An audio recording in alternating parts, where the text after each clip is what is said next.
Hello again, everyone. Back on. It now says I've done 15 seconds of live. How exciting to be back on. How exciting to be talking. And yeah, thank you so much for joining me. I'm just doing a bit of a tech. So yeah, let me know if you can hear.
Well, part 2. Here we go. Here I am. What am I? I am 11 hours in. My legs are aching. Welcome if you're joining me. I had to do the other stream. My legs are aching. My voice is starting to feel a bit coarse. So I'm hoping I'll get some like honey tea or something like that for that. I just want to say that we're absolutely smashing the target. I just want to read out a couple of messages. It's incredible. So many people have just donated, and yeah, we've now got £4,204. But when we combine that with the gift aid, which I'm going to take as the total because it goes to the charity, I've had 86 donations. I'm over my target by £6,000. So I've raised £5,006.25.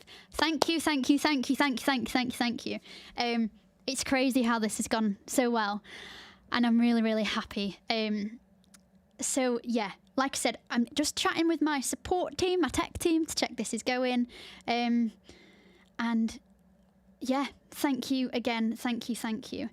If you can hear me, if you can see me, if you're enjoying the stream, send me a message, send me a comment. It's what it's all about. Oh, great. Now Sam Taylor's listening, and Sam is in Rhodes in Greece. He can hear. Hi, Sam. He picked up on the fact that I am eating my tea.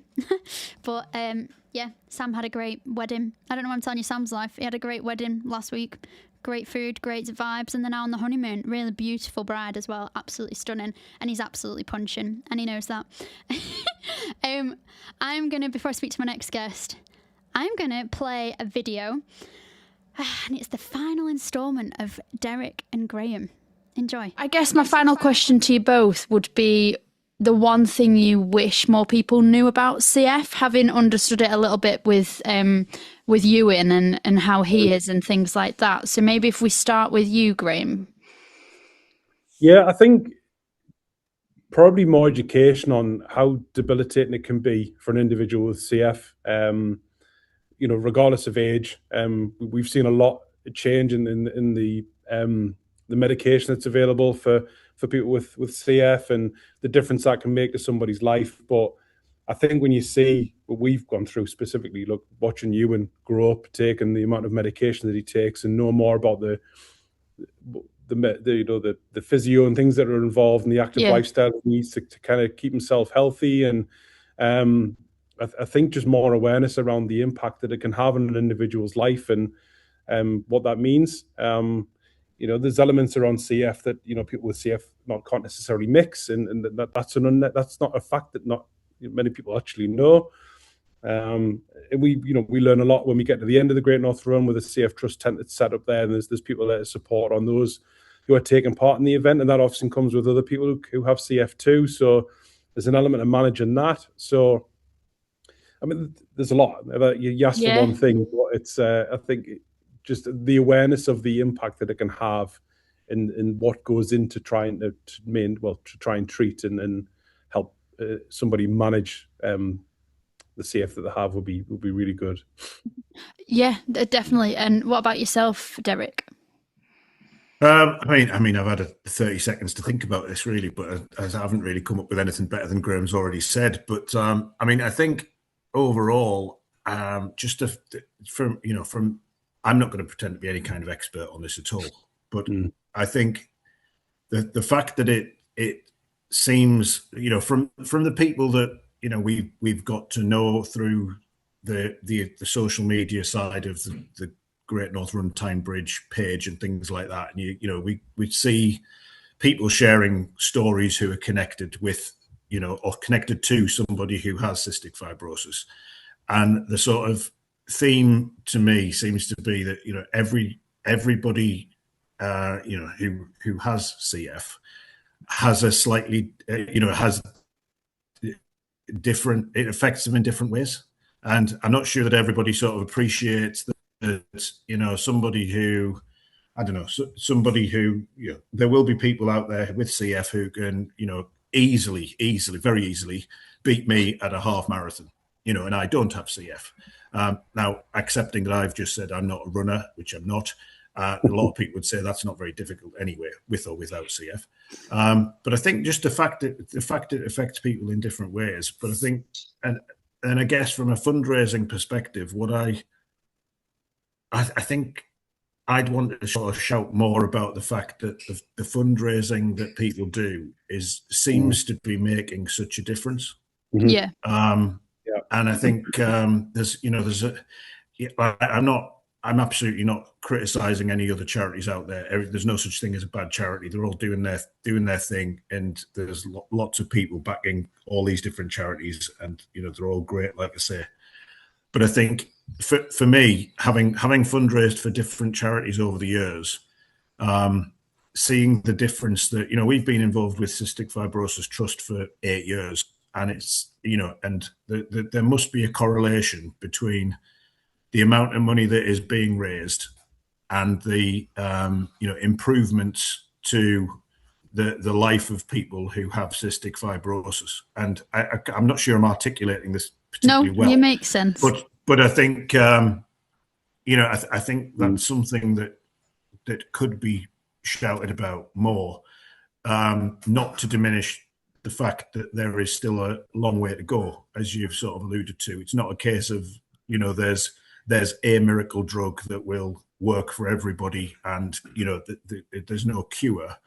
But I think ultimately every step sort of you get further along towards that cure stage, or at least managing to the best that it can be managed. And having the impact that the fundraising is making seems to be very real, and it seems to be going really well.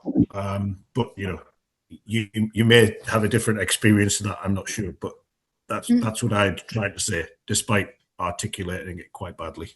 Yeah, I agree with what you're saying in terms of how the trust's helpful, and even now with the new Work Forwards, well, it's not new, but the Work Forwards team. So for people who maybe growing up didn't expect to live long, they now need support to get into employment, and so it's things like that they're kind of thinking ahead to as well, so that it's kind of every aspect. So yeah, well, I want to thank you both so much for joining me on the podcast, and also for what you're doing and raising money yourself. And yeah, I can't wait to see little me on the bridge.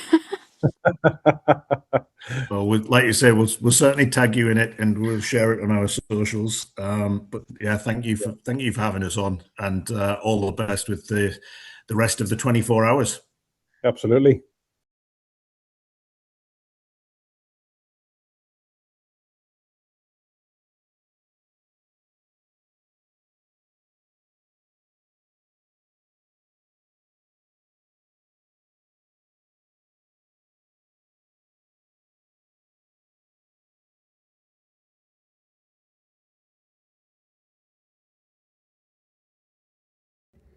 Hello, everyone, and welcome back to my 24-hour podcast. Oh, so exciting. We've hit our budget. Not budget. Oh, my gosh. Not budget. Our target. I am obviously going a little bit doolally. But you know what is great? It's great to hear and see what you are doing and helping with. I love the fact that so many of you are getting in touch, especially with CF, to share what you're doing, and I love that. And we're now going to go to someone else with CF, but who is amazing. You have to forgive me for standing up, but my legs are sore a little bit, so I am going to stand up a little bit for this one. But yeah, a huge welcome to the podcast, Dan Beaver. Hello, how are you? Hello, thank you for the invite. I'm doing well, thank you. Yeah. Amazing. Now, you are a research fellow and you're doing a PhD looking at the lung MRI for CF as part of the Magnify Strategic Research Centre. You also have CF and you're also a trustee of the CF Trust. But what I love is how you're in Lisbon at the European Cystic Fibrosis Conference. So every little part of me is like, you're amazing. Aligned. So not how old are you? How are you? Like, how has it been? What's it like in Lisbon? Yeah, it's been fantastic. So kind of the conference, the main element of the conference kind of drew to a close today. There are some sessions in the morning, but most of the programme was sort of yesterday and today. And yeah, it's been really, really interesting, as it always is. Obviously, kind of wearing two different hats. There's lots of things that are interesting from a sort of research perspective, but also interested to go along to certain sessions, I suppose, with my own personal experience of CF as well, and the things that are interesting to me. So yeah, and Lisbon itself is incredible. City I've never been to before. Not had loads of chance to look around at the minute, but hopefully a little bit of time for that tomorrow before we fly home. So my question is, obviously, as someone with CF at the CF conference, it must give you so much hope and excitement for what's happening and what's going to be coming soon. Yeah, absolutely, 100% does. I always come away from these conferences feeling like so enthused about CF and CF research. Obviously, it's something that I'm really passionate about because I've got that lived experience of it, but actually to see so many other people who are obviously working in this space speaking so passionately about the work that they're doing, and you know, all the exciting things that people are working on, and all the different topics that obviously we're having to explore now in an age where lots of people are accessing modulator therapy is incredible. So yeah, I think it's always felt hard across the PhD because you know, it always feels like you should be working, and so time away always feels like it's time that you're potentially getting behind on stuff, but actually being here is just such a kind of reinvigorating process, I think, for getting back to it when I get home. And how does it work? Because you obviously have CF, cross-infection wise. Like I bet everyone would with CF would love to go and see what's going on. How does it work with you? How many people are there? How do you avoid each other cross-infection? Yeah, so it's hard to put an exact figure on how many other people with CF are there. I reckon it probably is, you know, I would guess probably 10 or maybe slightly under that. There's always a few sessions that involve someone with CF, usually talking about their experience in some capacity. I think it's just a case of being sensible, really. You know, it is a big space, so it's rare that you're in a situation where you're necessarily kind of bang next to somebody anyway. They do have a system at the conference where you can choose to kind of wear a little rosette on your name badge just to sort of denote it, and sometimes they have it varies between the conferences, but sometimes they'll have posters up on the doors to make you aware that someone with CF is in this room if they're giving a talk or something like that. But yeah, generally it works pretty well, and like I said, the numbers are relatively low. Yeah. And I do feel very privileged to be able to go there as someone with CF, because obviously you do hear lots of really, really interesting things. Yeah. I mean, what I love is how you're not just with, you know, living with CF, you're kind of like Dan, the PhD student who has an interest in it anyway as well. Yeah. Yeah, I mean, I've worked in health research for kind of probably over a decade, and I've worked in clinical trials for probably most of my career in lots of different subject areas, and really enjoyed that. Did get involved in a CF project, and that was like my first experience of kind of working on a CF project professionally, and did really enjoy that. And I think really it was probably modulators coming along that, it's not, it's probably provided me with stability more than anything, I would say. It's not drastically turned my health around. Yeah. I do still have, relatively frequent exacerbations, but it's stability that I've had. And I think it just opened up my eyes, I suppose, to thinking about doing something CF related. Yeah. That's what I'm learning more and more from people who I'm chatting to. I'm on Aleph Trek now, and yeah. It's not a cure. We still have it. I've been on antibiotics, oral antibiotics, since March, 2 courses. It's not a cure. We still get exacerbations, don't we? It's more like when we don't, it's a bit more manageable. Yes. Yeah, absolutely. I think, having young children, I think the thing that's probably been most noticeable for me is that if they get coughs and colds, I don't necessarily always catch every single thing that they get, and even if I do sometimes I'm able to shake it off myself in a way that before modulators it was like I'd be on that IVs, come off IVs, the kids would get a cough or a cold, I'd get it, and then it was almost just like, how long do I put off starting IVs again? Yeah. Before that cycle just repeats, and really the only thing that stopped me from probably almost endlessly being on IVs was just my own resistance to not wanting to be on them.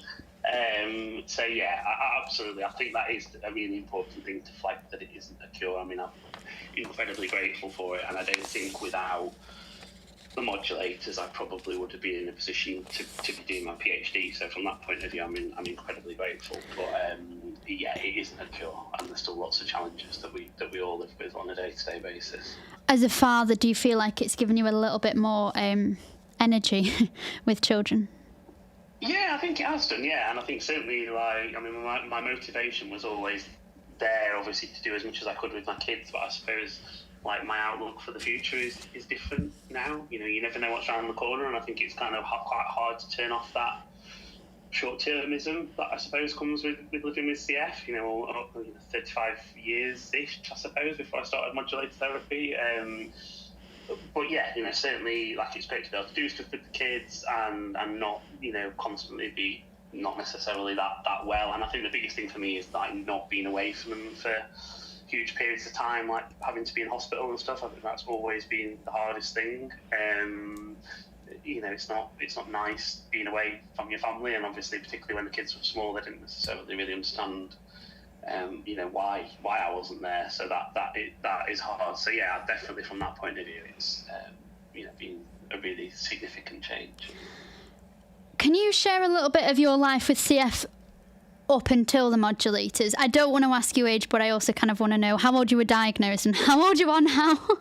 Yeah, sure. So I'm 41 now. I keep saying to people recently that I'm 42. I'm not quite sure where I'm adding a year on, but yeah, I'm definitely 41 at the moment. And I was diagnosed at about 18 months. So when I was born, obviously the sort of newborn test wasn't a thing.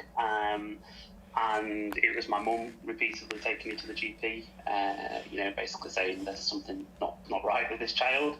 And to be fair, it was really difficult for her. She got dismissed a lot in those early stages. So there's a huge gap between me and my sister, 19 years. I was a surprise, I think, is the way my parents had termed it. And so I think they basically just thought that she, was just being, she was just being a mum again, and she was just being completely overcautious, and actually it was just normal, young child issues, and clearly it wasn't, and thankfully they were persistent, and I did get diagnosed, but I was really quite unwell as a young child. I don't remember lots of it vividly, but I know I was on an inpatient in hospital for how long, but very, very frequently as a young child. And obviously because again this was pre-cross infection, this was open CF ward, so a very different situation to how it is now. But yeah, as a young child, my time away from the hospital was probably just going to the park and museum that was across the road from the hospital, because I was in that often. in primary school had a lot of home tuition, like during the winter months, because it just was too much of a risk for me to be in school for infections and stuff. So that, I think my parents, to be fair, like they did everything they could to make sure I was still seeing friends and stuff like that, because that could have been really, really isolating. And the home tutor that I had provided by our local authority was, incredible. It was really difficult. Yeah, it's something I'm hearing a lot, chatting to CF parents as well, is how dismissed they were about their the symptoms. Like I think I was just over 2 when I was diagnosed, and my mum would go to the health visitor, and all these dirty nappies I was doing, and I wasn't well, and I was, failing to thrive, they say, isn't it? Failing to put on the weight, and it was like, oh, you're a new mum. And then actually the healthcare visitor did apologise and said they were the classic signs. But a mum I just spoke to before you, it happened to her. And it's like, that's in 2026. That's pretty grim, isn't it, really? And also, the heel prick test wasn't around, but it wasn't around when I was born in Lancashire. But it was around everywhere else. So someone else I was chatting to, Lancashire was the last place to do the heel prick test. I think that's crazy. Oh, wow. Yeah, no, I did not know that. I think it's mental how that was a postcode lottery.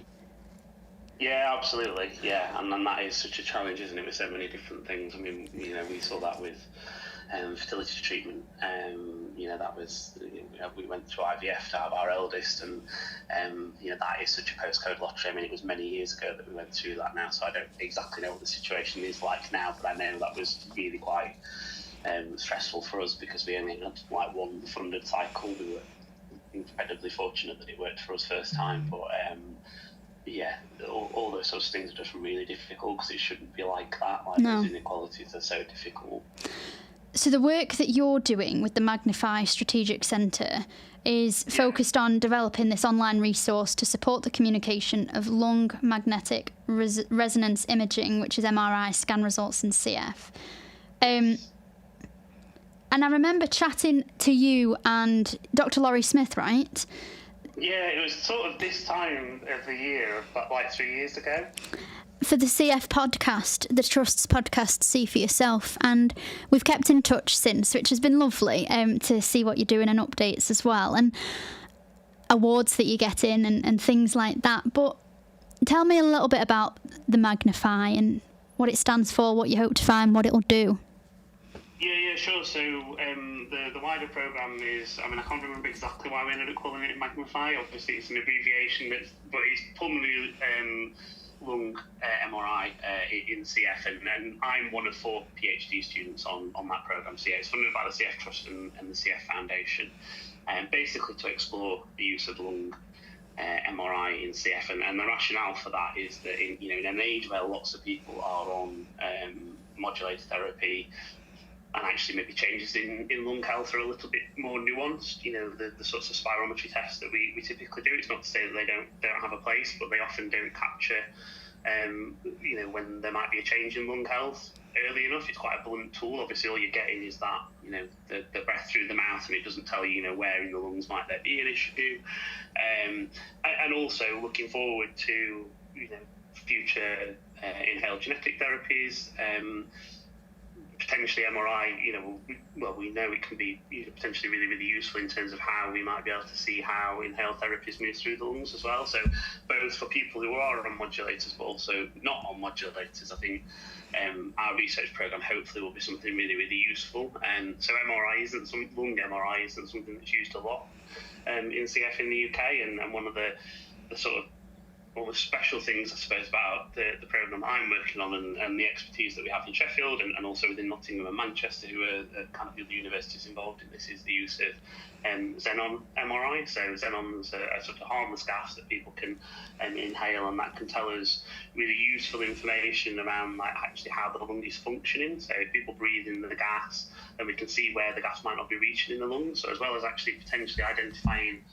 structural issues with the scan, which can also actually see how the lung itself is working. So it's potentially a really, really useful tool. I think a huge advantage that it has over CT and X-ray is that there's no radiation involved as well. So obviously, as we are a CF population of people who are hopefully obviously going to be living longer lives, but we may well need a decent amount of imaging over those years. Having something that obviously doesn't involve radiation is clearly a beneficial thing.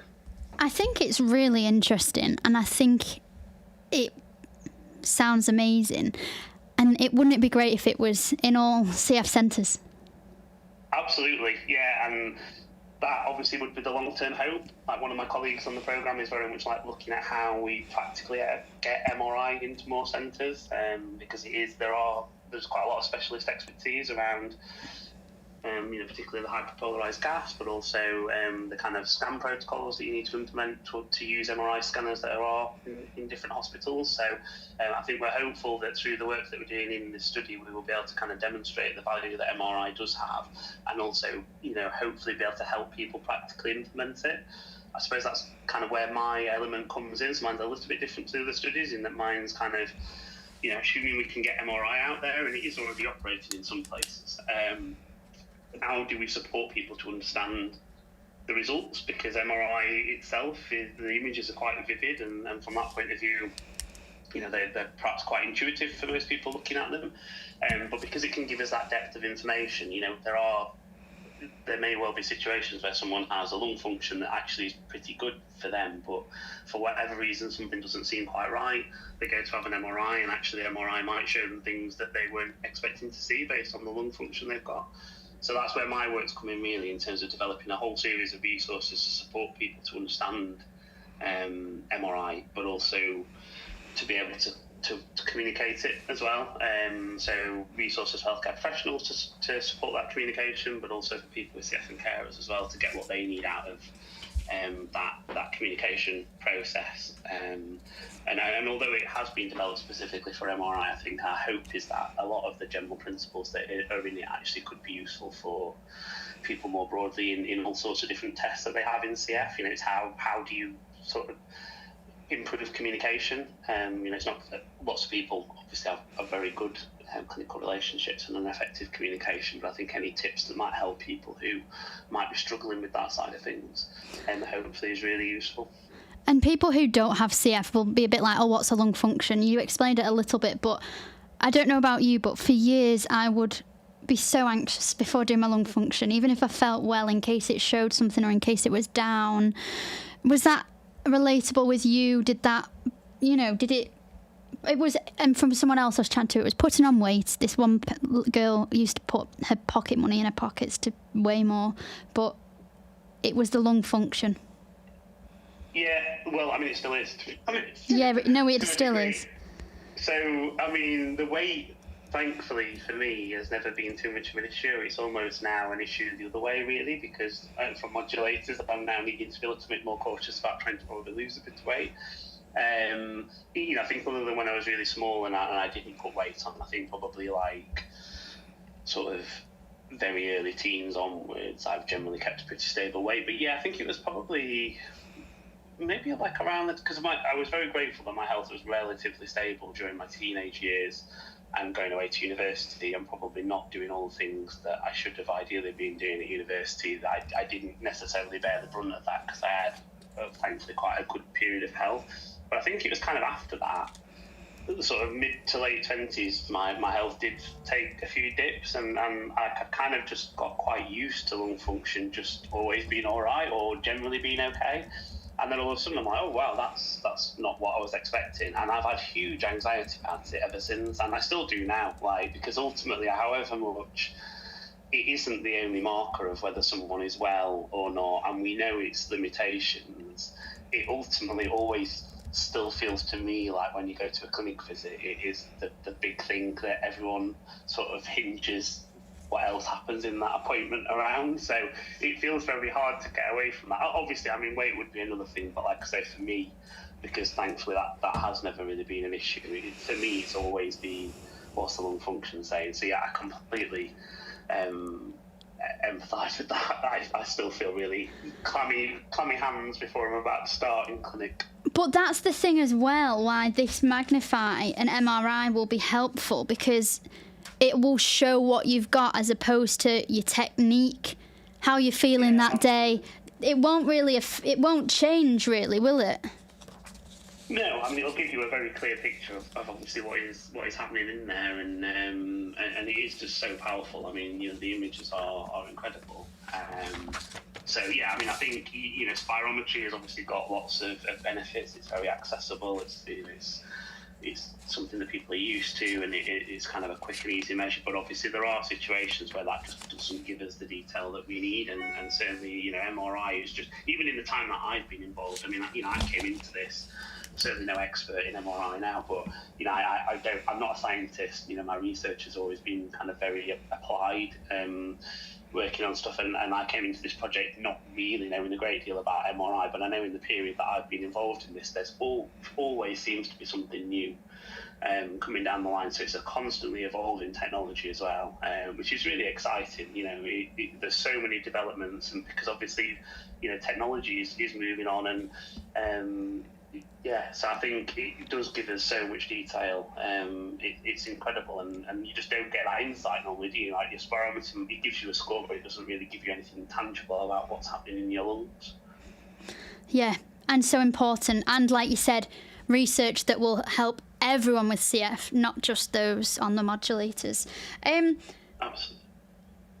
You recently won the Students' Choice Prize.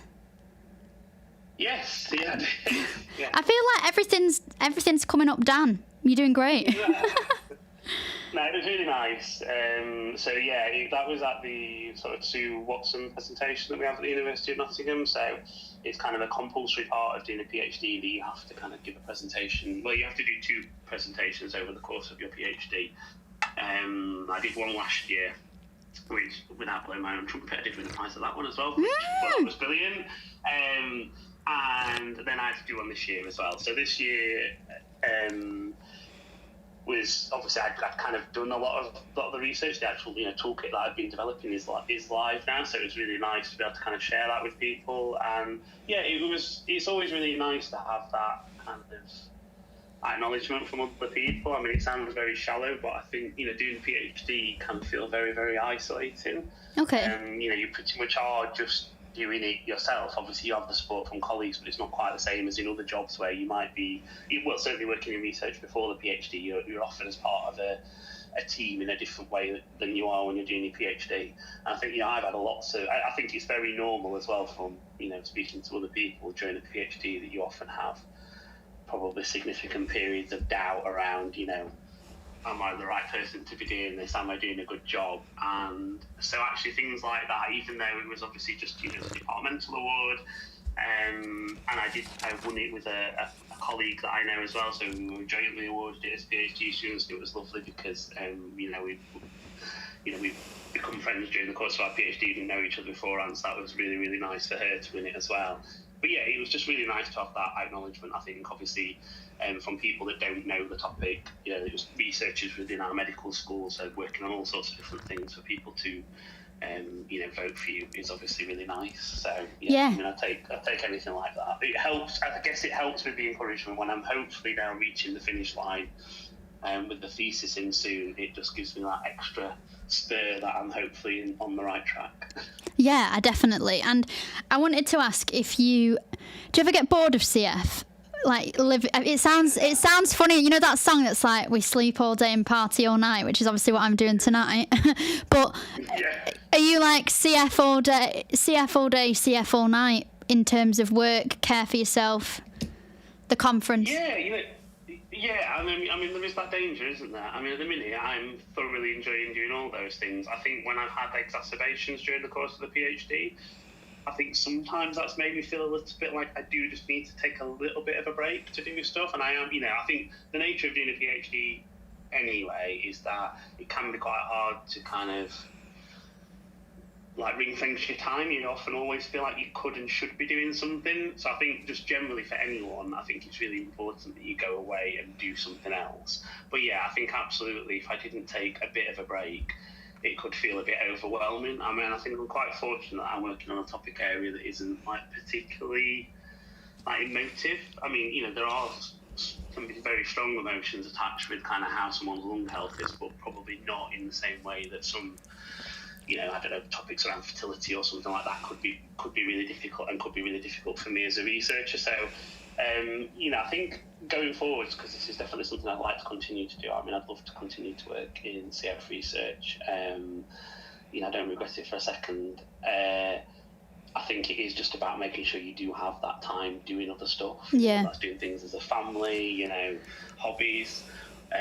Which sometimes during a PhD you can be like, what is a hobby? You just kind of forget. But yeah, I mean, it's a definite danger. I think that it can become a bit completely absorbing, and then when you have like little health issues, that then potentially could make that seem even worse because you're just so involved in it. So yeah, I think it's something I'm going to have to be mindful of going forward.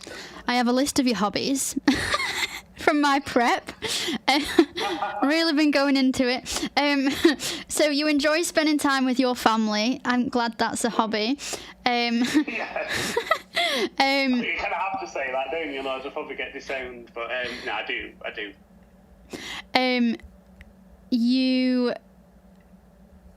I am just aware the Zoom's frozen on our faces in a very gleeful way. So I'm just not the actual Zoom, but how it's appearing on YouTube. So I'm just going to try and fiddle it around. Bear with me.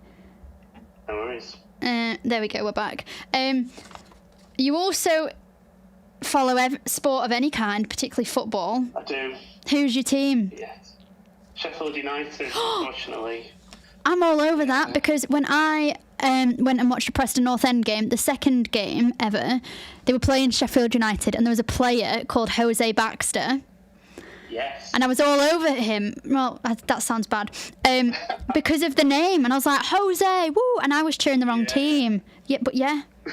So I connect.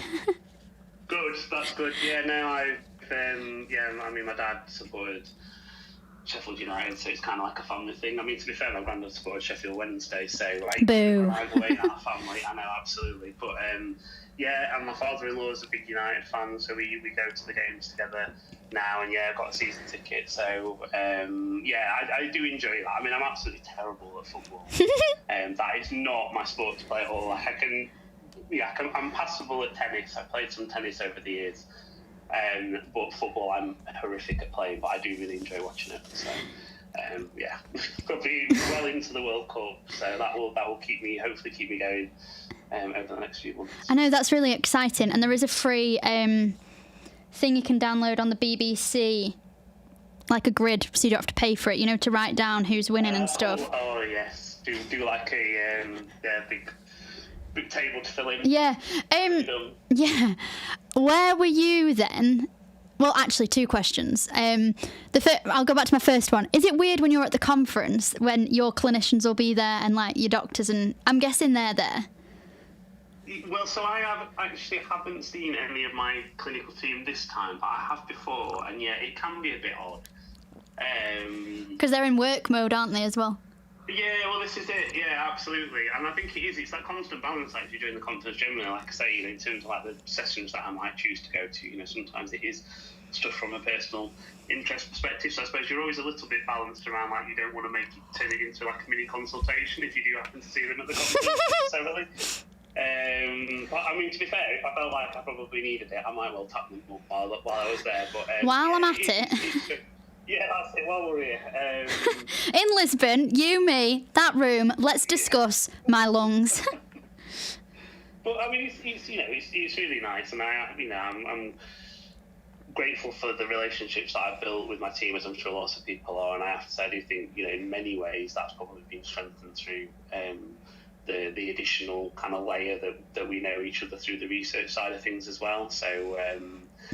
But it is a bit of a strange situation. I think like the first research project that I worked on, which involved my clinical team in Sheffield as well, and so you're like, I'm wearing my researcher hat now and not my person with CF hat. It is a bit strange, but it's got easier over the years. I think you kind of just you do find a way of dealing with it, but it's just a bit of an odd situation to get used to. Yeah, almost like top student. Yeah. Yeah, I wanted to ask you as well. So it was October 2019 when Kaftrio was made available. I couldn't be on or can be. It didn't work for me. Do you remember where you were when you found out that the NHS and NICE had approved it? So earlier in the day, I spoke to Seema Kennedy. She was the former MP for my constituency, but she was a health minister under Matt Hancock, and she was really instrumental with Matt in helping pass the deal. I just wondered if you remember where you were and what was going through your mind. You know what, boringly, I don't actually remember exactly what I was doing on that day, but I do just remember that amidst all the absolute chaos of COVID, it was just, like, incredible. It was just such a kind of, it's always the thing, there's so many negative things associated with that time, and it is really nice that there is such a positive association with it. I think, like, I was so anxious about, as I'm sure many people with CF were, like, so anxious about my health during that time. It almost seems bizarre to think about it now, but like all sorts of things like, making sure that, my wife knew, because I generally take responsibility for like the paperwork in our household, like making sure she knew where everything was, because I genuinely thought that COVID would see me off. Like I'd kind of come to that realisation. And that was, I didn't live every day like that, but I felt like I had to get like if you got it, that was it type thing. Yeah, basically, yeah. And obviously, as we know, subsequently, thankfully, many people with CF did a lot better. With COVID than probably expected, and thankfully by the time I actually did get it for the first time, I was about 2 weeks out from having had the vaccine as well, so that worked out really well. But yeah, I think whilst I don't remember the exact thing that I was doing at the time, I just remember thinking, this is just incredible. Like it was just, and then obviously the whole period from then until the drugs were arriving was probably me just endlessly nagging my clinical team about, when can I have them? We get the drugs. Yeah. When's it my turn? Yeah. Because you'd maybe hear rumours of other people being like, oh, I think, I might be starting it soon, or I know so-and-so might be starting it soon, or someone in a different centre started it, and you're like, well, when are we doing it? And yeah, because it was just, it was incredible. And obviously, whilst, like I say, there's still lots of challenges associated with it, it has been incredible, in so many ways. So, yeah, it just such a bizarre time, but such a positive thing to come out of it. Just sort of change the narrative a little bit, I suppose. It's nice to have something positive to think about. And we were social distancing way before it was a thing. Yeah, absolutely. Yeah. So someone on YouTube has said, if you Retrograde Arcade, who's I feel has been on this podcast marathon at the same time as me the whole day. So thank you so much. He said, if you're staying in Lisbon over the weekend, I'd highly recommend a day trip to Sintra. I heard someone else say that. Thank you. Noted. I don't know how much. I think we're hoping to have a bit of a mosey around Lisbon tomorrow. We have got a flight in the afternoon, so I don't think we'll necessarily get to go too far, but I will definitely bear that in mind. And to be honest, it's been incredible to be here. I really hope that I get to come here again, because I've never been to Portugal before, and so I've never been to Lisbon before, and it is a really, really incredible city. Yeah. So I definitely love to come back. But yes, thank you for the tip. Final few kind of questions from me, because I know you've had a busy day, you'll want to go to bed. I really appreciate you staying up. I don't mean think about me when you sleep, that sounds weird, but enjoy your sleep, because I will be up. What are your hopes then for the future of CF care for people with CF? What are your hopes? Well, I mean, I obviously hope that we can continue to get, new treatments, medication that sort of mean that we have something that works for everybody. I think that's the biggest thing for me. Obviously, I'm very grateful to be in that camp of people who have been able to access modulators and also tolerate them. And I hope there's more things like that coming down the line for everybody. I think it's obviously a really interesting time in terms of how CF services are configured as well to best support people. So I think aside from that access, I think it's just that that hopefully the sort of pace of development continues. I think, across my lifetime, it just feels like there have been so many advances. I'm incredibly grateful for that. Obviously, clearly gone through a number of years of a lot of lung damage and stuff. But I think about the advances with nebulized therapy and all those sorts of things that just make treatment in everyday life just maybe that little bit quicker. So I just hope that advancement continues. But I think my biggest wish, like I say, is just that everybody can access something that works for them. And that's exactly the thing. I was chatting with someone before who is in the 10%, and they are people, they're not a statistic, and it broke my heart. It really broke my heart. And she said, I always felt that we were all in the same boat, and then these drugs came, and I'm not in that boat. And my heart, like, I couldn't. 100%. And that's it. And we do always have to remember that, absolutely, everyone's an individual, and I always, I'm very grateful for the benefits that it's given me, but it is always just about being conscious of the people that can't access, because I can't imagine how that must feel when you are also seeing a number of other people who are accessing stuff. So it is really important that we continue to keep that in our minds, because there is this danger of it becoming a very kind of divergent population in terms of everyone's needs, and that possibly even for people on modulators is going to be the case in somewhat, but that we're always mindful of the fact that there are a group of people that don't have access to what we have, and that the services need to be there to continue to support those people. And I bet there's a lot happening at the conference for those people. Yeah, absolutely. I think there's loads of stuff around. This is always the challenge with the conference, because you wish you could divide yourself into kind of, 10, 12 different pieces, because there's so many different sessions going on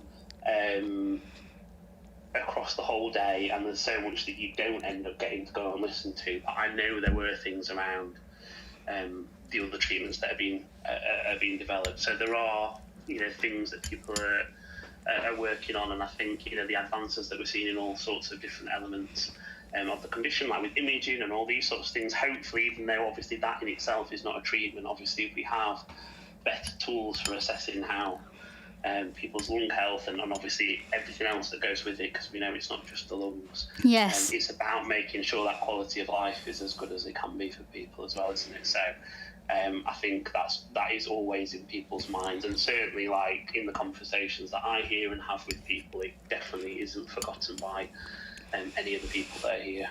It's so important. We've got a few minutes left. You were recently announced as a new trustee for the CF Trust. Congratulations, you're the busiest person ever, spinning so many plates. What do you hope as a trustee, like what are your hopes to bring to the trust and to advocate for them? Yeah, it's an incredible privilege. Something that when the opportunity came up, I used to do school governance, which I really enjoyed, and it was really nice to kind of give something back to our community. But obviously, when the opportunity came up, and they were looking for trustees, obviously the opportunity to give back to my community and to an organisation that has done so much for me personally. And for so many people, just felt like something I couldn't turn down. Obviously, the trust has funded the work that I'm doing now. It's obviously advocated so much in terms of access to modulators, which has been important for me, and all the other stuff that it's done across my life. And I just hope that I can really support, I suppose, in particular, the research agenda. That's something that obviously means a lot to me, and the trust does fantastic work in that area. But it's obviously expertise that I have, and I think also around public involvement in research as well is a real passion of mine. So actually, how do we support people in developing research questions and ensuring that we're doing the right research? And again, the CF Trust has a fantastic involvement team, which I'm sure people will be aware of, and at the envy of countless other charities.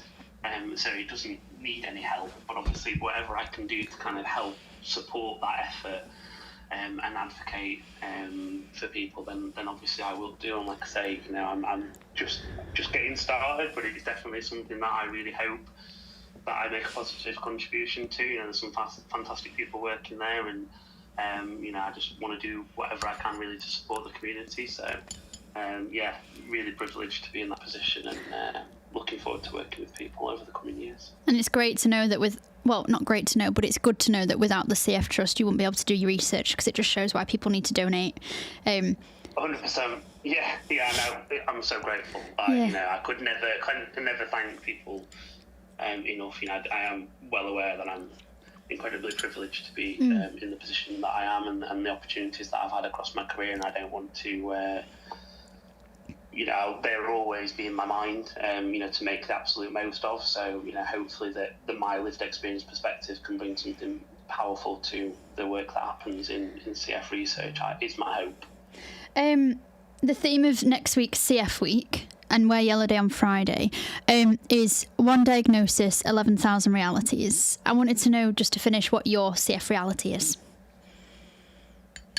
I think for me, it's just that, this is a job that isn't done. Like I say, I'm incredibly grateful for the benefits that it's brought to me. But, ultimately, my day-to-day life with CF still involves medication, exacerbations, and, there's so many things that we work on still. I'm incredibly grateful for my children, but we know that, the fertility issues for men is obviously not being resolved by modulators, and obviously there are so many other aspects of the condition that remain unresolved. So I think for me, my reality is that I'm incredibly privileged, and I'm grateful to have the opportunity to hopefully use the experience that I've had, both good and bad, across my life to hopefully make an improvement going forwards. But I think for me, it's just that the game hasn't changed drastically. And I think that's just really important to be on people's agenda. We're completely grateful for the fact that modulators are here and all the other advances, but it's not a job done, is it? So I think for me, that probably is my reality. But hopefully, if I can use my experience in a positive way, then that would be the job done for me. Amazing. Thank you for bearing with me with my hot honey drink swapped to my ice cream. My voice is getting a bit ugh. So thanks for bearing. Thank you so much as well. Thank you for coming on after a busy day. Go and enjoy Lisbon. And yeah, I'm really pleased with everything that's happening, and I really can't wait to read the findings and results of the Magnify study. So thank you. Thank you, Lucy, and all the best with the rest of the podcast. All right, take care. Thank you so much. Bye. Bye-bye.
Hello, everyone. Hello, everyone. How's everyone doing? I'm now exactly 12 hours in. I am 50% of the way through. I have done my target, but obviously would love more. So we're raising such great money for the Cystic Fibrosis Trust, and it's really amazing.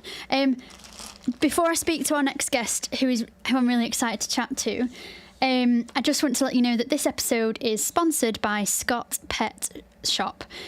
Scott Pet Shop are your local online outdoor active dog store. Poor professionals in the world of dog waste bags. They make walks with your canine companion simple and stress-free. Shop with them 24/7. Free UK mainland deliveries on all orders, and they are ready to serve when you're ready. Scoop up sustainability with their planet-friendly dog waste bags. And I do have some to quickly show you.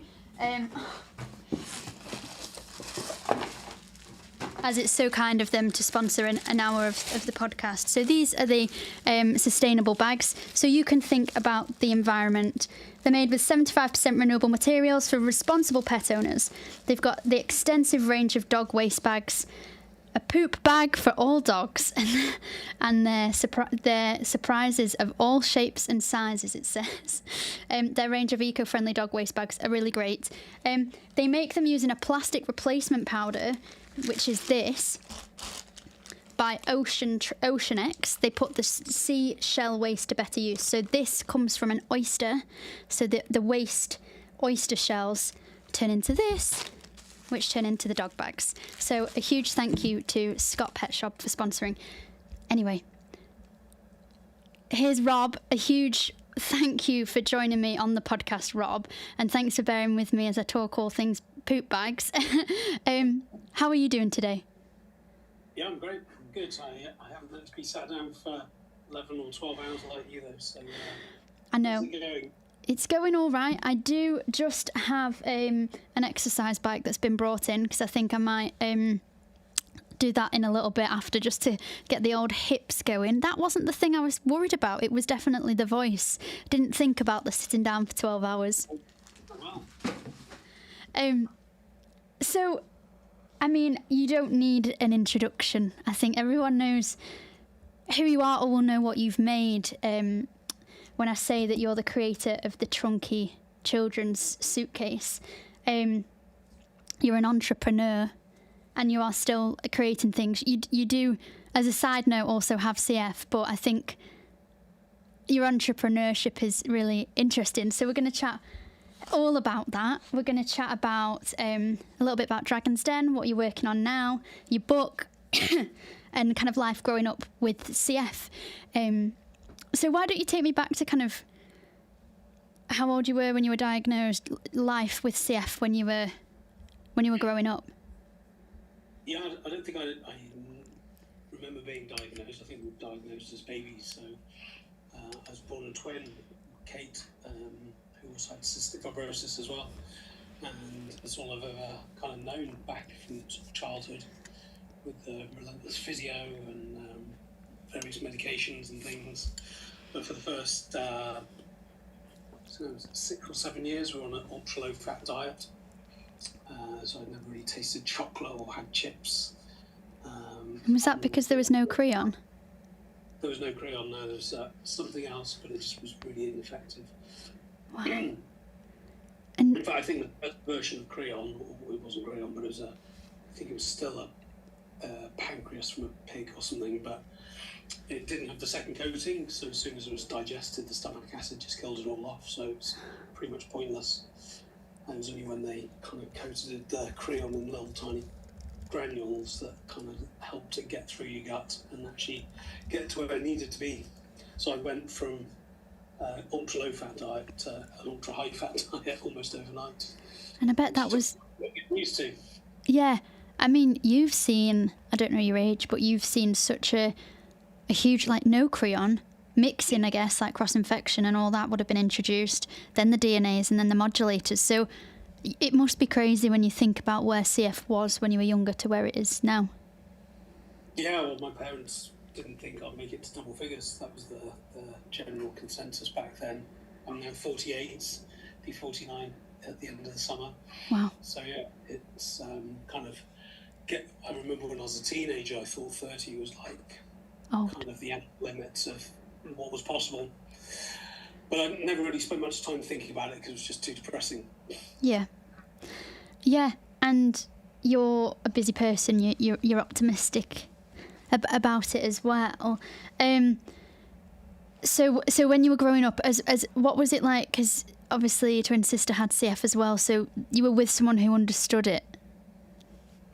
I was, but again, another weird thing looking back now, that because of the whole cross-infection thing, and she had Pseudomonas, I didn't, so it's pretty insane to think we shared the same physio bed, and I never really picked up Pseudomonas, yet she had it really badly. So yeah, crazy things happened under that roof, but what was it like growing up? I mean, it's all you know, isn't it, really? So you don't know any better. It was always a bit frustrating to have to spend so much time not doing what you want to do and being lying in an incline, having a physio. Yeah, and that's crazy how you didn't pick up Pseudomonas. I can't get out, like that's really interesting.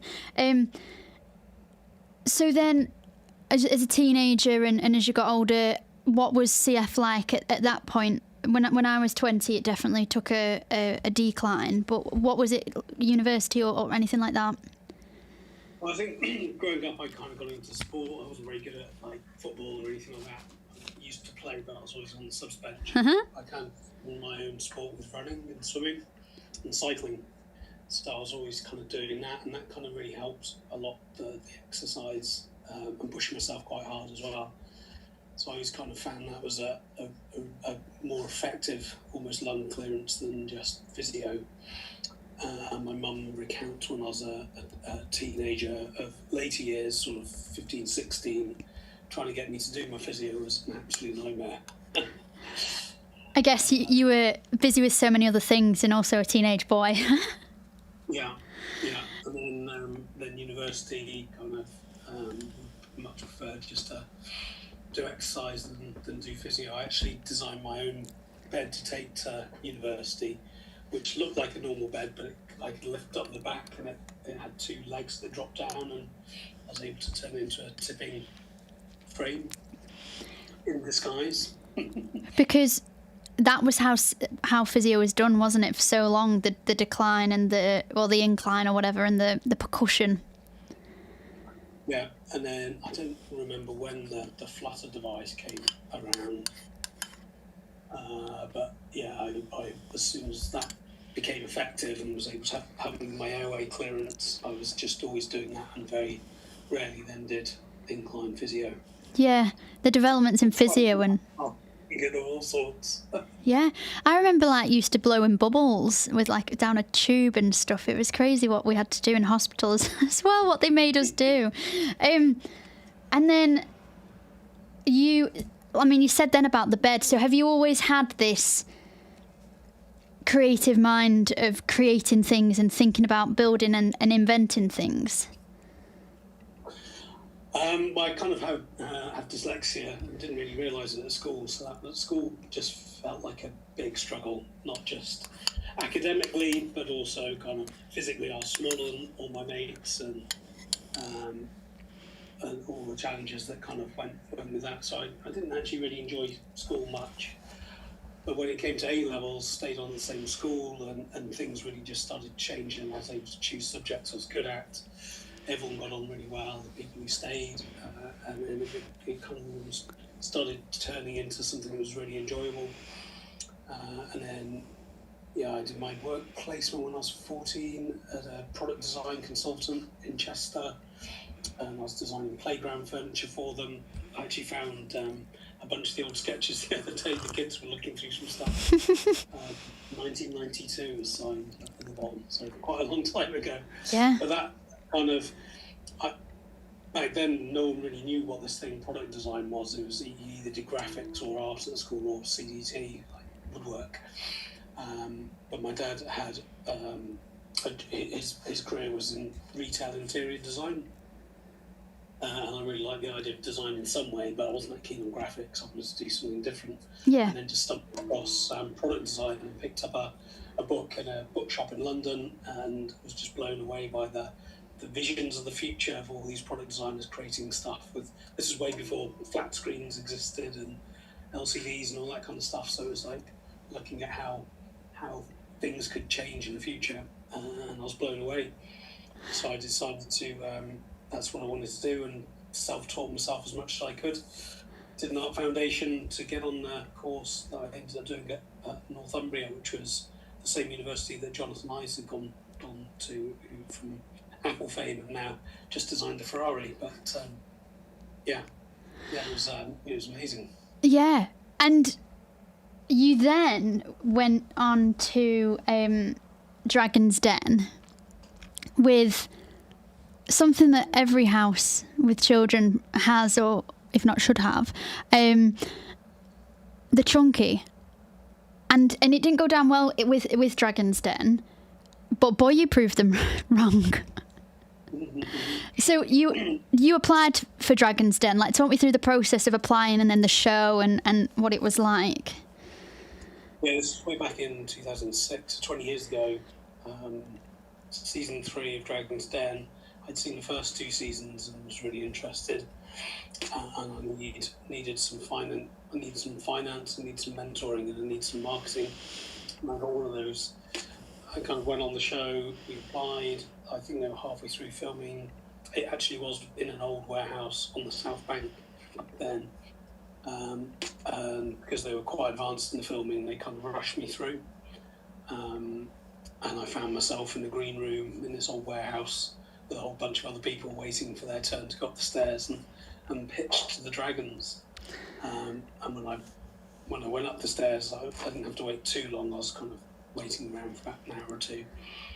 And then before I realised I was there, really surreal, stood in front of the 5 dragons that I recognised in the telly, pitching Drunky.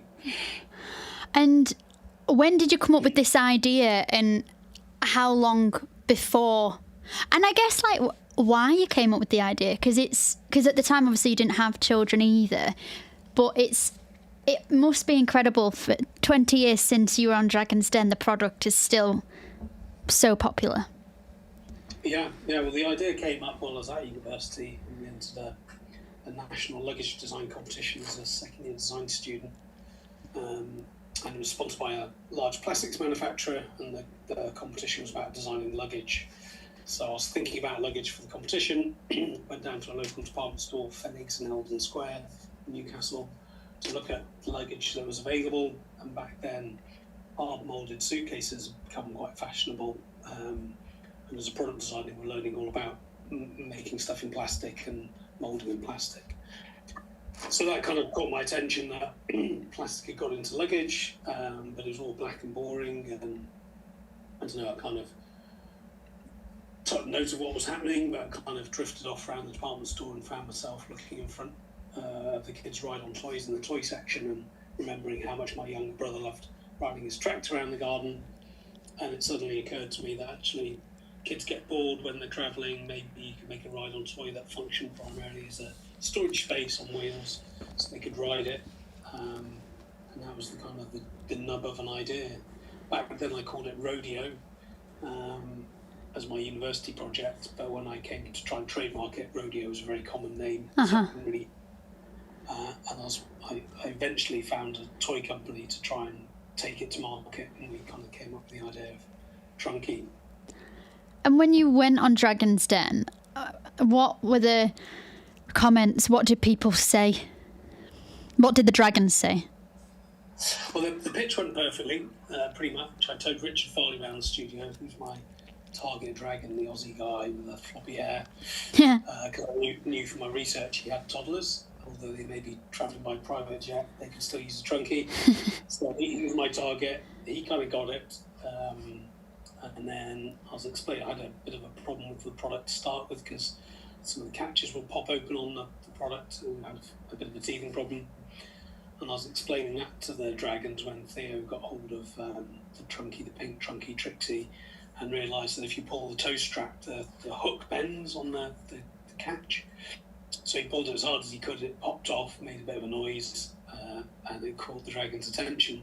And then what happened next was just really bizarre, because for me, as a product designer, problems are there to be solved. Yeah. It's insurmountable. Just needs, if it is a problem, it can get fixed. Like, what's the problem? Yeah. For them, it's like catastrophic. It was like the world had ended. And what were some of the things they said?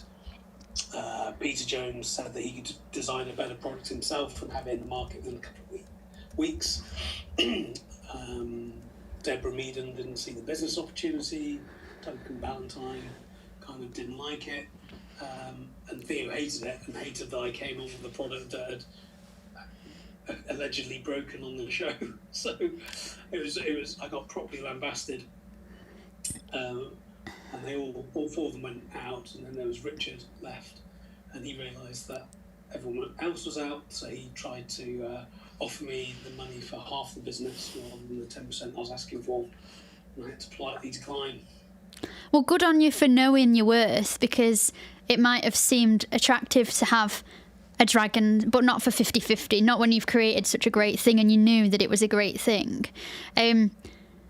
So it was such a success. I mean, there's 1, 2, 3, 4, 5, 6, 7, 8, 9, 10, 11, 12 of them behind you. I see the Gruffalo one. There's a yellow one. They look amazing. Yeah, 50 different models. I mean, that's fun as well. Have any of those dragons come up to you since, being like, we were wrong? Quite a few of them have admitted that Trunky was one of the ones that got away. I think Peter Jones did a TV series once with his daughter, and his daughter told him that he got it wrong. He got it wrong. And I think on Celebrity Who Wants to Be a Millionaire, Duncan Ballantyne had said that he got it wrong.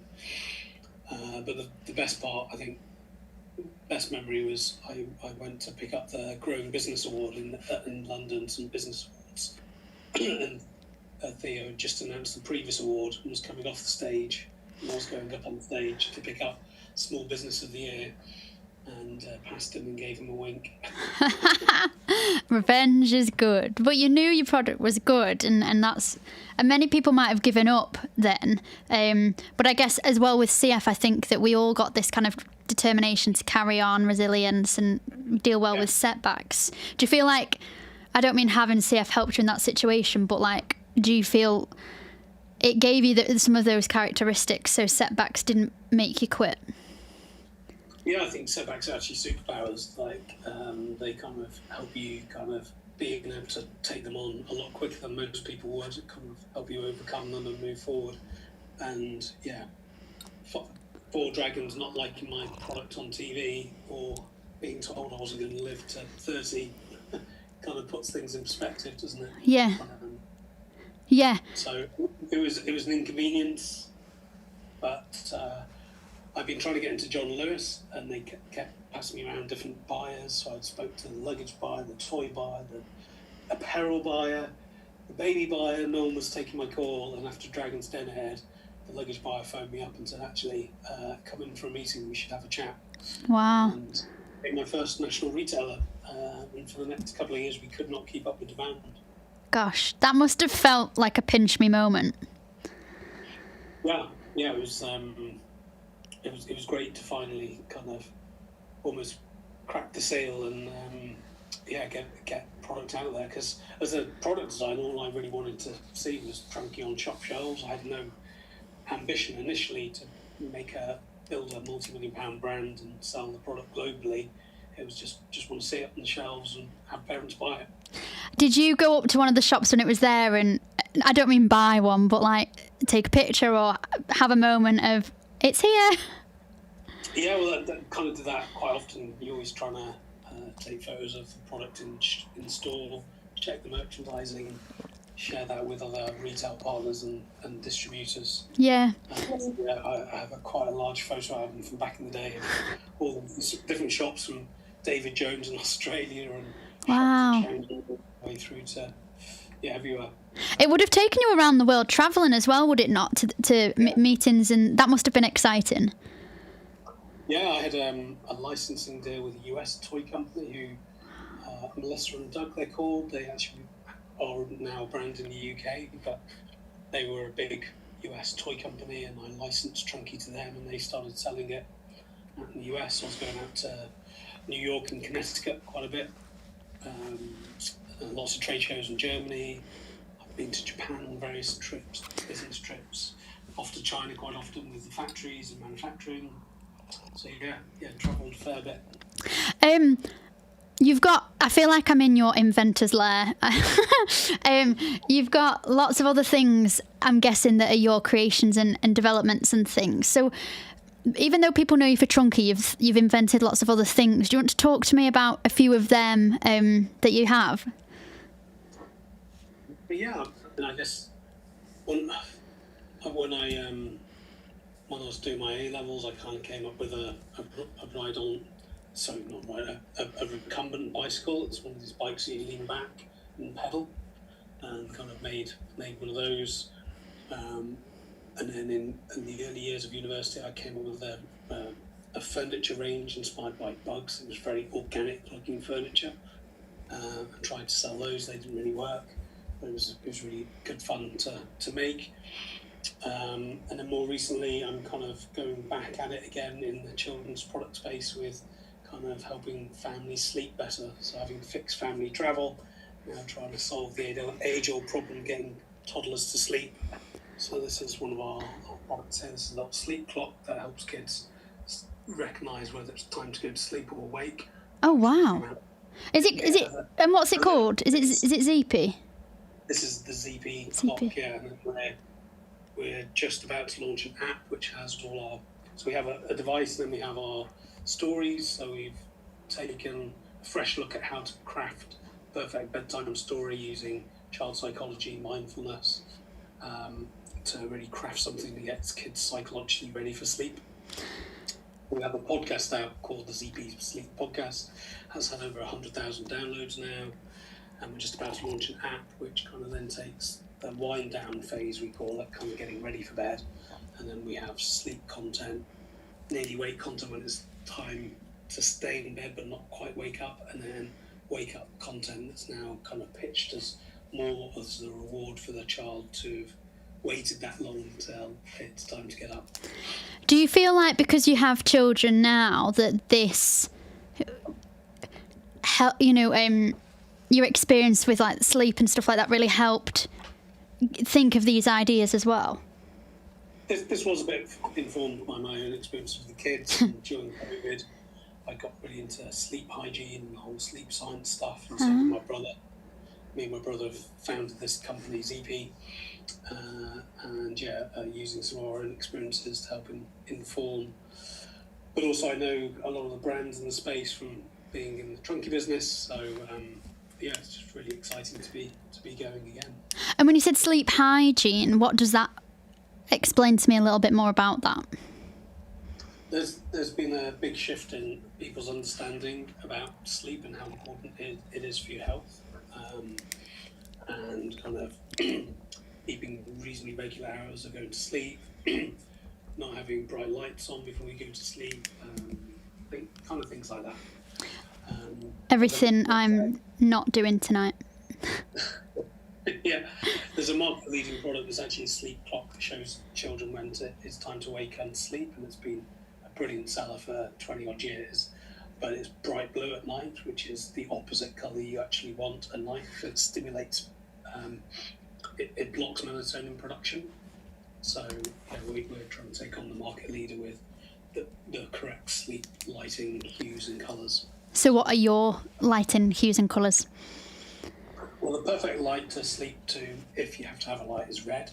We felt red was going to be a little bit aggressive for kids, so we've just gone with a dark, a kind of warm amber colour.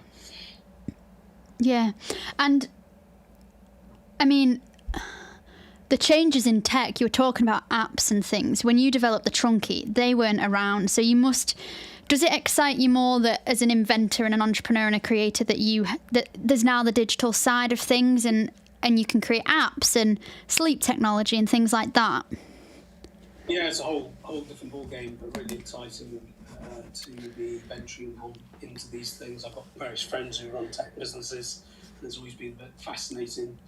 But trying to merge physical product and digital product in one experience is lots of fun. And now with AI as well, kind of helping us, anything we don't know, we can quickly kind of tool up on and figure out. Yeah. And yeah, first time round with Trunky, I had an office, I had a team of people. At peak, we got up to about 45 in the office, and then we had a factory down in Plymouth making them, which had another 55 people, so pretty much 100 folk. And now it's just 3 of us working from home. Yeah. And I see on your website that you also at some point gave Richard Branson a Virgin Trunky. I love Richard Branson. I went on a Virgin Voyages cruise at the start of the year, and they did this show where they showed his life. And he was like, oh, I didn't like cruises. I thought they were boring. So I created a cruise without ever going on one that I thought everyone would like. And he seems, to always be thinking of crazy things. And when he went around the world on a balloon, and defying the odds in that way, I bet you had a great chat with him about stuff and entrepreneurship and things like that. Yeah, he was always a bit of an inspiration, kind of trying to think about things differently, a bit of a PR man. I've always kind of looked for PR opportunities. So when I was incredibly honoured to get an MBE from the Queen for services to business, I managed to convince one of the Trunkies to get dressed up as a corgi. And I remember taking this furry Trunky into this big hall where the Queen was on one side, and there were all these guards lining the walls with rifles, and I thought, they probably shouldn't approach the Queen with one of these furry suitcases. But later on that afternoon, this was at Windsor Castle, we bumped into the Queen's dog walker, who was walking 3 corgis, and got some fantastic photos of the corgi Trunky, these real corgis. And then when I got invited along to Richard Branson's garden party to celebrate companies that were fast growing, I thought I'll have to make him a Virgin Galactic Trunky. Yeah. So are you still in touch with him, or like he's not speed dial on your phone? No, he's not me, but one day I might get to Necker Island. Yeah, I once, and I'm going to shout this out just in case he's listening. Do get in touch with us, but I emailed his PA about something linked with CF and flying, and an opportunity that I thought Virgin would do really well. His Twitter, when it was called Twitter, his bio was Mr. Yes. So I was like, you know what? You'd say yes to this idea. It's very cheap. It's just a bit of coding change on your website. It would help people with CF. In fact, what it is, because I'm put it out there, because then I feel like he has to respond, what is like a tick box for, especially people who are kind of my age, who've always had the cross-infection thing. Like for planes, if you tick if you have it or not, it raises awareness of CF. But if someone else is booked and they're on the flight, then you kind of know that there's someone else on the flight with CF. So I was trying to get in touch with him to be like, all you would need to do is change a little bit of code in, add a tick box like you did with COVID. A yes you can, no box, whatever. Great PR for you. You still think about respiratory illnesses. Amazing. And then his PA replied like, Richard's on Necker Island at the moment. So he seems to always be there. Are you going to buy an island, Rob? No, quite a hot tub. With your inventions, though, and how popular the Trunky was, you would have had, or maybe you would have had problems with fakes. Yeah, plenty of problems with copies, yeah. And were they British? Or were they like international companies that were faking it? It was mainly companies out in Southeast Asia, but the discount grocers, Lidl and Aldi, have regularly bought out ride-on suitcases part of their middle of the aisle for the last kind of 10 years now. And can you take them to court for that? How does it work? Because that must really knock you off. Yeah, to start with, we were able to kind of get, because I had basically Trunky's protected by a design registration that protects the shape. There isn't a patent to protect the idea of a ride-on suitcase, because patents protect kind of novel invention that is a more technical feature. But I was able to get a protection of what the Trunky looked like, and because it was such a unique shape, and no one had done anything similar, we had what's called quite wide scope of protection. And it's almost like my lawyers were saying, if you're an alien and you're visiting Earth and you've never seen a car before, all cars will look pretty much identical. It's only because we're familiar with seeing so many cars that we can tell the difference. So we're trying to use that analogy for a ride-on suitcase that had kind of fall-up wheels and horns and catches. So we had quite a lot of success in the early days, and then one British company tried to take us on with a very similar-looking product. And this is a copycat company that copy everyone. So they copied Joseph with their kitchen utensils. They've copied Tangle Teas, the hairbrush guys. Anyone who's successful, they'll copy. And they had a go. They got it into Tesco's. We managed to get European injunction stopping them selling it until we had our day in court. And we had our day in the High Court in London. Went really well. I got cross-examined. Their lawyer didn't think I had actually invented every single part of the trunkie. So I reeled off all my old sketches from way back in 1997. And we won, which was fantastic. And then I was on paternity leave with the birth of my first daughter. And my lawyers called me up, managed to get hold of me and said, we've got a slight problem. They're appealing the decision, so we're going to be going back to court. Oh. And they were appealing on a technicality, so I never got to stand in the witness box. It wasn't about whether I invented it or not, it was just about how to interpret design law, which was really frustrating because it was just lawyers arguing over the law. And we ended up losing. So all of a sudden I was being sued for their loss of sales from our European injunction that blocked the sale of their product before we had our first day in court, which felt a bit unfair. So kind of talking to my lawyers, what can we do? We only have one option left, and that was to take it to the Supreme Court. They'd only ever had one design case before. So we had a bit of a rally cry in the newspapers, getting Kevin McLeod and Terence Conran and some celebrity designers talking about how this decision to overturn our ruling because of how to interpret design law cast doubt on everyone's design registrations in the UK and how much validity they had. And the papers carried the story. We had a bit of a rallying cry, and we managed to get seen in Supreme Court, which was a very surreal day with the most senior judges in the land surrounded by all these brightly coloured suitcases, arguing how to interpret design law. Our kind of main approach was, look, if we were in Europe, this would be an open-shut case. It would be Europe's very protectionist about its designers. Unbeknown to us, this was 2015, so a couple of years before Brexit, and all those judges were Brexiteers who hated European law. So in hindsight, we argued the wrong case, and they decided to uphold the decision that we had lost. So I was like £1 million of cost went into that, and it was a sad day to have lost, and also for the kind of degradation of what design law really was going to mean to British industry. However, I talked to the press throughout the whole period because I was really upset about this copycat, and the press had never really talked to brands about being copied before, so we had a lot of column inches, and the day we lost, every single national newspaper carried the story in the business section.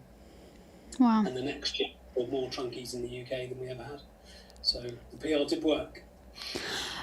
I mean, that is crazy, and it's horrible that someone just copies, this company just copies ideas. Did you ever think when you were drawing those drawings and things that it would take you to court and you'd have to understand design law and all of that kind of jargon and stuff? No, I mean, the guidance back then was very simple. Like there was no real interpretation about what to register and how. There was no guidelines or anything, so it was all kind of a bit vague.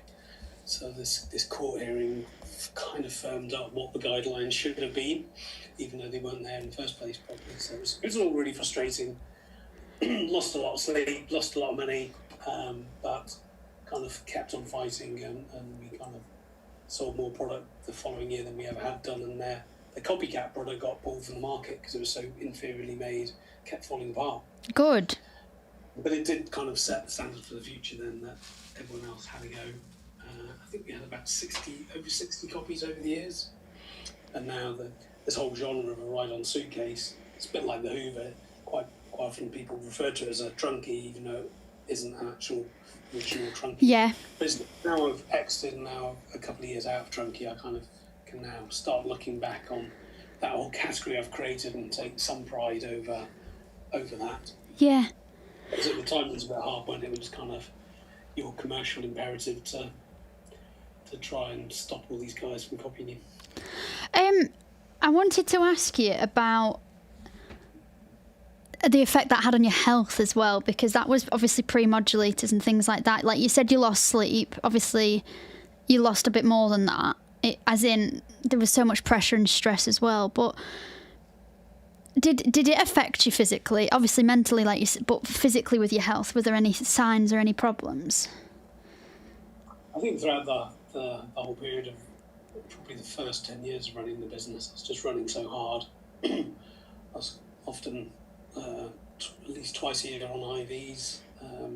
Quite often I'll be in board meetings wired up to all my drugs, trying to keep going, not taking any holiday, not feeling like I was weak or anything like that. So yeah, it did take its toll over the years. And then, so actually I remember at one point I was seeing a triathlon coach because I was doing quite a lot of triathlons. Yeah. And he said, "Rob, if you're feeling ill with a cold or anything, you should just not train, like take a break." And for me, it was like, you've always got to train, always got to keep going. See, the gem of an idea sort of got sown then, that actually maybe the best thing isn't to keep pushing yourself as hard. The best thing could be to actually take some time to recoup. Yeah. And then many months later, I read the book, The Body Keeps the Score. And yeah, now I'm a much more chilled, relaxed, older person than I used to be back in my 20s and 30s. I think it's so hard though when we didn't have the modulators that we did have to just push through a lot of stuff, so we didn't know when to stop unless it was hospital or IVs. We didn't. I felt like it was hard to gauge when to rest. Yeah, absolutely. I mean, all the travelling and the jet lag, and then yeah, it was. I think what took me to one of the breaking points was trying to keep this really full life, then start a family and have young kids, and trying to balance all that almost got too much. I had to really have a bit of a chat with myself and say, this isn't possible, you're not superhuman. Yeah. You really need to start choosing some of your battles. And actually I ended up taking a step back a bit from the business, and promoted one of my guys to be MD, and went 3 days a week for a couple of years, just so I could spend quality time with the kids. Yeah. I'll be travelling all the time and busting it up, which was amazing.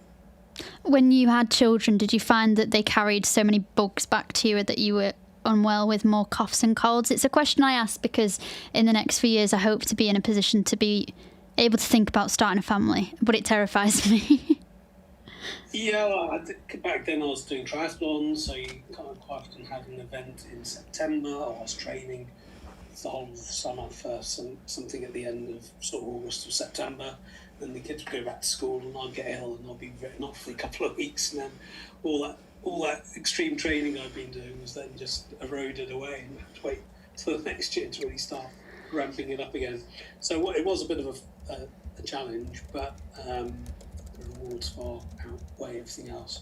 I mean, in all honesty, I spent over 30 years of my life thinking I couldn't actually be a father. Yeah. So it was only kind of in my early 30s with my ex-partner kind of going to see the doctor and finding out more about IVF that it even dawned on me that it was actually a possibility. Yeah. And you wrote the book 65 Roses in a Trunkie. The reason it's called 65 Roses is because, well, the reason that was around is because it was someone who didn't know how to say cystic fibrosis, and they said 65 roses, and it's great. So 65 roses in a trunkie.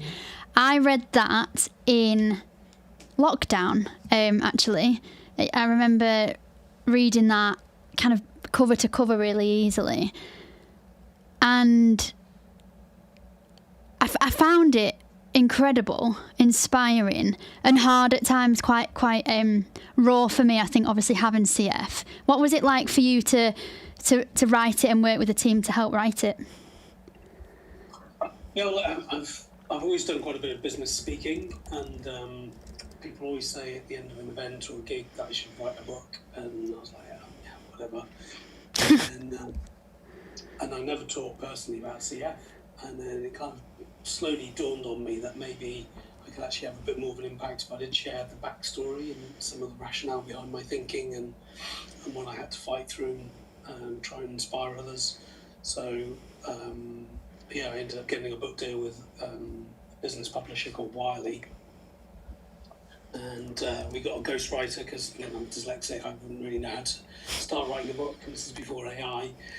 We found this amazing ghostwriter who was able to support me and kind of eke out all my stories, and we worked together to pick the best narrative and flow. And for me, I didn't want to do a how-to book or a top 10 tips for X, Y, and Z. I wanted a narrative story that would take people on a bit of a roller coaster of what I experienced, which I think we achieved. And do you feel like that was the first time that people really knew about your condition? Because in Dragon's Den, you didn't mention it, did you? I'm right in thinking you built who you were without the violin, the feel sorry for me from people, which is great. Was it the first time you kind of opened up vulnerably about it to everyone who didn't know you? Yeah. It was a fairly well-kept secret. Those team members knew about it, and it was a bit hard to avoid it in the office sometimes when I was doing my IVs. But it wasn't something I really talked about. And was that by choice because you wanted to prove without it, and you just didn't see it as defining you? Yeah, absolutely. Yeah. In the book, obviously, you talked about your health and your sister's health, and kind of what happened to Kate, and sadly she passed away. Was that really hard to especially kind of go back over and write that chapter? I think it was actually really therapeutic because back then, and this was way back in like 1995, I was 16 when she passed. I didn't get any counselling. I think I might have been offered some, but I didn't want to do any, and no one really encouraged me to do it. So that whole period I just dealt with on my own and kind of had to navigate myself, and I did kind of, I guess, leave parts of me behind as a result. So it was actually a really therapeutic process to go back through and re-explore some of it. And the ghostwriter was actually a counsellor himself, so I was held in good hands when we were exploring more of this stuff. So it was really therapeutic and kind of really opened up some areas that had been closed off a bit. Yeah, I'm just looking on the YouTube comments that are coming in, and people saying that, well, one person said they always wanted one as a kid. They're so fun. But then other people, a true masterclass of resilience. And someone else, so great to see the talent within the CF community, so many great CF entrepreneurs. The modulators came, and you were eligible to take Kaftrio, weren't you?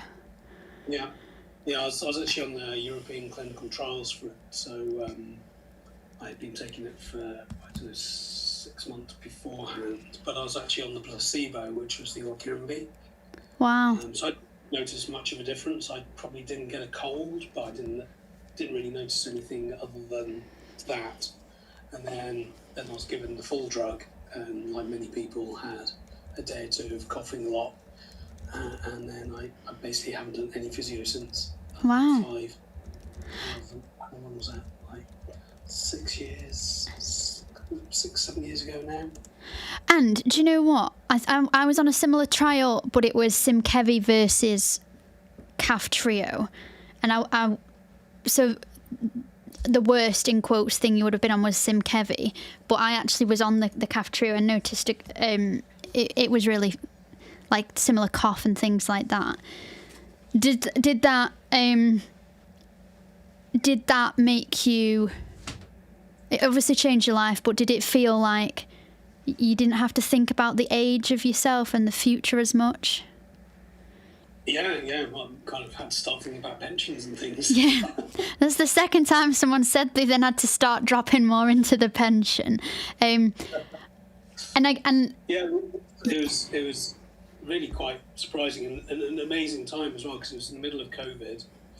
I ended up having to move up to my parents because my ex-partner insisted on the kids going back to school, and I just didn't feel safe with them going back to primary school.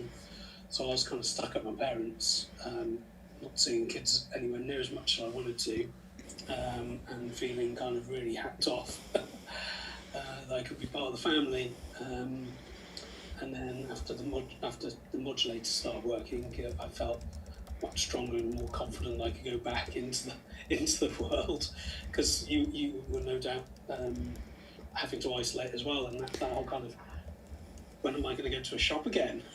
Yeah, it was so rogue. It was so random. I was doing my final year of university, so I did my dissertation. It was quite nice to not be distracted. But I remember saying to pleading with my team, please, can I walk around the village? No. Can I drive around the village? But what if you break down? And I was like, oh. In the end, I was like, I don't know if the word's demented or whatever. I was walking up and down the garden. It was crazy, wasn't it? How strict it was for us. It was, but I was going out on my bike. I was taking the kids out on the roads. Yeah. I just wasn't going in any internal spaces, so no shops or pubs or anything. So it's just out and about with the kids, but outside. Yeah. It was amazing. It was amazing with that, just being out. Yeah. With no one else. So you've been off on Calf Trio. Are you going to be moving on to Aleph Trek, or are you staying on Calf Trio? What's kind of going through your head with that decision? I'm on it, yeah. Oh, amazing. Me too. I don't know, was it 6 months now, maybe? Something like that. But yeah, it's incredible, isn't it? Like us with the CF and all the pills we have to take. But the challenge to take those evening pills all the time, that even though it's such a revolutionary drug, I was forgetting to take them sometimes. I take mine in the morning, actually. But yeah, I still forget Creon. That is something I still forget. I have the Creon police, my mum being like, have you taken your Creon? Have you taken your Creon? And now my husband doing that. But yeah, it is. So you've always been around the CF Trust, haven't you then, growing up with your mum used to be head of fundraising, Carol, who my mum obviously knows through doing things and raising money when I was younger. Has it always been there, the charity? Yeah, there's always been stuff going on from kind of various fundraising things and those kind of little pots that you collect, the coins that are always around. I don't know why you couldn't have invented a more fun one of those. I remember them holding them and, shaking them. That was always kind of there in the background. And Mum did amazing things for the trust and raising awareness. But kind of in the early days, there was always the promise of a new drug at some point coming out. Yeah. But this is back 30 years, and kind of I just kind of gave up on any hope of there being a cure and just cracked on with life and not thinking about whether there would or wouldn't be a cure. So it was actually a nice surprise to discover they had invented something 10 years ago that could actually promise some significant improvements. Someone's just commented on YouTube saying they don't think they left a 3 words space for 9 months in COVID. Absolutely, it was a really crazy time. When you started the modulators and Aleph Trek, have you noticed any improvement on Aleph Trek? No, nothing on Aleph Trek. No. I had there was this weird ghost cough or throat clearing that I kept doing even though I didn't have anything to cough up. There was always this kind of, I was always clearing my throat just because it was force of habit. Well, yeah, if you've always trying to cough something up. Just habit. naturally. Yeah, if you've been used to it for ages. I know when I started on cafeteria, my voice changed a little bit. It wasn't as husky, but when I definitely don't cough as much. But it was a habit as well, wasn't it? Just the kind of CF coughs. When you started the modulators, it must have been a little bit of a bittersweet for your family, for yourself, knowing that it would have benefited Kate as well. I mean, it was a long time ago, so it's 20 just trying to get the maths right, 25 years. So yeah, it was such a long time that I don't think it ever crossed over. Yeah. My final question is the theme of this week's next week's CF week is one diagnosis, 11,000 realities, because there's now 11,300 people in the UK with CF. I just wanted to know if you could sum up your CF reality in a sentence.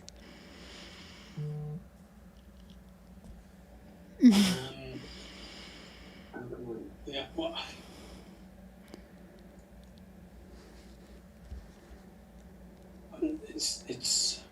I'm fortunate enough that the wonder drugs have made such a difference. I didn't really think about it at all. I haven't had to take any antibiotics for about 5 years now. So Wow. it's just vitamins and omeprazole. I get really bad heartburn, so I have to take that.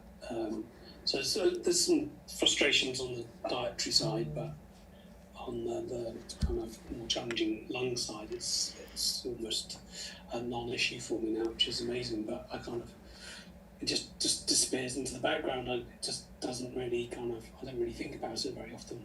Yeah, and that's a great place to be in. And there's obviously the 10% that don't have access to the drugs, which is why the research and the fundraising is still so important. But yeah, thank you so much. Thanks for staying up till near 11 o'clock chatting to me. I really appreciated it, and I hope you sleep really well tonight, knowing that I'm awake.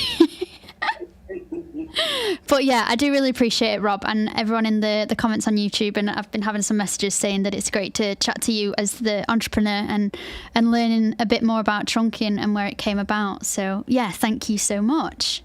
For the rest of the evening, what time are you finishing? 10 a.m.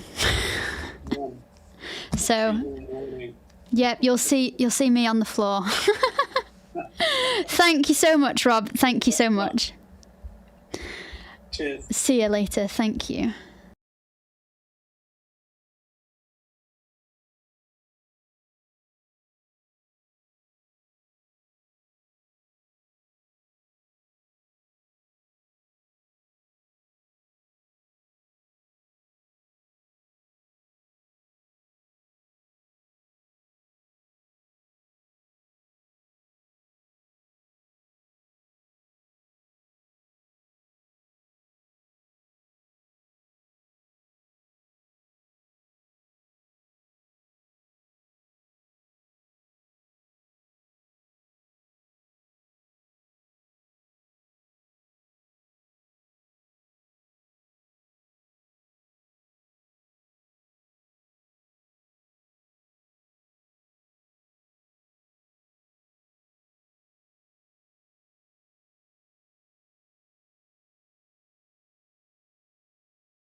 Hi everyone, I have just gone to the toilet, but I'll be right back with you.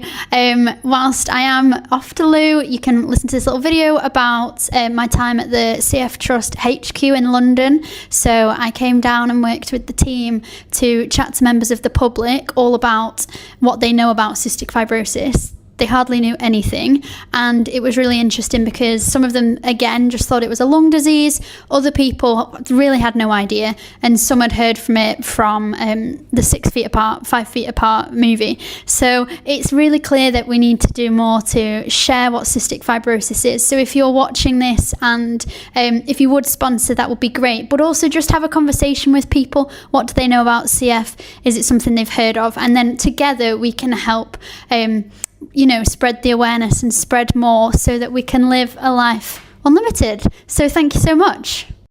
You don't see what I see. You don't see the hours coughing or the hours laughing. You don't see the mountain of pills I've taken, the hours of physio, the hours of training and training. You don't see the constant nagging congestion, the scary thoughts about my future. You don't see me having to avoid meeting others with the same condition. The chance of catching an infection is simply too dangerous for us both. You don't see the support team behind me, the trips to hospital.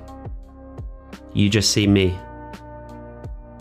See me grow, see me cough sometimes, see me try to live a life unlimited.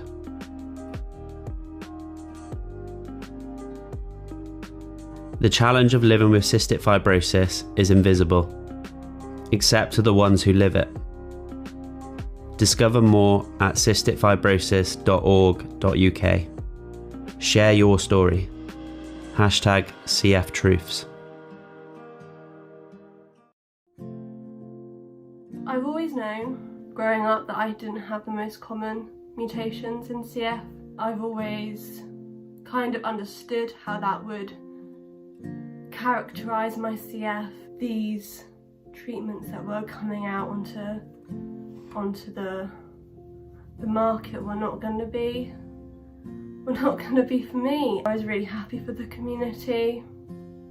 I've seen friends flourish on these drugs, but it was really hard for me to accept that my wait was going to be longer, and I didn't know when a drug for me would come out.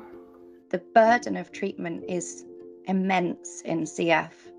He spends hours every day completing his nebulizers, his physio, remembering to take his tablets, putting up with sinus headaches and managing his pain. And all of the treatments only treat the symptoms of his disease. And I suppose that's one of the harder aspects of knowing that we're not eligible for any of the new CFTR modulator drugs, which I would love to feel like we're treating the underlying cause of his disease rather than just those symptoms. We so desperately need something that can get us not off this roller coaster. I'm not sure that treatments in the near future will remove all of these variables, all of these hurdles, all of these worries that we live with, but they could make a massive difference.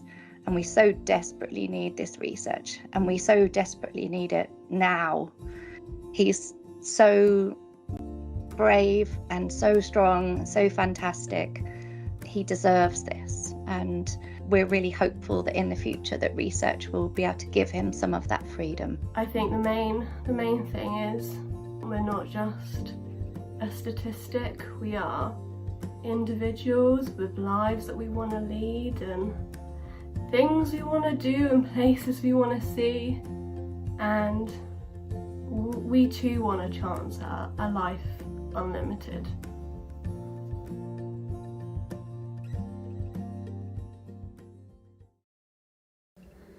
That was some members of the community sharing their stories.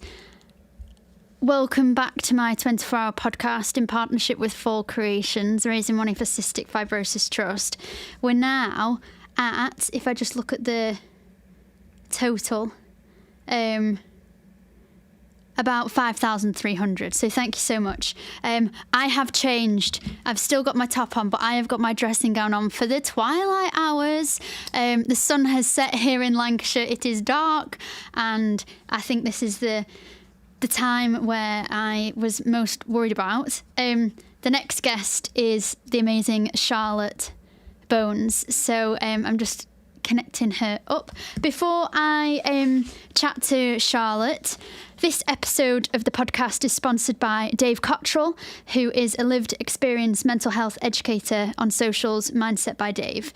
He says growing up with bipolar disorder and social anxiety, he believed as a teen he would never amount to anything. However, as an adult, the very struggles of his youth have become the reason that his unique style of education really resonates with those that struggle too.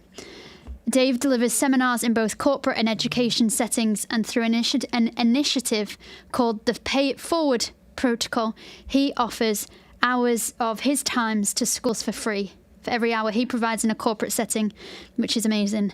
Find him on Instagram and everywhere else at Mindset by Dave. Oh, well, Charlotte, thank you for joining. I feel like when I messaged you, like, do you fancy the late hours? I bet you were like, oh. But how are you? I was a little bit concerned. I was like, will I be able to stay awake?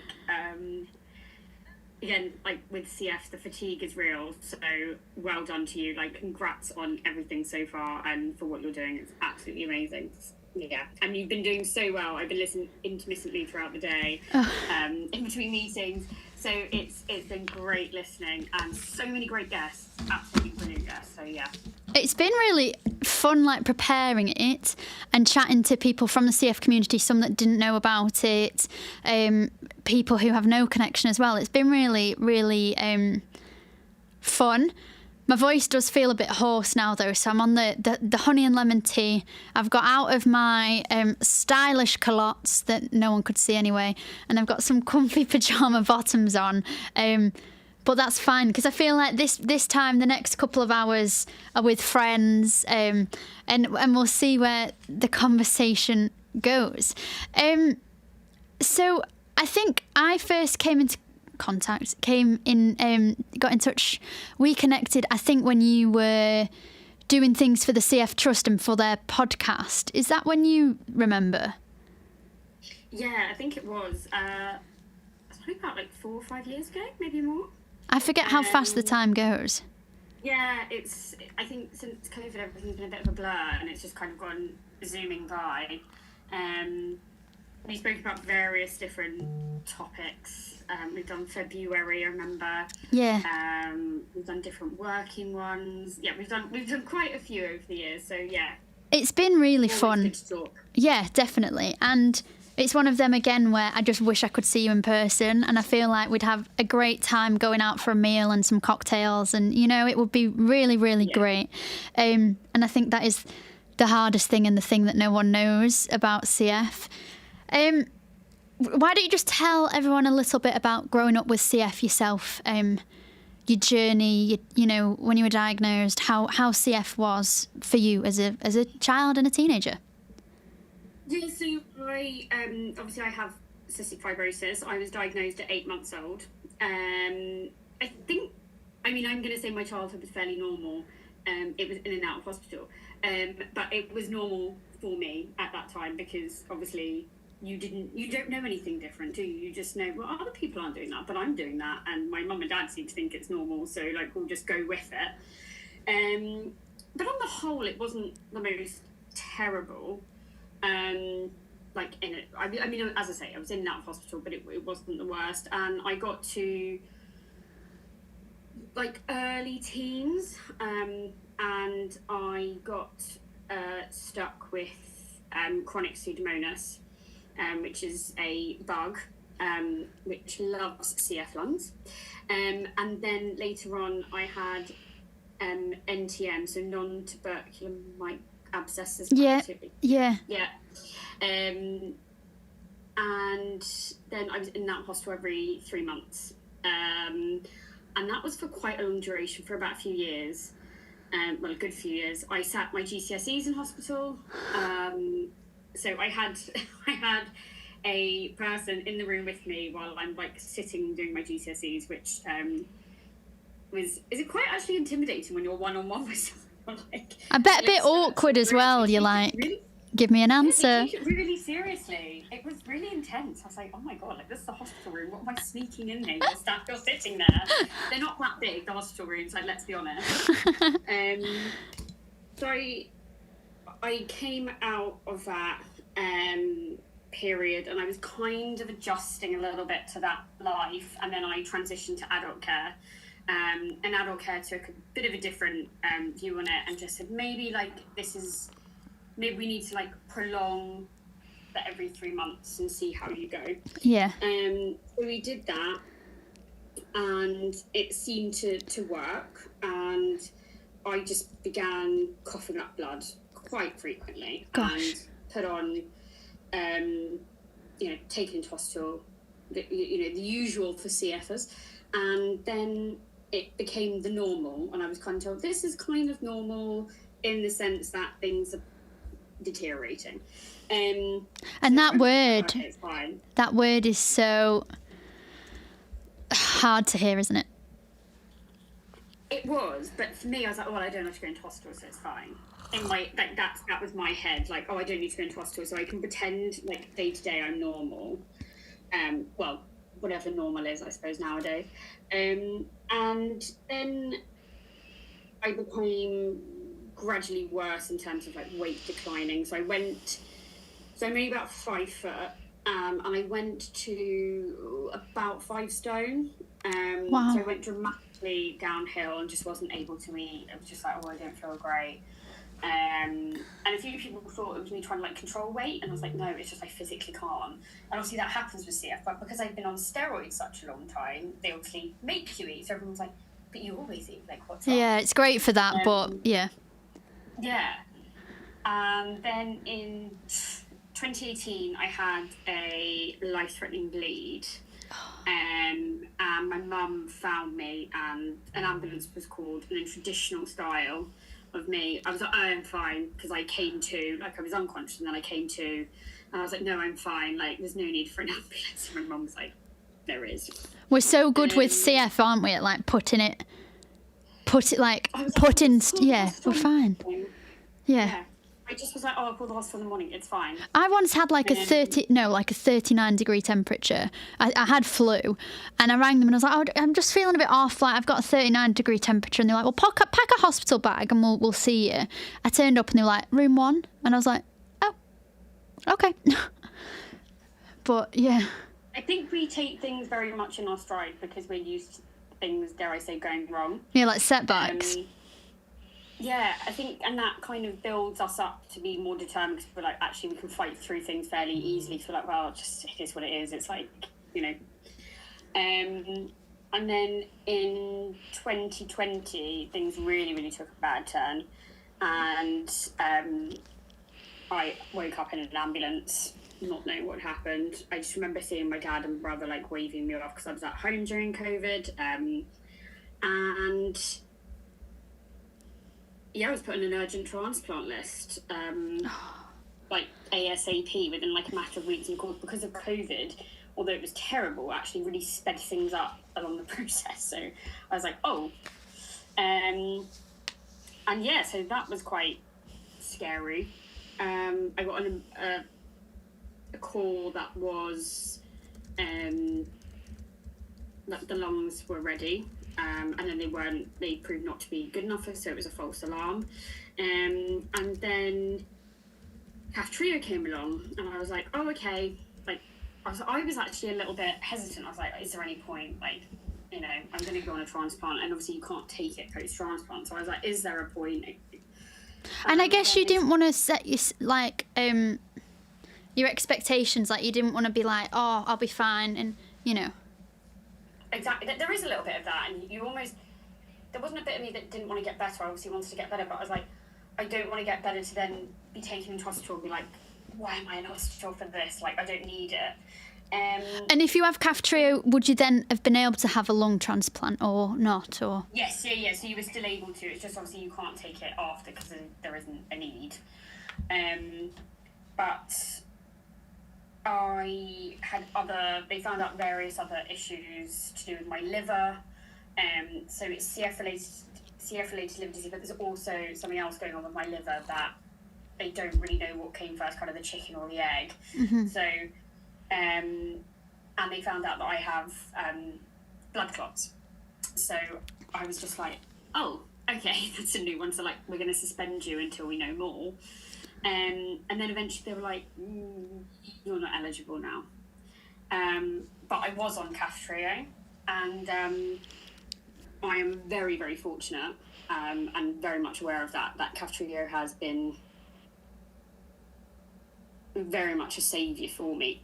As you know, as you've been reiterating throughout the day, it's not the cure, and it's not, you know, the end game. The end game is a cure and something to really abolish this. As you say, 11,300 people now diagnosed a year.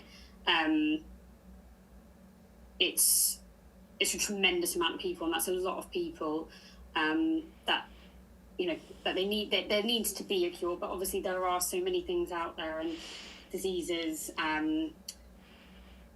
And then I heard, I think, Seema say earlier about, you know, the NHS only has so much in their budget, and there's so many illnesses, there's so many medications to cover. It is really, really hard.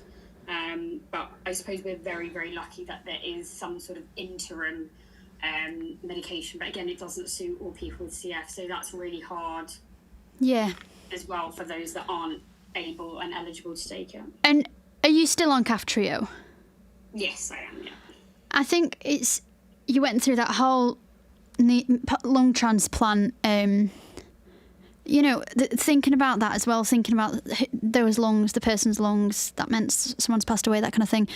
But going back to what Seema said, it was really interesting hearing behind the scenes, if you will, of what was going on and actually how, you know, take or leave Matt Hancock's personal life and what he was in the media for, but how much he had our backs. Yeah. And I do, and will forever be grateful to him and her and all of them for doing that, because he could have picked a different problem to get behind, but he chose a new CF. So, yeah. So you're obviously off the transplant list now. Mm-hmm.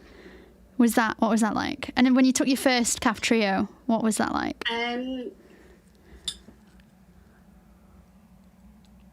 It was a bit like limbo when I came off the transplant list, because I was like, is Kaftrio going to work for me? I hadn't been on it that long. I'd seen a bit of an improvement, because I'd only been on it maybe a month. Yeah. Like, hadn't been on it that long. I had seen huge improvements in terms of my appetite, and I was like, maybe that's a bit psychological, because I knew I had to put weight on for the transplant. You know, I was taking the Ensure drinks by the dozen, literally. Gosh.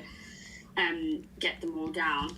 But it's a really strange phenomenon to be on it until you can't have it now, and then be told, but there's a tablet that actually can really help and change things again. So emotionally in 2020 I was kind of up and down. So why were you told you couldn't be on it? Because of my blood clots and my liver. It's a big drug for the liver. Yeah, they just said they couldn't necessarily identify at that point what the situation was, so they didn't want to put me through anything, and, you know, obviously in case there was any repercussions. And then you were able to go on it. Yeah, and I couldn't go on blood thinners at the time, and it's, you know, for a transplant, obviously you get told last minute that you got lungs, and it was about, you know, if I am on blood thinners, how much do you give? Because I hadn't really been officially diagnosed. They're just like, you've got a blood clot in your liver, we need to do something about it. And then it was said, actually, you know, we need to look more into this, because it seems there's more than maybe one in your liver. So yeah, it was all a very complex situation. Even the transplant doctor, I do remember one of them was like, you are rather complex. And you're like, thank you so much for that. That's a really nice thing to say. Yeah.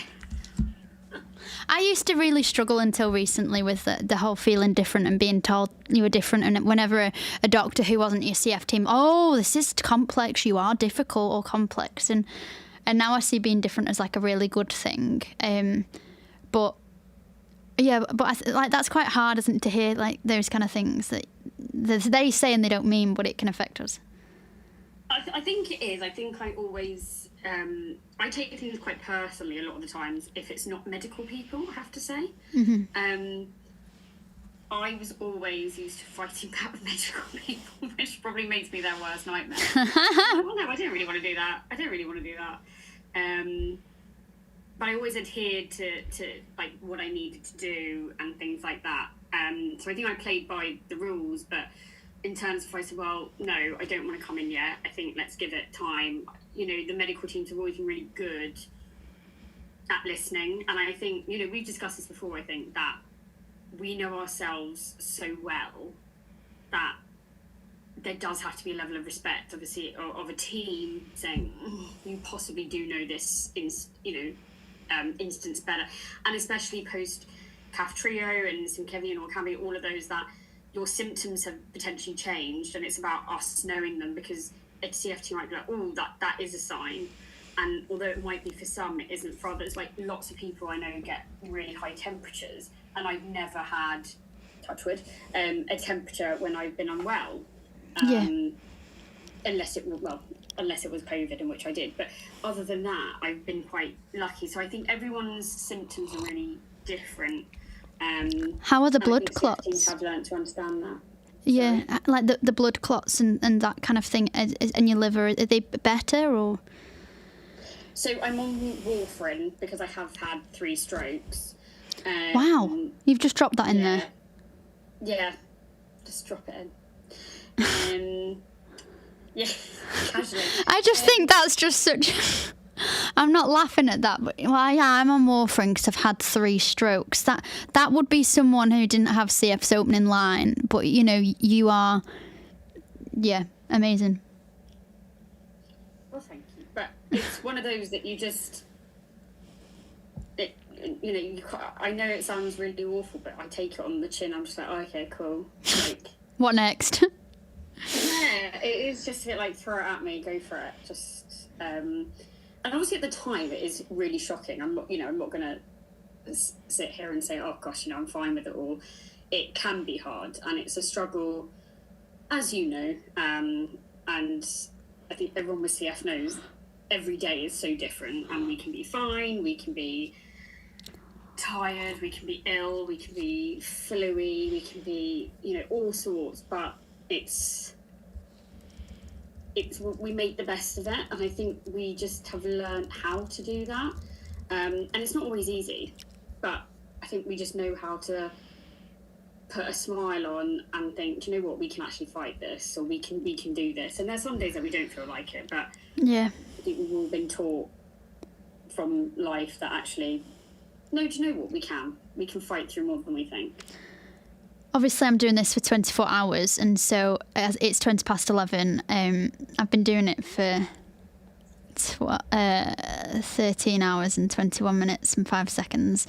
But I did my physio at the start of the day, and I do need to do it now. So I'm going to be using, and I made the conscious decision to do this on YouTube as well, because obviously it's 24 hours. I do need to do it. So for people who don't know, I'm going to be using this. I'm not going to be doing my physio potentially as long. Normally I do it lying down, and I do have hands on. My husband loves to beat me up. But I'm gonna be using this because it's better than nothing, but it also demonstrates, I guess, what it's like. So this, I think, is a Paripep. Do you have one of these? No, I used to years ago, and I remember you talking about the bubbles earlier today, or maybe it was with Rob before. Yeah. Bubble Pep. I used to love Bubble Pep. I did. I loved that. And then adults, when you're in hospital, and they were like, "We don't do that," and I'm like, "No." Like, so you don't let my mum stay next to me, and you don't let me do Bubble Pep. Great, but But yeah, so there's numbers. I'll just show people who are watching. There's numbers here that are different halls of resistance, and the physios test like which one's best for you to blow. It doesn't rattle your chest, but it provides resistance, air resistance, and the thought is it then helps with clearing secretions. So I'm just going to be doing it in the background as we chat, which I thought you would be fine with. Absolutely. But I mean, so cafeteria was really life-changing for you, it sounds like, and saved you from different lungs and that option. I wanted to know a little bit more about like your journey and your job and employment and career, because you are a business gal.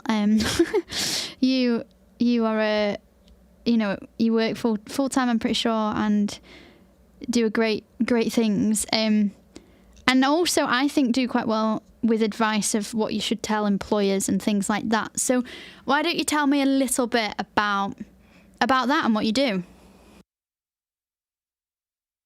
Went to uni and I got my history degree, and I was a little bit like, I don't know what to do. And I just went into a customer service role and for a waste management company.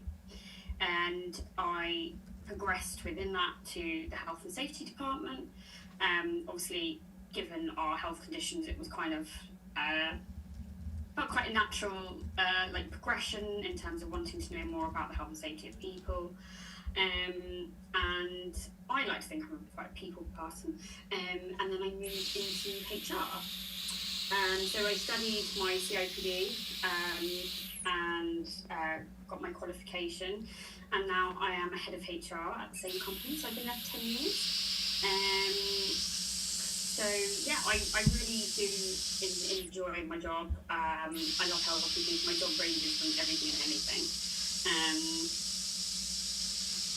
But I think, we've done employment kind of chats before, and I think we've discussed it briefly already. But the resilience and the determination, the fact that like what you're doing, literally fitting everything in to a day, I think shows an employer that there's more to us than just, oh my god, they're going to be off for a long period of time. And with so much progression in medications, that also stands to us in terms of employers think that it's hopefully going to be better. But equally, I do think, if we need time for physio, like I've gone into work with my intravenous antibiotics and just done them there and then, and had like I have my clean table and rub it down. Everyone knows not to go near it. And that's such a good work environment. That's such a good work environment. Because I've done my physio. I've never done it at work. I have done it driving into work and was very conscious it looked like a vape.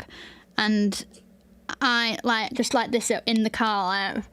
It's also important after you do physio to huff, which is like a, and then you do it slowly to see if the secretions, and then you cough anything up. So I'm doing that as well. But yeah, I was conscious it looked like a vape, and I am as probably everyone is with CF yourself. Like I'm a major anti-vapor, anti-smoker. I don't know why you do that to your lungs when you're born with working lungs, and we weren't.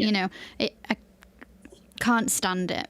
But yeah, it looks a little bit like it. So you're head of HR, which is amazing. And also I don't know if this is you don't come across like a HR person. You seem very approachable and friendly, but maybe that's my experience with HR. And I hope my colleagues feel that as well. Yeah, I feel like I think I'm really friendly, and I try to be on a first name basis with everyone. We've got quite a lot of employees, but I do try and kind of come, I do try and be on a first name basis with people, and if not, say, oh, sorry, like, what's your name, and kind of introduce myself a bit rather than just, she's the HR person and it's going to be in trouble. I think those days are hopefully going. Because how many employees are you responsible for? There's about 300. Wow. That's a big thing. That's a big deal. Yeah. So working with CF, like you said, we fit it in, but it's our norm. It's all we've ever known. What's the one thing that you wish more people knew about CF? lungs. Didn't you do a campaign for the trust about that? I saw you on a billboard once. Yes, I was. I saw you on a billboard. I was. I was on a billboard. Yeah, so I did do that for the trust. But I feel quite strongly as well that we can't meet. And I think a lot of people don't understand, like, why can't you see someone with CF and chat to them? And like, because obviously what we may pick up from each other and various other elements. But I suppose the other thing is that every day is different, and just because you look fine doesn't mean you are fine. I don't think that goes for everyone, to be honest, not just CF people. But I think that there is a bit like, oh, you look fine because you come into work today, so you must be fine. And I'm very aware of that as someone in HR, that just because someone says that's fine doesn't always mean I should probe a bit more to see if they're actually okay. Yeah, So. I saw that it takes like 3 times asking someone, are you okay, for them to then say no. Yeah. Which is incredible. I normally do 2 cycles of this, by the way, everyone who's sending me messages about like what my husband calls it my tutor. So that's what it is. But I normally do 2 on each side and then 1 on like my chest. So I do it 6 times. But I'm just going to do it like 3 or 4 today because I feel quite clear. You were talking a little bit about cross-infection, and that's something I've really tried to get across today because, like you said, not many people know about it. And also, isn't it horrible, like the only people who get it you can't be in a room with? It's pants. It's not like another disease where you can just be like, Here's the support group, let's turn go to up. this group, exactly. It's all online. So kind of when COVID came and it was all online, I feel like we were so used to it, like, oh, okay, cool, like run of the mill. But yeah, it can feel really isolating. And I think people don't take that.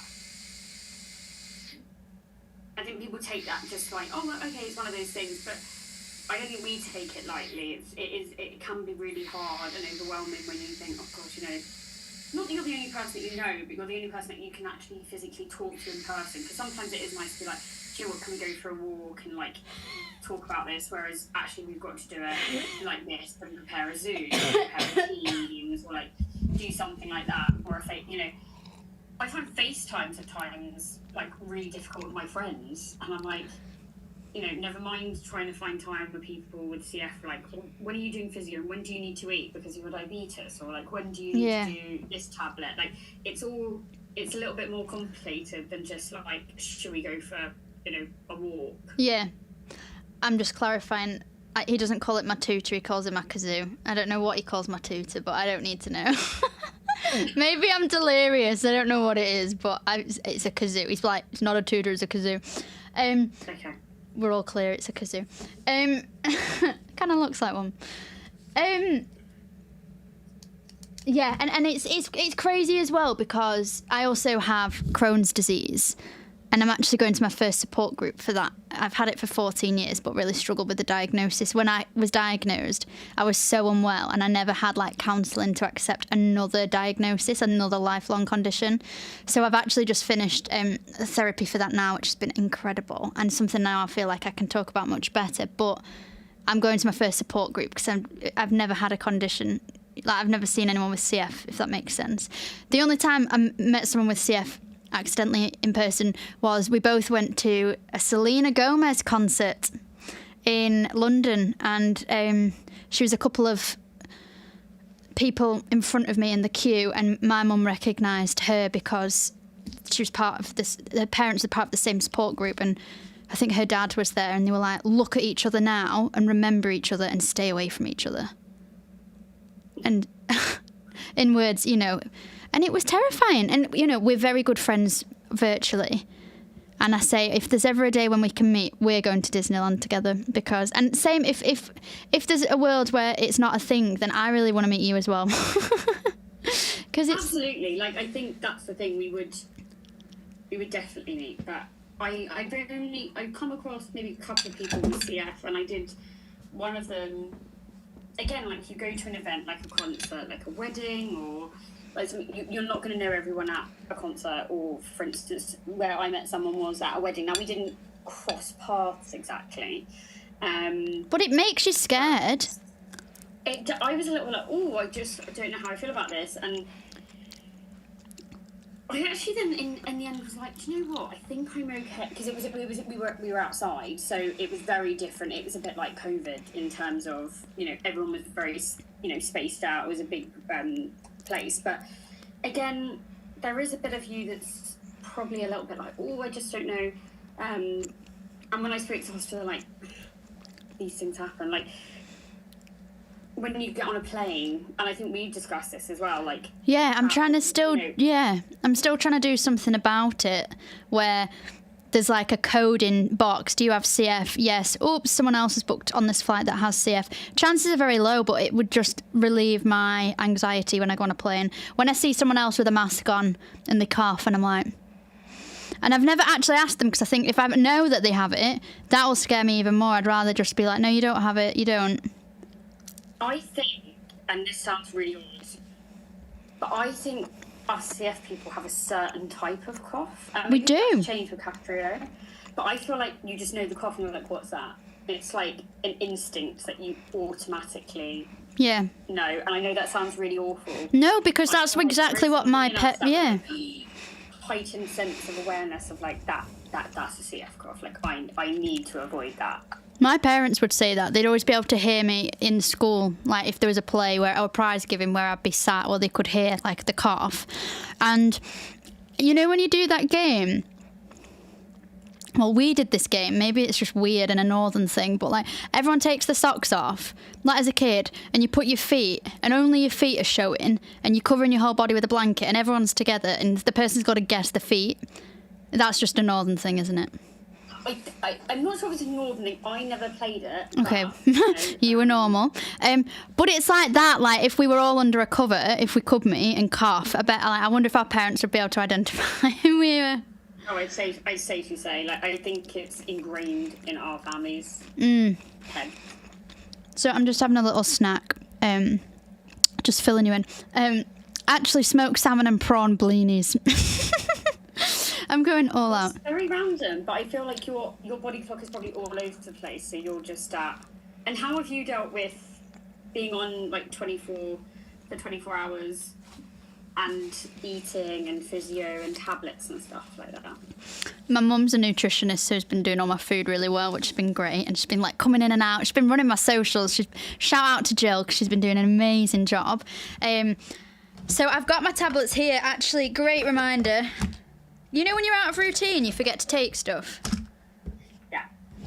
So I took my Alpha Trek this morning before I started. I'll have to remember to take that. And yeah, I've got my tablets and my inhalers here, so I'll do that. Physio I've just done. Albeit I'm clear. I would normally do more physio, but I think it's a bit like, you know, when you get an overnight flight back, missing it or not doing it, it's all right for one. Yeah. I find it hard with nebulizers because I'm on them 3 times a day. And I'm like, what time? Especially if there's a time difference, you're like, yeah, that's really hard. What time am I doing them? But talking of nebulizers, I've also been accused. So I was in a restaurant and took my nebulizer. You know, like we just take everything just very casually, like, yeah, I'm just doing my nebulizer, and it does look a bit like a vape because it's like the e-flow one. And like the actual fume. Yeah, and the waiter came over and was like, I'm really sorry, I'm going to have to go outside with that. And I was like, oh, but it's medical.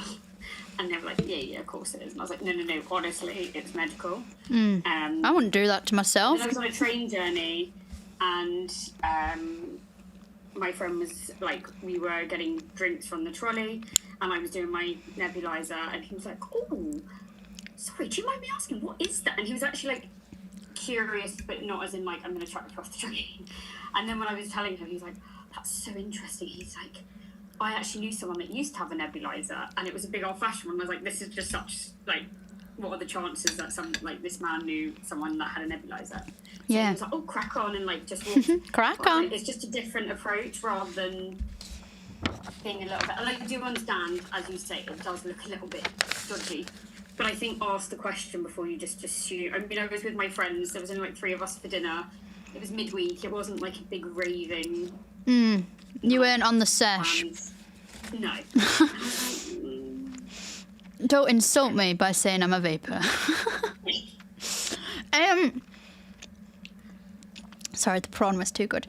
I want to talk to you a little bit about the mental toll, both of the fact that the cross-infection thing, but also just in general, because, and I guess my dad's going to bed. It's all right for some. Because the sponsor of this episode is Dave Cottrell, who was on earlier, who talked about his mental health, but also he gave tips.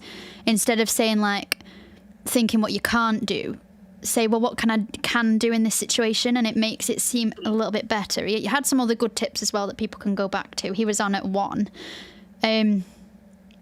But yeah, I mean, how has this all affected your mental health? You've been on such a roller coaster. Yeah, I mean, I can't sit here and say, yeah, it's all fine and dandy. Yeah, I think it has. I think I've always tried to look at what I can do and try and turn it round. I mean, don't get me wrong, I have dark days where I'm just like, oh, I just want to stay in bed. But I know I need to either get to the gym or do physio or go for a walk and clear my chest. But it is hard.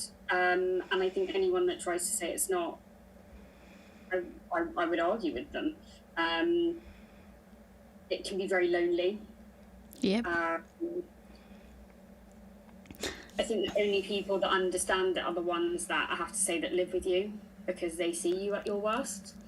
Your mum and dad and your husband probably have seen when you're really bad and when you're really good, and the variation of our moods, because they probably swing according to that. And I think the untold story probably goes out to the siblings as well. I do think siblings are people with a condition, not just CF, but just any condition. Like, they have to see their sibling unwell, and that, I'm sure, or like in and out of hospital, and they grew up with that, and that's maybe not normal for them, but they grew up thinking it's normal. So again, their version of normal is very different to ours, because we're the patient. So again, it's very different. So I think it can actually take a toll on the whole family. That's so true. And I'm really lucky that I got on really, really well with my brother, and we're really close. But I do sometimes think, oh, like, it probably took a toll on you, and it's never discussed. And he's always like, no, it didn't. It's fine. And I'm like, they would have been almost. I mean, I'm an only child, so I can't relate. But in some respects, they were never, or maybe in some instances, they weren't put first. Clearly, with health. It sounds like, I mean, my brother and I were both in hospital at the same time in different hospitals at one point. So my poor parents were running backwards and forwards. So my mum and dad have we run them through the mill. But yeah, I think it takes a mental toll on everything. And then as you get older and you realise what you've been through and what your family maybe have gone through in terms of watching you like that and stuff, and especially for me, the ups and downs and being told you are on the transplant list, you're off of the transplant list, you're suspended on the transplant list, there's no transplant, you've had 3 strokes. It's definitely been an up and down roller coaster, and I would safely say my moods have just been possibly a nightmare to live with it. But it's so true. Like that. And I do retreat if I feel a bit overwhelmed at times. I'm like, do you know what? I just need to retreat back to my safe space, my bed. I know. Can relate, but can't relate right now. I feel like it's so true. Like the people in your house do understand. Obviously, they don't have it, but like I think my mum and my dad understand it the most, because obviously they've known me my whole life and everything. My husband doesn't understand, but has only been in my life 7 years only, so doesn't as much. But then I reflect back on thinking sometimes that he doesn't understand, but then he would see me every day when I was in hospital last year, or every other day. It was like an 1.5-hour drive. And then I think about when I was in hospital with flu over Christmas and how happy I was for the NHS Christmas dinner to be crispy and not soggy, and how they were making the most of the situation. Like Phil, who's here, he drank Buck's Fizz out of a sputum pot because there was no glasses or anything. And I was like, yeah, that's... I'm full praise for that. Yeah. What else are they used for? But, you know, there's things like I was put on oxygen in the middle of the night when I had flu, and I was scared because I was like, oh my gosh, am I going to ever be able to come off it? I've never, like, what am I going to do? And like FaceTiming, I could barely talk. It was hurting my mouth. I ended up having to swap onto humid oxygen because it was making my skin and my lips full of ulcers. And like, that's hard for the couples, you know, the other halves of the CF people who've not known it the whole life and they're just thrown into season 15. Yeah. Yeah. That's a really good way of putting it, actually. Yeah. So why is it still important for people to fundraise for you? Not fundraise for you, but fundraise in your opinion? Because we're not there yet. We've come so far, but we're not there yet. We're nearly at the finishing line. It feels like, you know, we've run a marathon and we are at mile 20 and we've still got 6 more miles, which doesn't feel a lot in comparison to how far we've come, but there's still mileage to go. And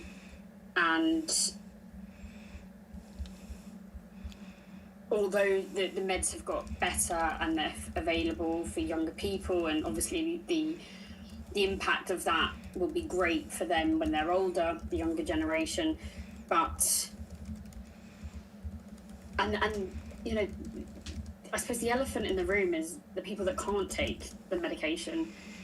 There's nothing left for you know, that there isn't anything for them at the minute. So again, that breaks my heart. The cure might be the only way to get there. So that's, you know, there's still a lot more to do. And I think if we could find a modulator or something of sorts that get that percentage that can't take, I can't remember the percentage off by heart. It's 10%. 10. I thought it was, but I was like, I don't want to fact check incorrectly. But if we could get that 10%, you know, on some sort of modulator, we'd almost be at like mile, you know, 24, and then there's just a little bit more to go. So yeah, I think it's all about just keeping going, because we're not there yet. Check your phone. Yeah, we're definitely not not there yet, and it's so important to do that and to know that we're still raising the money for this. And yeah, I've just had to do like my nose, and so it's just tingling. I'm just taking my tablets actually as well, and I was thinking about Paravit. Remember, you're on Paravit, I presume. Yeah. And when we used to have loads of enzymes, it's things like that people don't think about. I mean, this is like my day, but I take them all in the evening now. I had a conversation with my team where I struggled sometimes because I work different hours. In the morning, it was like, oh, where am I rushing around to? But this way, at least, I have them all. And I have... And how many tablets do you take then a day? Creon, Alpha-Trek, which I actually didn't realise how much I would enjoy just twice. Just in the morning, I take it. 1, 2, 3, 4, 5. About 15 at night.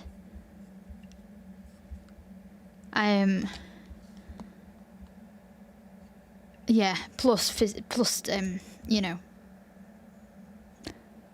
Creon, and things like that. Then I have you know, a liquid feed and other things as well. But yeah, I also have this little beauty. I don't know if you reckon I could play guess the pill. It is yellow and white. You've lost me. Docusate. You're obviously not on that. Which one? Docusate. No. No, I'm not on that one. Keeps things moving. You won't be on this one either because this is a supplement fish oil, I think this one is. But yeah, so as our time kind of comes to an end, today, as you're going to go to bed, I'm sure. What time's your bedtime normally?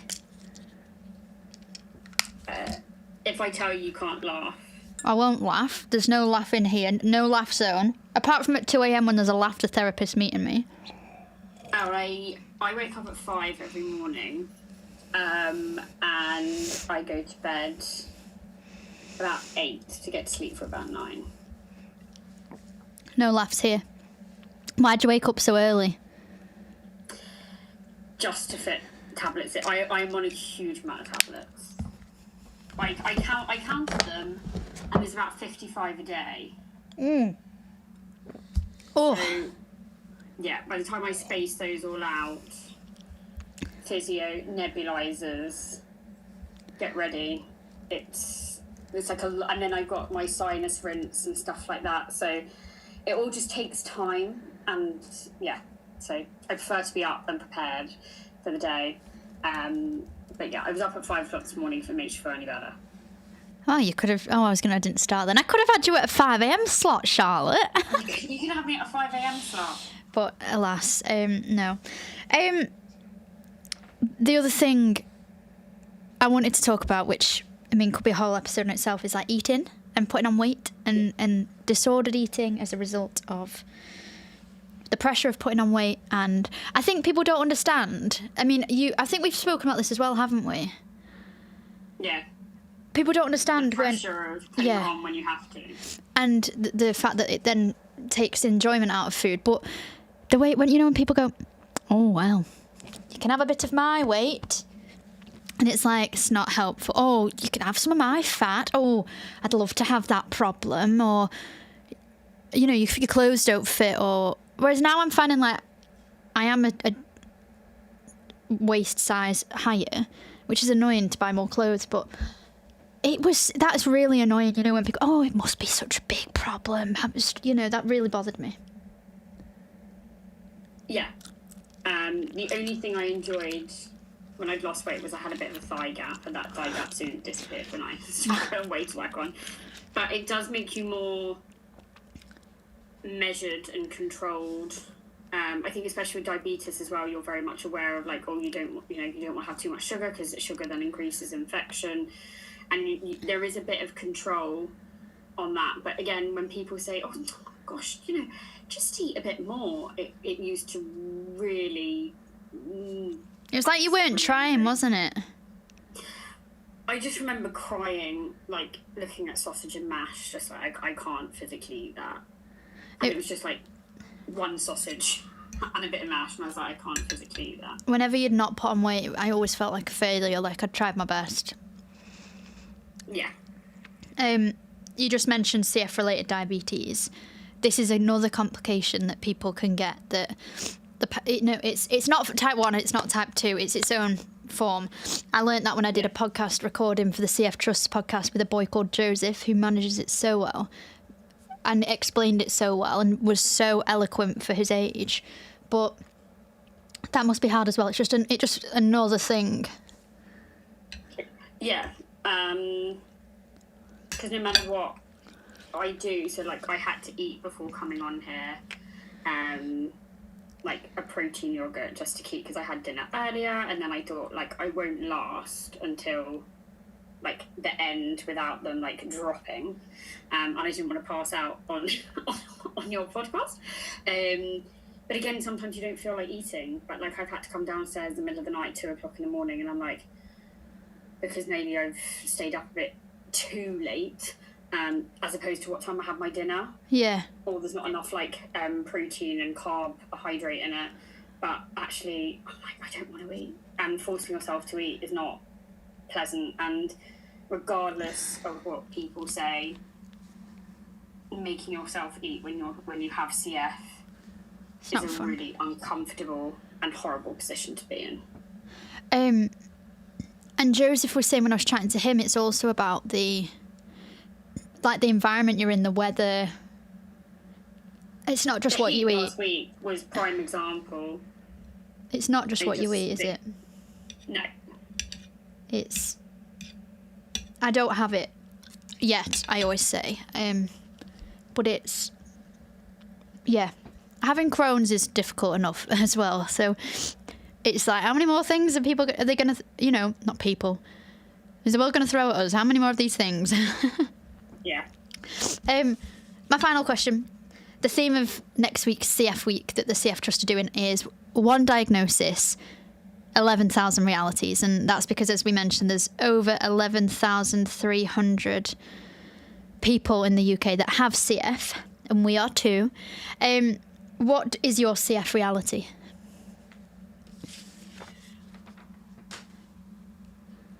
There's no 2 days the same. Yeah. I just think, you might be good today and you might feel awful the next day, or your chest might feel tight. You can never predict what you're going to wake up like. Yeah. And I think people understanding that is key. And you're so right about that, and that's why it's hard when people go, this life-saving drug. Well, yeah, but I'll wake up feeling pants. I've been on oral antibiotics for the last 2 months, twice. It's interesting what our conversation's sparking with people who are supporting who have no connection to CF. One of my good friends, Alice, won't mind me saying, but she's just messaged going, so are you not able to meet up with anyone with CF at all? And it's something like she never realised. And I think this is exactly why I wanted to do it. It's a fundraiser, but it's about awareness. And if the people who've joined this can say tomorrow or at work on Monday, do you know what I did on Friday? I helped this girl do a 24-hour podcast about CF. Do you know about it? This. That's the point. Yeah, absolutely. And you've done so well to do all this and to stay awake for 24 hours. I take my hat off to you, honestly. Yeah. And you're doing so well with the fundraising. So anyone who's watching and typing on YouTube, please just give as much as you can, raise as much awareness. Yeah, please do. Thank you so much, Charlotte. It's always so nice to talk to you. I feel we're on the same wavelength with how we deal with our CF and our outlook. So it's really great to have a friend like you, albeit virtually. But yeah, thank you so much. And thanks for supporting me. Get to bed. I hope you're having a lie-in tomorrow. Do you know what? I think I might not set my alarm for 5. Treat yourself. If I'm up, I'll message you anyway. Yeah, keep me accountable. All right, Charlotte, I'm just going to put the donate page back on, so if people could donate, that'd be really great as I say bye to Charlotte.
For our family, they had a bit of an awakening at how much we actually had to do and all of the different things that we had to think about in Arlo's day-to-day life as a baby and now. So that was kind of just a project to get them understanding why we do certain things and how we do certain things. But everyone, family, friends, really leaned into understanding it more and knowing more about cystic fibrosis so that they could be there for us and Arlo.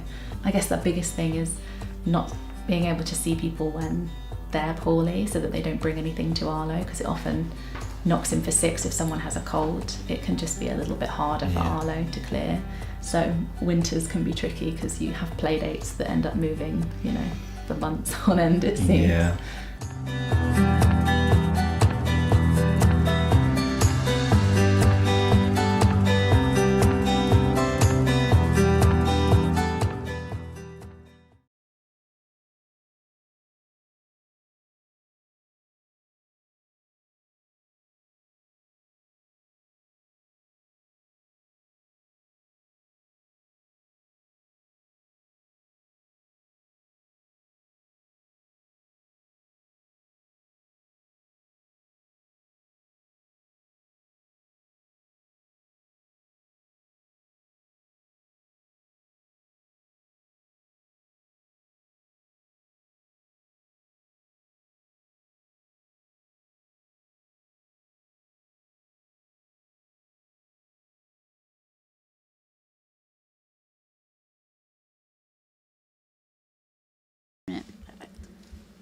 Hello everyone, welcome back. All, however many of you listening, I am in my pyjamas because it's midnight. I feel like now I'm in like a sleepover club with like one of my best friends. It sounds crazy, but this is where we're at. It's one of those where it feels odd that I've been doing this now for 14 hours. That's right, isn't it? Yes. Yeah, 14 hours. We've raised about 5,300, which is amazing. It's amazing to see and hear that. And yeah, I'm hoping as different countries wake up and people I speak to tune in that they'll be able to donate.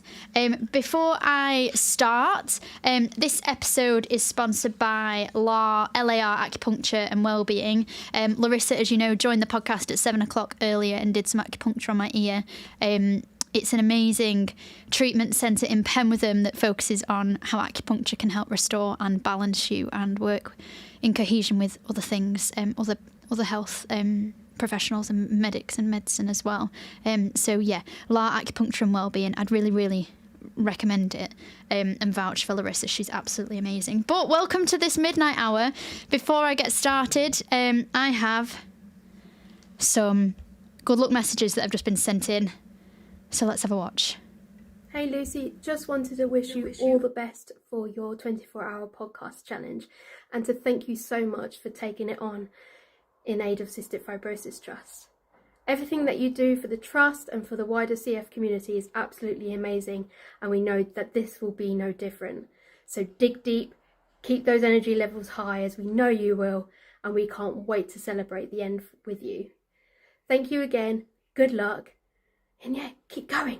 I just want to say a huge good luck and well done. You're doing such an amazing thing and it's going to help so many people. Thank you. Hi Lucy, it's Susan here. If you're getting this in the middle of the night, I just wanted to say keep going. You're doing an amazing job. Just remember how much energy you had that night of the black and gold ball and how well it went, and I'm sure you can keep going all night. What a wonderful and amazing challenge, and we're all here rooting for you, so go for it. Thank you. Bye. Oh, thank you. Bye to you as well. Thank you so much for sending those messages. It is funny because I am getting it in the middle of the night, and yeah, we'll see if I stay awake. We've got midnight snacks, which is amazing. And yeah, welcome, Nashe. Hello. I feel you need to say hello, hello, hello, because you do that with all. I do. I love that. Hello, hello, hello. I do that. I do that all the time. It could be ASMR with my popcorn, like. You've got popcorn as well, so dig in, and welcome to the late night show with Lucy Baxter. Yeah, it's the tap tap tap. Now, Nashe, we're going to chat about a whole load of things for the next hour. you are a incredible business owner of Events by Nache, which is an event decor balloon specialiste. Saying it in French. And we're going to be talking about that, starting a successful business young, which you have done so well. And challenges, how you've overcome them, passion, but also just life. Like I said, if I yawn, it's not because of you. I am tired a little bit. And we're just going to chat about life and yeah, it'd be good. I do have a green tea. They have a little bit of caffeine in, as suggested by my dentist you know what on Thursday. Because I used to drink coffee, but then it makes me feel sick. I don't know if it's to do with the business, because I used to love coffee. I'm a ginger and lemon tea person. I love a ginger and lemon, and I squirt honey in it. Yeah, and it wakes me up, and it just keeps me awake. Bit of va-va-vum. Yeah, I don't know why, but so yeah. Coffee makes me anxious, panicky, on edge, and shaky, and all of that. And my husband's been trying to wean me into it, like weak coffees, like literally half teaspoon with 2 sugars, and he's like, "How are you doing?" But I can't do it, and it was my dentist who was like, "Green tea actually has caffeine in, but it's different to coffee because of the caffeine and the amino acids and whatever. So give it a go." And I was like, "Yeah, I'm on it. You're gonna need it. I'm gonna need it." Yeah. So, where do we begin? Where do we begin with your love of balloons and your love of like life? Your love of life, your love of balloons. You've not been up all. Oh, you have probably been up all day. No, yeah, but not as long. Oh, yeah, I know. So we're probably on similar time difference, time, whatever. But like, where did it come from? That is a brilliant question, Lucy. Where did it start? It was an accident, and I feel like not many business stories start out like that. A lot of people start out saying, "Oh, I quit my 9 to 5," or "I did this, started doing this, made money, and decided it ended up growing." Mm-hmm. Mine was through doom scrolling on social media. Like it's so easy to do. Like every person does, but as a 19-year-old, doom scrolling was my life. But I get you. It's just I was in Wales, moved for my placement year by myself, had no Wi-Fi for 6 weeks. Oh. Shout out to Wi-Fi. I know, right? Woo! After my 9 to 5, would just go and sit in my house, cook, and then just kind of sit in silence, which is so bad because I hadn't made any friends. Like, it was obviously like other placement students, but like there's only 4 of them. I was the only girl. Really sad. It was a really sad time. Is this going to be therapy for you to talk? I had no friends. Yeah, all my uni friends were continuing on. No, and then I just found balloon styling through my doom scrolling. Yeah.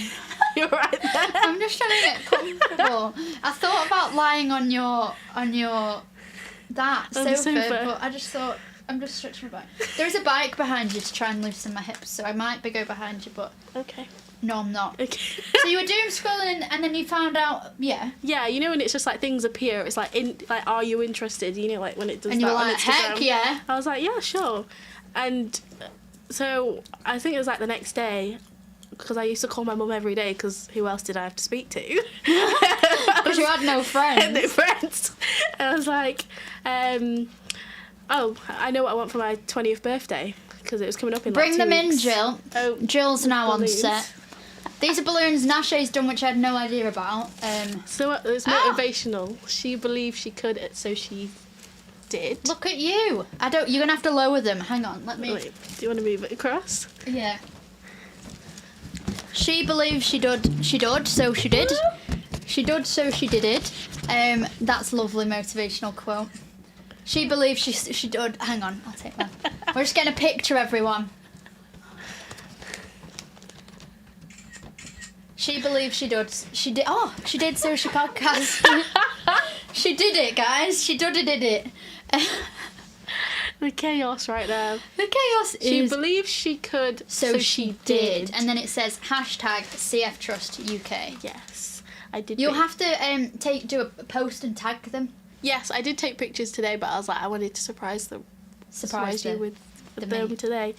Well, thank you, because no I really worries. appreciate that. No worries. And So They're brighten my day, as well as you. thank you. Anyway, back to the story. I knew these 2 hours would keep me up because you and the next guest, who I won't reveal because it's going to be Rogue Roo. Just like literally, won't even talk about the business. To cut a long story short, I got a balloon pump for my 20th birthday, and I kind of wish I did it for my 21st because you know, like 21st is a big birthday. They'd be like, yeah, I got an electric balloon pump for my 21st birthday. But anyway, got it for my 20th birthday, and that's it. From And were there. you good at it from the start? Absolutely horrific. Absolutely not. The next day, bearing in mind I still had no Wi-Fi until like a couple of days after I turned 20. Yeah. So I made this circle. I made this circle where I just threw balloons at the wall, and I sent it to my mum. I was like, I can't do this. I quit. And she's like, maybe strip it back, and you know, start from the beginning. Don't just try and do it all at once. Now your mum, Connie. She's an Shout icon. out to Connie. She's an icon. Will she be watching or be asleep? I put it on her TV before I left. Oh my! Will she be able to put in the chat if she's watching? No, that's too much for her. It's on her TV, so whether she's awake or not. Connie, is a different if you question. are awake, give us vibes that you're listening, or message Nashe on her phone. Yeah. All the love. Connie's great. She's an icon. Very icon. Very supportive. Well, my whole family is. I don't know where I would be today without my whole family, because Events by Nashe is definitely... That's so lovely. Because they're your employed staff who didn't apply for the job, can never quit and don't get paid. Yes. Well, they get paid in food. I always make sure I feed my staff. So that's always important. They always get fed. But yeah, my mum's like even today when I had to set up this evening, she was there. She was the one filming me whilst I was setting up instead of me having to take my tripod, which to this point, people always, you know, it's like people are like, oh, I'm cringed out doing this. Embarrassment is scared of me because the way I will just go out with my tripod and just film myself in public doing balloons, and I have no shame. And why do you have no that. shame doing that? Because it's going to be done. It's going to be done. The bills have to be paid. Well, the bills in the future have to be paid. Yeah. So I have to film myself in public. And I feel like that's why I always just try and, you know, speak like on stories. I've done lives, but I haven't initiated lives where I just do them by myself. That's like the next step, because I feel like I would love to do lives. But the only thing is, I get so like on a tangent. Yeah, like we're doing right now. I am just checking how much money we've raised. I'm not being antisocial. But like the tangent thing, and then I'd never talk about anything that I need to talk about. But I feel like that's good, because sometimes you just need to chat. You just need to talk about things. So how old are you now? 22. Are you feeling it? I'm feeling... No, I feel like 35. So, if you feel 35, but because you're 22, you've got this business. Yeah. Did you ever think at 22 you'd have a business? No. What would 10-year-old Nashe think? Well, the thing is, 10-year-old Nashe did have a business. What was it? What was it? It was a hair bow business. I used to... You had a hair bow business? I had a hair bow business. Hair bow business? Yes, hair bow business from... Say it fast, hair bow business, hair bow business. Hair bow business. And it was called Panache's Boutique, but boutique spelled B-O-W and then teak. You've always had entrepreneur in you. Yeah, so... I used to, because my mum sews, she used to have loads of scrap ribbon, so I used to take that scrap ribbon, started making hair bows, sell them at my dance school, obviously ask my dance teacher's permission. Story. It's almost like I've interviewed you before. Yeah. So, yeah, made hair bows to go with people's dance costumes. When people had, like, dance uniforms, made, like, bows for everyone. That's so cool. Even used to sell them to some people at school, which sometimes look weird because I was doing like a drug deal. I'm like, no, I'm just selling hair bows, guys. I had like a social media or anything, but like, back then I had no idea what social media could be. But I feel like it was around, I'd say like 2011, 2010 to like. So what year were you born? 2003. That makes me feel old. I'm a 1998 baby. I had the other century. I'm a century. Same as my sister, so she's Why did I think you were twins? She's 4 years older than me. She's 1999. Oh, she's old.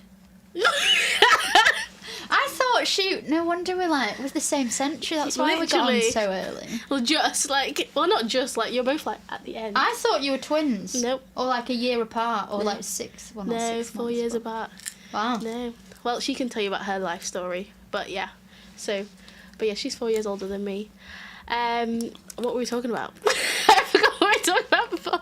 Oh, Panashe's Boutique. Yeah. So yeah. When you write a book, make sure that you include it. Yeah, of course. Well, I didn't know about a book. But anyway, social media I feel like when we were growing up, social media wasn't like... Were influencers a thing and like going viral? I think that only started influencing. I think it was really Molly May and Tommy Fury and Love Island. Yeah. Because it just wasn't really a thing. Like, I would worry about likes and how many followers, but now it's like, oh, followers don't matter, but it's like, it's more about the views and like who you reach and reaching more people. But back then it was about the likes, it was about the followers, it was about all that. So it was like, I was always like, how can I get more followers? I used to do like, try to do giveaways and things like that. And I did that until I was 16. And I was like, I need to focus on my GCSEs. I probably didn't need to make that decision. I probably was just tired of the idea. And I was like, I'm done. But I did enjoy like the creativity. And I feel like that was like, okay. But I always thought I'd run a business when I was like 30 plus. I was like, okay, I know. worked It's something 10 years. that you feel like you have to have a employed job first to kind of understand stuff. I guess. Do you feel as a young entrepreneur that you've been like viewed fairly when you're in a room with other people, or do people still think you're young and inexperienced? Which you're young but you're not inexperienced, you're very experienced. It's very mixed. I feel like because of the industry I'm in, people have more views about that than my age, because I feel like people in the balloon industry, it's very much a mother, like a lot of them are mothers, a lot of people do have kids, so it's like it's the perfect career for them so they can balance their time with kids. There's not many of us that are young and either just finished uni or chose not to go to uni and don't have any commitments, or probably just have like bills to pay. Like, we don't have people relying on us to like for a living. So I feel like sometimes in that sense I'm like, there's these people that are like have families and blah blah blah, they're like obviously making so much more and doing so much more, and I'm like, oh my gosh, I feel like, ugh. But when it comes to like being in around different industries, I feel like people are always like, that is amazing what you do. I don't feel like there are some people that are like, so you just do balloons, or like you just do that, and I'm like, okay, it's a lot more than that, but that's really rude. But I was like, I don't have time to convince you about that. And I'm like, if you saw the difference I made to businesses and like helping them with like increasing their engagement or footfall for their events, you would see it's worth the investment. But most people are so positive about it, and they're like so intrigued to like just hear about how I got into it, what it actually is, and I feel like it's been quite a good response. I think that's just really hard as well to be put down like that. I've always sounded young in my voice, so when I would read news or try and do stuff, I was always told that I was too young, so like they never wanted my voice because it was like too young.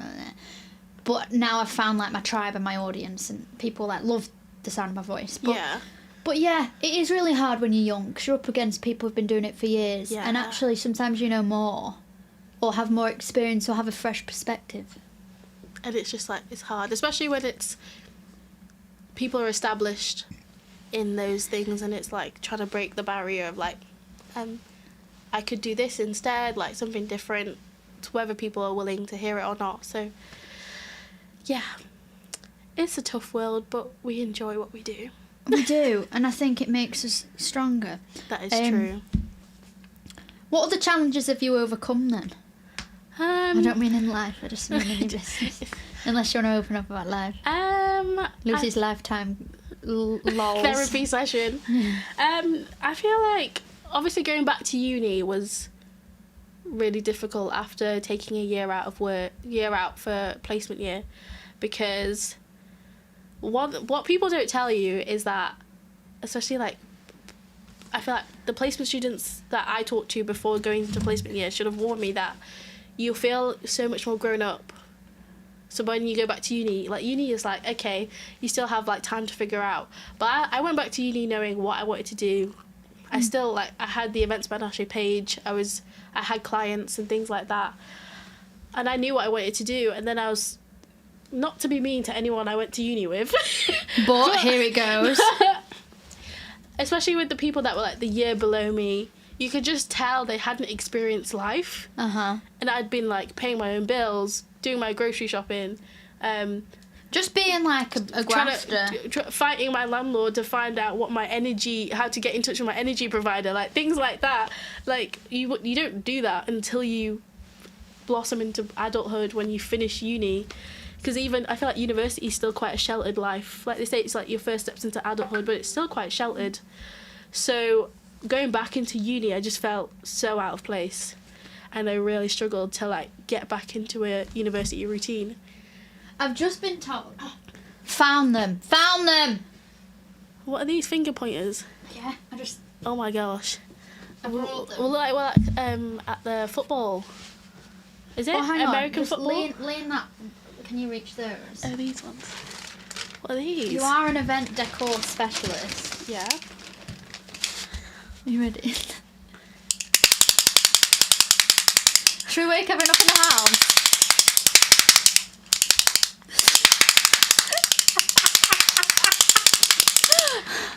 You two have it. They're quite fun. There you go. I want to give a round of applause. Woo! Oh, it looks like you're kicking. This is not what I thought. You know, I thought the number ones were like, you had to put your like one finger in there. How big's the finger gonna be? We could have a thumb war, a finger war at this point. Like you. These are so cool though. Yeah, it's just you've got to like. I'm gonna ask you about this because ask away. Ask me anything. Because when it comes to like advertising business and like doing branding, sometimes I'm like, I want to get like the most weirdest of things to like advertise my business outside my house. Well, I'm like, where am I gonna find these things? Well, these were from the CF Trust. So I need to get something that says Events Banashe on it. Yeah. And then when you're at fairs, your employed staff could be like, the stall's this way, this way. Yeah. She's shaking her head. Is she? She's in a dark car. Do you think she'll be watching? I don't know, probably. If she's watching, flash us your light. It depends which way she's parked. Is she on the drive? No, I don't think so. Oh, I'm just talking to the dark. I don't think so. So what, you enjoy dancing outside of... Yes. I love that. I love dancing. You're a really good dancer. The video you put out, you're like a really good mover and popper and bopper. Do you still dance? Yes. I try to I say as much as I can, as much as life will allow me. Because I've danced since I was 2. Same. Since I was 2. Tap, ballet, modern, but I really love tap. Oh, tap's my thing. You'll get on with my sister then. I say that like you haven't met, but you will get on with my sister because my sister's a tapper. What are you? I was a modern person. I used to hate I love jazz. No, well, see, my sister was a tapper, but I was not to flex, but incredibly flexible. Like, were you? Yeah, like I can't touch my toes. Gymnastics. So you can touch your toes? Yeah. Both splits on both sides. Nearly got like my middle splits when you're like flat on the ground. Oh, I'm sorry. We have Connie has commented on the live YouTube. Oh, she has. Hi Lucy, it's Connie. Hope I'm on the correct page. You're amazing. Keep it up. Yes, Connie. Yes, Connie. Connie. The group chat is blowing up. My family group chat, because my mum's been trying to figure out how to comment for the past 20 minutes. Oh, she's done it. Hi it's Connie. Yes, Connie. She's nailed it. Yes. Oh, I love Connie. So you tap it, you're dancing, things like that. Did you, I mean, maybe this is a question I should have asked Connie, I should have had her on, but did you always feel like you had this in you for having a business and like this success and running your own thing? I actually don't know. When I was younger, I feel like I was just invincible. I was like, I could achieve anything. But... Were you humble as well? Modest. I was very competitive. As a child. I say that I am still competitive, and always try. I feel like dance made me someone that always tried to get the best out of myself, which I feel like kind of ties in with running a business, because you always try to get the best out of it, try to provide the best for your clients or do the best work. So it kind of goes hand in hand, but I feel like because of dance. And how long have you been running your business now? So started as a hobby in 2023, August 2023. It then turned into like a hobby / side hustle, 2024. But it was like July 2025 when like Events Band actually turned into like a business. And I've known you since in 2025. I knowed you. You're part of my fall from a Lancashire Last Fall Business Community Network, which is like a business network for Lancashire-based businesses. Founding member, and actually from the moment that I spoke to you and we did the podcast, and then you joined the network, it's a business I really believe in and advocate for, but also like you as a person.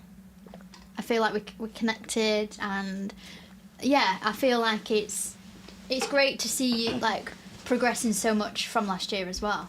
Do you feel like that you've grown so much since last year? No. No. No, I feel like I have. Why? Honestly,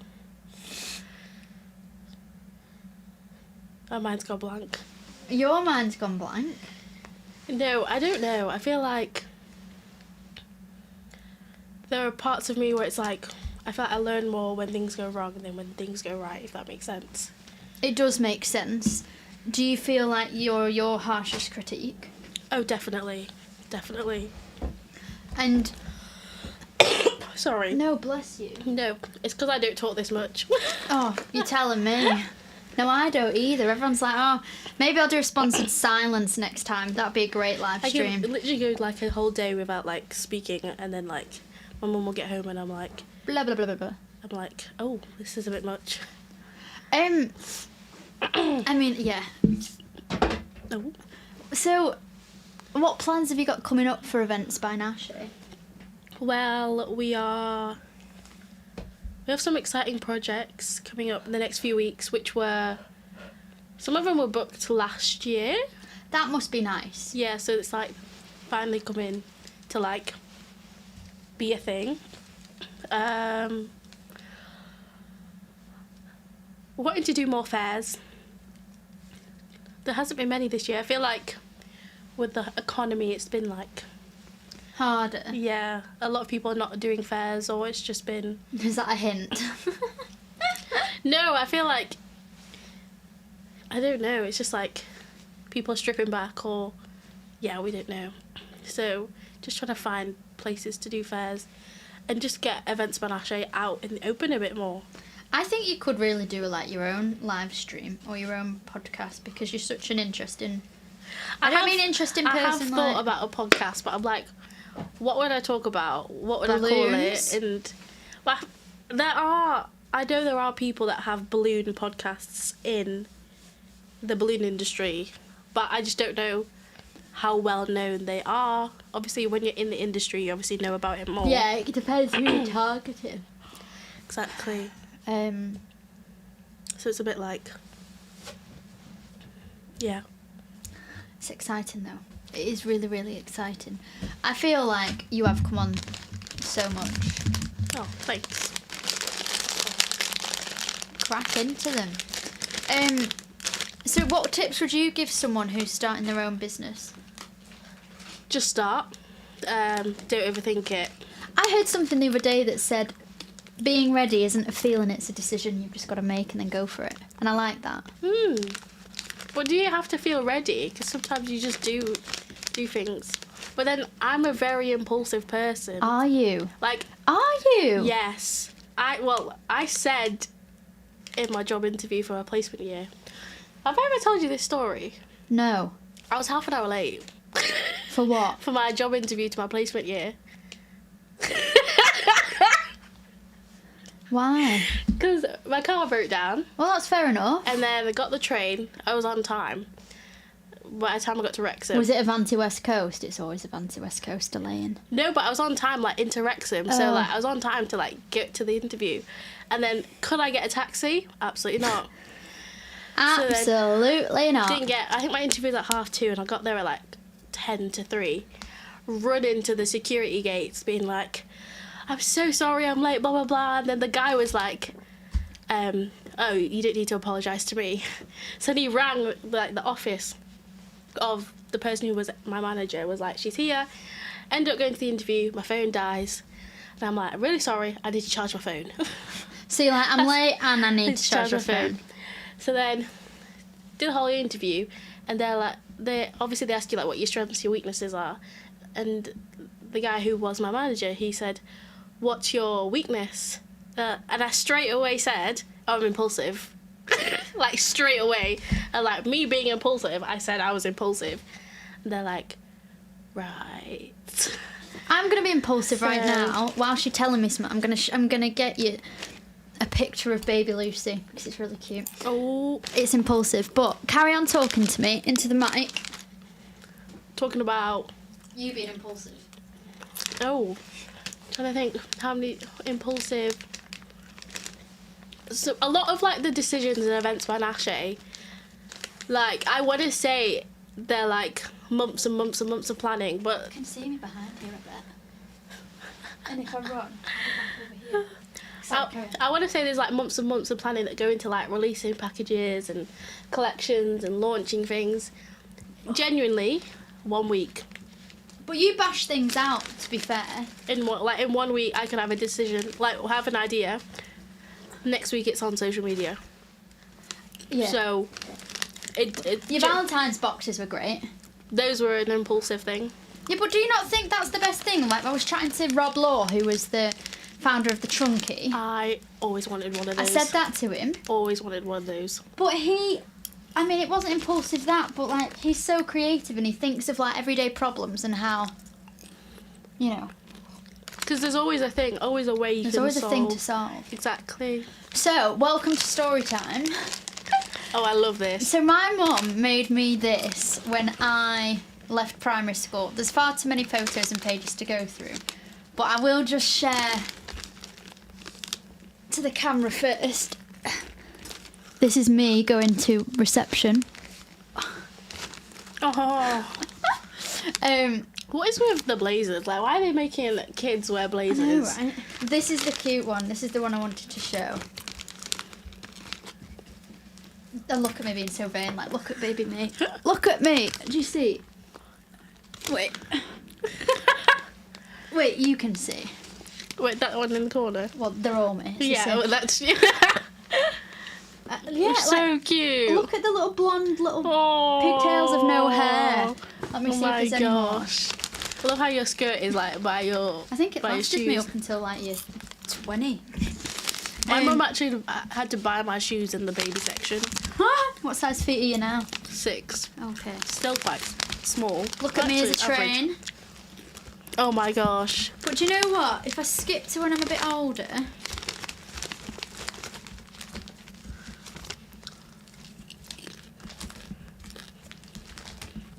So when I left school,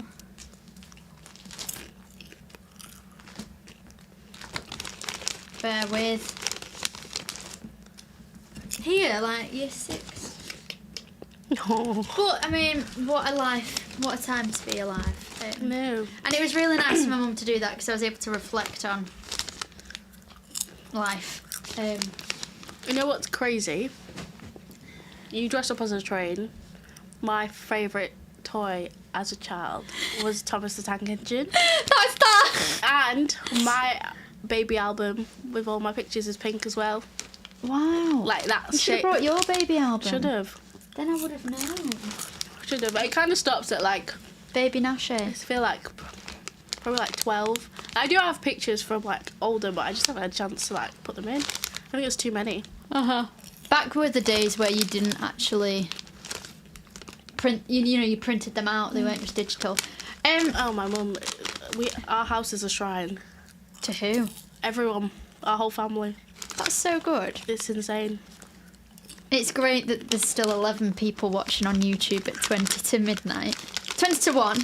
And actually, someone's just donated, so let's look at the new total. Ooh. Oh, yeah. Is this a drum roll or applause? We'll go with the drum roll.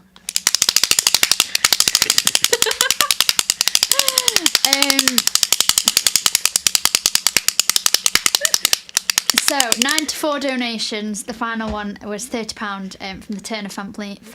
The Turner family. Keep going, Lucy. You're amazing. Thank you. Thank you so much. Love to you all. So that brings my total, if I work it out. Because I like to include the gift aid because... Very important. Yeah, let's get that off the government. Well, I'll get my drum roll. £5,406.25. Woo! In my head, my target was always 5,000, but I never put it on because I didn't. It's like you don't want your target to be too high at the start. You want it to be like 2,000, and when you hit it, keep going up and up and up. But on Tuesday, I was at 2,000. So that's amazing. Today, and I've raised 3,000. That is amazing. Let's see if we can get it to 6,000, guys. Let's just keep going and going and going. Yeah. So what did you know about cystic fibrosis before? And when did you know I had it? That kind of thing. Well, I knew... You stalked me.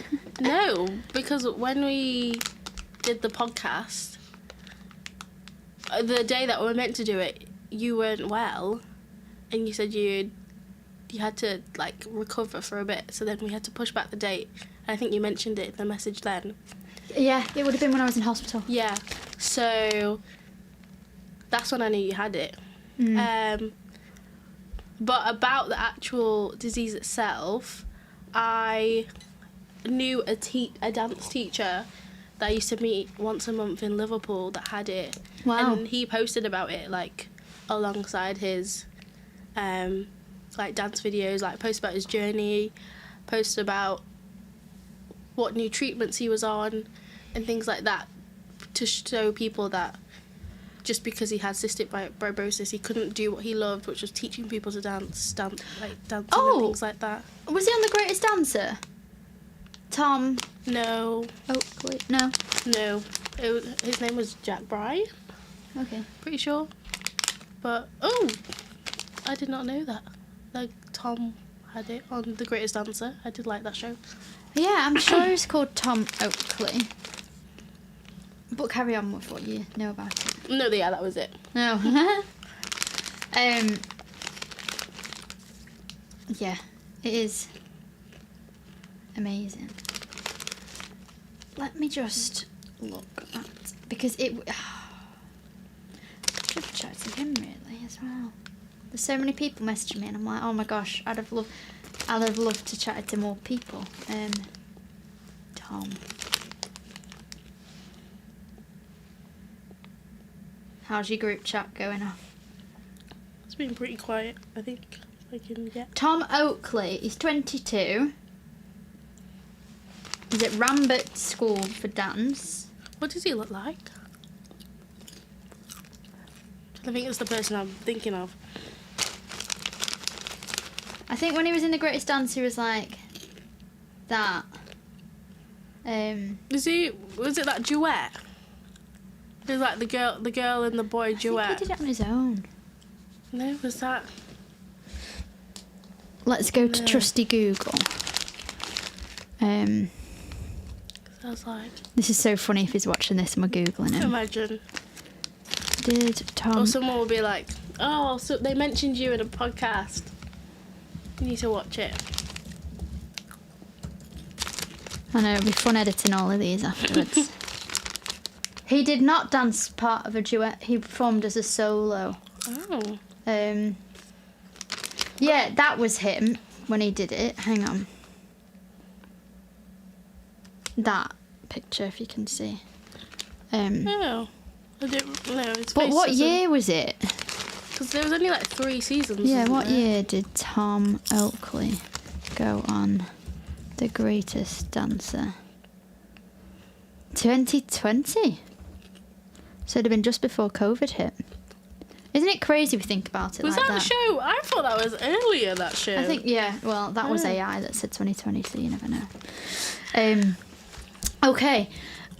We're going to take a quick break and then I'm going to be back with Nashe soon. So enjoy this video about body symptoms. The GI symptoms that I experience with cystic fibrosis ranges day to day, but it's always something that appears really unexpectedly and causes me a lot of pain and a lot of discomfort, and often means that I have to change my plans really last minute and always calculate how I can start to alleviate the pain. For a lot of us, especially those of us on Kaftrio and these modulators, that not every aspect of CF has been magically cured. And yes, I can breathe significantly better than I used to be able to, but at the same time, my tummy is always sore and it's always really debilitating, and it can cause a lot of discomfort and a lot of stress and a lot of anxiety. CF-related diabetes impacts my life in many ways, both kind of mentally and logistically in the day. Mentally, it can cause a bit of an unhealthy obsession with what I'm eating, because I'm constantly having to count carbohydrates, watch, the foods that I ingest and whether they're going to make my sugars go too high or whether they're going to cause my sugars to potentially go too low. This can lead to highlighting kind of the idea and the notion that some foods are good and some foods are bad, and that, in my case, has led to disordered eating. Logistically, during the day, it affects me by, I can't just sit down and have a meal. I would like other people to know just how turbulent having CF-related diabetes is and how it can be affected by so many different things that are out of my control. For example, it can be affected by the exacerbations I have in my cystic fibrosis and about whether I'm, feeling healthy or whether I'm feeling under the weather with a chest infection. It can also be affected by stress in my daily life, and it can be affected by hormones, and actually my sugars seem to be more uncontrollable at different points in my menstrual cycle. My gut issues have continued, and if not worse, since starting Kaftrio, and it would be really, really great if we could have a drug that reduces these symptoms on the day-to-day. My one wish for the research on CF-related diabetes would be that there is a focus on the variability in this type of diabetes. I could probably eat the same thing 2 days in a row, but one day my sugars may cope fine with it, and one day they may go too high or too low, even with the exact same amounts of insulin at the exact same times in both of those days.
Well, I did that audio and then deafened me and Nashe by pressing a button I didn't know I could press.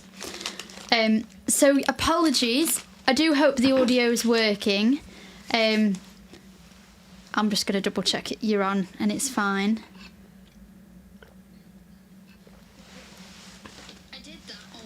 Yeah, it's working fab. Someone's just said, congrats on making it past midnight and raising so much. Keep going. Thank you, Nick GNIP4. Sorry if I'm saying that wrong. Nick 4? Nick 4, thank you. Yeah. So we're now going to talk a little bit about having rest and balance. Yeah, that doesn't happen.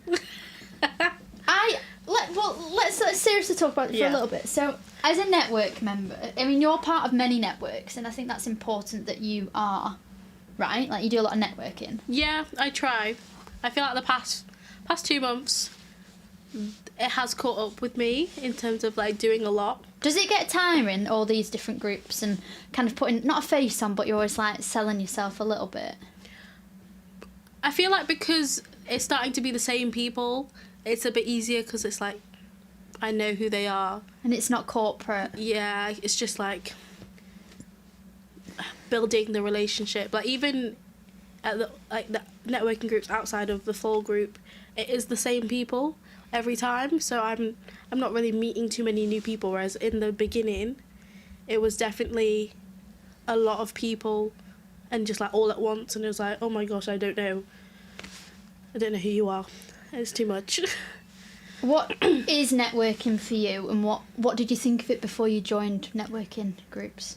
Well, I literally had no idea what it was, and I feel like they should push it more in universities because it's not even just something that you need to do as a business owner, it's just in life. Yeah. Because you never know what opportunities you're going to get. Like selling yourself. Yeah, from networking. So I feel like they should definitely make you do it more in university because, or at least push it more and like the importance of it, because I definitely wish I knew more about it, put myself out there more, because I could have some crazy clients today that if I'd networked at uni and then like told them my ideas and all that stuff, I could have them as a client today, but I never thought about that. In Britain we don't sell ourselves much, do we, and that kind of thing. We'll just like be humble and just... Yeah. So yeah. And what do you like about my networking group? So because I set this networking group up, and for ages was like, oh my gosh, does everyone enjoy it? Is it good? Is it what people want? Is it what they want out of a networking group? And like really imposter syndrome on it, until I think really a couple of years ago when I saw kind of the development of people and things like that. But yeah, I'm interested in what you think of it. I feel like it's definitely different to networking groups I've been to, which is good because I feel like it can get repetitive when you like go, either like you go for like a breakfast or you go for like a coffee and then like you stand around, do your elevator pitches and then go. It's like we do different things. Yeah. Like obviously we did the escape room, which was one of my favourites. It was so fun. And then we were at Dawn Create and Sew studio, which was really good. We've been to quite a few different restaurants. I like that. It's never the same. It's like different each Which time. works for some and it doesn't for others. You know, some people find that hard because it moves around a little bit. It is good. But yeah. Let's just shout out Jill. She's going to come behind Nashe in like 5 seconds. Give us a wave because you've been... No, further in the camera. Further. There you go. She has been a star the whole day. I get the... Like the clap. Blah, blah, blah, blah, blah, blah, blah, blah, blah, blah. Because she's been like fueling me and keeping up with the socials and just... letting me know the audio's working, and wouldn't have been able to do it without her at all. Are you going to go to sleep? I should at some point. I've got a full day wedding tomorrow. Yeah. And she's been keeping me nourished as well and nutritionally appropriate. Yeah, this hour's flying. 8 minutes to 1. It's crazy. Because of me. Yeah. You are such a joy giver and joy bringer. Do people tell you that, like you light up the room? Yes, I have been told that. That sounds so obnoxious to agree to. Yes, I know I light up the room. But you do. No, I have been told that. You really do. Again, I feel like it's because of dance. It's just like... I think it's something deeper than that. I think there's something in you that's special. Oh. Yeah. Oh. So how can we teach you to balance better? And me, look what we're doing at 1:45. I mean, it's a rarity for me. For me. I used to do night shifts, so I snack a lot these hours. But I would always get a break 2 till 3. Yeah. And I'm not doing. You're not doing that today. Nope. You're having breaks that'll add up to that 1 hour potentially. No, I think the longest break I had was 3.5 minutes. Oh my gosh. Today. So you have like a 40, add up to like a half an hour break. Yeah, literally. So maybe I should go over till 10:30, so it's actually 24 hours, but I'm not going to. Do you know what I mean? Yes. Now, but yeah. Dave Cottrell, Mindset by Dave, in our networking group, wants to do a 36-hour podcast. 36? I know. He started in the morning and just went through.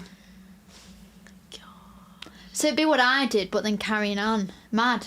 But he said he went for showers, he brushed his teeth a lot, he got changed, he gave himself, like, good breaks. Like, I think every 45 minutes he had 15 minutes or something. Fair enough. And everyone was on Zoom, and it was quite...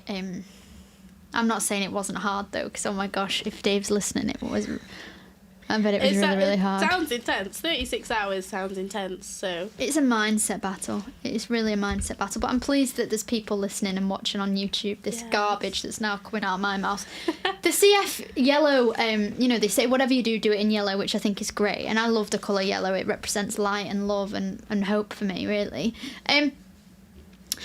So you were telling me a little bit about what you knew about CF. How do you think we and like people with CF could like share more about it so that other people knew more, because it is studied in biology in GCSE. Obviously a lot of people don't know about cross infection and how people with CF can't mix. I feel like that's something people don't know about. I feel like all you can do until there's some groundbreaking research is spread awareness and tell people, because there will be people that don't know about it, or don't know what it is, don't know how it affects people, and obviously it affects people differently. And some people will have this mentality, it's like a one size fits all. It's like not every disease like affects everyone the same. It's like some people have different symptoms, some people have different life outcomes, life expectancies. Like, it's all dependent on the person. Like, not everything's the same. I feel like when people aren't in that situation, they definitely are like, oh well, they have this, so everyone's like they have this, and like this, they list these things, and it's like, it's not that simple. And the theme of CF week this next week, there's always Wear Yellow Day on Friday, where everyone gets involved, tags the CF Trust and all of that. But the theme is one diagnosis, 11,000 realities, and I think that's so true, because it's so different to everyone. It's not just the lungs, it's every organ. I'm on the modulator therapy, which is a new drug that came out in 2020, and I would not be who I am without it. It's not life-saving, it's life-altering, which is exciting. So... I wouldn't have ever had this podcast or met you or anything. The reason the network came about was because David, who obviously we know is the travel counsellor, when he'd been on my podcast and I said, there's a great community of businesses, and he said, well, how do I join? And it was just that conversation impulse. Within a week or so I had it up and got the first few people. But it's thinking about different locations and where to go and what to do with that. But it's exciting. It's going to have a little bit of an overhaul, which I'll allude to as well a bit later on. You've also got to think about future-proofing your business. You future-proofed it with your name. If you'd have said like Balloons by Nashe, you could never do anything else. But Events by Nashe, you could then go into... You hire and do other things, don't you, as well as just balloons? Yeah, so branching out... Let's bring it back to the balloons. Branching out, especially with going into more corporate we're looking to offer more services, more customised things for businesses. And do you prefer the corporate side more than the personal? Yeah, I feel like dress in the room. There's just a lot that hasn't been tapped into in the corporate event side that businesses are missing, and I feel like businesses are just using decor as a way to make their space look pretty, but there's so much more than that, and it can be so much more than that. They just need to find the right person and find the right decor to help them like get more out of it, so they can at least get something from it, get a return on investment from having the decor. So where do you see the business? Well, no, first of all, tell me about your summer packages. So our summer packages are... Speak directly to the camera. Sorry. So that you can let the listeners know. Our summer packages are a way for you to trial different products for your events.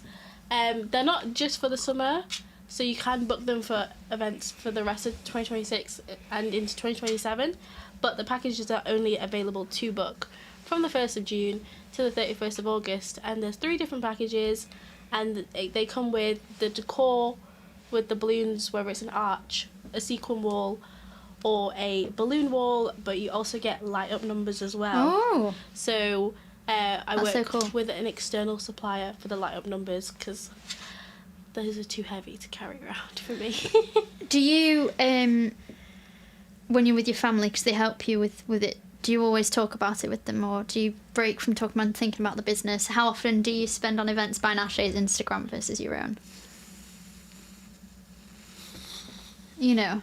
Do they get fed up of it? I try to not talk about it as much. If there's something that's really like annoyed me that day, like my mum is like the first outlet, but I try not to talk about it to her as best as I can. Or if I've had like a really good day, of course I'm gonna, like, my mum's the first person I'll tell. I'll be like, oh my god, you won't made who reached out to me, or I made this sale today, or I got this booking today. Like, always the first person, or I'll put it in the family group chat, be like, you'll not believe what's just happened. Oh, I love that.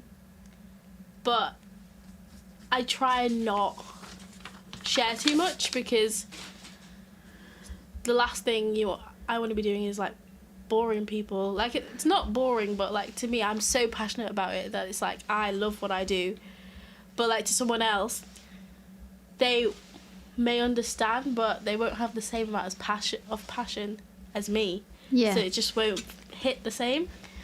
So try and just talk about it less. But the social media side of it is, I post on my personal Instagram story. I haven't posted on my personal Instagram in a while. Maybe you need to. I've like shared things that are for both my business and like personal, so I've like shared, like done the collaboration thing, but I haven't posted something solely for my personal page. But Wow. I've done like my personal TikTok, my personal LinkedIn, just my personal Instagram. Yeah. I haven't got around to it. Well, thank you so much for chatting to me. It's been a whirlwind. It's been amazing, and it's kept me going through the night, which is what's important. So I am just going to bring in, speaking when you were talking about family, Rue. So let me just link her up. Hello, Rue. Hello. How are you? You look very meaningful, very decor, very amazing. What can I say? I try my best for you. I mean, When I'm ill, I'll try my best.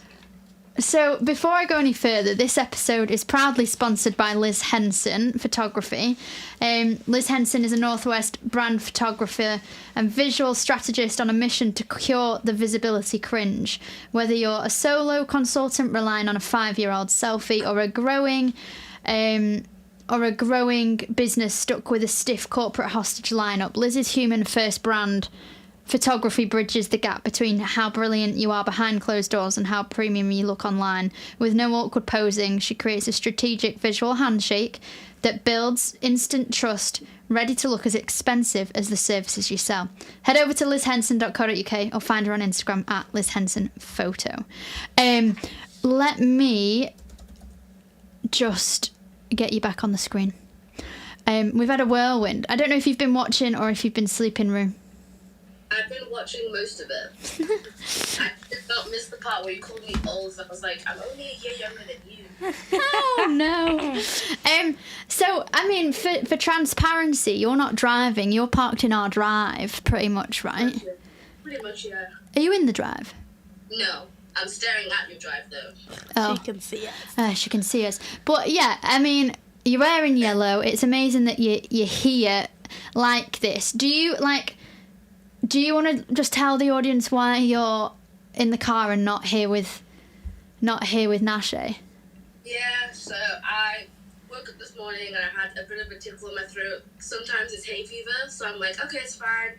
But it developed into a cough later today, and I was like, cystic fibrosis, people with like lung issues, the last thing I want to do is infect someone.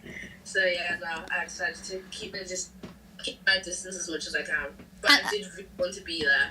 No, me too. I wanted to recreate our friendship that we had. But do you know what? I think, yeah, it's so special and great that you're here, and it just shows the day to day with CF and things like that. Nashe is still here. I thought I'd have a bit of both of you for a little bit. I'm sorry, I thought you were twins. I very much appreciate that. I don't know about Nashe herself. We do get that a lot though. Do you? Yeah. I feel like especially when we were younger. Actually, no, I feel like both actually. When we, like, just people think we're the same. So we are quite similar. Yeah. Yeah, I mean, we're raising lots of money. How is your throat, Rue? Because I do have someone that can join at 1:30 to relieve you from voice activity, should it be beneficial for you. No, my throat is fine. It's just a cough. Okay. I didn't want to risk the cough coming out. Yeah, no, absolutely. Well, we'll go as far as we can. And yeah. So I'm talking to you about a load of random things, and I'm sure Nashe will chip in a little bit here as and when. But as the older sister, what is it like to be employed but not able to quit, never applied for it and don't get paid? I don't mind it. I lack a lot of responsibility in this job. Like, it's less stress than my actual day job that I get paid to do. So I don't mind it. My job title is reliability, as well as social media content creator. So yeah, I like my job. I love my job. What is your adult job? I'm a chemist. Wow. Yeah. That's so interesting. So did you know much being a chemist about CF or anything like that? No. Well, I knew about it from a lung perspective, but watching the episodes so far today, I didn't realize that it also stretched to the gut. So I looked at it that way as well. But I did know about the lung effects of CF. Wow, yeah. It is definitely more than the lungs. Yeah. So, I mean, thank you for wearing yellow and doing all that. I just wanted to know more about you and your Instagram account that you have. Adulting Life. What is it? Is it called Adulting Life? Adulting for life. Cause it's not just for Christmas. No.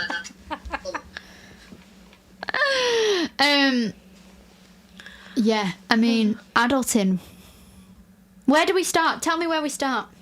I can start with the beginning. So my first born in 2021, I had no idea what I was doing.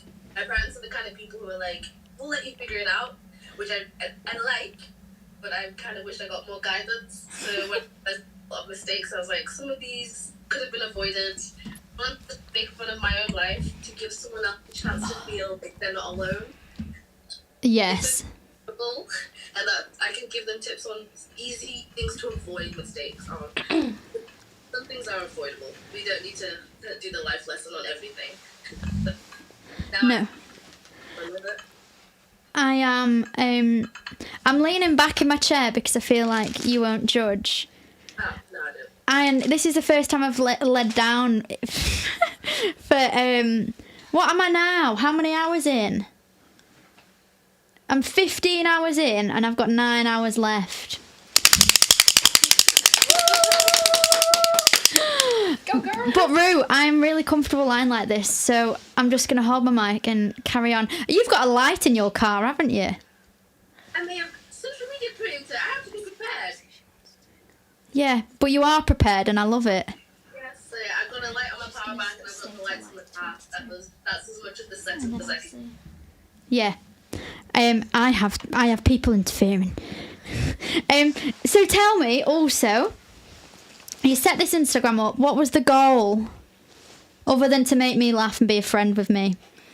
Well, long-term aspiration. Hopefully one day I can make some money out of it. Not like an influencer, but just as a content creator. Yeah. But mostly it's just to ensure that there's a space for people out there who are navigating adulthood. Because obviously we're all doing different lives. And we never learnt about it in PSHE, did we? No. Do you remember PSHE, that useless... I remember one time we learnt how to budget for a house, but I was like, I don't know what tax is. What's HMRC? There you go. I'm sorry, I was not there. I think PHSE had changed because we just talked about our feelings. Do you remember PSHE? Am I okay to eat this nut round you? Yeah, that's fine. It didn't happen in my year group. You didn't have PSHE? No. Oh, in our school. Did you have PSHE? No.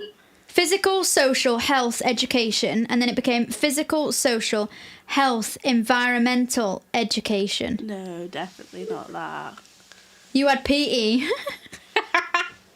The thing is with PSHE is it was great because it was like every month on a Wednesday, I remember, for an hour. And do you remember the giraffe van, Harold? Oh, the learning centre. Yes. Yeah. Yes. That's a core memory, right? Yes. When the giraffe was like, "Don't do drugs." But you got that in primary school, so why was it coming there? I got that in primary school. Yeah, they shouldn't have been coming there if they're like, oh, don't do drugs. No, they shouldn't. I'm sitting up because I've got a plate of food to eat because I'm a snacky person. I'm a snacker. What can I say? I'm a snacker who also needs to go pee. So I'm going to play a video room. Don't hate me. And I'll be back with you if that's all right. I'm going to give myself... Go on, how long do you think it'll take? I know. I'll play the one where I say I'm going to the toilet. I'll be back. You don't see what I see. You don't see the... Hi everyone, I have just gone to the toilet, but I'll be right back with you. Whilst I am off to loo, you can listen to this little video about my time at the CF Trust HQ in London. So I came down and worked with the team to chat to members of the public all about what they know about cystic fibrosis. They hardly knew anything, and it was really interesting because some of them, again, just thought it was a lung disease. Other people really had no idea, and some had heard from it from the 6 feet apart, 5 feet apart movie. So it's really clear that we need to do more to share what cystic fibrosis is. So if you're watching this and if you would sponsor, that would be great. But also just have a conversation with people. What do they know about CF? Is it something they've heard of? And then together we can help spread the awareness and spread more so that we can live a life unlimited. So thank you so much. You don't see what I see. You don't see the hours coughing or the hours laughing. You don't see the mountain of pills I've taken, the hours of physio, the hours of training and training. You don't see the constant nagging congestion, the scary thoughts about my future. You don't see me having to avoid meeting others with the same condition, The chance of catching an infection is simply too dangerous for us both. You don't see the support team behind me, the trips to hospital. You just see me. See me grow, see me cough sometimes, see me try to live a life unlimited.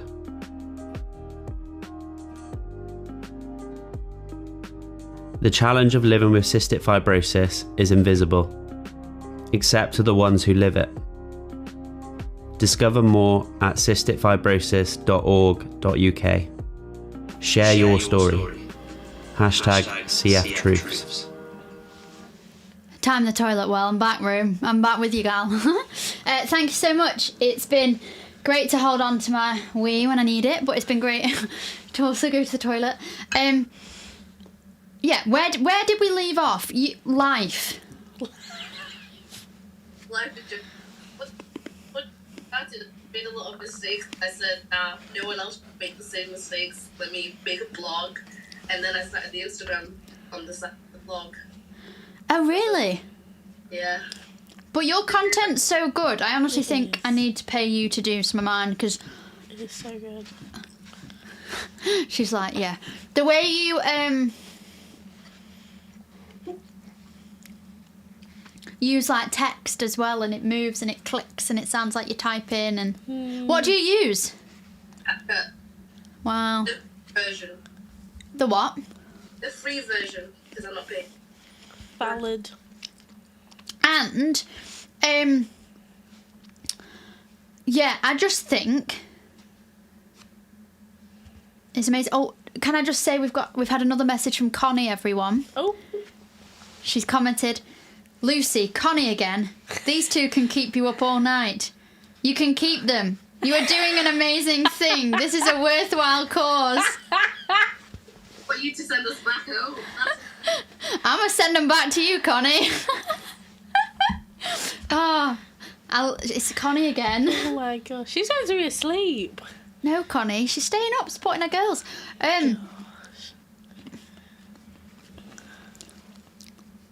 Why are we never taught anything important?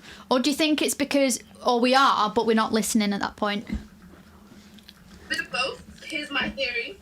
If they teach us it, then they don't want to do it, because quite frankly, capitalism is not fun. But also, yeah, we're not paying attention. I do remember learning about credit cards at the age of 11. But what it was, now I've looked at work at all. The hard. But yeah. But that doesn't feel appropriate, does it, for a child to learn? I mean, do you know what would be helpful? What? That when you needed something, you could go, I mean, there is info, but like, almost like a night school for adulting. Now, do you know what? I actually went to a night school, well, a school for adulting. During the pandemic, when things started getting a bit serious with my boyfriend, my mum printed out this curriculum. She was doing a homeschool curriculum for me. I was in my final year at uni doing my dissertation, and it's called Mummy's Homeschool or something. And it was literally, I still have it, basic things. How to put the dishwasher on, the washing machine, how do you do the dryer, wills and making wills, how to host, etiquette when you go to someone's house, the importance of reading like your clothing labels, and so getting stains out of stuff. That is a good one. And I had to take them off when I'd done them, and it was so good. And I listened to them because I was like, I actually need to know how to do this. She showed me how to put the washing machine on, and I literally wrote step-by-step instructions. Look at Nashe's judgment face. I'm not judging. You don't get that in school though. Your mum had to do that. But obviously if COVID didn't happen, then maybe she didn't want to do that. Then you would have to learn that yourself. And it just makes sense. What's the hardest thing as an adult? Adult. Honestly, being sick, it sucks. Because without your health, everything just kind of seems so much harder. So yeah, it's the hardest.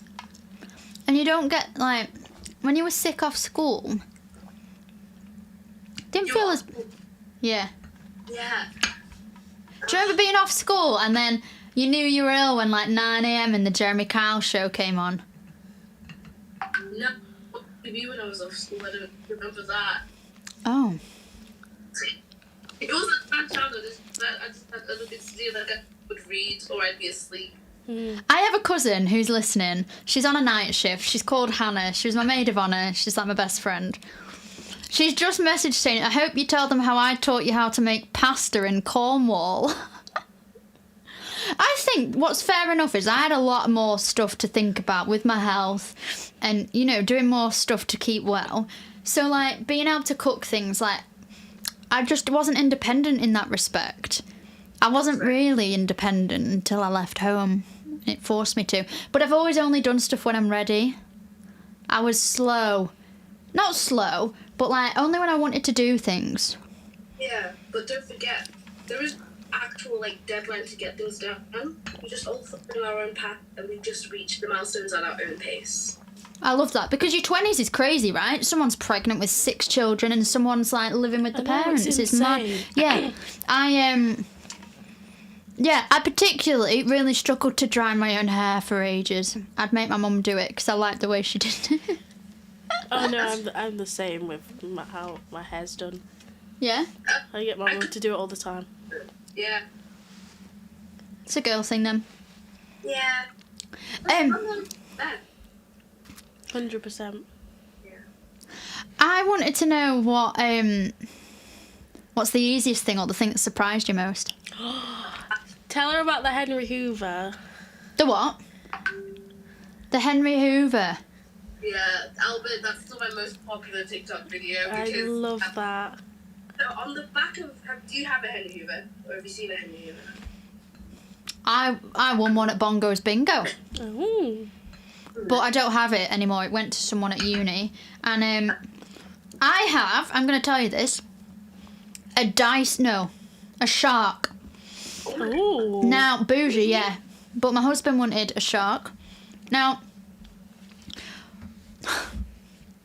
when we were test driving the shark at the shop at John Lewis, because you get extra warranty if you do John Lewis, extra year, he made me pull some of my hair out. No. To hoover it up to see if it worked on my hair. Can't they have like fake hair to practice? He wanted to on? see if it would work with my hair because it comes out a lot. Okay. I guess that's It valid. did, and we bought it, but isn't that crazy? That is crazy. And the lady was like, "What are you doing?" And I was like, "I'm test driving the Hoover." Wait, we just got it out of the box and started trying it? Yeah. Oh, I thought you meant the salesperson pulled your hair out. No, Phil. Oh. It was like, "Get some of your hair out." I thought you meant the salesperson came and pulled your hair out. No, Phil was like, "Just put some of your hair on the carpet," and I was like, "Okay, there you go. Is that enough? Is that enough to see if it'll work?" Oh my gosh. Wow. So go on with your Henry Hoover. So on the back of Henry Hoover, there's these two little like cups, but it's just a little cup shaped thing. I never noticed them until I've noticed that you can stick the attachments to Henry Hoover on the. Go and like store them somewhere. You can sit them on the Henry Hoover, so they're always there handy. And yeah, when I learned that, I was shook.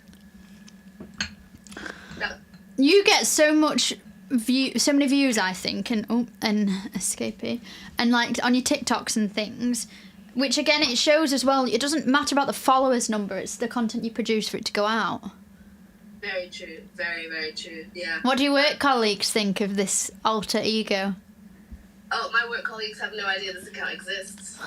Not until now. Probably don't know that. Huh? Probably don't know what TikTok is. What else? What else has surprised you? What's the one thing you wish that we'd learned or known about? And do you think adulting is at 18? I think it's like 22, 21. Do you feel like an adult, Nashi? Yes and no. You've got a business, haven't you? So. Yes and no. When did you feel like an adult, Rue?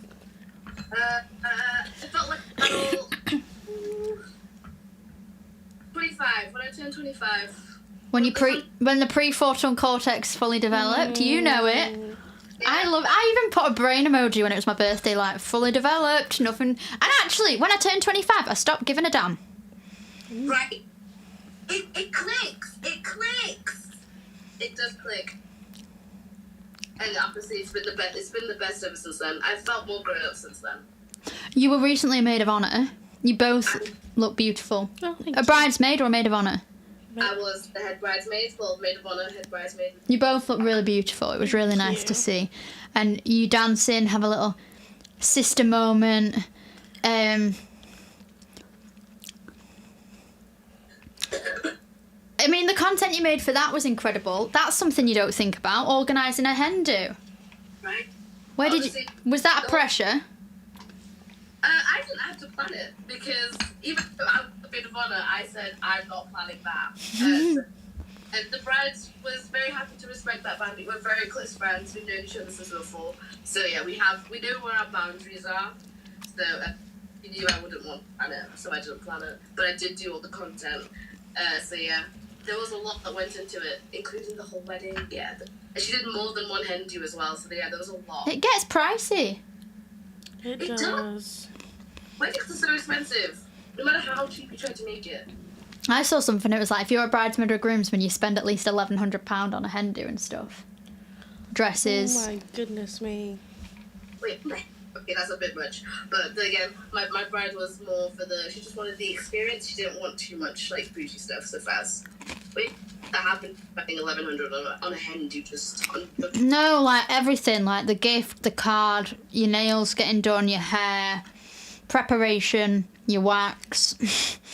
Whatever you need. Waxing! That feels like an adult thing. Waxing? Like your legs. I don't. My legs don't get touched. They've just always been soft. I love that. Here's something that felt adulting for me and my husband. It started very... We got a Booths card. Booths? Yeah. The shop. The food shop, we got a Booths card to get discounts. Yeah, that is very much adulting. And do you know what we did in the same week? What? We put an offer on a house. Grown up adult stuff. That was like, we were like, it all went downhill when we got the Booths card. Grown up then. Yeah.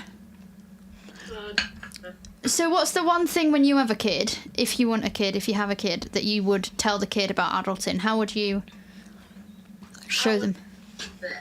I would just give them, not lower their expectations, but I'd just give them like tell them how it is. I would tell them not to dream.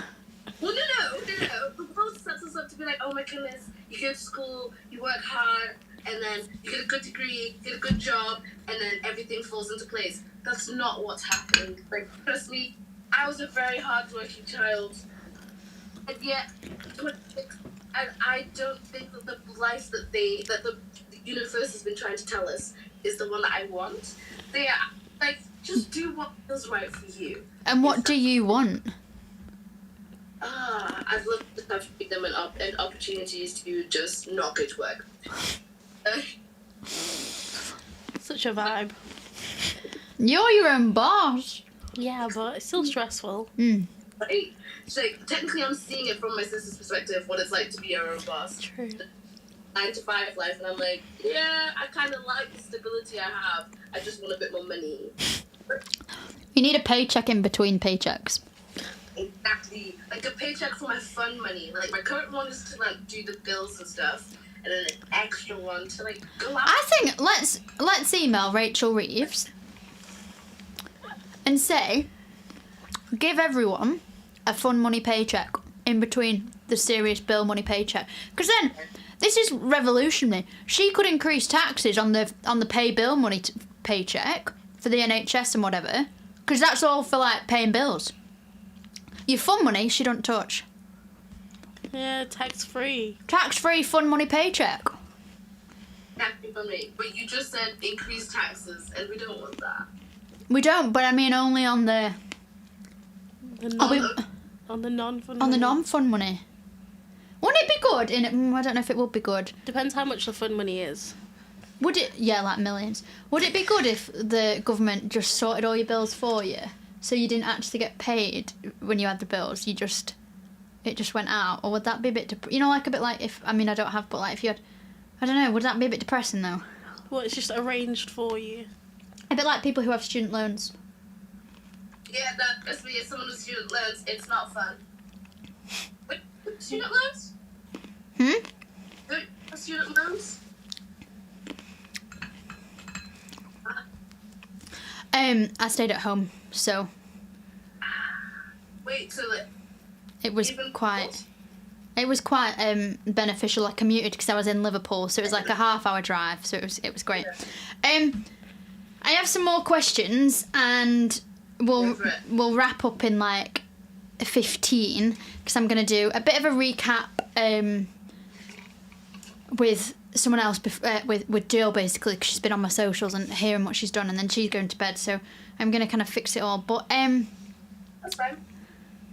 Yeah, the whole adulting thing, does it bother you, Nashe, like adulting? Is it as big a thing as me and Rue are making it out to you, or do you think we're being a bit dramatic?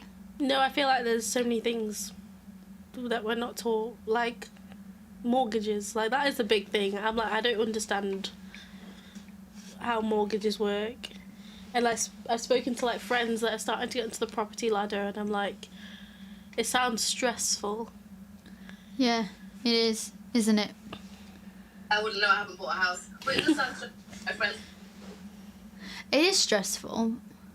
You rely on solicitors. I had some solicitors here earlier in the day that were talking about that and setting your will. And actually, anyone over 18 should have a will. Yeah. You should have a will with your business. Yes. And I think when you have your assets, they say, assets in order.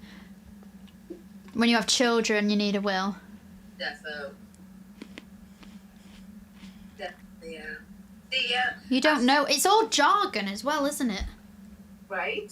They don't just do it in like straight, plain old English. They want to just confuse us. That's adulting as a whole, though. When they say like tumble dry, just say use the dryer. But it does tumble dry. But then on my clothes it says like low heat, high heat. But my dryer's like extra dry, dry, cupboard dry, iron dry. So just tell me what. Do you know what I mean? Just tell me which one.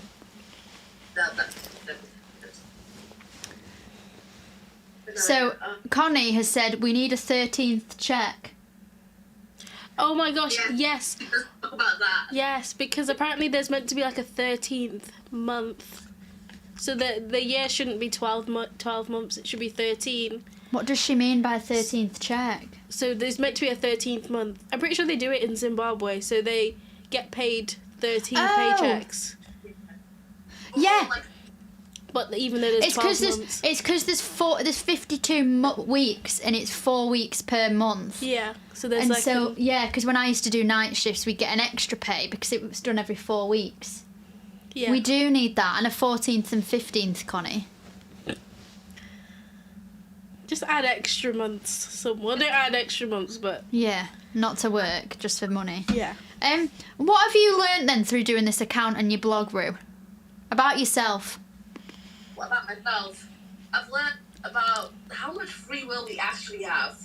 Like, as an adult, it's great sometimes. Yeah, you end up like in a bit of a box, limiting yourself. And doing this blog, I can actually do so much. The amount I've gone out to dinners by myself. I've gone out to activities by myself. I've traveled other countries, one country by myself. And I'm just like, why am I limiting myself when I can just do whatever I want? Which country?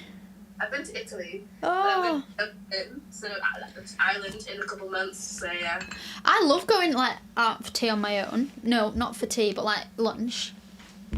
It's very chill. I find it freeing. Yeah. Apart from when you need a wee and you're like, your meal's there, so you've got to then tell the waiter, don't take my meal, I've not finished. I'm not running away either. Yeah. Great. Actually, the free will thing's true, because when I moved out, and I remember saying to my husband something, he was like, oh, well, should we go and get pizza right now? I was like, yeah. So rogue. I should have had a pizza delivery, shouldn't I? We should have had pizza. Yeah. But what I do have is I do have a really nice snack of some pistachio nuts, some grapes that I've nearly finished, some cheese, some crisps, and some dark chocolate from the nutritionist. Yeah, I don't think your mum would have approved. Oh well, the Sour Patch Kids. These were provided as an emergency. Now, in this country, they have like a shit ton of sweets and sugar in them. However, it's all from natural colours. In America, when I was there, bioengineered food is. What does that mean? It means it's like made in a lab. Ugh. Even more so than starch and glucose syrup. It's got palm oil in as well. Disgusting. Well, Rue, it's been a joy. It's been lovely talking to you, Lucy. We're not done. Yeah. I'm just reflecting. I'm a bit tired as well. It's been a long day for you. I know. I think I should stand up and like waddle around a bit because of I've sat down for literally. What am I now? 15 and a half? Yeah, 15 and a half hours, which means I've got 8 and a half left. Woo! That's just like a shift at work. Yeah. Yeah, but you wouldn't have done 15 and a half hours before that. Thanks, Nasha. Yeah. Keep it real. Well, that's what I'm here for. I'm just going to have a look at your Instagram and see. Yeah, I want to see like some of the things you've been talking about on your Adulting for Life. I've posted since the wedding other than just promoting this event, this podcast. I know, you did so well at that. Thank you very much. But yeah, no, I have not posted anything since the wedding because You're pole dancing. Right, yeah, I've done that. I have done that. So tell me about that. You flexible? Well, yeah, I grew up doing dance. Not as flexible as my sister, but yeah, I have some flexibility. But yeah, I just did it as a way to trick myself into doing core because I hate doing planks. If I forget that I'm doing core work. Trick the brain. That's yeah. I love that. Your pre-payday routine's funny. Adulting is all about balance. Making short-term sacrifices for the hope of a decent gain in the future. There will be moments. Yeah. I mean, what you do is a little bit. It's not tongue-in-cheek, but it's funny, isn't it? It's comical. I'm looking for comical, yeah. Just because it's if you don't laugh, you'll cry. And that's But there's always a message, I think. I love the T-shirt you've got. I'm only here because I'm on the payroll. Is that true? Oh yeah, I wore that to my work event, and I laughed, but I was there like, this is genuine. I am just here because I'm on the payroll. What did they say?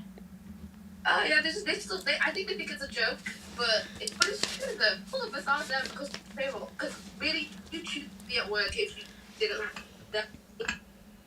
Apart from maybe you, I'm sure you love your job, but the rest of us, it's not. I do love my job. I love presenting the news, but it gets depressing sometimes. Yeah, so some days that we're just like, I'm just here because I get paid.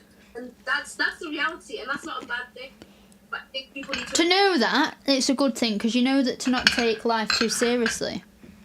Because it's not too serious. It's not that serious. It's never that serious. I think don't make it too serious. Talk to me, finally, about pensions. Woo! Pensions are great. Honestly, all I just know is we get taxed. State pension, you have to pay into it, but apparently you might, if you earn too much, you can probably get taxed out of it, so you won't even get state pension. That's a rumor that I've heard.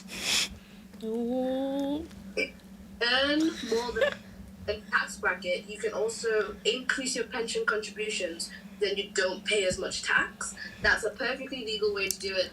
Don't worry about like evasion. It's a perfectly normal way to lower how much tax you pay. And always, if your company matches, always put the maximum to get your company to match it, because it's free money. Yeah, one of my best friends has also just said, "Keep going, Lucy. You're doing amazing. Just a shift at work to go." There you go. Yeah. 8-hour shift is easy, and that. Do you know, it is, you're right. Any final words of wisdom from the adulting expert? You should really start a PDF, a booklet people could buy of what you've learned and what you could do.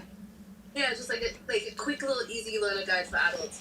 But yeah, my 2 steps would just be live, laugh, love as much as you can, because we don't have that much in our particular consciousness. So yeah, make the most as you can in this one, because yeah, life is short, it's not that serious, and it's okay, you can try again the next day. Amazing. Well, your screen has slightly frozen, but that's just my stream. So I want to thank you so much. Thank you for having me. It's been great. And again, to you, Nashe, in the studio. It's Thank been you great. very much for having me. Thank you, both of you. You've kept me going through this period. I feel the sun will be rising soon. In fact, let me just quickly Google. It should actually, in from 3 a.m. Sunrise time. 4:43. Oh, so 1, 2, 3. In 3 hours. Very soon, though. Yeah, I've got this. Thank you both. Thank you for supporting. Thank you for sharing it on socials. Oh, do your clackers. To adulting. Woo! Oh, thank you for the bonkers 2 hours that has been. It's been absolutely amazing to talk to you both and to share life. And it's a pleasure doing life with you and alongside you. So thank you very much. You're welcome. Thank you. Doing your bit. I'm just going to put the donate page on so people can donate. And yeah, thank you so much.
Thank you so much, Connie, for your donation.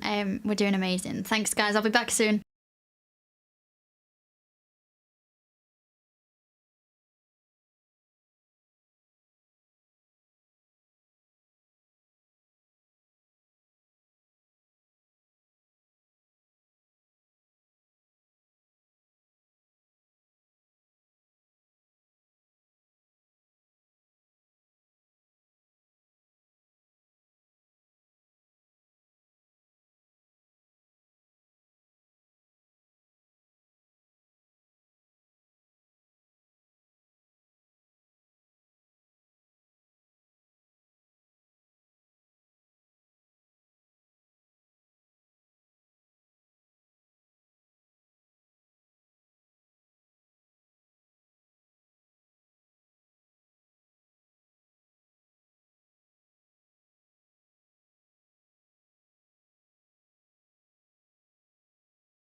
Hi everyone, welcome back. You'll never guess who I found. And I just need to change her name. You're all coming with me now. I'm not lost it. I'm just I'm struggling a little bit, but it's fine. Jill's back with us. Hello. Hi Lucy, how you doing? Yeah, I am good. We're going to reflect on the day. I thought we could reflect on the day so far, and chat a little bit about it. Yeah. And yeah, I've been up all day, and I feel like I've got a bit of tummy ache. My voice is going a bit. I'm just a bit. My hips are aching a little bit. You've been on the bike a little bit though, haven't you? Yeah. Just gotta keep moving. Yeah, that's what I'm doing. How have you found it? I've been surprised how busy I've been, because obviously you gave me your socials. So I've been keeping up with posting stuff. You've done such a good job. Have you enjoyed that? I put mine up. Yeah, I have really enjoyed that. I should do more of my own, shouldn't I? Kate is joining. Kate's watching online. Hi, Kate. My good friend Kate. She's in Yorkshire, but yeah. So you enjoyed it. I've enjoyed it, and obviously you've eaten. I think you've eaten quite a lot today. I always eat a lot on night shifts. I always did, Yeah. and I think it's because you should be asleep, so your body's like, "What am I doing? What should I do?" Yeah. Yeah, I think that's it really. I've been going for lots of wheeze. I've been very hydrated. Yeah. As well. You had green tea. What's been a highlight for you? A highlighting conversation? Oh, do you know yeah, what? green tea. Sorry, going back to green tea. Yeah. It does have caffeine in, doesn't it? No, I thought because it doesn't taste of coffee. It does. And what have you been fueling me with? So what did you start with? Let me think. Gosh, do you know what? Because I got up at 6 this morning. What was the first thing you had? You had a little Pod peas snack. and pistachios. And then you had like a chicken pasta with some veg. That was really nice. And then I should be able to remember all this. I know you've had like smoked ice cream. salmon. You've had ice cream. Prawns were good. Are there any more? Yes. I might have some more, but they were good. I think the problem is because you can eat so much and then you get tummy ache, and that's where I'm at now. I've got like tummy ache. But this is a downward slope now, isn't it? What am I at now? I've been going. What time are we now? 10 to 2. I've been on 5 hours on this live. You've got 8 hours left. Which is just a shift. Exactly. You've done 16. I'm over halfway. It's gone really quick. quick. I've done hasn't 16. So I'm 2/3 of the way through. Yeah.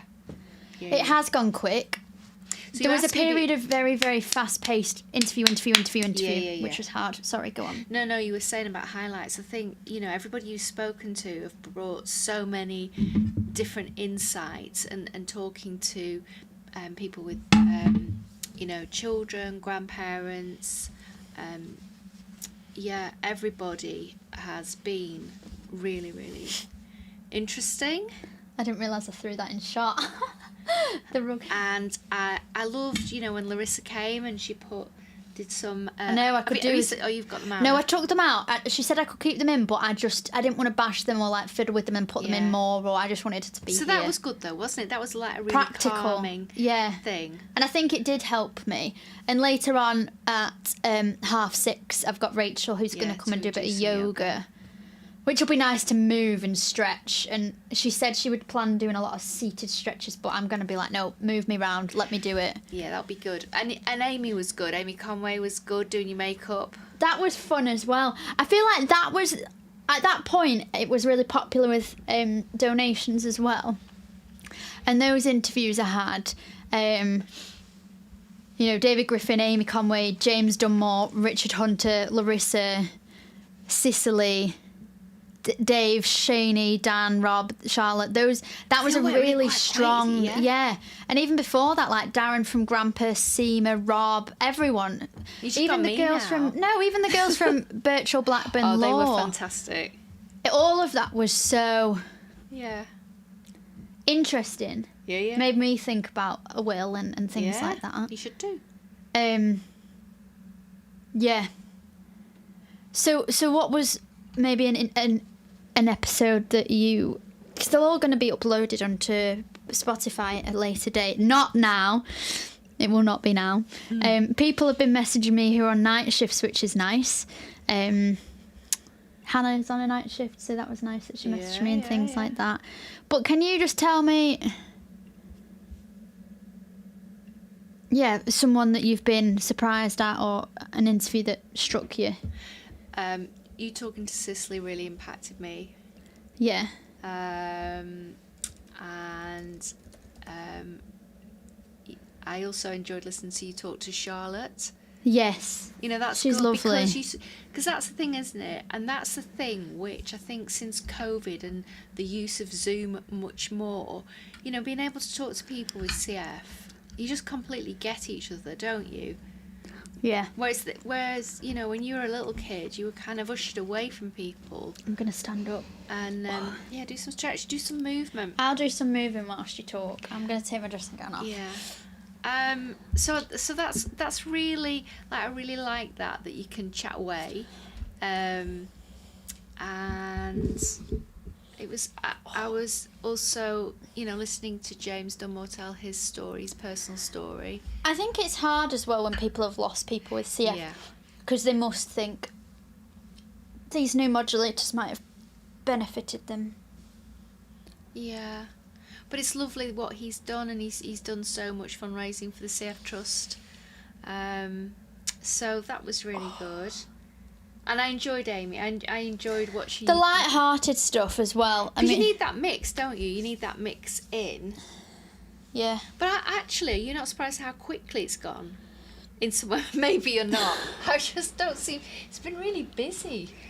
It has been busy. I don't think I'd like to... would you want to work... I don't think I'd want to do... I can understand why companies get people to do the social media. Yeah, you've got me loads of people. Yeah. I'm looking forward to the next one. Be funny. Yeah, so it's with Barry Johnson, who's a laughter therapist, or actually a laughter yoga leader. Wow. Oh, I've heard of that. So actually. I think it's my understanding, which is probably wrong, and he's probably listening to this now because I know he's in the Zoom, but we'll start at 2:00. Is that you just laugh, you're like, ha ha ha ha, and it's meant to make you feel better, but that could be wrong, so it'll be interesting how my preconceived idea... I wonder if that's to do with, somatics, and when you do that really deep sigh and everything. Yeah. You are amazing. I'm super proud of you. Thank you. Do you know what the biggest surprise is the legs. They're sitting down. Maybe it's that chair, actually. Maybe it's not that comfortable. Yeah, he is listening in. And also, I wonder if I lie on the sofa. I wonder if it's something where I can lie laughing down. That'll be such a good session.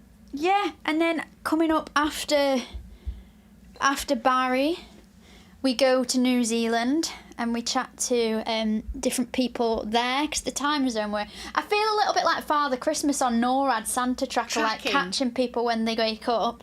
What time is it in New Zealand? and Australia. Someone I'm talking to lives in Harvey Bay, where Auntie Debs lives. Right, okay. Obviously, they won't know each other. You never know. At the moment, it's 10 to 11 in the morning on Saturday morning. Okay. There.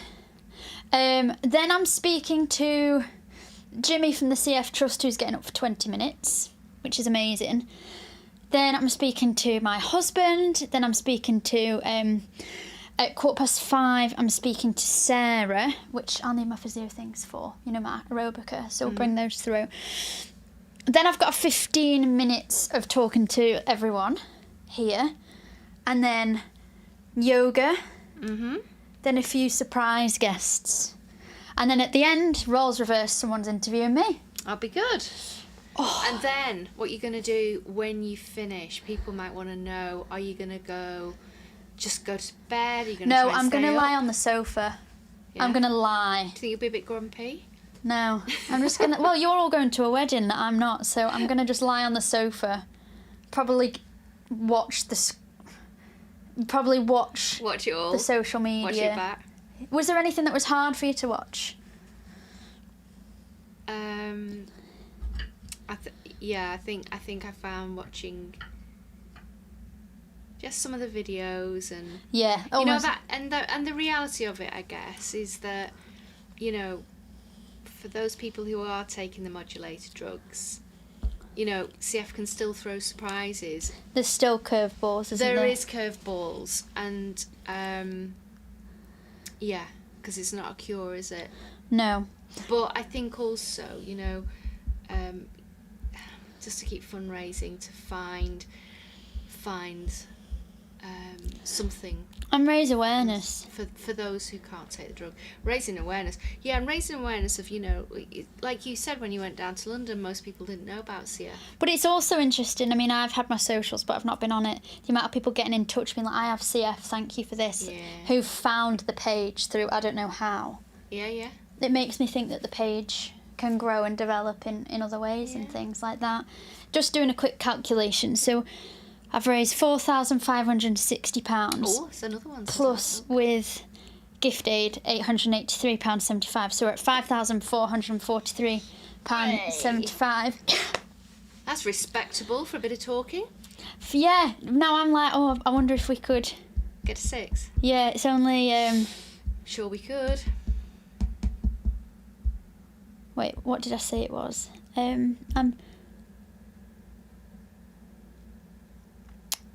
5443. Let me just do the maths. It's only £557 short of 6,000. That would be amazing to get 6,000. Really, really amazing. It would, wouldn't it? It would be and so do you know good. why it'd be good to get 6,000? Because it's 6th of June. It's like a round 6 number. So everyone is saying hi to Jill. Kate says, hi, Jill. Hi, Kate. Why, hello, Jill. And then Aaron, who's in Arizona, has said, Jill, the content creator. Yeah, it is Jill, the content creator. I'm being told that... I'm being told the way I'm standing looks a bit suspicious. But... those hips. It's the hips. They're not lying. They're hurting. Do you know what is incredible as well? The amount of people watching me babble on at this time. There are still like 11 people. There's always been like over 10 people, which has been amazing, you know, to have. And it also doesn't show exactly, you know, like accurate figures. Was there any honey lemon tea left, or? I can rustle one up before I go to bed. Do you think I'll be able to sleep? I'm not even sure I'll be able to sleep now. Oh, well, hopefully I will. Hopefully I will. Hopefully you will. Yeah, my hand position. But yeah, it's great. Hi Kate, hi Aaron, thank you. Thank you for watching. I hope you've been finding it interesting. If people are learning something about CF, do put it in the chat as well. A lot of people didn't know that you can't mix. I've had friends like Alice, and Sam's on his honeymoon, he tuned in. So it's been really nice getting messages of people who I wouldn't expect to tune in and support me have been supporting me. Yeah. And then my ride or die, is that what they're called, have been supporting me as well. You should do shuffle hop step. I know, I should be doing some dancing. Come and do some dancing with you. Yeah. So I'm going to play a video. And I'm going to go to bed then. Yeah, here we go. Thanks, everyone. So you fundraise by running predominantly, don't you? London Marathon is it's a big fundraiser for me. It just works. It works so well for me. The London Marathon has just been amazing for me. Yeah. I think I've done 16 London marathons. I was going to say Yeah, quite a few more as well. New York, Belfast, Dublin, Newry, several other ones as well. So I worked out that you've covered over 180,000 miles. 120,000 miles. 120,000 miles. Yeah. Which is incredible. And do you have a total that you've raised so far in the last 34 years? Yeah, I'm approaching 500,000. I'm getting up close towards 500,000. I mean, that's incredible. The generosity of people is so incredible. So how was the most recent marathon that you did? Yeah, at the minute, I haven't closed it yet. I always close my marathon fundraising about 2 months after. I think I'm sitting at nearly 22,000 for this year. Wow. So it's not bad. It's average. I've had 38,000. I done a marathon out here straight in front of me around the village during COVID. And I had a live Facebook going for the 3 hours, 40 minutes of the marathon outside.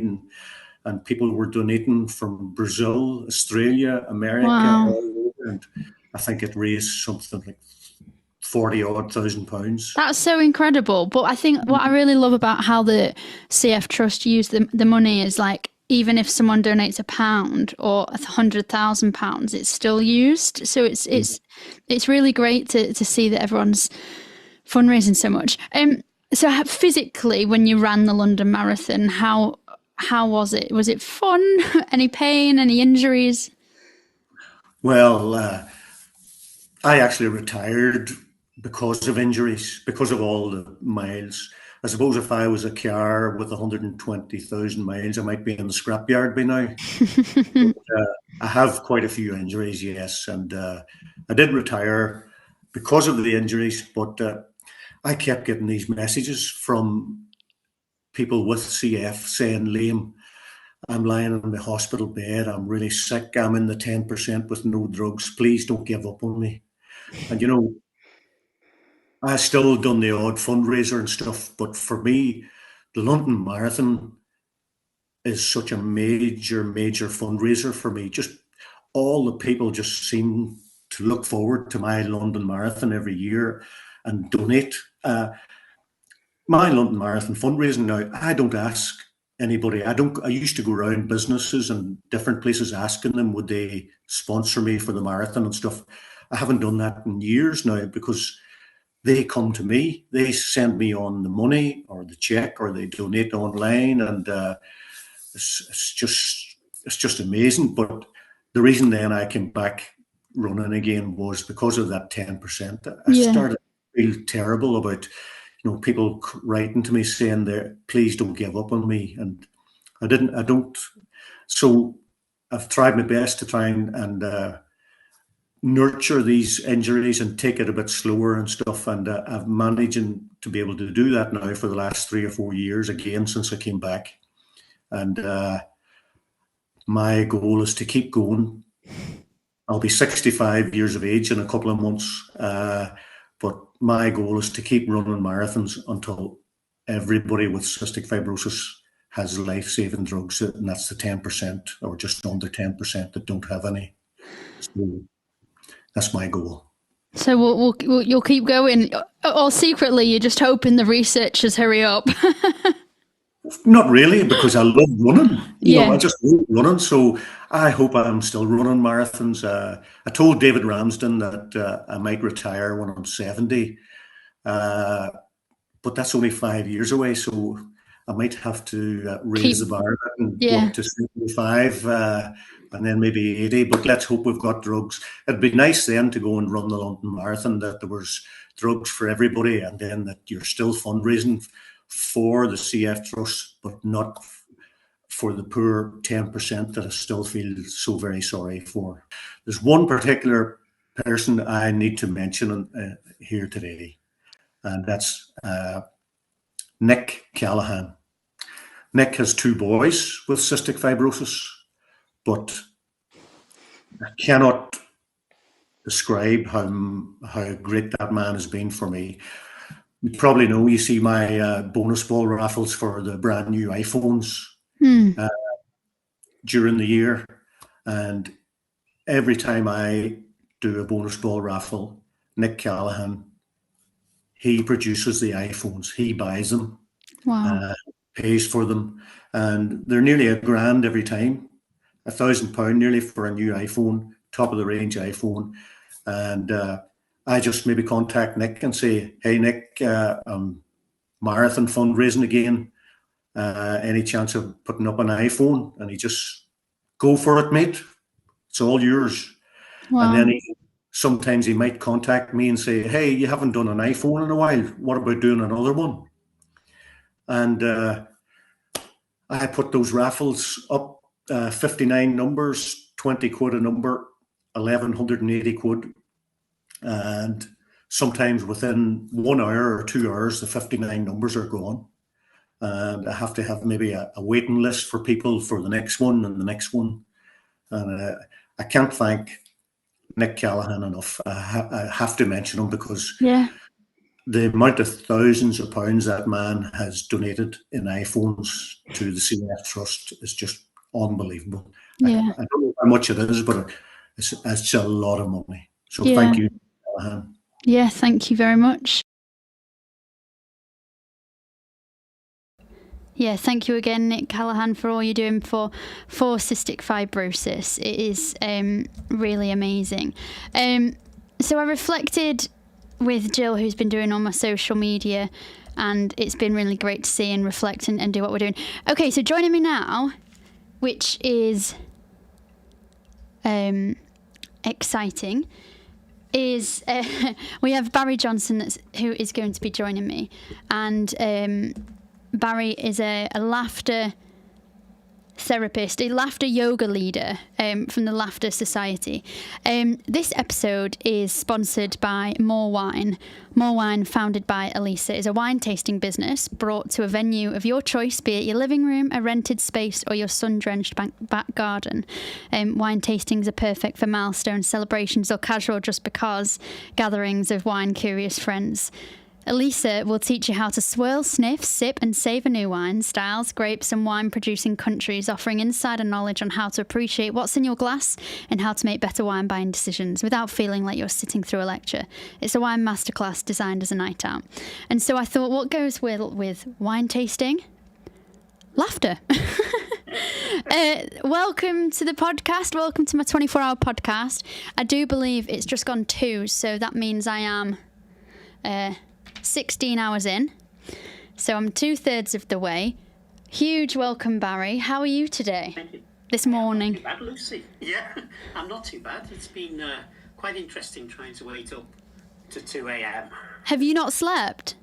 I've not slept. No, I decided to try and go all the way through.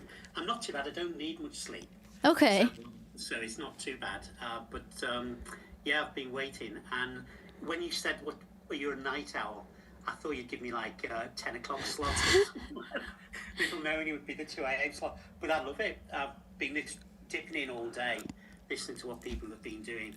And you're doing great, Lucy. It's just a fantastic thing you're doing. And you've had some great guests. Yeah. So I'll soon put an end to that.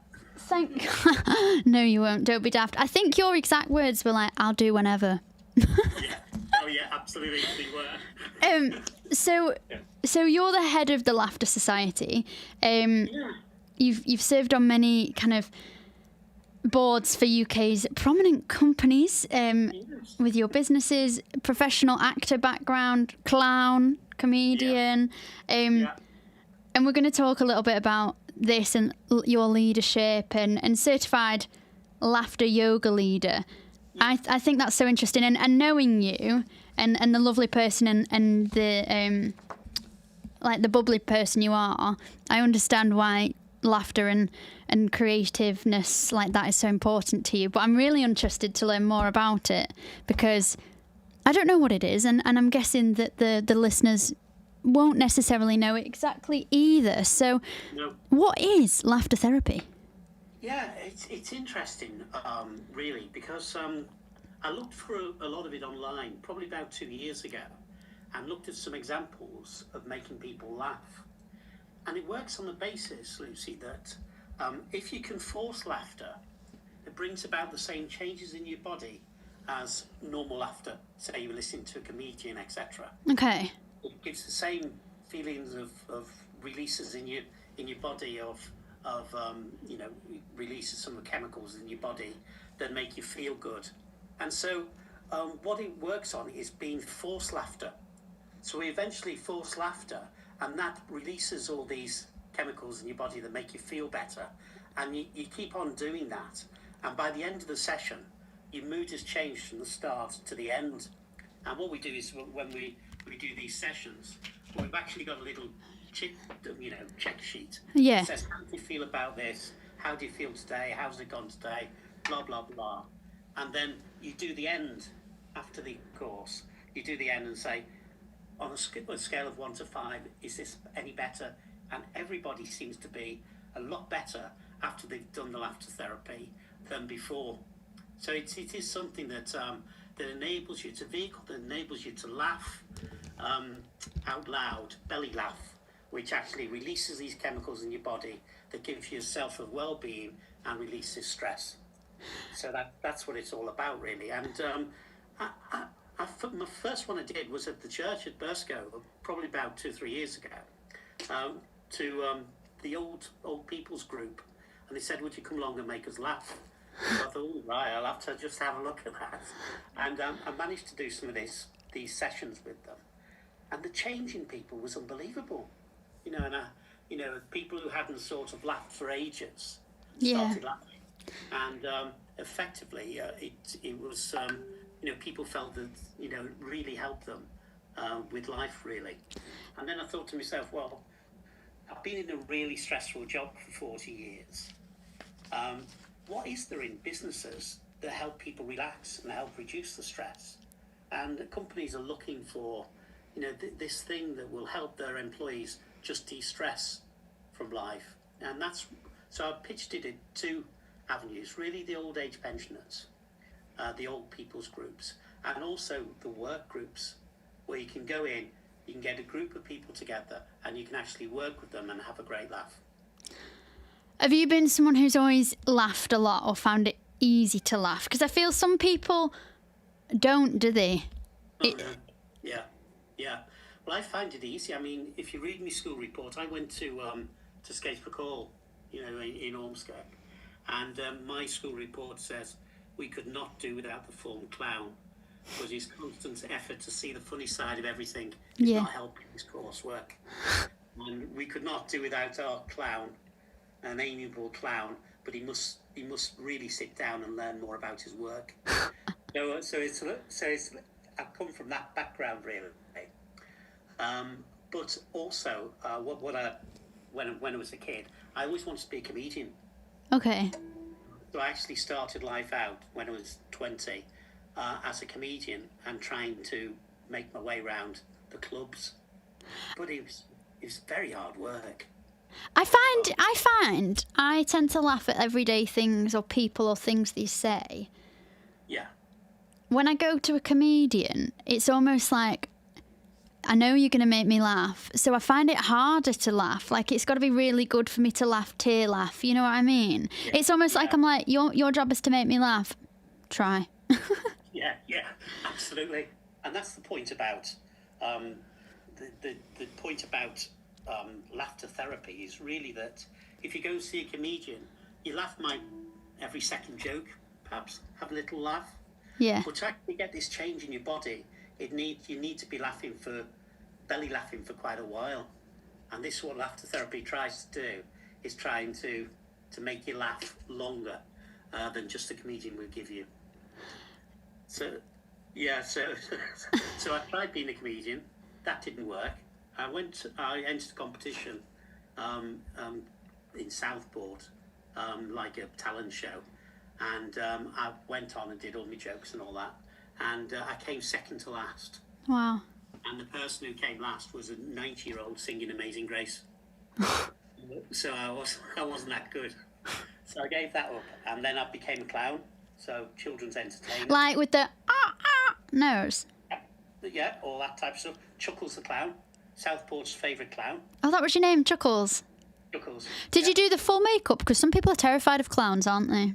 Oh, they are. Yeah, I did the full makeup. Wow. Joe, my wife, used to come in between, because I might have 3 or 4 sessions. Yeah. So she would top me makeup up in between, and then we go on to the next party, etc., etc. But the best parties were when you turned up and the kids hated clowns. So you got paid and you just went. Really, Yeah. I mean, I wonder if a clown's still a key part of like a birthday party nowadays. I think so, but they've gone more to Disney princesses and Yes. Spider-Man and all that, and they dress up stuff. So so I did that for 2 or 3 years, and then I gave that up. But I've always had this wanting to make people laugh. You know, when I've done sermons in church, it's always been in a comedy type of approach, rather than take the Bible and make it a comedy bit about it, rather than actually a full sermon, a serious sermon as such. I feel as well that was what our good friend Simon Glynn did. He had a great humour. Yeah. So then after, so you always had this kind of love for laughter. Yeah. When did you realise that it could be so effective for helping people? Well, it's only when I retired, really, because I thought, what am I going to do now? Yeah. I've been doing this for 40 years, IT for 40 years, worked with some of the biggest companies out. And I sort of had a dual personality, because at work, I had to be quite serious. Yeah. And then in my evenings, I'd do my clowning, which was a release, really, from the work that you're doing during the day. Yeah. So I straddled both camps, really. But it's only when I retired and thought, dear, what am I going to do now? So I looked, and my wife said, you've got to get out of the house. You know, you can't be around my feet for 7 days a week. So I thought, let's have a look at what I could do. And my mind went back to this laughter therapy that I'd done. And I thought, well, why don't I get qualified in that? And then actually make that one string to my bow. And then the other thing I've been doing, which we may talk about later, is murder mystery acting. Yeah. I do a lot of that now. And I do more of that than the laughter therapy, really. So I've got these two little laughter things that I can actually do in retirement, really. So, talk to me a little bit about how it works for the sessions. I mean, it could be a little bit awkward, couldn't it, for people who've not tried it and things like that. And that's the thing about it is, when people come into the room, you're actually saying, this is, we're closing the door, but nobody's going to come out of this room and talk about how well you participate or haven't participated. If you don't want to participate, just sit in and watch what goes on. And, effectively do as little or as much as you want. And we start by doing playful exercises. And then we go a bit deeper, and it eventually goes into breathing, and we have like a cool down session where we actually just do a bit of meditation at the very end of it. So it's quite structured the way it takes you through it. But we can start a bit if we want. Would you like to? Oh, yeah. I think so. Well, because we can start. You've got a great chuckle. You've got a great laugh. Yeah. That's a great laugh you've got. Well, hopefully by the end of this session you'll have a great laugh. A bit of it. So we start by, and it's just playfulness, really. And it just starts by clapping. Okay. So the first thing is we're just going to do hands, palms together. Like so, and everybody who's following on the podcast. Yeah, on the YouTube, everyone has to do it. Yeah, go along with us. So palms together, and we're just going to go 1, 2, 1, 2. 1, 2, 1, 2. Okay, so that's the first bit, and then we're going to do a bit more. We're going to go 1, 2, 1, 2, 1, 2, 3. 1, 2, 1, 2, 3. You're going to have to do that again. Okay, no problem. So we're going to 1, 2 first. So 1, 2. And then next 1, 2. 1, 2. Yeah. So we're just building it up. So then we're going to do 1, 2, 1, 2, 3. Clapping. Yeah, just clapping again. 1, 2, 1, 2, 3. Spot on. And then the next thing we're going to do, we're going to add a bit of movement. So we're going to go 1, 2, 1, 2, 3. 1, 2, 1, 2, 3. Yeah, spot on. And then the next bit, we're going to add a bit of chanting in there. We're going to go ho, ho, ha, ha, ha. So it's ho, 1, ho, ha, ha, ha. Ha, ha, ha. Yeah. So we're going to go ho, ho, ha, ha, ha. Ho, ho, ha, ha, ha. Ho, ho. And let's keep it going for a bit, okay? Ho, ho, ha, ha, ha. Ho, ho, ha, ha, ha. Ho, ho, ha, ha, ha. Ho, ho, ha, ha, ha. Ho, ho, ha, ha, ha. So this is going to form part of what we do during some of the exercises we do. And then after we've done some of the exercises, we do something a bit weird. We go, very good, clap, very good, clap. And then we go, jazz hands. Yeah! Yeah, okay. So it's very good. Very good, Yeah. very good. Yeah. Yeah. Okay, so that's the first bit. And this normally takes about 10 minutes or so. We get comfortable with that. So nothing too strenuous so far, is there? So this is just the preliminaries to get ourselves breathing, get our diaphragm moving, and get used to the movement, really. So if people have joined in by now, you've got them. But sometimes people haven't joined in yet, but we'll I know, I'm just checking the YouTube to see if people are doing it with me. Yeah. I can see there's 10 or more people on this YouTube, so you best all ho-ha-in. Yeah. Right, okay. Okay, so that's a bit. And then we do a bit of breathing as well, which is just, it's as if we've blown up a balloon, expanding and contracting. So we're going to blow up a balloon, we're going to breathe in, and then let it go. Like that. Spot on. So we do that after these exercises that we're going to do in a second. Okay. Okay, so we've got our clapping sorted. Yep. And now we're going to go into some of these exercises. Okay. And really, they're very, very simple. So the first exercise we're going to do this morning Yeah. is we're going to look at a Visa bill and laugh at it. So I don't know how many people, if you're listening on the podcast as well, how many people have opened the Visa bill and think, oh dear me. So what we're going to do, What is that?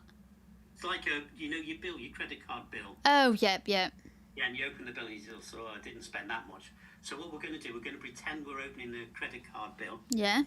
And we're going to laugh at it. So I'm going to go.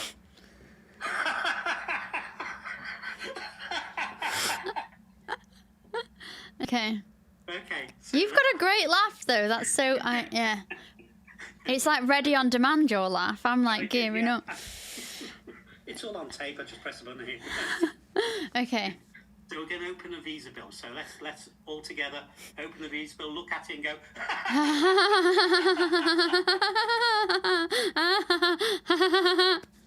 And then once we've done that all together, we do that. We would normally be stood and walking around with each other, and we do our clapping at the end of it all. Very good, very good. Yeah. Oh yeah, very good, very good. Yeah. Yeah.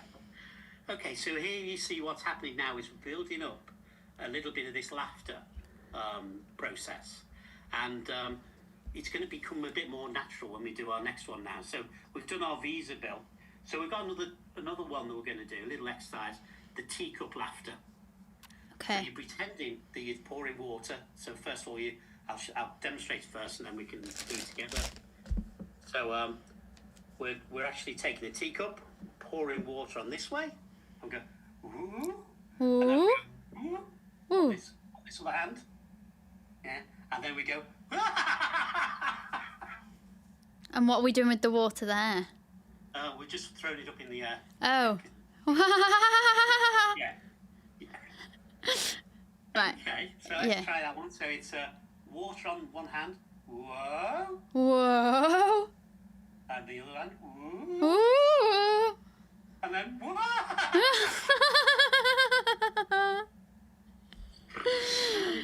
Everybody's thinking that they're mad, these people. I know. Everyone's like, what am I doing? Yeah. More people are joining though. Yeah.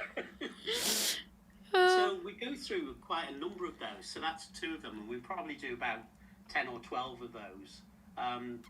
We've got the line laughter, which is just like we normally do, where we just go. So it's a bit like a line where you go. Okay. And we're doing this round to each other, round as we walk round. So it's those little exercises that then build up.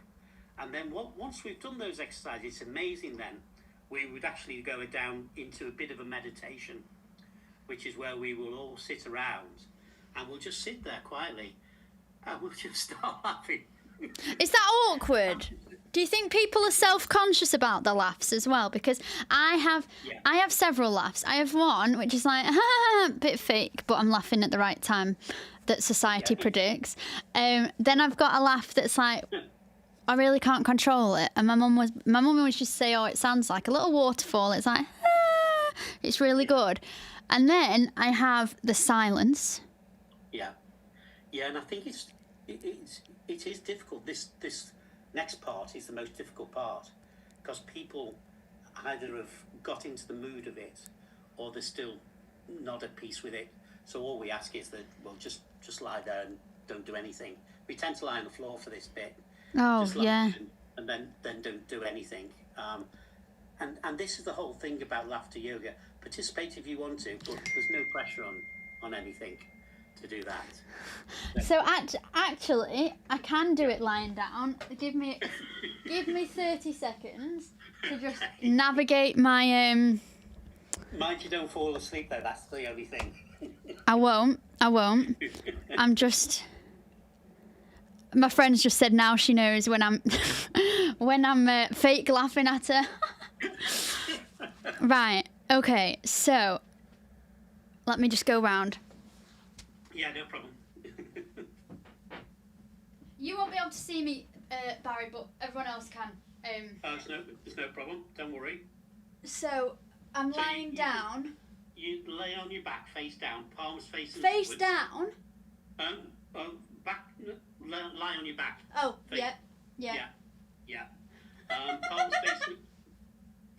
Palms facing upwards. Yeah. With a little distance between your feet. Yeah. And relax all your muscles. This is really nice to lie down. Okay.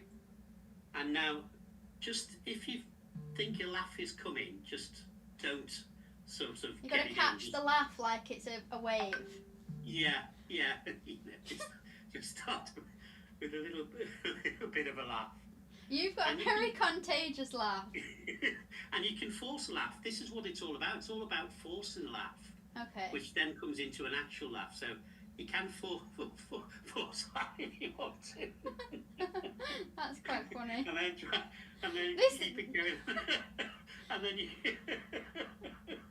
Doing this at 2 a.m. makes it laughable. Yeah, it does actually.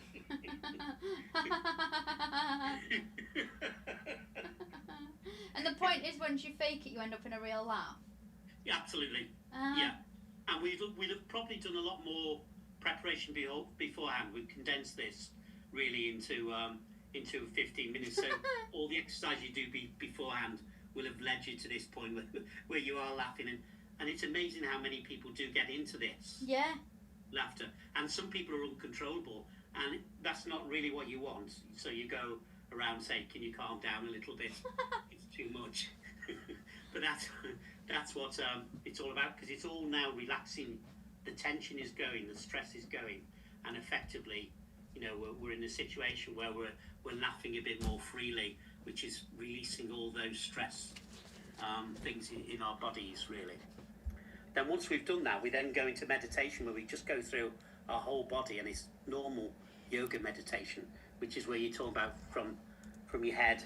You can feel your head and just feel this wave coming over you. Just relax your head, and then you go through everything. If you did that bit, you would probably go to sleep. Yeah, I probably would because I'm a bit young. So that's basically the principles of it. But it's when you're in an environment with 20 work colleagues, or even in an old folks home, with 20 people who know each other, it really does help, and it really does, at the end of the session, the stress levels will come down because you've been having a great laugh, really. So actually, when life gives you lemons, laugh. Absolutely. And even force a laugh. Yeah. Like in your boss's face. Well, exactly. I wouldn't do that, I don't think. But it's forcing a laugh, which turns into a good laugh. And the things it releases in your body, I always keep a note of them because I can never remember them, is endorphins. So the body's painkillers and mood elevators. So it actually enhances those. Dopamine, it helps improve focus and motivation. Serotonin, often called the natural antidepressant, it helps give you a better mood. So it's releasing all these chemicals in your body, which, at the end of the session, you should feel a little stressless. I feel like I do a bit now, and it's given me a few thoughts. The first, we need more laughter lines than frown lines. Yeah. The second thing is actually, because obviously we're raising money for cystic fibrosis, like it can be quite painful if we're in hospital or if things are happening. So actually, almost like laughing through it could be a good pain relief as well. Absolutely. Absolutely. If not looking a bit bonkers. Yeah, no. Well, the first time I read some of this, I thought, this is bonkers. This isn't going to work. It's very difficult to actually make this work. But in a session when you've got people there who are willing to go along with it, it really does make a difference.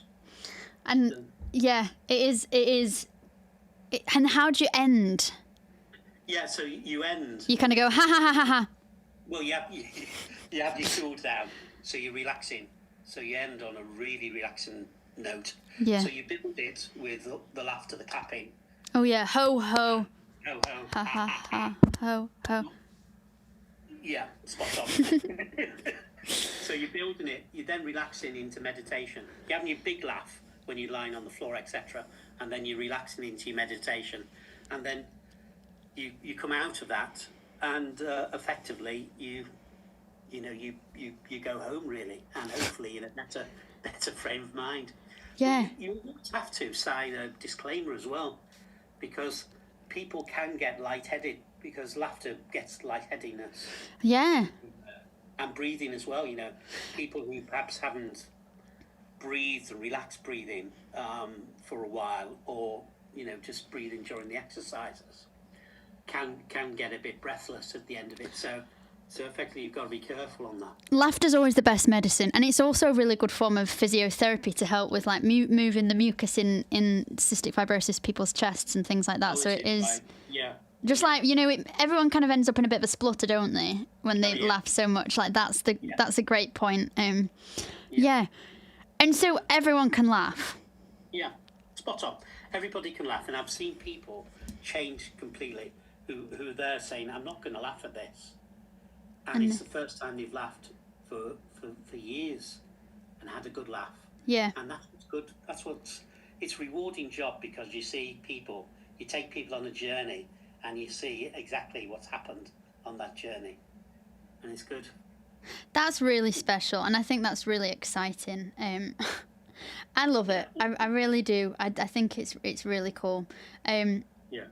So thanks for sharing that with me. But I also want to touch on the murder mystery that you do, because this is exciting, and our shared, very loved, very very dear friend Claire let me know that you do this. Yeah. Yeah. Tell me about it. What you do? Yeah, it's interesting. So effectively, I'm an actor in a murder mystery plot. So it's normally it's hotels, normally the big hotels, 4 or 5-star hotels, and people have a 3-course meal, and during that 3-course meal, things happen. Somebody gets murdered normally, and we act out some scenes in between. So effectively, we may have 3 or 4 different scenes in a murder mystery. We act the scenes out, and the people who are on the tables, normally, we do 150 people in a room, tables of 10, and people on the tables will actually try and work out who did the murder. And we go around the tables and they can question us, so we're in character all the time. Ah. I play like in 1920s type butler outfit. So I play a 1920s butler in one of these. And essentially, things happen within the butler's house, and you've got to try and work out who the murderer is.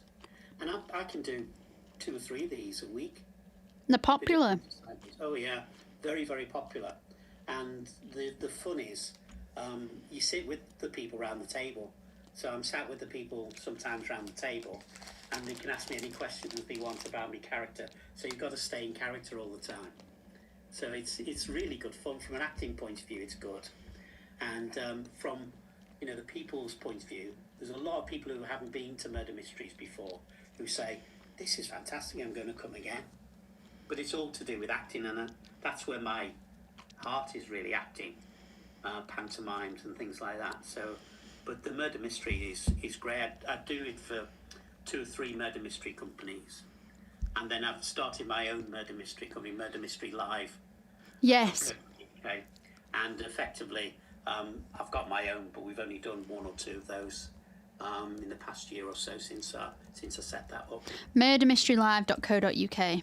Yeah. That's really interesting. Do you change the stories though if someone's like been a long time? Yeah. So the one I do now, that I do most of, it's a different story every time, and it's a big script. So effectively, you get the script on, say, Monday, and you'll be doing it on Friday with 3 actors that you don't know. You've only met them an hour before. So effectively, it's as quick as that, really. You get a script, you learn it all, you rehearse for an hour beforehand with probably 2 or 3 actors you don't know, all good people who can do that type of stuff, and then you're into it, into the plot and everything else. Where are you doing these locally in Lancashire if people are listening? Because I really want to book one of these. It sounds so fun. You're kind of immersed in the experience. Yeah, well, I do mostly in Yorkshire. So it's mostly Yorkshire that I'm doing them in these hotels. I'm trying to think of the names of the hotels that we go to quite often. I'll send you a list of those. Yeah. Those hotels. But they're absolutely, it's a fantastic evening. And there's 2 types. There's one where you learn the script and you act it out. And then there's another one that we do where we just learn the basic bones of stuff and we ad-lib it. Wow. So we just make it up as it goes along. So it's like, you know what happens, you know what point you have to get across, but you just... That must be fun, responding to like the other actors, because you don't know what they'll say. It is, yeah. You have certain points that you have to put in. So you get certain key points because they're all plot points. You don't want to give away the plot, and you want to direct it towards somebody who's done the murder. But it's amazing how many people... suspect you and you haven't done it, because of things. And it's all about writing a good plot, really, so that people move around and suspect one person 1 minute and then another person another minute. But they are really good, and I do a lot more of that than I do of the laughter therapy. It's slightly easier working that one. Have you ever accidentally said who did it? I've given some bad clues away. Yeah, and we've gone back in. So we have like an interval when they're having their pudding or something like that. I've gone back in and say, I think I've just give the game away. I'll give the clue that should have been in an hour's time, and we'll just rewrite it there and then. Okay, what we'll do then is we'll change this round, and we'll say, we'll go out and say this. So it's working really on your nervous energy a lot of the time, because you can't go back on something. It's all live. You're problem solving, aren't you? A bit like this with me, kind of like as a go type thing. Yeah, spot on. Yeah, and you've got to be prepared for anything that happens, during the events, etc., etc. So, and then we did one the other day. We did a rip-off of the Traitors. So effectively, there's 4 cloaked characters, and then they do all the games for the Traitors and everything else. And then you actually, your table, which should be some of the guests that you come with from work, you choose two of them to be traitors. Oh, very good. And it's the whole game, and that sold out for months to come. That one, everybody loves that one. Yeah. Yeah. So, but the only thing I had to do in that one, I was just dressed in a cloak, a cloaked figure. Yeah. And walked around menacingly for 4 hours. How can you do menacingly, Barry? I feel like you're happy, jolly, chuckles.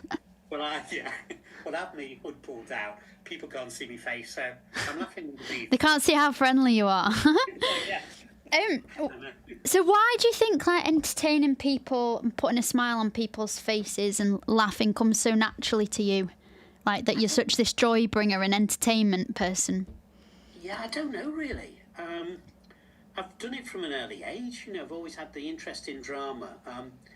So I come from a shop base. So Mum and Dad owned a butcher's shop for 50 years in Waterloo in Liverpool. So I was brought up in a shop environment, talking to the customers, yeah, helping me dad out, etc., etc. And I think that's got some of it in the fact that I naturally was speaking to people from the age of 5 or 6 in my dad's shop, etc. I used to take all the orders round on the butcher's bike when I was young and everything else. And I just found it quite... I've got a positive outlook on life, really. Yeah. And effectively, that positivity, I think, comes across. And I've done pantomime I love doing pantos. So I played, in my last panto, which was last year, I played, I'm 68, a 68-year-old lost boy in Peter Pan. So I was one of these lost boys who'd been lost for a long time. So that was quite good. And so I do panto. I've done panto for about 25 years, really.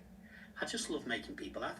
I don't take myself too seriously, so I laugh at myself quite a bit, really. And that you've taught me like to laugh more. I think that's great. And even if you're forced to laugh, it then naturally creates a laugh. Absolutely. And even when children, like babies, they start laughing, it's lovely, isn't it? That little laugh they have. Chuckle. Yeah. Start with chuckle, don't they? And then go into a belly laugh. Yeah. And that's where we try and get into belly laughs, because that's where all the good things happening in our bodies once we get into a belly laugh. But it's quite hard, isn't it, to get into a belly laugh? I think also there's only a few people that I feel really make me laugh very easily.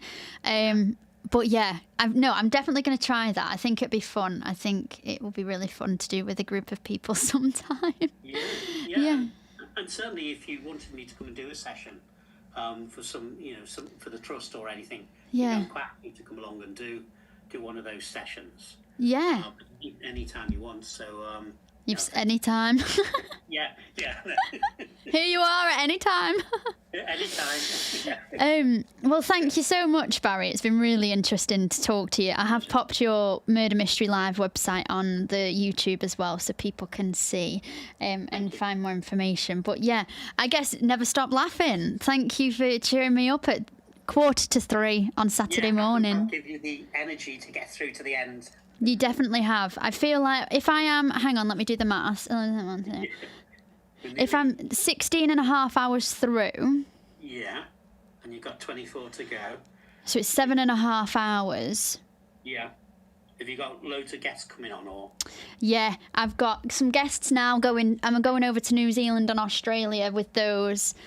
And then someone's coming and doing a bit of yoga with me later on. So it's just... I feel like I have... How many notes have I got? 33 people I'm speaking to, and I'm at 23, so... Excellent. Now, you're doing a great job, and, being able to stay for 24 hours is a feat in itself without having to worry about bringing everybody in and out of sessions and all that. Yeah. Well... Trying to laugh at the same time. Thank you so much. I'm just going to put the donate page again. If people have enjoyed that, please do donate, and I'll say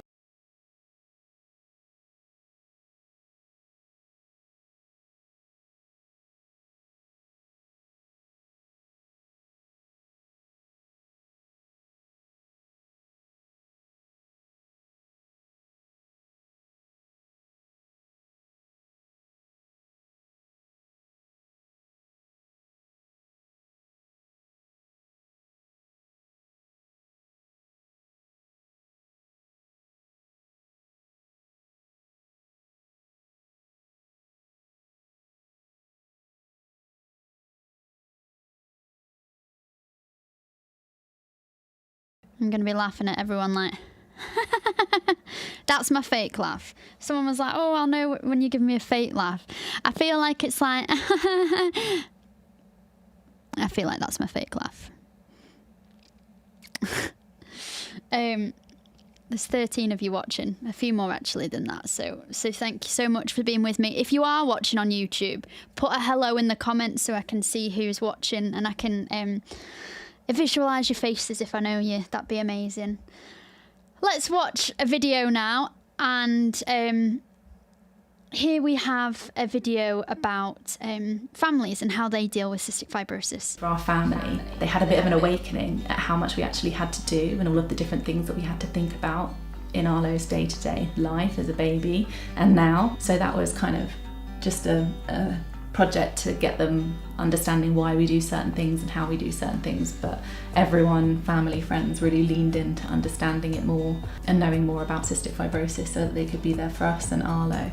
I guess the biggest thing is not being able to see people when they're poorly so that they don't bring anything to Arlo, because it often knocks him for six. If someone has a cold, it can just be a little bit harder for Arlo to clear. So winters can be tricky because you have play dates that end up moving, you know, for months on end, it seems. Yeah.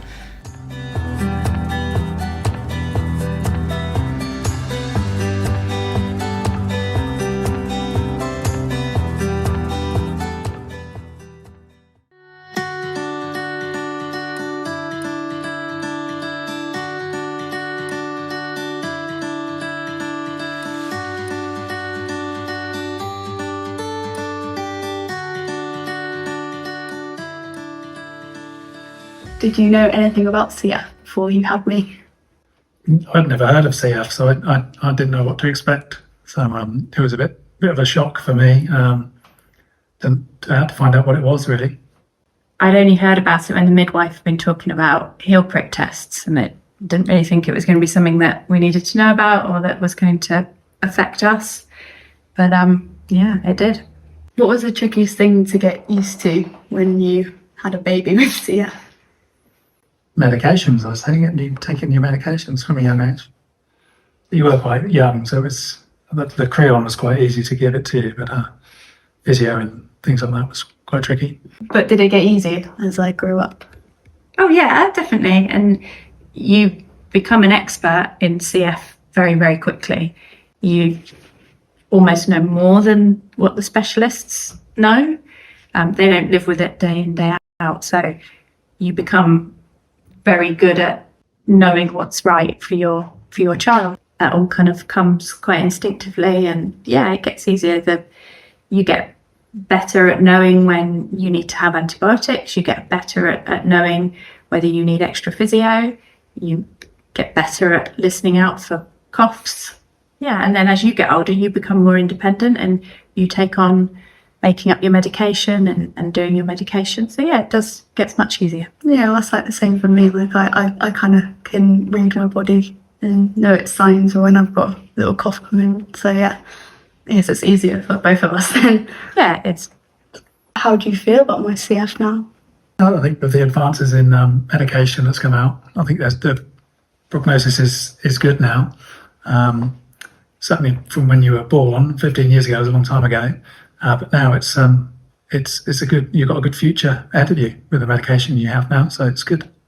Yeah, no, I think it makes you who you are. So I think it's part of you, and we can't change that. And I think you manage it incredibly well. Do you ever feel fed up that you have to live with CF? No, never. It's had its troubling times. It's been emotional and there's some hard times, but when you pull through it, it's it's fine, I think. Yeah. I don't know. Sometimes when you're driving around different pharmacies to try and get some medication that you need, but do you know what? It's just part of life. It's part of us. Yeah. How have you supported each other through CF? So what about you?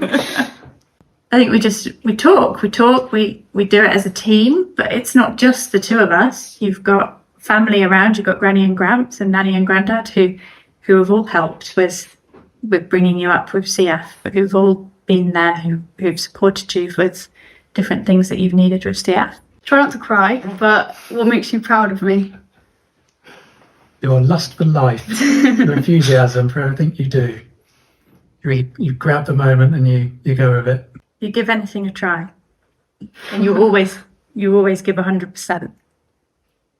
Thank you. What advice would you give parents today who have just had a baby who has CF? There's a great life ahead for your baby. Don't be worried. Don't be scared.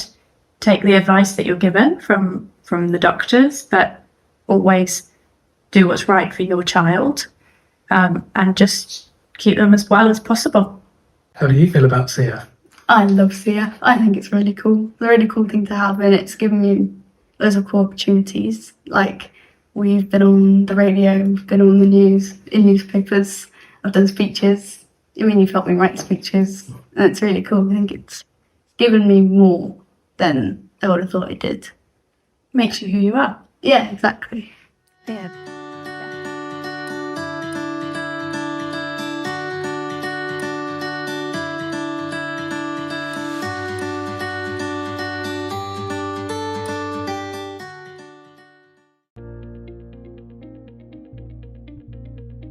The GI symptoms that I experience with cystic fibrosis ranges day to day, but it's always something that appears really unexpectedly and causes me a lot of pain, a lot of discomfort, and often means that I have to change my plans really last minute and always calculate how I can start to alleviate the pain.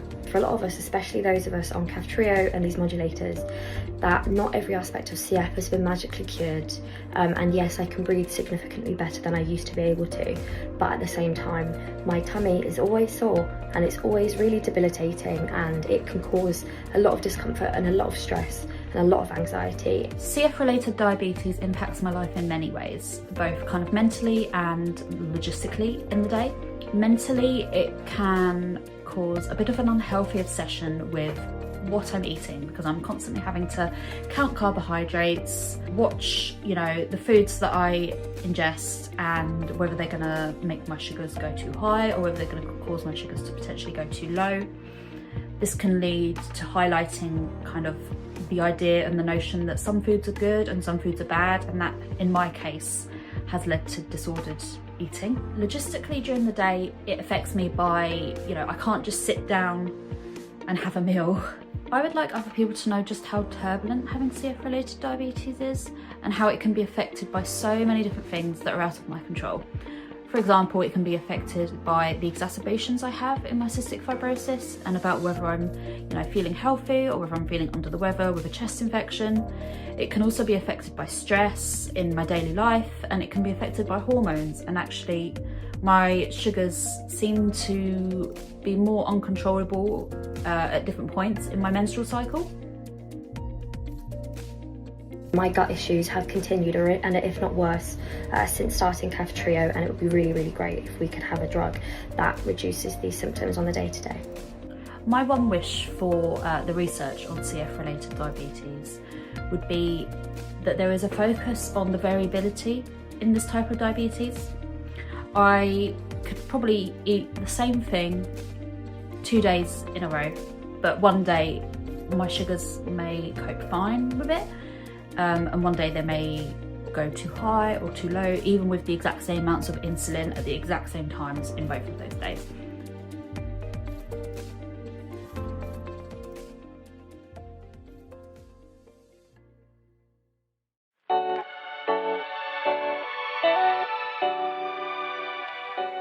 Hi, I'm Bethan. I'm 26 and I'm a PhD student working to develop a universal core outcome set for cystic fibrosis. I was diagnosed at 4 months. I was relatively healthy throughout my childhood, and then in my teens I started to be hospitalised regularly for IV antibiotics. By the time I got to my undergrad, I had become quite unwell and was feeling pretty uncertain about what my future would look like. I was given the opportunity to take Kaftrio, which completely altered the course of my life and enabled me to really consider what I wanted to do with my future and my career long term. And the only real thing I was ever interested in was medicine and healthcare. So that led me to a Master's in Public Health and now getting to do research in CF. So people often ask me what it's like to be a researcher with CF in the field of CF. And family and friends will say, wow, it must be so amazing and incredible and you must just feel so passionate. And of course I do, and it's truly a privilege to be in this position. But I think if I was to be completely honest, it feels quite bizarre. But I'm trying to remember that as someone with CF, I have a potentially unique perspective to offer of just as much value. So I'm working on a project called COS-CF, that stands for Core Outcome Set for Cystic Fibrosis. The idea of this is that if everyone is measuring the same outcomes in the same way, it will be much easier to compare and combine studies in meta-analysis, for example. That will enable us to maximise the benefit of every single trial, especially in CF, which is a relatively rare condition, so it's even more important to maximise the benefit of every study. There are so many different avenues into research and into science more generally. You don't necessarily need all the formal qualifications you would expect. You don't have to do a PhD to contribute to research. And there are just so many options. And I'd say take those opportunities, speak to the right people. People talk about the importance of networking, and it's easy to overlook. I participated as a patient advisor in various research opportunities, and it was actually through that I met the right people and was able to get into my PhD program. The CF Trust has actually supported me immensely throughout my lifetime. It was always a huge source of information from a young age. I liked to be in the know about CF and would look at the annual registry, every couple of years when it came out. My family have been very involved in fundraising opportunities, which is fantastic. The success of COS-CF is absolutely dependent on the input of the CF community. So find us on social media, particularly Instagram, at COS_CF_research.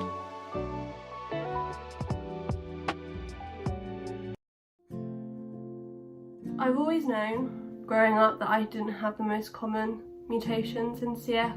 I've always kind of understood how that would characterise my CF. These treatments that were coming out onto the market were not going to be for me. I was really happy for the community. I've seen friends flourish on these drugs, but it was really hard for me to accept that my wait was going to be longer, and I didn't know when a drug for me would come out.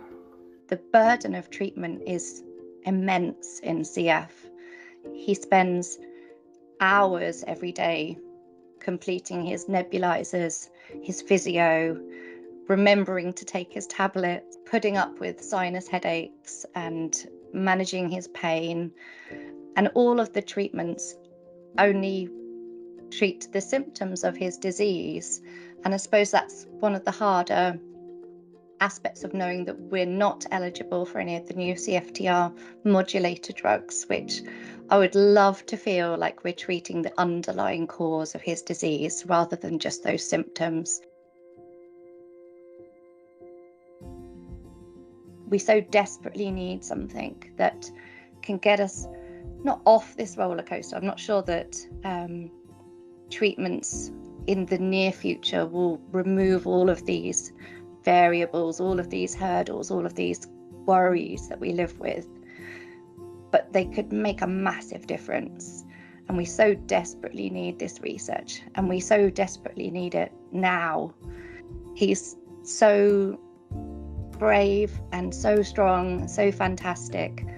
He deserves this, and we're really hopeful that in the future that research will be able to give him some of that freedom. I think the main thing is we're not just a statistic, we are individuals with lives that we want to lead and things we want to do and places we want to see, and we too want a chance at a life unlimited.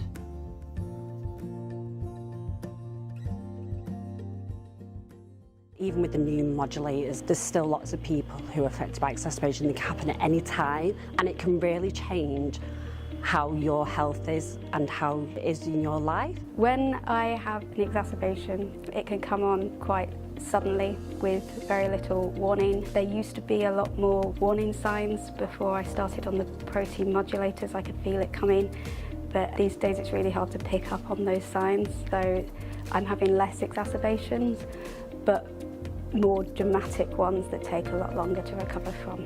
I really do hope that there'll be new treatment plans, new personalised treatment plans, looking at how we can get to the root cause of exacerbation so we can stop them in the tracks and hopefully not have that impact that it does have on people with CF. So it will improve the quality of life, it will really help manage the frequency and obviously the severity of the exacerbations, and really hope that it will actually help everyone with CF, no matter where they are in their lives, no matter where they are in their CF journey. I'll be really interested to see if research comes out with a way that we can all start predicting when exacerbations will happen. The other part of the research that I'm keen to see the results of are the potential new treatments, because the numbers of antibiotics that I'm able to take is so limited. Having new treatments out there in the future will take away a lot of my fears around what my health is going to look like going forward.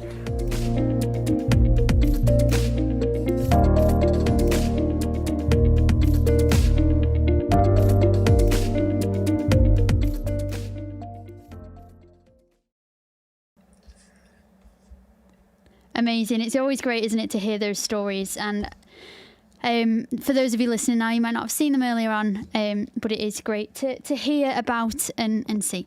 If you've just seen my Instagram story, you know I took those 2 minutes to go on a bike because my legs are absolutely killing me, and it's not funny how much sitting down hurts. Before I introduce my next guest, this episode is sponsored by Rosie Taylor Branding. Rosie is a brand designer who just gets it. She founded Rosie Taylor Branding to help growing businesses stop looking like everyone else. With a first-class degree in marketing and design from Lancaster Uni, her work goes beyond just making things look good. Every design decision is backed by an understanding of your customers, your market, and what makes your business genuinely different.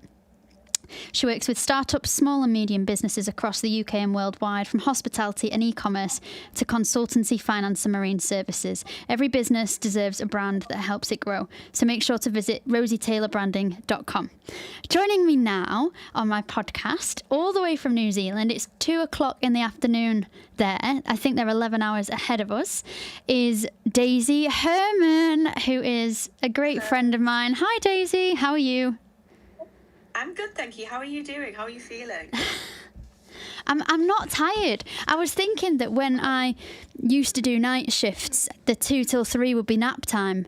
But I think because everyone's been chatting to me and like then it's been new energy every time with the people, you know, it's not just been sitting at a screen waiting for your break or definitely. Clock watching.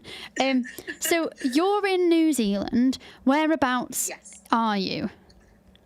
So I live in Christchurch on the South Islands. I live in a little beach town just outside of the centre, and I'm like looking over at the sea at the moment. Oh my gosh. It's absolutely beautiful.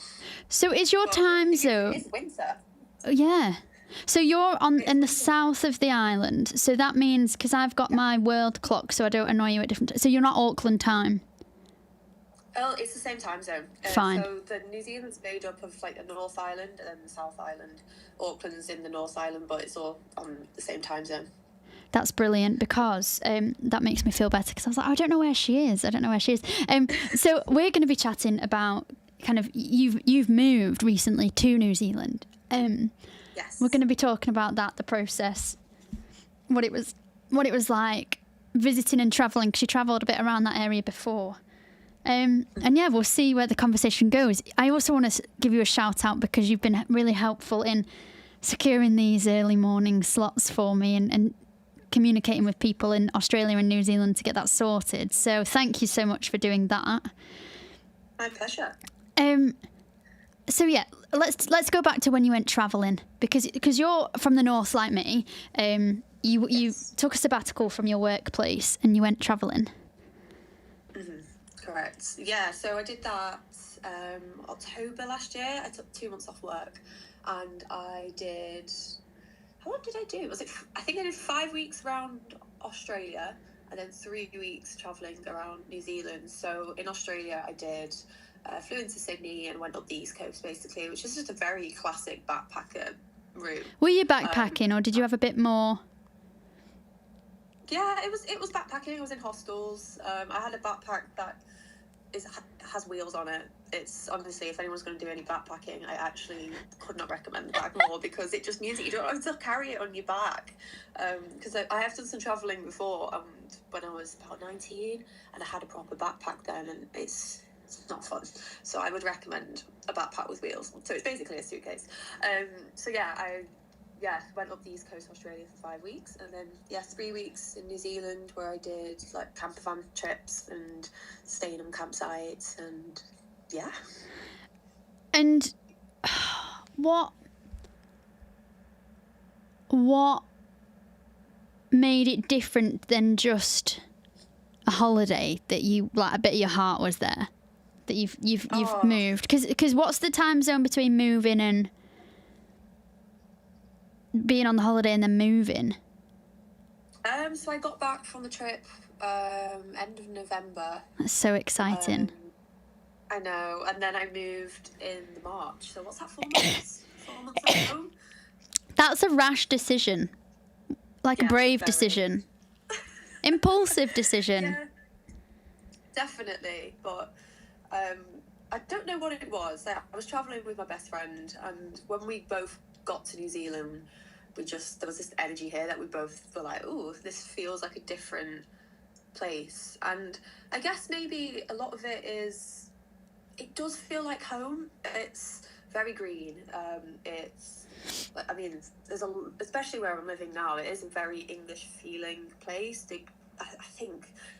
I'm not an expert on it, but they did bring over a lot of like English wildlife and English plants here. Many years ago. So like when you'd be walking around the parks, it just felt a bit like home. So yeah, it was just me and my friend were both like, this feels like, how I would describe it is it feels like home but better. But I've heard people say it reminds them of like the Lake District. Does it? Yeah, it's like all my favourite things to do in show us your view. Like the lakes. Can we see your view if you move it round?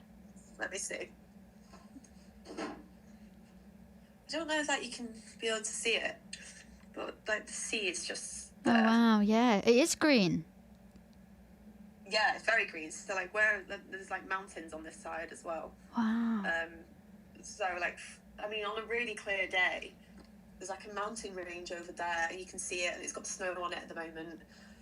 So you can literally see in one view the sea and the mountains, which is crazy. And why that place? Like, did you find that place before you went, or like why did you go to that place specifically? Because I think it's just so brave. I know. I have to be honest, it has just felt like, I think, a bit of a random decision from me, but really random. Yeah, but I absolutely love it. I really, really love it here. And I don't see myself coming home for a bit, I have to say. Do you miss home at all? Moved on. Do you know what? I went out with some friends last night, and I think one of the things about moving to this side of the world is that British people kind of like just find each other. So I've got like a group of friends here that are all from the UK. They've all moved over at a similar time. And we were talking about like, do we miss home? And a lot of people are like, no, but it's the people, and it's the missing out on things.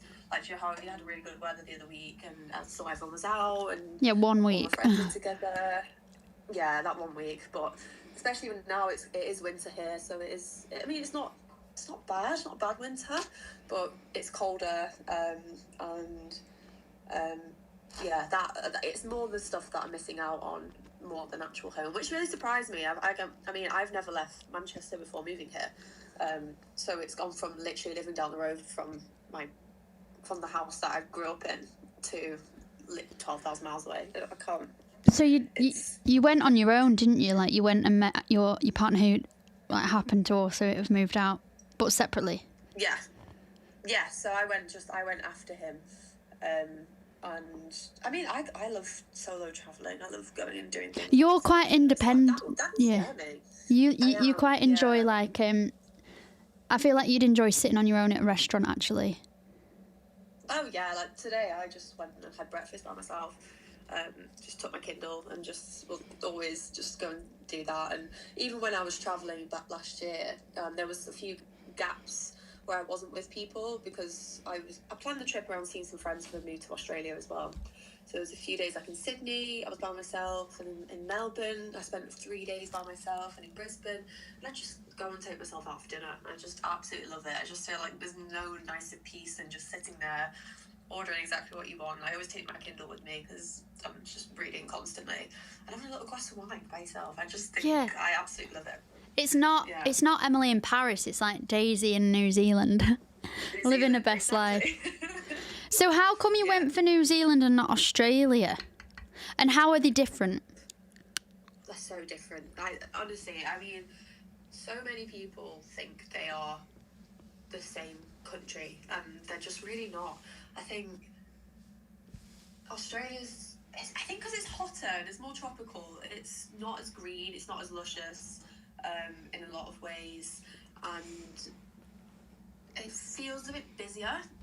So like, I think, I can't remember off the top of my head, but the population of New Zealand is like not a lot at all. The whole country, there's no one here, basically. So like, a concept to be like a busy place is just so different to how it was at home. And I just felt more peaceful here than I did in Australia. Like, Australia just feels like a bit busy, Do they throw a lot of shrimp on the barbie? Yeah. Oh yeah, definitely. It's great because they have public barbecues in all the parks, so you can just go and do your own barbecue, and that's just like a big thing. There is one here actually, but in Australia it's a massive thing. Everyone just goes and uses the public barbecues. That's crazy. It's great. It's just it's like a great outdoor life. What about like mentally compared to the UK? In terms of how everyone deals with things and like mental health and mood, is that better over there? I think people here are just a lot more calm and care less about. What I have noticed has been here, people don't read the news very much, and they don't really care about what's going on in the news. I think back Love at that. home, like back at home, everyone's can get quite riled up about things, and I think because the news programs have to be filled in the UK. They obviously do in New Zealand, but it feels like news is created. Like, if we didn't have 24-hour news, there'd be less news because you would only have to report what you needed to. Yeah, true, very true. And I mean, the top stories here are just so funny. It's just like things that wouldn't even be on a bulletin at home are like the top stories. And I think the only thing that people have actually cared about recently here is the war and because of fuel prices. That is it. People are worried about the diesel in the car. They don't really know anything else that's going on. The neutral. Hear about. Yeah. They're all more worried about whether they can go on surfing after work, or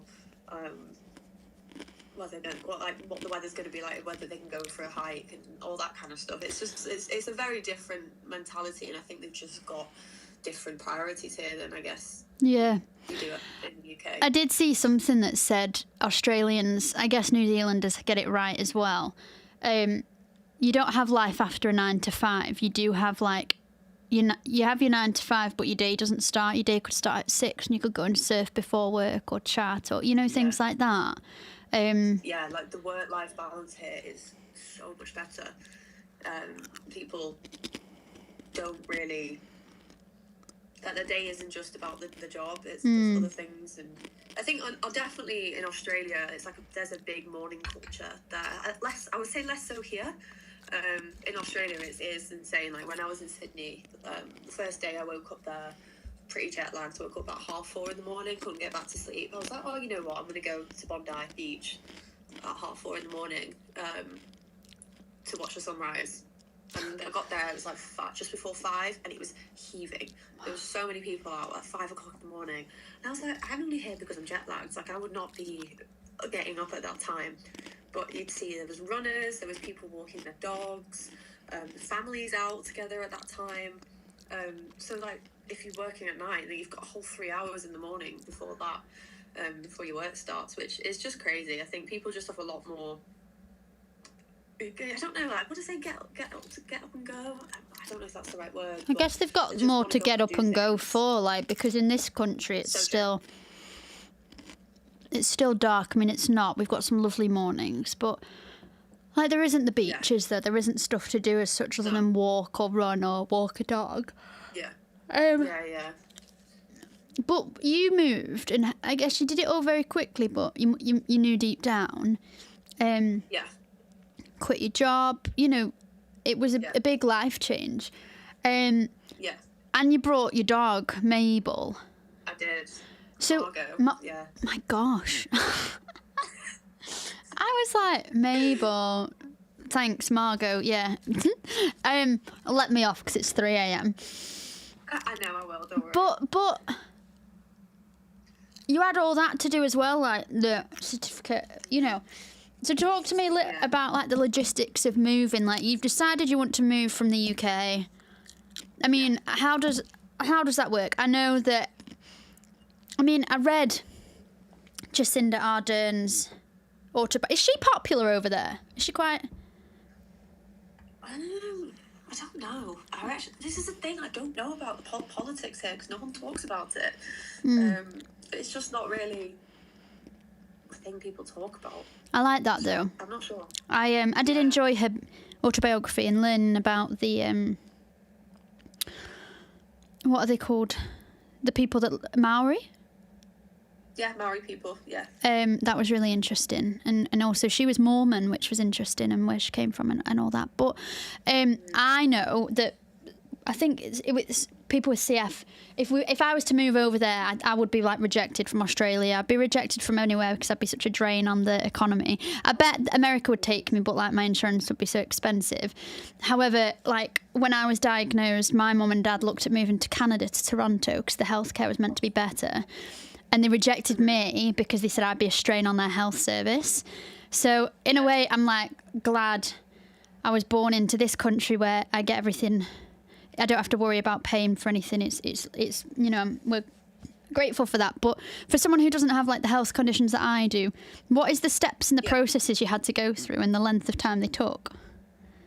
Well, so I'm on the working holiday visa, which is the one where you can. They do it in Australia as well. I think they have it in Canada. Just go, and there's some restrictions upon how. I think it's like what kind of job you can have. It's all a bit complicated, but applying for that was so quick. But I think it's the same with. I know it's the same with Australia because I've got a lot of friends who are over there on the same visa. I applied for it, and 2 days later it was accepted. 2 days. And, yeah, literally 2 days. Yeah. So how long are you allowed in the country? So I'm currently on a 12-month visa. It starts like from the moment you land, so that's from March. And then, but the visa I'm on, they said you can extend it for another 2 years once you're in the country, so probably going to do that. And have you... I just wanted to make sure my lights are here before. Do you have to like prove a job or anything like that if it's a work visa? No. So with the visa I'm on, you don't even need to work on it. Like it gives you if you want to work, you can. You don't have to. I think a lot of people come here and travel for 12 months on the visa and then just go home afterwards. but I think, I can't remember exactly what you needed, but you needed a proof of a certain amount of money to show that you can afford to live there. It's not like it was, I don't remember it being an obscene amount at all. But then if I want to extend my visa for another 2 years, or if I apply for 3-year one straight off, I would have had to do a medical exam, and that's what my partner had to do. He had to do like chest x-rays, he had to get bloods taken, so that's something I'm going to have to look at doing when I extend my visa. But for the 12-month one, I didn't need to do any of that. I think maybe because it's quite a short stay, really. And what's the healthcare like? Is it like the NHS? No. They have. It's a lot more private. I think I'm currently not working at the moment, but I think you can get like insurance through work, and I think if you've got a visa over 2 years, then you're eligible for like reduced rates. At the moment, I'm having to pay I've got asthma, so like when I have to get some new inhalers, I'm going to have to pay for that privately, which I think is going to be quite humbling after living on the NHS for 27 years. How much might an inhaler cost? I've literally no clue. So I have to pay... I'm going to Google it. For like a doctor appointment, and then pay for the prescription on top of that. And also I have a repeat prescription for the inhalers. So I have no idea. Because I was quite organised, and one of the things I did do before moving was make sure I had some inhalers through the NHS. So I brought like 2 inhalers with me that would last me about 5 months. So I'm don't need to get any new one yet, but I've no idea how much it costs. But my doctor appointment is $120, I think. That's just the appointment, and then on top of that you have to go for like the prescriptions, and so that's going to be annoying. Yeah. Like you say, like, you are unfortunate that you got the NHS in the UK, because I think if you're having to pay for stuff, for lots of medication, I can see how it can just cripple people. Although I do think that America does get a lot of drugs sooner, because it's obviously private like that. So I think there's probably like pros and cons to it all. It's nice to see people joining the YouTube who are like my friends from America and places like that. So it's nice, like the sun's waking up and everyone's joining. And actually, it's 3.5 hours in. No, it's 3:30. So that is 10 till 10, 11, 12, 1, 2, 3. 17.5 hours in. So it's going. Well done. So it's like 6.5 hours left. Yeah, it's going to fly by. It's going to fly by. So you did all that. You found you're accepted. Are you going to come back to the UK? Have you seen family? Like, what in terms of going and coming back? What flight did you use? How long were you flying for? It was when all the Middle East stuff was happening as well. Yeah, that was a bit stressful, because I quit my job, and I knew there was a period of time that I wanted to go, and it was in March. And then obviously everything kicked off. So I had to luckily I hadn't booked any flight, but I knew what flight I wanted. The price just went through the roof, because it was flying via Dubai. Obviously, at that point, it was like, you can't fly through Dubai. And that was pretty stressful. I had to wait a number of weeks before I could go, just to see what's happening. And then I ended up booking via Singapore, so Singapore Airlines, which was great. But recommend. It was, I can't remember how long it was. It was like direct from Manchester to Singapore. And then I had not 12 hours, maybe just under 12-hour layover in Singapore. So I got like a tourist day visa, and I went out for the day, and I explored Singapore for the first time, which was cool. It was really hot. And then I got on the second flight and flew directly to Christchurch. That was like 13 hours maybe, that second flight. Yeah. How many like suitcases did you take, and clothes and things like that? So I took one big suitcase. I think I had like 33 kg allowance, and it was like 32.6. No. So absolutely smashed it. Yeah. Like I literally couldn't fit any. But that's not all your clothes, is it? So like, what kind of stuff did you leave behind? And I'm just, to be honest, cold. I used it as an excuse to get rid of everything, pretty much. So the clothes I have with me are pretty much the only clothes I've got now. I've got rid of so much. I took them all to the charity shop, and clothes tips. I just thought, you know what, if I'm not taking it with me, I'm going to forget about it by the time I end up going home, and then I'll be like, why have I just kept this in the storage? But I did keep like all that sentimental stuff, so I kept like pictures, I kept I'm a bit of a homeware hoarder, so like vases, Yeah. stuff like that. I just kept all that, and my mum's put it in storage for me. Bless her, she had a bit of a task on her hand, because like literally the night before I was flying, I like hadn't packed up anything, like, I mean, not anything, but I was a bit behind on the packing, and then my mum was like, I'll just sort it when you go, and so she did, bless her. Aww. She's great. Yeah. But yeah, I mean, I'm coming back home definitely next year, because Is this when you've got married, so a wedding as well?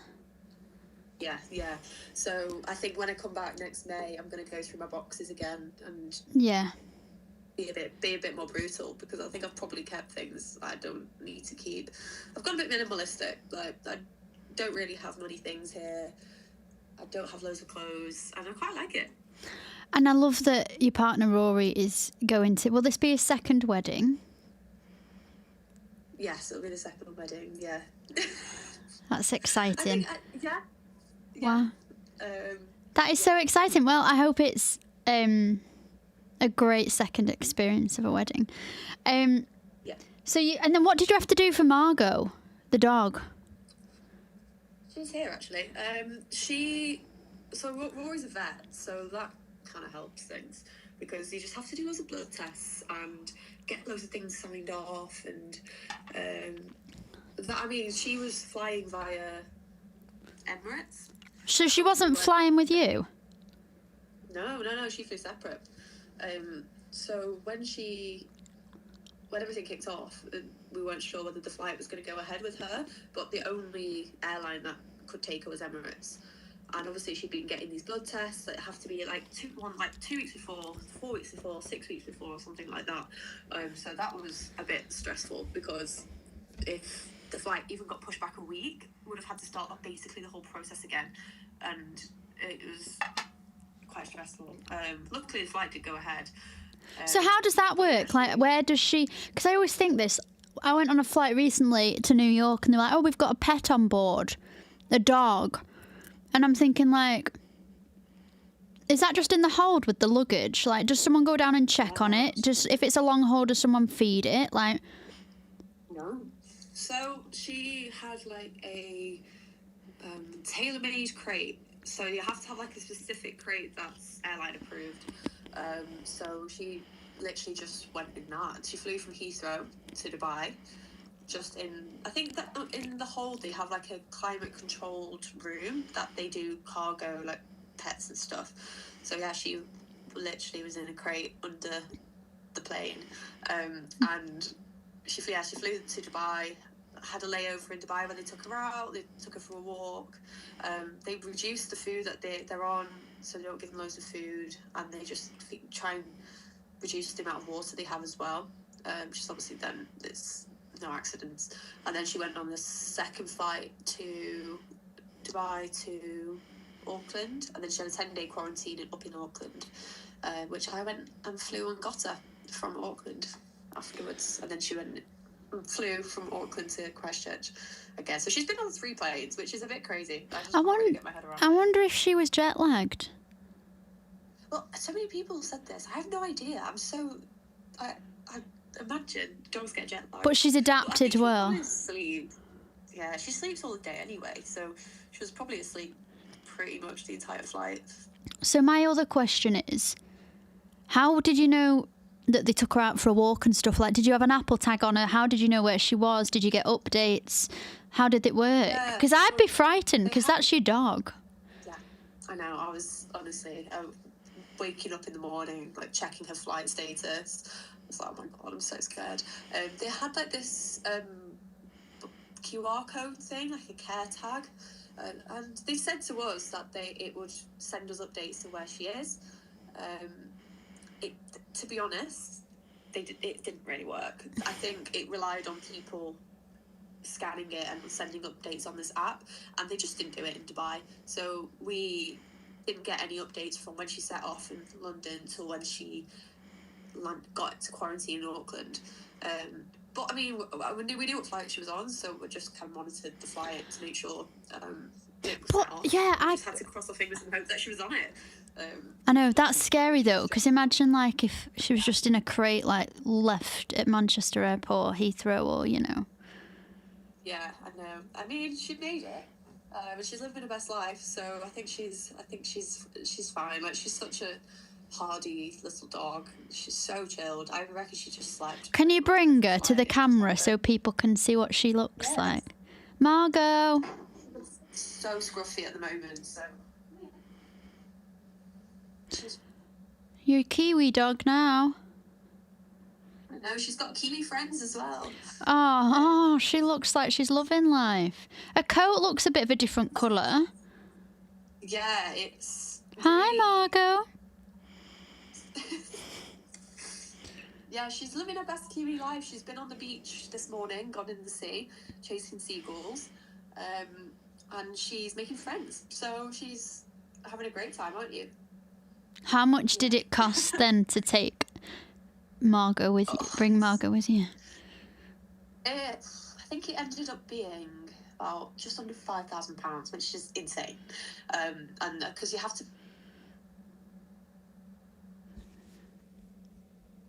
Oh, hang on. We seem to have signal issues.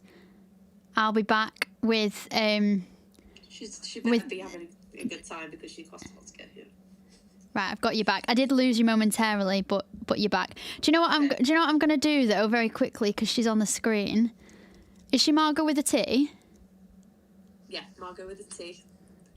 Here you won't be able to see this, but on YouTube I've now given her a little name, Aston.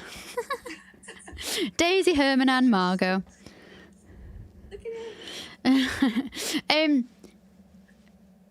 I just think it's incredible what you did. So you moved over. Yeah. How has it been adjusting to it? You were probably severely jet-lagged.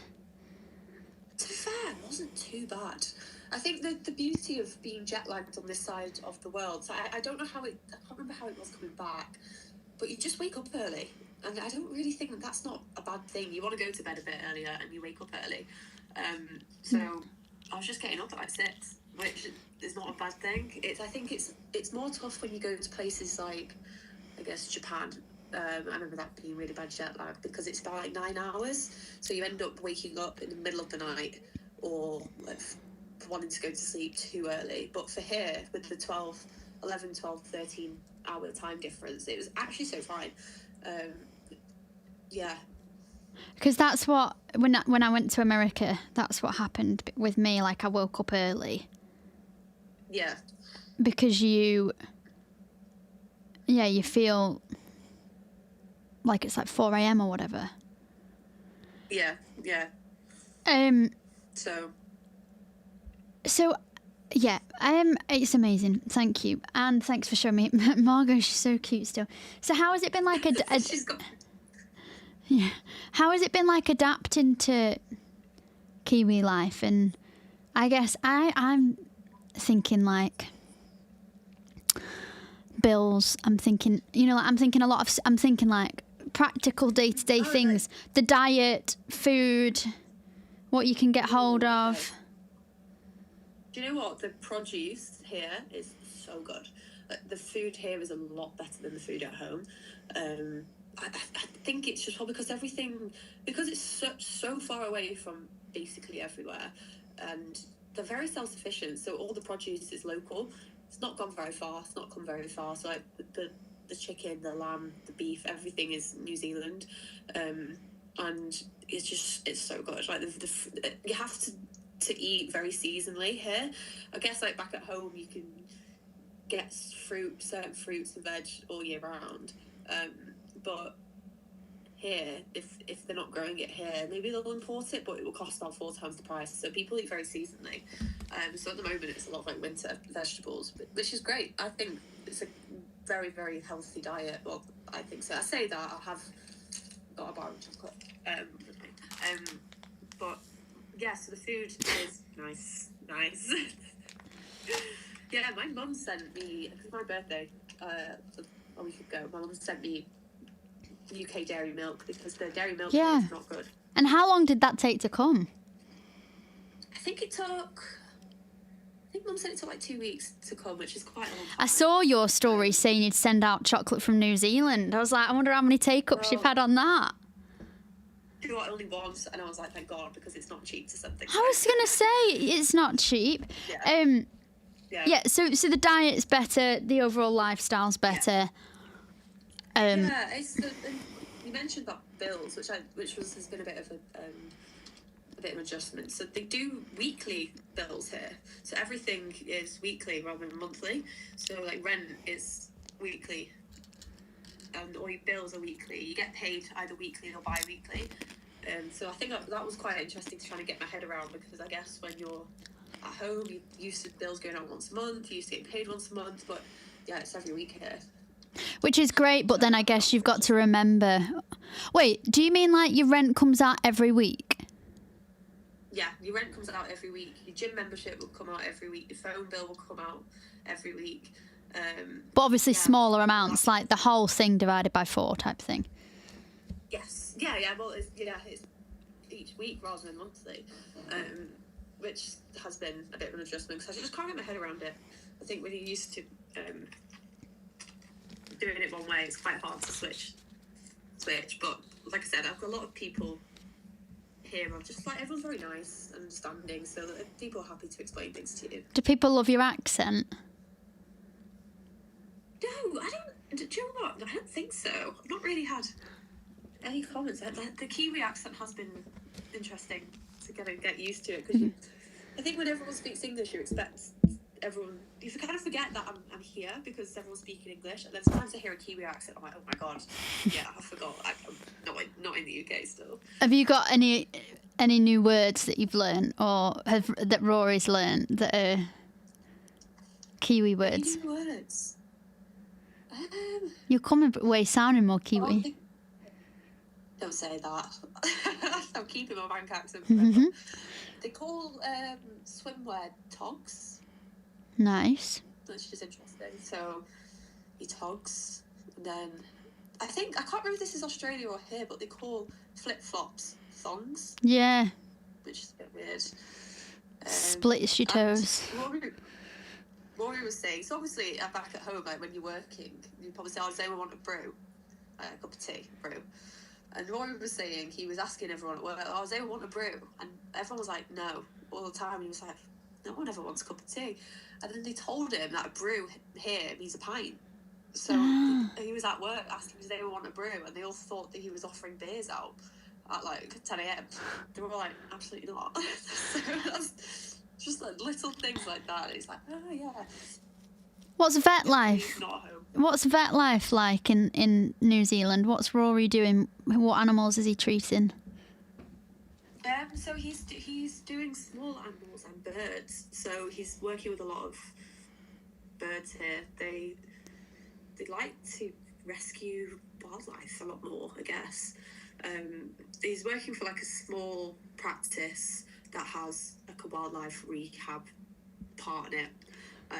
So yeah, he said it's very different. I think because he works in a corporate environment, like a vet practice back at home. Here it's like a small, independent, family-run one. That's been a bit of an institution in Christchurch, apparently. So he says it's very different, and the resources are very different here. Obviously, the medications all got different names, so he's had to kind of adjust to names and everything. But yeah, I think he's enjoying it, so that's the main thing. When you saw Margot, what was her first reaction to you? You know what? So I flew up to Auckland by myself to pick her up. From Christchurch? Yeah, so I flew up. And how long's that flight? It was like an hour and 10 minutes. It's really short, really short flight. And I'm guessing you can get the boat as well. You can get the ferry, yeah. That will take a lot longer. But yeah, and when I saw her, she was excited for like all of 2 minutes, and then she just was not bothered. Yeah, that was pretty sad. I was like crying. She was like. What about when she reunited with Rory? Again, not that bothered. She's so chilled. She was like happy for like all of 5 minutes, and then she was like, okay, let's move on. She's just a funny dog. So what does the future look like for you? Big question. Do you think you'll get citizenship? I don't know. I mean, my main concern here at the moment is getting a job. I found it really hard to get a job here, to be honest. I don't know if it's the visa I'm on, and I think, I mean, I know friends who live in Australia who have similar experiences. Like, moving here on the visa that I'm on is hard, and also the standards are very different here. So like, almost like back at home, very like professional, great CV, and it almost feels like that doesn't really count for anything here. Like, it almost feels like you're having to build up and start again. Or then even going to work in like a cafe, you have to have tons of experience to be able to work in a cafe, because they really take the coffee culture very, very seriously here. I mean, it's great. So my main priority is to get a job, and then I'm trying not to forward plan too much at this point. I think moving here, like you say, was like such like a mad decision for me. I love, and I'm kind of continuing on that vibe, like just see what happens. Let's just go with the flow and just chill a bit. I love that, because it just shows, you know, like the workplace where I was anyway. I don't know about you, but you really were focusing on your future, and it kind of would sometimes consume you. Like, what am I going to do? Future this, that, the other, almost career progression and things like that. Sorry, I lost you then. I was just saying, like, where I worked, career progression and your future was always in the back of your head, and it was kind of overwhelming at times. Yeah. And actually, you quit your job, you've moved the other side of the world, life still goes on, you still make breakfast, you still sleep, and I guess life will be okay. You think it's the worst thing in the world leaving your job, and people told me when I went freelance, oh, it's stupid giving up a staff job that I had, all this kind of stuff. But it was, I needed to, for my life perspective of after being in hospital, I needed to put myself first, and I didn't want to ask people for annual leave and things like that. Has it helped you, like, slow down and not worry as much, because you're just taking it like, it feels like you're living in the present? 100%, that's it. I think it is a bit of like the culture of it, I don't know if it is just the UK, but it's, your work is your personality in a lot of ways, and your job title is your personality. And I think for me, it was one of the things that was most important about me, was my job. Yeah. I thought it was the most important thing. I thought other people would see that as well. And then I've come here, and I'm not working at the moment. And I mean, this is the longest I've not worked since I was like 17. And I'm fine. Like you say, I'm waking up every morning. I'm going for a nice walk. I'm making my breakfast. I'm going. Life is carrying on. The world's not collapsed because I'm not doing a high flying, impressive job anymore. Do you think you'll go back to doing a job like that? I'm unsure. I don't know. I feel this space, living here, having a slower pace of life, has actually sparked some creativity in me again. I think I was a bit burnt out before I left to come here, and I don't think I've realised how burnt out I was until I've been really giving myself the space to sit back and not do anything for a bit. I think it's that rat race back at home that I was really caught up in, and being like, I want to impress, I want to do this, I want to impress. The wanting to impress. Whereas actually, like, your life, I feel like you live in a slower life, but you live in a more meaningful life, and it feels like it's really nice to see, and it's been great to catch up and chat. Phil says hello, and I think we should arrange an off podcast catch up maybe one time that would work well. I'm sure he'd love to see Rory and offer him his microphone. Yeah, you did well not to touch mine microphone through the through the lens. I guess my final question is, just because we're raising money for cystic fibrosis, what did you know about it before meeting me, and what have you learned, I guess?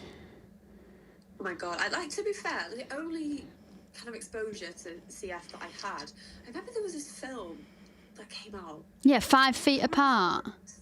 That one, that was my first introduction to it. So that was all I knew.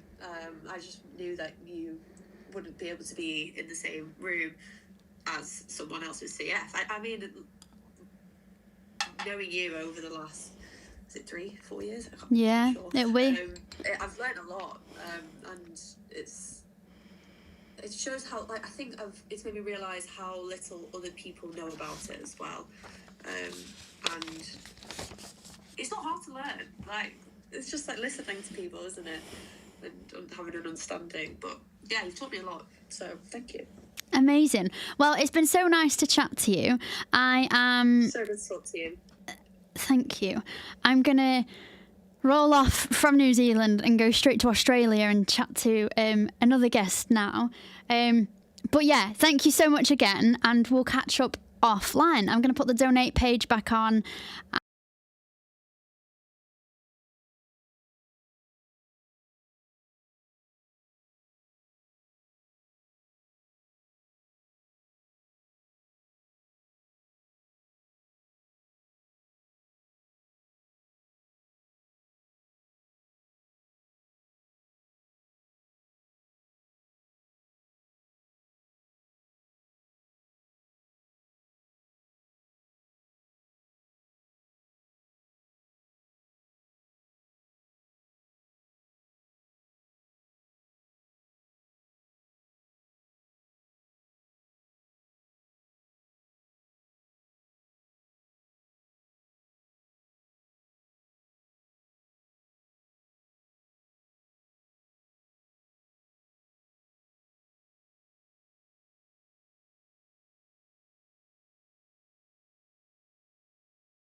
Well, it was really great to chat to Daisy, and I'm still in Oceania. I'm moving around the continent, and I'm now joined by Maddie Schruers, who is in Australia, in Hervey Bay, which is near Brisbane, is my geography.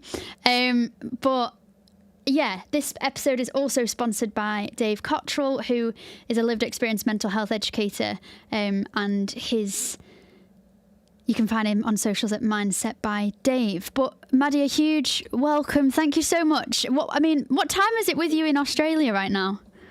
It's 1:45 in the afternoon now. Yeah. And we're going to be chatting to you, Maddie, all about Jax, about yourself, and CF and care over in Oceania, because I think especially Australia and it is the literal other side of the world. It's amazing that we can do things like this and connect with people so easily. But in Australia, there's around 3,800 people who have CF. So in the UK, there's over 11,000. But in New Zealand, there's only 600. So tell me a little bit about what it was like when you found out that Jax had CF and how old he is now and things like that. Yeah, so we found out when he was 3 weeks old. On the 31st of May, we got the diagnosis. So we kind of knew something was up before, because he was just losing weight from being a newborn, just losing weight, vomiting everything up when he would drink and everything. And the midwife thought it was just reflux. But yeah, so we got the heel prick back and then went in for a swab test, and then everything from there went so fast. The next day we were right into doctor's appointments and everything like that. Overloaded with a lot of information. So it was very overwhelming. He's 3 years old now. he's doing, really great now, yeah. And it is hard, and I've been chatting to parents and mums in the UK when their child was diagnosed and misdiagnosed or kind of dismissed a little bit with the doctors here, when they were saying, oh, it's just reflux, you've just not feeding your child properly, which is interesting how that's kind of a universal thing. Yeah. When I was diagnosed, there was no heel prick test, so I was 2.5 when I was diagnosed. But I've always been more gastro affected up until 2018 when I was really, really unwell. Did you know anything about CF beforehand? Nothing at all. I remember watching the movie 5 Feet Apart, but that was literally it. I knew nothing about it. Didn't know it was in the family or anything. We found out after he got his diagnosis that my Nana's sister actually passed away at 16 months old from cystic fibrosis. So that was a shock as well. We didn't know. Yeah. Yeah, and I guess it's hard. Is Jax your only child, or younger or older? No, I have another little one. He's 5 months old now. So it must have been for your first child then, for Jax to have this, and you not really know about it other than the way it was dramatised on the film. Must have been hard for you. What was going through your head at that point? It was very devastating. Like, reading all about it. Diving on the internet, you always get the worst of everything. So knowing that there was a limit on his life was very, very heartbreaking. So me and my partner took it very, very hard. So we kind of had it in our head that we have to make sure he lives his life to the fullest from now on. He has to do everything he possibly can think that he wants to do. So we still think like that. We still want to make sure that he is able to do everything. We don't want to put him in a bubble with, you can't do this because of this, but we just take all the precautions that we can so that he has no regrets in life, I guess. Yeah. And it's different. I'm not 100% sure on the healthcare in New Zealand and Australia and how it works. I'm more familiar with how it works in America, and I know that America obviously got the Vertex modulator therapy, the Trikafta, and things like that. In the UK we call it Kaftrio for some reason, but I know you guys call it Trikafta. Yeah, we have Trikafta, It's the same thing though, but I know that America got it first, and then in England there was this debate, cost benefit debate, so there was years of campaigning for it, and then obviously it's gone to younger children, and I think it's from 2 now in England, and guaranteed that it would be. What is the healthcare like? Because you're originally from New Zealand. What is the healthcare in New Zealand? How does it work? Do you pay insurance? How is that? So everything's completely free in New Zealand. So equipment, everything like that was free. Prescriptions, appointments. So we didn't see anything. It was all free. That's the difference over here. It's a little bit more costly over here, but that's okay. But not in New Zealand, everything's covered. So it makes it a lot easier financially wise, Yeah, I always say that when I was diagnosed, and I was saying to Daisy before that my parents looked at moving to Canada, to Toronto, because the healthcare was better in Canada at the time. And it's interesting because they were one of the last countries to have access to Trikafta. And actually, my mum and dad got passed, but I got rejected because I would have been a strain on their healthcare. And so America would be expensive with insurance. So I often say I feel lucky that if I was born with what I did, that I was in a country that, when I was in hospital last year, I didn't have to think, can I afford it? Definitely, yeah. It's interesting. And how old was Jax when he was diagnosed? So he was 3 weeks old. So they got it pretty fast, I guess. Yeah. Yeah. So he's no different. He's really kind of, it's just been kind of part of him, but not all of him type thing. Yeah, definitely. Well, he knows the routine. We have a set routine at home with our treatments and everything like that. So he knows what's coming, and he enjoys his treatment time because he gets the TV out of, he doesn't get TV other than that. So he enjoys doing his treatments. And I feel like he can notice a difference in his chest, like before and after the treatment. Like he feels a lot, better after. And he knows he, needs the medicines and everything like that. And we've explained to him why, and so he has been starting to explain to the other little kids at his daycare why he needs the medicines and all that sort of stuff. It's very, very sweet. Yeah. That's incredible at a young age that he's able to understand that and kind of explain it. How does he explain it to them? He just says that, his body works a bit differently to theirs, and, he just, needs a little bit more extra to help his body work properly and all that sort of stuff. And it's really, very cute to see, yeah. I know, I bet. So does Jax take Creon and enzymes kind of similar to these ones with the 10,000? Well, I take 10,000, but...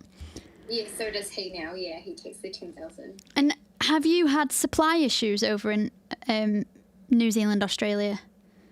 Nothing. No, we have never been worried about running out or anything. No. That is crazy. In our country, well, in Europe, there's been a shortage because of the factory in Germany, or I didn't know if it was a worldwide thing, but it is interesting. Okay. No, I never heard about it. Yeah. No, it is so interesting. Yeah. And so when you found out, was the support networks in place? Did you meet other mums with CF children, and how did you and your partner kind of cope? Well, the team in New Zealand, they were great for, we're in a small town in New Zealand, but they didn't really connect us with anyone else, so we had to figure out everything on our own. My sister's a nurse, so she was amazing, and I couldn't have done it without her. She helped with everything. But they didn't really put us with a CF social worker, or they didn't get us in touch with anyone else who has CF. So we kind of got thrown into the deep end and left there to swim our way to the shallow, you know what I mean? Yeah. That must have been really hard as well It was really hard. You get the diagnosis and then it's like, off you go. Yeah. It wasn't until his partner, or his brother's partner, had a child with CF, and they were the ones who got us in touch with the CF social worker.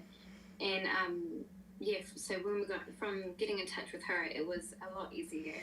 But it was over a year after we had gotten the diagnosis that we got in touch with her. So we'd already kind of at that stage kind of figured everything else out by ourselves. Yeah. When you did get the diagnosis, and then you obviously had to start doing physio and things, how were you taught to do that? So obviously it was a little bit, oh gosh, that was so long ago. So he was tiny when we had to start doing, but they talk about the drainage, the going. So we do hand percussions here. Don't know how they do it over in the UK, I'm not sure. Yeah, I know some countries still do the vests, but I don't know how they, Yeah, the UK's never really advocated for the vest. They've more done kind of things like this to to use devices to have resistance when you're breathing. But percussion is something that, I still do that now. It's meant to be a little bit outdated for people my age. But when something just works and you feel it helps, so you just carry on doing it. Yeah, definitely, yeah. So we got told to do that. So we did twice a day of 20-minute sessions doing the chest physio. So when he was younger, it was broken up into more sections, like upper lobes, lower lobes. And then so doing... changing every 5 minutes to a different position to help with, getting to every part of the lobe and everything like that. But now he's running around, so he's doing a lot more exercise. He's able to drain his upper lobes a lot better. So now we just focus on the lower and the sides kind of thing. Yeah. How do they test when he goes to clinic? Do they do a lung function and his FEV1, or how does it work over there? So he's a bit too young, I think, at the moment to get a lung function test. I think they start there over here around the age of 5, maybe. Mm-hmm. Yeah, so we haven't had any of that here yet. But they do chest x-rays here and the cough swabs and all that sort of stuff over here. But yeah, not lung function tests yet. What? Yeah. What do you wish you knew about CF? Having known what you do now, what do you wish someone had told you when he was diagnosed?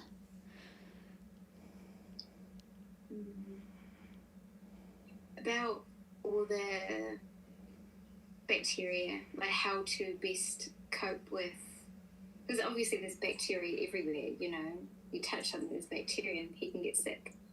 So better ways to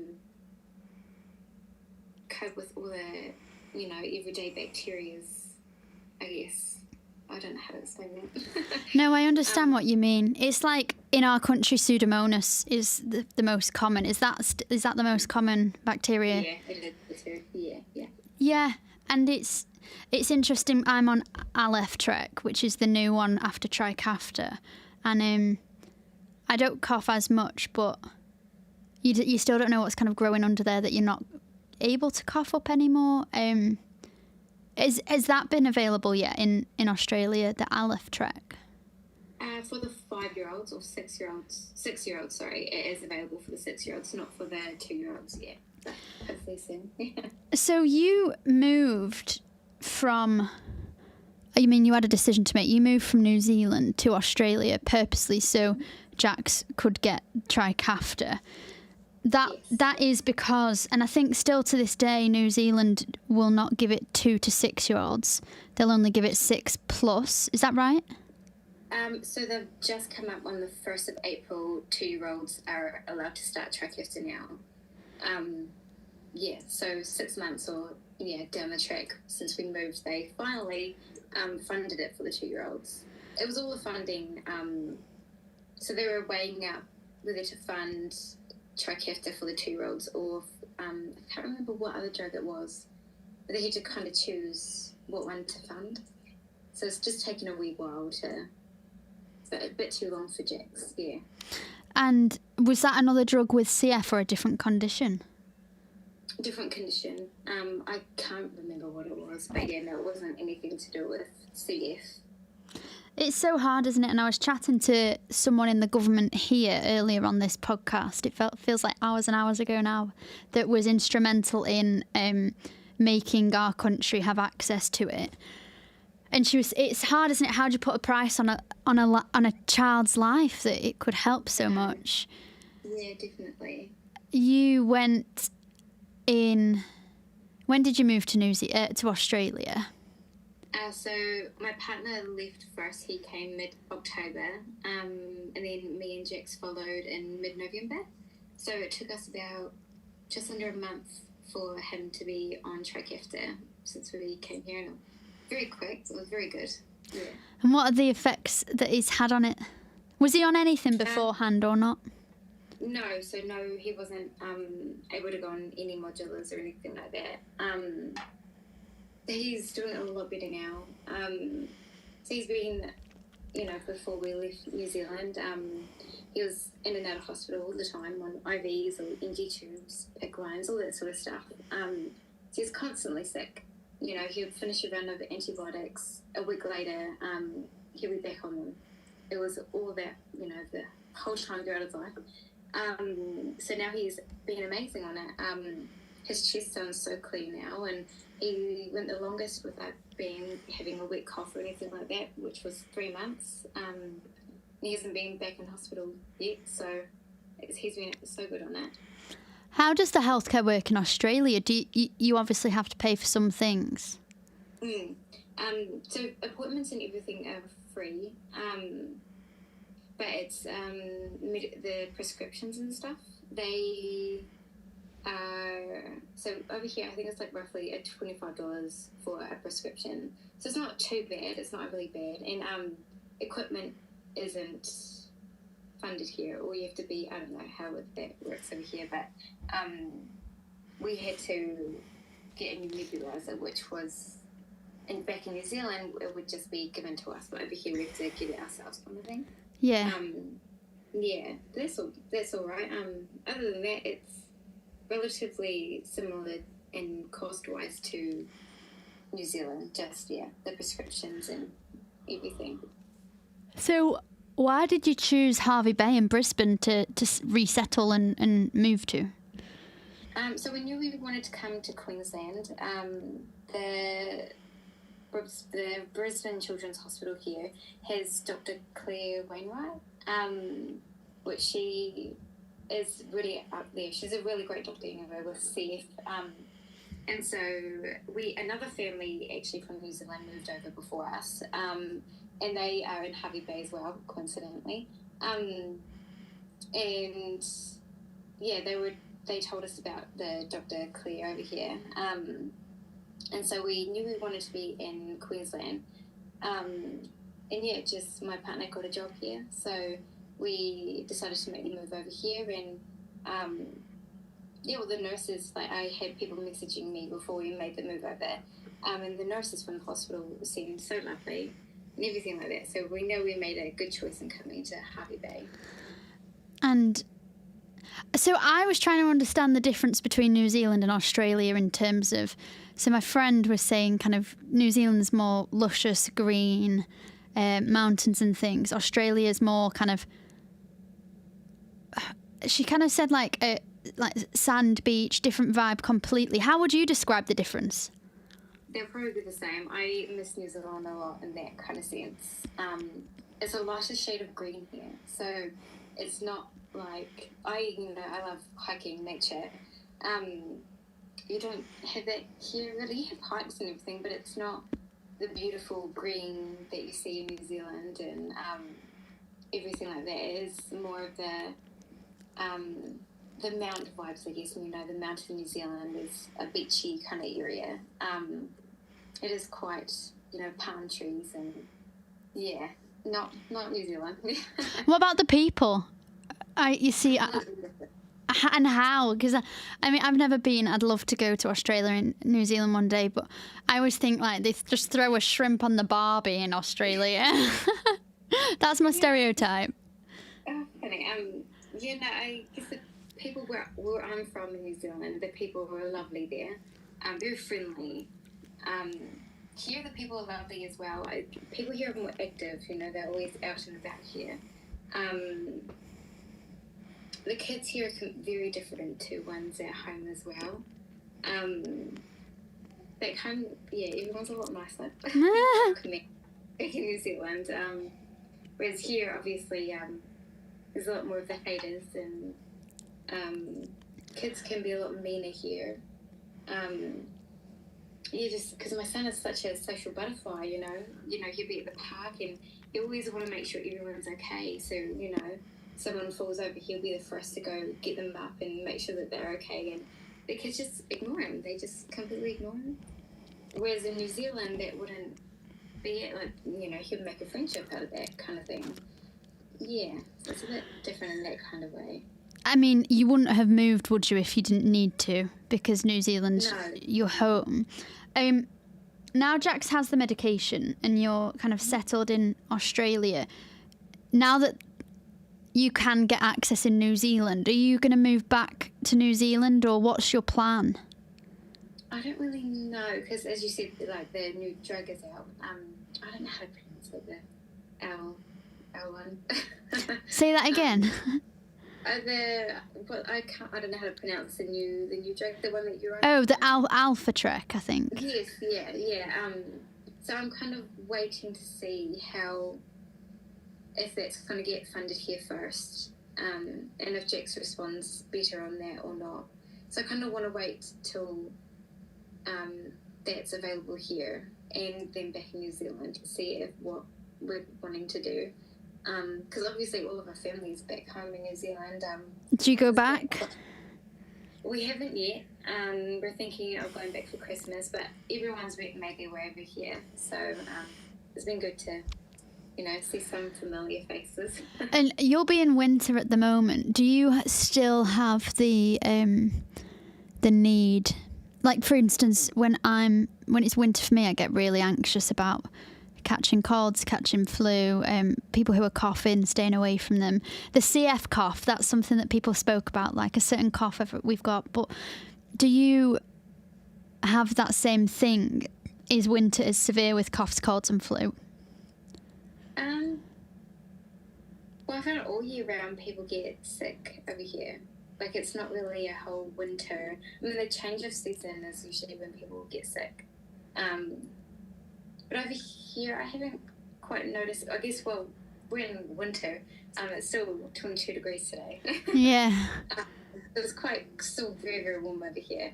And I guess, well, there's a lot of different bacteria over here and different viruses back in New Zealand. So Jax will be, he wouldn't build up any resistance to any viruses over here. But so far, he's only picked up a few, and they haven't been that bad. So, yeah. What are your hopes for the future for Jax and for the CF community in the world, I guess? There'll be a cure. One day be a cure. I think everyone wishes that. Yeah, well, I know my son, his lungs aren't the greatest. He's got significant scarring already. So, yeah, my hope is that he'll, be able to outgrow me, outlive me one day, hopefully. Sorry, I get emotional talking about it. It's such a... Yeah. No 3-year-old should have to go through it. Everyone with CF can live a long, happy life, have kids if they want kids, be homeowners, everything like that, do what they want to do and have no limits to anything. You're right, and everything that Jax has gone through and blood tests and things like that and the treatment that he does, you're right that, like, what 3-year-old is that normal for? I remember, like, learning to swallow an actual Creon tablet rather than just, like, taking the enzymes out, and my parents used to, like, mix it with mash potato and things. But, like, what 1-year-old, 2-year-old is showing off about swallowing 2 or 3 tablets? Yeah. It's pretty heartbreaking. It's a totally different life. And I guess the fortunate thing that we can be grateful for is that he does respond to the modulators and to Trikafta, and that its mutations work. In the UK, there's 10% of people that it doesn't work for, and I interviewed one of those, and it was really heartbreaking. She was a similar age to me, and it's just purely her mutation and her genes that she's in a completely different situation. But I also think when you've got CF and families of people who have CF, you're more resilient, you deal better with setbacks, but also, like, you just embrace life. You don't take things for granted. Like, I wake up every morning and I just take a breath and I'm like, thank you. I'm really grateful that I can breathe today. Definitely, without a doubt. Everyone takes breathing for granted, and there's people out there who that's what they have to fight for every day, is to breathe. Yeah. What is the treatment regime that Jax has? What does he do every day? What medication does he take? So in the morning, so obviously there's Trikafta, Creon.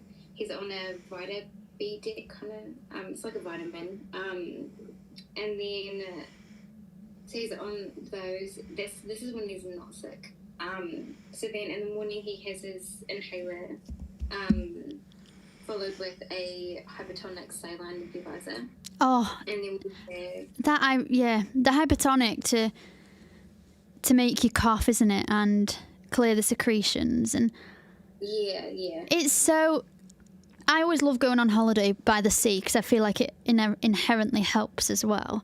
But Oh, definitely. the hypertonic is such it really stings. Me anyway. It does. Yeah, we had to slowly, mix it half with water, slowly introduce the hypertonic straight to him. But yeah, I couldn't imagine doing it. I've tried to breathe through it and I could not imagine. It really does make you cough. Yeah. He handles it so well though. He does so well with it. And then after the nebulizer, we do physio, so 20 minutes of physio. And then that's kind of the morning done. So throughout the day, he'll have cream, obviously, with food. And then nighttime, we have our physio, so 20 minutes again of physio, and then he has Parmesan at the end as well. And so that's kind of when he's not sick, so when he's healthy. So when he is sick, we go up to 3 times a day treatment, sometimes 4, and then another added on hypertonic at the end of the night as well, before the physio and the Parmesan and everything. So how long does all this take? So the treatment takes usually an hour and a half when he's not sick. So an hour and a half a day of treatments. And then, the medications are just quick and easy. They don't take very long.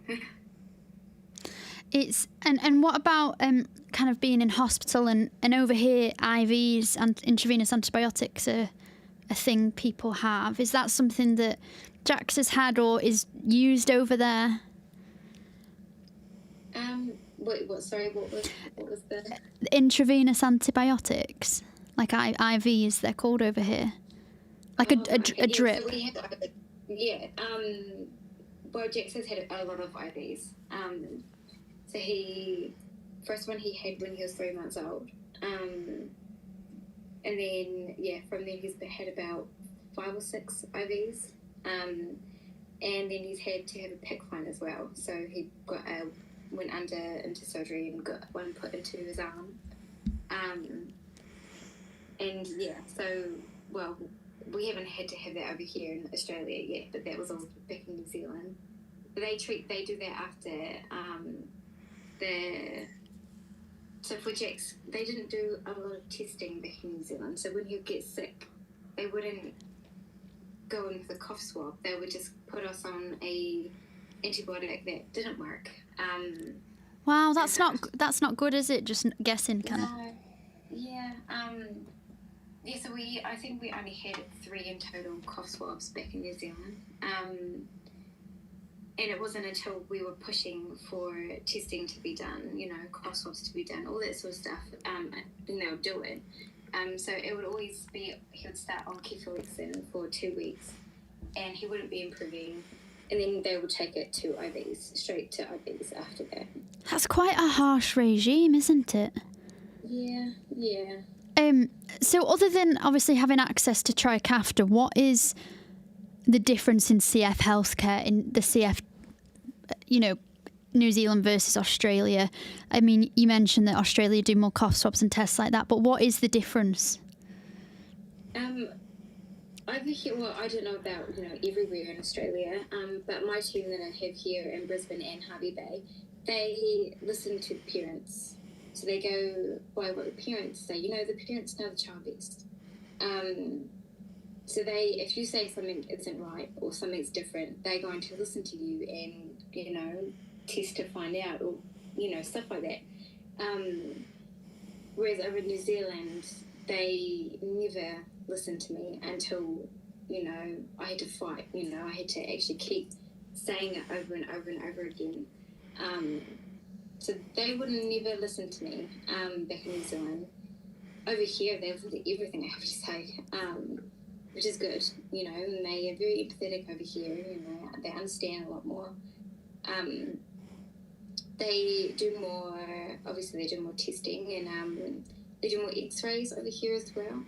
So the first thing that they did over here was he got a chest x-ray, and they let you know the results. Back in New Zealand, we never got told any of the results. He had 2 chest x-rays back in New Zealand, and we got told nothing. We got told nothing about how they were looking, nothing. And And over here, that's when we've got the harsh news that, you know, there's a, you know, significant scarring on his lungs for a 2.5-year-old, you know. Whereas we never knew that. So, yeah. In England, we have something called an annual review where every year you have a chest x-ray, you have an ultrasound on your pancreas and liver to check how they're doing. You have a full bloods. They do a glucose tolerance test where you drink a lot of sugar basically to work out how you're doing with that, if you're likely to develop CF-related diabetes and things like that. And they go through everything. It's kind of like in this country we have MOTs on your car, like a big checkup. So that's not something that you get currently over there? Not in New Zealand. Over here they do. We haven't been here for a whole year yet. So over here they do the annual check over everything. They do a lot more clinical reviews here too, like just going in and you talk to everyone, so the physicians, the dietitians, the doctors, everything like that. So every 3 months we're seeing either the Hervey Bay team or the Brisbane team. So so they get a lot more information about how he's doing, and yeah. So is the Brisbane team the kind of the centre and the Hervey Bay the local, like the regional place, or how does it work with two areas?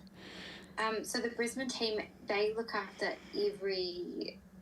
So the CF team in Brisbane, they look after every single child with CF in Queensland. So we see them. The first visit we had to drive to see them, but they fly to Hervey Bay every 6 months, and we'll see them.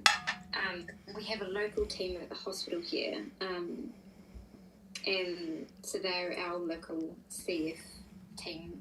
So we have, you know, the whole same again. We have in New Zealand they call them outreach nurses, but over here I can't remember what they're called.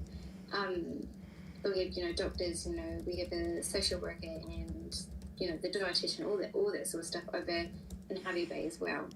But yeah, they all work together. So both teams work together. But we're under the Brisbane team. It's really great to have a specialist team. What's interesting is when I was about 8 years old, I wasn't at a specialist team until 8 years old, when my mum went to a conference and they said that if you went to a specialist centre, your life expectancy was going to be 10 years more. And my mum was like, well, that's a no-brainer, I'm going to go there. I obviously don't think that's the same now because stuff's improved so much, but it's another reason why to donate today to the charity that I'm raising this for. It's the UK Cystic Fibrosis Trust, because the research that they do is global as well. It affects, you know, everyone with CF. At the moment in Lisbon, there's the European conference, the European Cystic Fibrosis Conference, and there's people from all over the world at that. So it feels like the CF research world is small and connected, but great at the same time. Especially like people need to donate because like Jack still has quite a heavy treatment burden, doesn't he? He has a lot of things to do, and I'm just looking at this picture I was sent in an article, and he's doing it like a champ. He's got sunglasses on, and it looks like his hypertonic saline. Is it noisy? Is it noisy, the one that he uses, the nebulizer? Yeah, it is. And it's, you know, right beside him, so the TV has to be so loud for him to hear. It's like, do you know, what I once did was I connected headphones, over-ear headphones to my TV and tried it that way. Oh, right, yeah. That would be a good idea. Yeah, but the thing that actually really upset me when I read your story is that Australians were telling you not to come. Yeah, when we first, I made a post over, so just, you know, ask for a room for my partner to rent out till he finds us a house over here and everything. And yeah, I got a lot of hate from that, and so from there I had to edit the post and you know, explain our situation, which I shouldn't have to, but no. I had to explain that, you know, we didn't want to come over, but, you know, our son needs it. And you'll do anything for Jax? Definitely.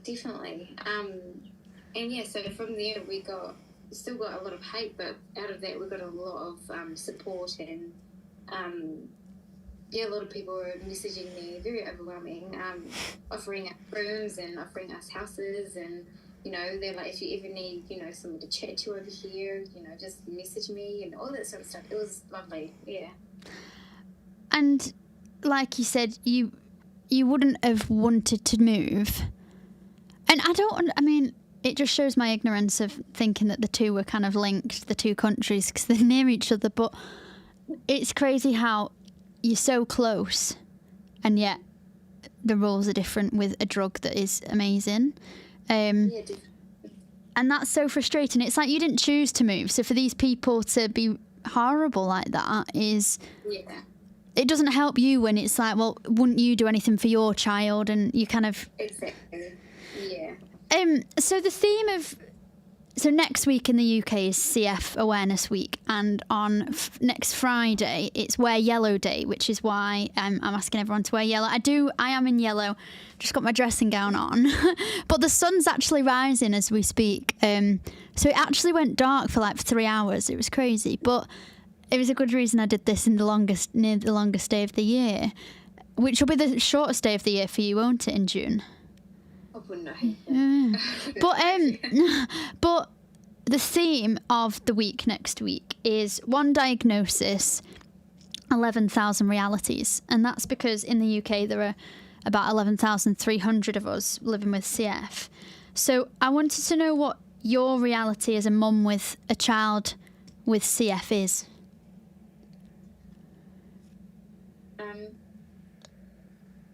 So I don't know what you mean, really. Like your day, if you were to sum up your reality, like your day-to-day reality of living with CF, even though you don't have it, it affects you kind of day-to-day. Just kind of summarising in a sentence what that means, because everyone's CF is different, and that's what I'm trying to get across. How I am versus how Jax is. How we all have different symptoms, and how we were picked up at birth and things like that. So what is, at the moment, your CF reality in terms of your day-to-day and how it impacts you as a family?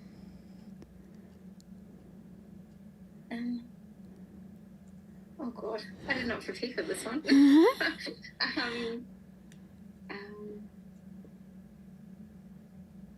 don't really... Oh, gosh. It's so hard. Like some people have said... inconsistent. Some people have said their reality is uncertainty, or things like that. My CF reality is every day looks different, and it can be hard. Even when people think these drugs are a cure, they're definitely not. Do you think people think this drug is a cure? Do you think people who don't really know about it think it's kind of all sorted? I think so. Yeah. They say, they've got, this amazing miracle drug. So, they'll be fine now, kind of. But they're not. Yeah.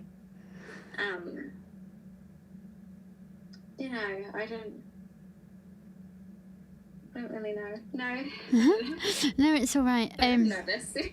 No, you've done really, really well. And I just want to thank you so much for talking to me. I appreciate we've not spoken in person before, but I do hope we can keep in touch. And it'd be great to see how Jax gets on, and if Alpha Trek's available for them. And yeah, I'm going to just see if it's available in this country for 2-year-olds. Let me just Google it. Is Alpha Trek available in the UK for 2-year-olds? Google's great, isn't it, sometimes? So it's only for 6-year-olds at the moment here. Okay. So they go from Trikafta 2 to 5 and then on to Alpha Trek if need be. But yeah. Well, I just want to thank you so much for joining me on the podcast. Thank you for having me. I hope you enjoyed it. I hope it wasn't too stressful or nerve-wracking. I was just a nervous person, but no, it was really good. Amazing. Well, I'm just gonna for people watching on YouTube, I'm just gonna put the donation link again for you to donate.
How amazing was Maddie?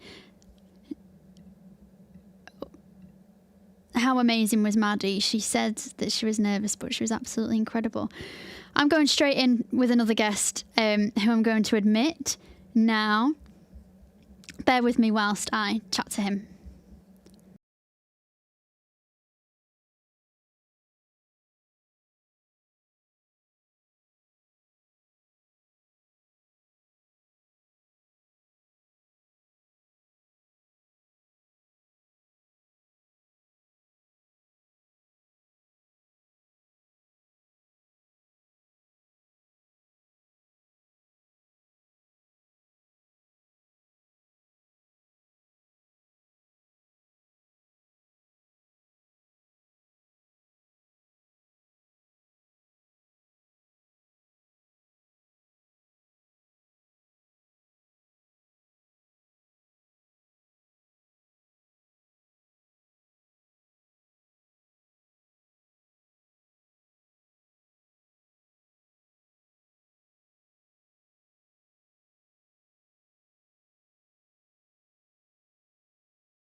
Well, we've got a great guest who's actually been to sleep and is waking up. We're back in the UK now, and I'm delighted to introduce you to Jimmy Gregory. Hi, Jimmy. I've just been chatting to you a little bit, haven't I, about your sleep and everything, but I'm glad you got a bit of shut-eye earlier. How are you? Yeah, I'm good, thank you. I've been listening throughout the day. I was Retrograde Arcade. Oh! So, yeah, that was me. Yeah, I've been listening throughout the day whilst at work and into the evening. Managed to tear myself away just after Charlotte's interview. I forced myself to go to bed because I was starting to panic that I'd end up sleeping through my alarm and then causing the whole podcast to fall apart by having an empty gap. So yeah, I managed to force myself to go to sleep around midnight and yeah, to be up in time and feeling fresh enough to be able to join this session at the kind of graveyard shift. Well, you know what? The sun is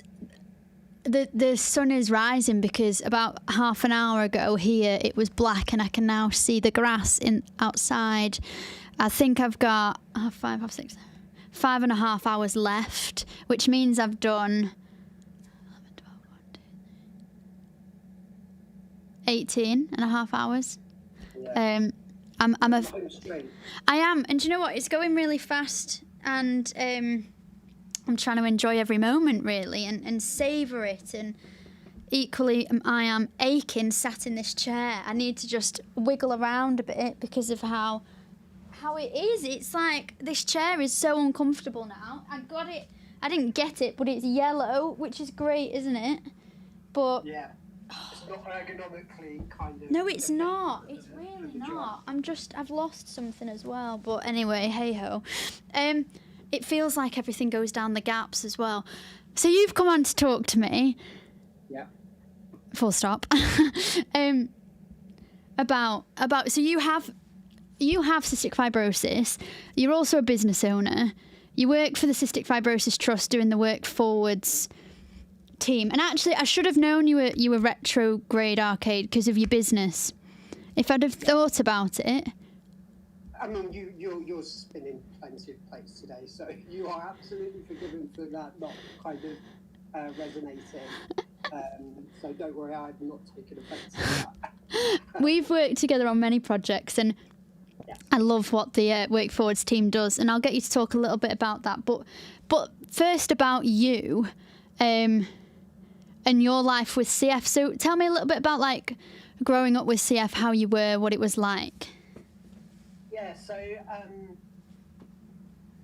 when I was a kid, I wasn't diagnosed until I was 8 years old. So I had a period of time, probably 5 years, where I kind of had ignorance is bliss kind of upbringing and having a relatively normal childhood. I had some kind of coughing symptoms, but it was passed off as asthma, and it didn't really impact me too much. I was able to kind of play football and everything, and run around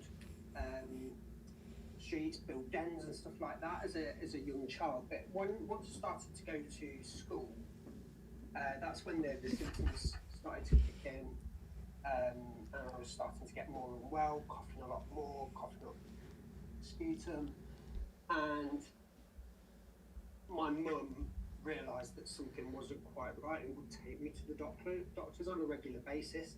And we then entered a kind of pattern of being prescribed an inhaler, going back and forth, not working. Okay, we'll try this one. And my symptoms would start to spiral, and it got to the point where I would be being sick from coughing on a short walk to school each day.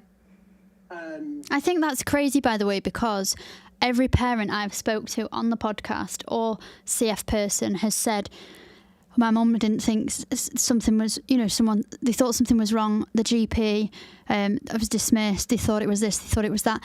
Isn't it crazy how they don't just try and rule it out first time? Yeah, and it was really, quite tragic in the sense that my mum was threatened with being blacklisted by the doctor. They were threatened to kind of remove her from the surgery and make sure that no other surgery would take her on. It got to that because she made such a nuisance of herself. And me and my brother, because my brother also has CF and he was diagnosed after I was diagnosed. Oh, really? We owe a lot to my mum's kind of strength in belief to be able to kind of stand her ground and say, actually, no, I know there's something wrong with my kids. And I'm half Polish as well, so my mum's from Poland, and we went on a family holiday to Poland one summer during that period, and we stayed with my aunt and uncle, and they are both doctors, and they said this isn't asthma. You should, when you go back home, you should demand a chest X-ray.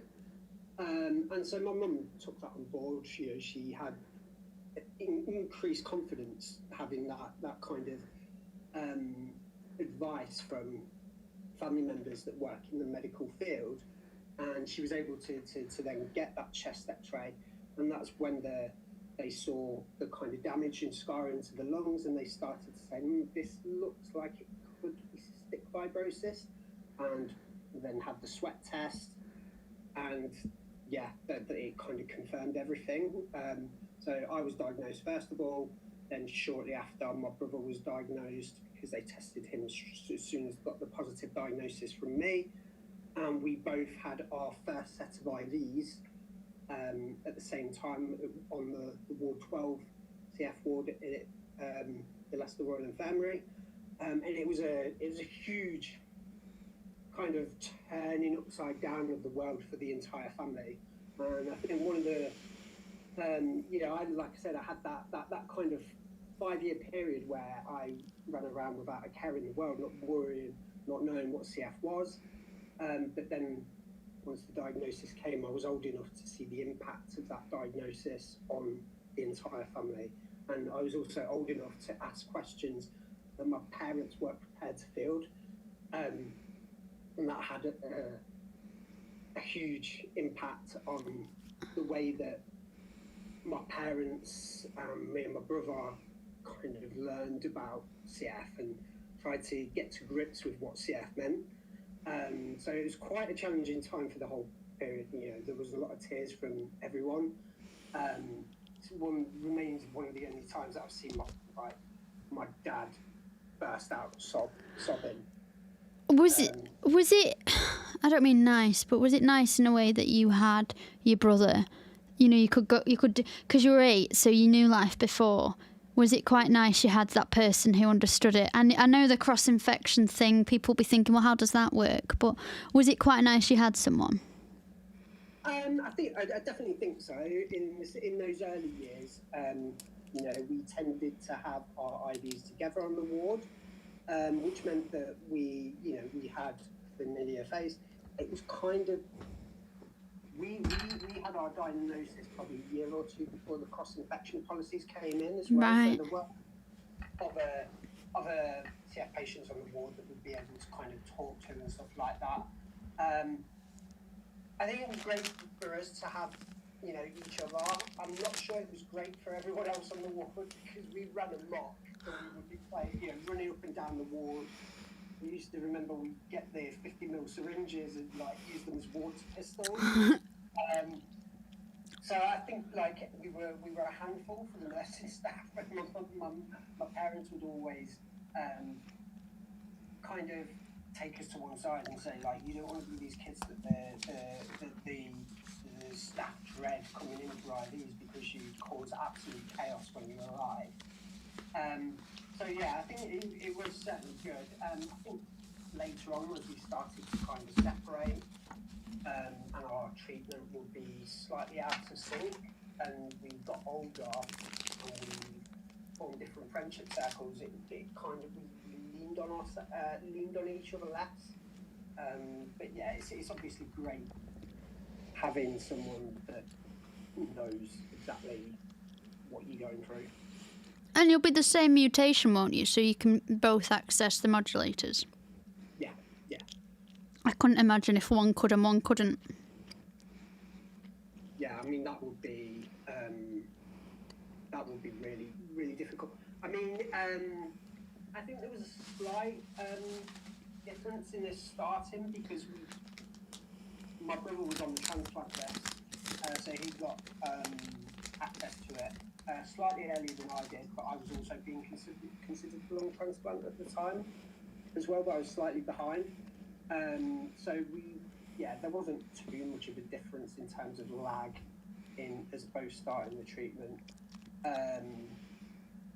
And how's that been? Obviously, you're at the point of discussing lung transplant. You've recently started Alpha Trek, or you're moving to Alpha Trek, but you're on Kaftrio. I was just chatting with a New Zealand mum. They call it Trikafta, but how did that help you? I mean, it's difficult to talk about because I know there's a significant portion of people that don't have the benefit of the modulators, and I know how challenging it is for them to hear people constantly say how amazing, you know, modulator treatments are. But yeah, I mean, for me, it kind of felt like it turned the clock back like 15 years or so. I mean, it was difficult in the sense that we were in the grips of the pandemic, and so there was, you know, me and my brother started isolating even before like clinics said, you know, batten down the hatches, stay indoors, keep yourself safe. Yeah. Just kind of saw what was happening in the news, and we just thought, we're not taking a risk with that. Let's kind of cozy up and stay inside and just social distance. And so when you kind of on feeling all of these benefits from treatment, you're kind of thinking, how much of this is because of the modulator treatment, and how much of this is because I'm away from all these germs and stuff, and I'm being really, really careful and I'm not picking up bugs. Yeah. And then you don't have, because you're kind of not going out and testing you're kind of increasing lung function and stamina. You're just not 100% sure because you don't have the opportunities to kind of go for loads of walks or do, you know, activities or be out and meet your friends. So it was a really difficult time to see where the bar actually was. Yeah. Wasn't until like the kind of restrictions and stuff started to come down, and people, you know, the people within the CF community felt safe enough to kind of go back out into society, that it started to really kind of be able to stress test exactly where you were in terms of the uptick in your health. But it was definitely, I remember kind of meeting up with a few friends that I used to live in Leeds, so we kind of had a bit of a reunion. We were just kind of out in a beer garden, and my friend just kind of said to me, "You don't cough anymore." And I think that was like a moment where it's like, actually, it's, you know, it's noticeable for people in my friendship circle. And I don't kind of talk about my CF too much to my friends and stuff. I'm Jimmy, take me as I am. Yeah. You have to be really kind of close, and like people that are really kind of close to me know more about like treatment burden and my day-to-day with CF. So to kind of have that noticed by someone and then have the conversation about why that was, I've started some new medication. It was really nice to kind of have people notice that I was doing much better. And I'd have to kind of say, oh, by the way, put it out there, people are noticing themselves. And how old are you now? I'm 42. So. You're the third person who's 42 with CF I've interviewed. Yeah, well, I kind of saw was it Richard earlier? He was saying, Yeah, and Dan Beaver. And I did a presentation with Becky, who's my line manager, earlier in the week, and it was with like a kind of Rotary club in the East Midlands, and on the presentation slides that Becky was delivering, she was like saying the mean age for people with CF is 42, kind of in terms of like survival. It was just like, right, I'm going into uncharted territory now. Yeah. When I was diagnosed, it was 31, and I'm 28 now. So I feel like when it's when I get to 31, that'll be a big thing. I just wanted to talk to you quickly about your business, because that's exciting. And now I know who you are. Your YouTube name makes sense, but tell me a little bit about that. So I think I've always like dabbled in like self-employment. So I initially started out as a freelance graphic designer and ran my own business, and I got that kind of set up through what was then the Prince's Trust Enterprise Programme, and that was how I got into the charitable sector, was starting to volunteer for them after receiving their support. I did that for a number of years, and then I got to the point where I kind of fell out of love with the industry. I wasn't working on the projects that I thought I'd be working on, and so I started to kind of look at other things, and I was then working kind of full time, and it became more of I suppose a side hustle, a complementary income that was going towards savings and stuff like that. And then I started to kind of, I suppose, got into this area of the business, was like, because I'm always like to nip into a charity shop if I'm passing one by and just have a look at what they have, and I've kind of found that I had a little bit of a talent for spotting something that had some value, and then being able to flip it on eBay. Oh, I like that. And so that's how I kind of started to get into it. And then when I moved back from Leeds and moved back to the Midlands, I kind of started to take it a little bit more seriously, and started to buy like kind of job lots and collections off Marketplace and stuff like that, and Gumtree, and then started to turn it into a bit more of a kind of themed business around the retro sector. And then during the pandemic, I pivoted the business a little bit more towards trading card games, and in particular the more older, obscure ones that are now out of print. So the most popular ones are like the Pokemon that you see in a lot. Oh, yeah. Are you a big trader in that? So I do sell some more of the vintage sets of Pokemon, but and also Yu-Gi-Oh, which is another popular one, and Magic the Gathering. But I try to focus on the ones that are a little bit more obscure. So a little bit more niche, but you do have a collector's market for those. And so what you do in your business, and that perfectly led you to being manager, right, of the Work Forwards team? Yeah, so I was, like I said, I worked for the Prince's Trust. I ended up working on the programme that supported me, and it was an opportunity for me to give something back. And I spent 10 years there, covering the East Midlands, and I applied for the Helen Bright Ideas Award for my business, and that was an opportunity for me to kind of then brought me towards the trust. I was invited back as a judge the following year. Yeah.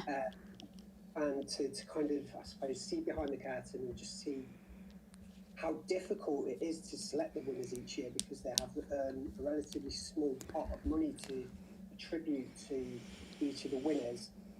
I wanted to really kind of use my skill set and the experience that I had from working and supporting people in setting up their businesses and apply that to bring that to the CF Trust. So I started developing a business plan template that they could use. And then the job opportunity came up, and I thought, right, I might as well chuck my hat in the ring. You know, it'd be great to work on a project that is so meaningful. You know, is obviously close to my heart, having CF myself, and then having the opportunity to really be creative and you know, being able to step back and say, you know, I helped build this, something that would hopefully have a really lasting impact for the CF community. And yeah, I was fortunate enough to be able to be interviewed and be offered the job. And then that was 2 years ago now. So I'm just had my 2-year anniversary at the trust. And really looking forward to being able to kind of continue to build the programme.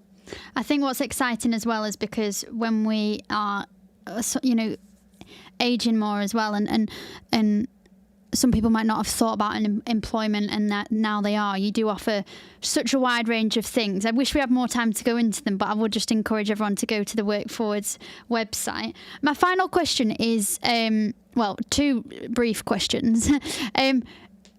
Working at the trust as someone with CF, it must be really tangible to see where the money goes from fundraising like this, and it must be an honour in a way to see actually, like Lucy's fundraising for 24 hours, raising this, and you'll know where it goes and see it to good use. Yeah, absolutely. And we see so many members of the community doing loads of awesome like fundraising projects, and just knowing, like, you know, seeing across the organisation the kind of areas that we're working in, and just, you know, seeing the really meaningful ripple effect that comes from all of those projects that the trust involved with, and then the potential for, you know, things that we want to build as well to serve all elements of the community, so that, you know, people have the opportunity to kind of come together and access the support, and being able to build those communities that I'm particularly passionate about, to be able to kind of bring people together that don't necessarily realise that there are other people out there like them. So, for example, I grew up thinking that me and my brother were some kind of anomaly. Yes. Any other siblings with CF, but also anyone else that had been diagnosed as late as we were. And then it wasn't until I started working at the trust I started to realise actually it's a lot more common than I believe. And even now, I don't even consider myself to be a particularly late diagnosis, because I've met people that are kind in of the 60s. Yeah, it's crazy. That it's absolutely crazy. Yeah, but equally, when speaking to these people, they think that they're unique as well, and that no one else is. That they're the only person that's kind of had this diagnosis journey, and I think there's real benefit in bringing people together to be able to kind of share their experiences and kind of benefit from like peer-to-peer support within the community. So that's a project that I'm really looking forward to kind of being involved with and building. So yeah, I would say to people, kind of watch this space, because we certainly want to serve all elements of the community and bring people together more. Yeah, and uniting for a life unlimited, as it says with the bunting behind. Jimmy, I want to thank you so much. I want to send you to bed now, because I feel like you've napped, you've awoke, you need to go back to sleep. But yeah, thank you so much. And yeah, really, really great to chat with you. And yeah, keep going. You're on the home stretch. Enjoy it, and do treat yourself to a very lazy weekend this weekend. Thank you for doing this amazing challenge. Thank you so much.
I've not unmuted, so ignore all of that because you wouldn't have been able to hear me. I was going to say, welcome back, everyone. It's 5 a.m. and I've been doing this for 19 hours. I said that all right the first time that I was on mute. You don't have to watch me counting my fingers. But what has been really nice is chatting to people around the world at this point, and also to see the sunrise. It looks a bit of a miserable day, actually. It is someone I know called Tracy's wedding day. Happy wedding day, Tracy. Hope you're excited. But yeah, it's a really miserable day here today. So my next guest was someone who was always going to stand in at any time if need be, which is amazing. But before I start, I should say that this episode is proudly sponsored by David Griffin, Gold Travel Counsellor with Travel Counsellors. Now, if you know me, you know by now I'm always looking at holidays, where to go, what to do, and how I'll get there. I love planning a holiday and discovering somewhere new. And by planning a holiday, I mean having a look at things, few destinations, and an idea of dates. And then I email them to David. I use him as my personal travel expert and have done for 6 years now, which is 4 years now. I can't count, which is crazy. He takes care of everything you could think of. I've been on trips to Spain, Corsica for our honeymoon, the Bahamas, and he's sorted every single detail. He's a friendly and reliable person. He takes the time to get to know you, look after you, and he's really great for CF care. So if you have any questions, do get in touch. Here he is, my next guest. I do have my dressing gown on because it is cold, but maybe I'll get out of it. But yes, a huge welcome to the podcast, Phil. How are you today? Yeah, all right, thank you. Yeah. I'm just going to turn your level up a little bit. Oh, yeah, okay. So Phil's actually been asleep. I was rudely woken by the Velux blind that shot up at about 2:30 and gave me a heart attack. So Why? I don't know. The window was slightly open and I think the wind must have caught it, shot the blind up, and I woke up in a fright. So. Have you been back to sleep? No. Have you not? No. Oh, you could have come down earlier. Yeah, it was comfy in bed. And if people don't know who this is my husband, waving the camera. So Phil has said that he'll stand in, which he is doing until my next guest. I'm just going to say, if we're watching on live stream, do say hello. Let me know where you're listening from, who you are, what you're doing. And yeah, I've got 5 hours left, so let's go. So obviously this is being sponsored by David, which is great because we both love travel. And we've got some exciting travel coming up. But with such a short time to talk to you, I want to go right in and talk a little bit about what you understood about CF before you knew me and before you were going out with me.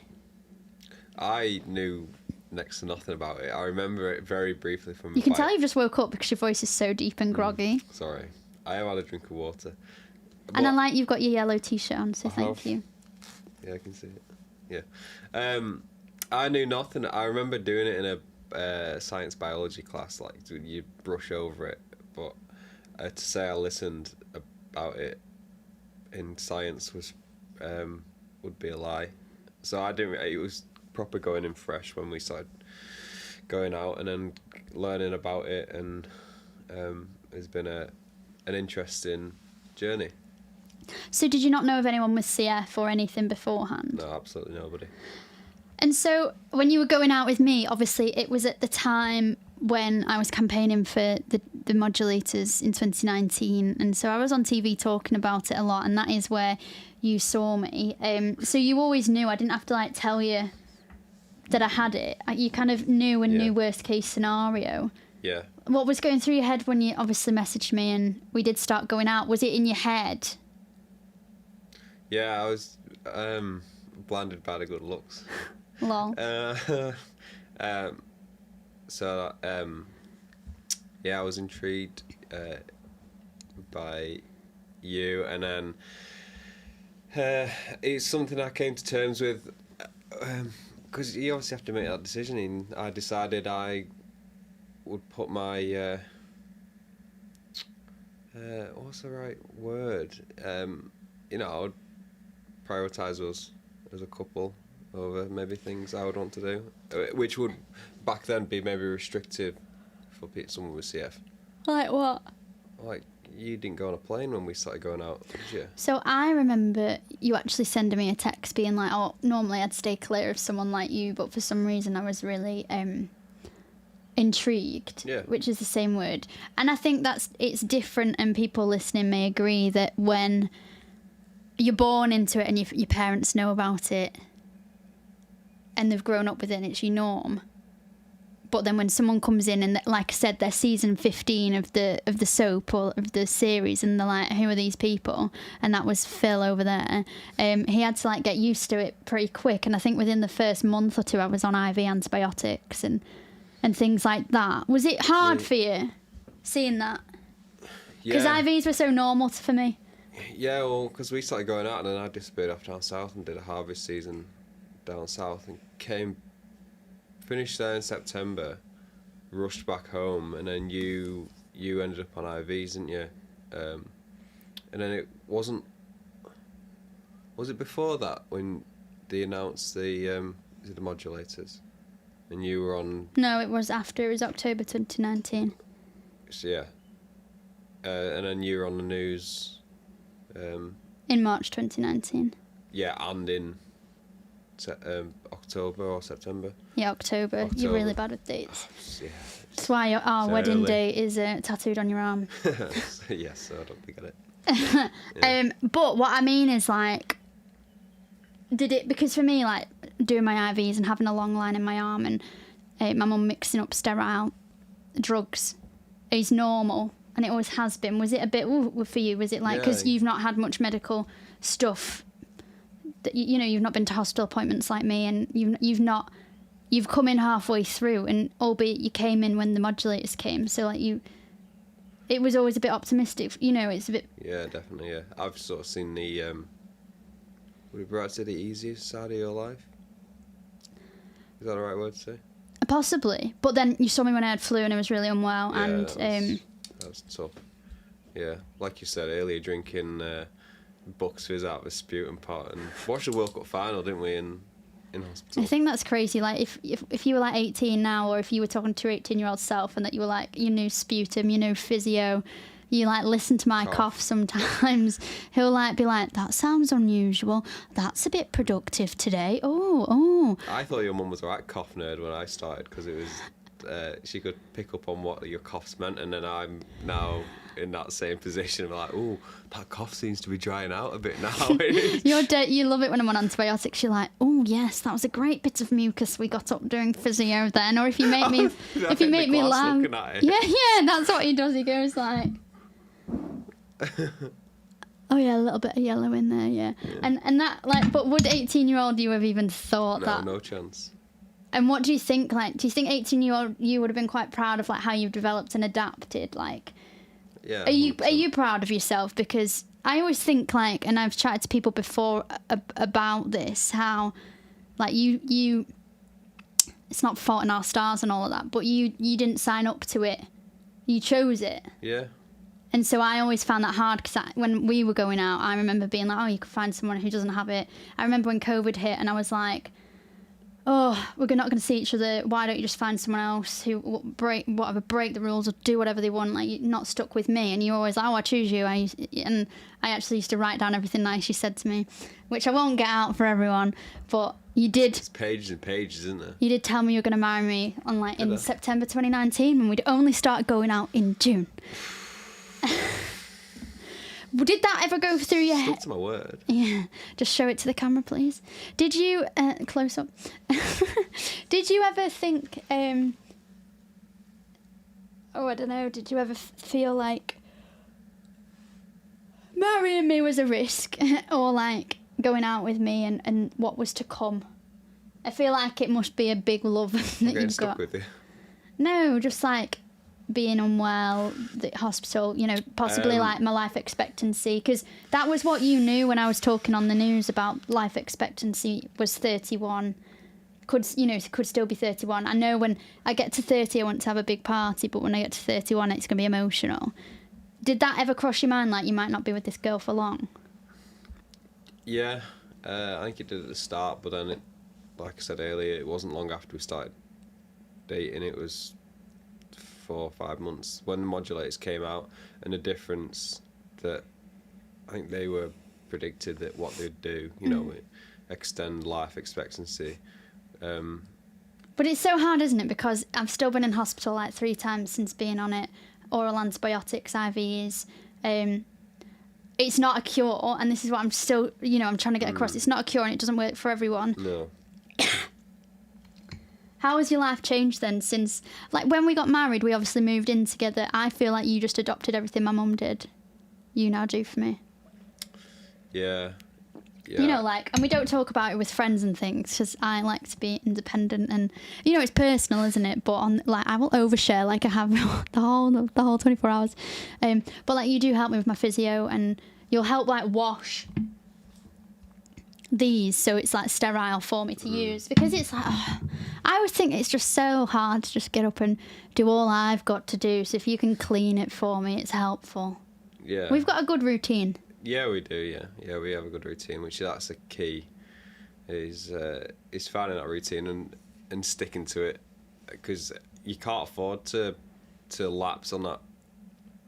Because if we don't bother washing that, they could grow something in your physio, and it could end up being a detrimental thing and put you in hospital. And we don't want you in hospital. It's unpredictability of it, isn't it? Like picking massively, up. Yeah. But then that goes to, like you said, we were sponsored. This episode sponsored by David, and the sort of travelling we've done since getting married, and like on a plane, we'll both wear a mask. You wear a proper like FFP3. Sealed mask. And I remember. Do you remember when we got on the? Because who were you talking to earlier when? You said I've spoken so far to 26 people. Yeah, I know, the person with the, you talk about, you see another person with a mask and you're like, ooh. And we got on a plane and there was a couple sat behind us. Yeah, that was it. A couple sat behind us who were both in masks and she was coughing. But then that's just a risk you have to... And I did start waving my crayon round, and I remember I was like... Shaking your crayon. Crayon, I need to take crayon for my CF, and I thought, you know what, she'll turn around and panic or move. The plane would have had to move, was maybe in first class. Well, then we didn't catch anything. Well, you didn't catch anything. No, I always do wear the mask. Do you wish that you had people like you could speak to who are like husbands of people with CF, like for the toll, like because the emotional, I guess, mental toll it has on you? Yeah, some kind of support. Not necessarily like just a support, just to kind of like compare notes. They might have such independent wives, girlfriends, partners that don't need hands-on physio. I remember, like, hardly anyone does hands-on physio as an adult, and I'm like, well, I really like it and it works for me and it feels like it does stuff, especially here. And I have such a, The thing is, you're fiercely independent in some ways, but you're like, do my physio, and yeah, I'll come do your physio, but then like I'll try and help you do something else, and you'll tell me to go away. Like what? Anything with a computer, you'll tell me to go away. Yeah, well, the finances. What did you say wife stood for? Minister of War, Itinerary, Finance and Economics. I love that. Let's take a selfie so we don't forget because we're live. And then that can go on the socials. Where's your social media manager gone? She's in bed at the moment. Yeah, she's in bed. Poor form. Oh, my head. Okay. Yeah. So like life now and planning a future and things like that, what are you excited for? I mean, it is still different every day, but... Yeah. I don't want to get too ahead of it. Like I said to you, we've got quite a busy, like at the start of the year, we've got quite a busy year, haven't we? And I didn't want to get too far ahead of what we're experiencing in the moment, and you lose that, don't you? So, like in January, we had the cruise, like flew to Miami and then cruised from Miami. Met some amazing people. I know, and Rachel was watching. I don't know if she still is. Hi, Rachel. We love you, Rachel. We love you, Rushing. Let me see if. Yeah, no one said anything yet, but hey ho, she might be. And then what was the next thing after that? Sicily, for your mum's birthday. You don't need to name everything. But you know, it was just not focusing on the thing, the big, like you said, the big trip at the end of the year, which I'm really excited for. But like, I mean the future. I don't mean this year. Like, what are you excited? My question was like, what are you excited for in the future, and like planning in the future and things like that. With hopefully, what we need is a cure, and we need like gene therapy to alter our genes, and we need further treatment to help the 10% as well. That must be heartbreaking. I know you've been listening to some of the interviews today. Was it hard listening to those? The 10% that could have quite easily been me. Yeah, definitely. It's because seeing what you were like when we first started going out and now, there's such a massive difference. But every day is really hard. But yeah. And how well you do day to day. But it I know what you mean. Yeah, but it does change, and it is hard, and I think you just get used to a new level of normal. This is my normal where I can breathe slightly better. However, I think a lot of people with CF just crack on with it and get on with it, and I think I probably don't tell you half the... I probably don't even recognise half the pains I have because they're normal. But yeah, carry on. And you just look like every other person. It's like you said, you know, when you did your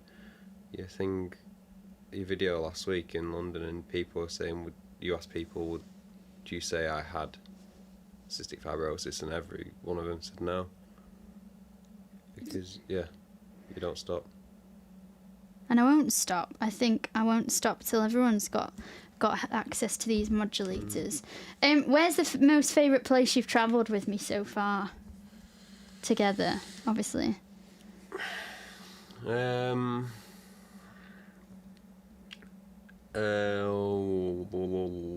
Bahamas was pretty special. I'm glad you said that because that was mine. Yeah, that was pretty insane. Booked that off the back of an Instagram reel. I said that earlier, which is crazy. And I actually really... That was my happy place. Some of the things we saw when we went to Canada last year was amazing.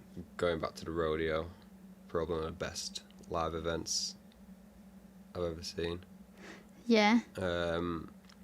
Corsica, the honeymoon, was special. That boat trip that we had, that's probably one of the best days holiday ever.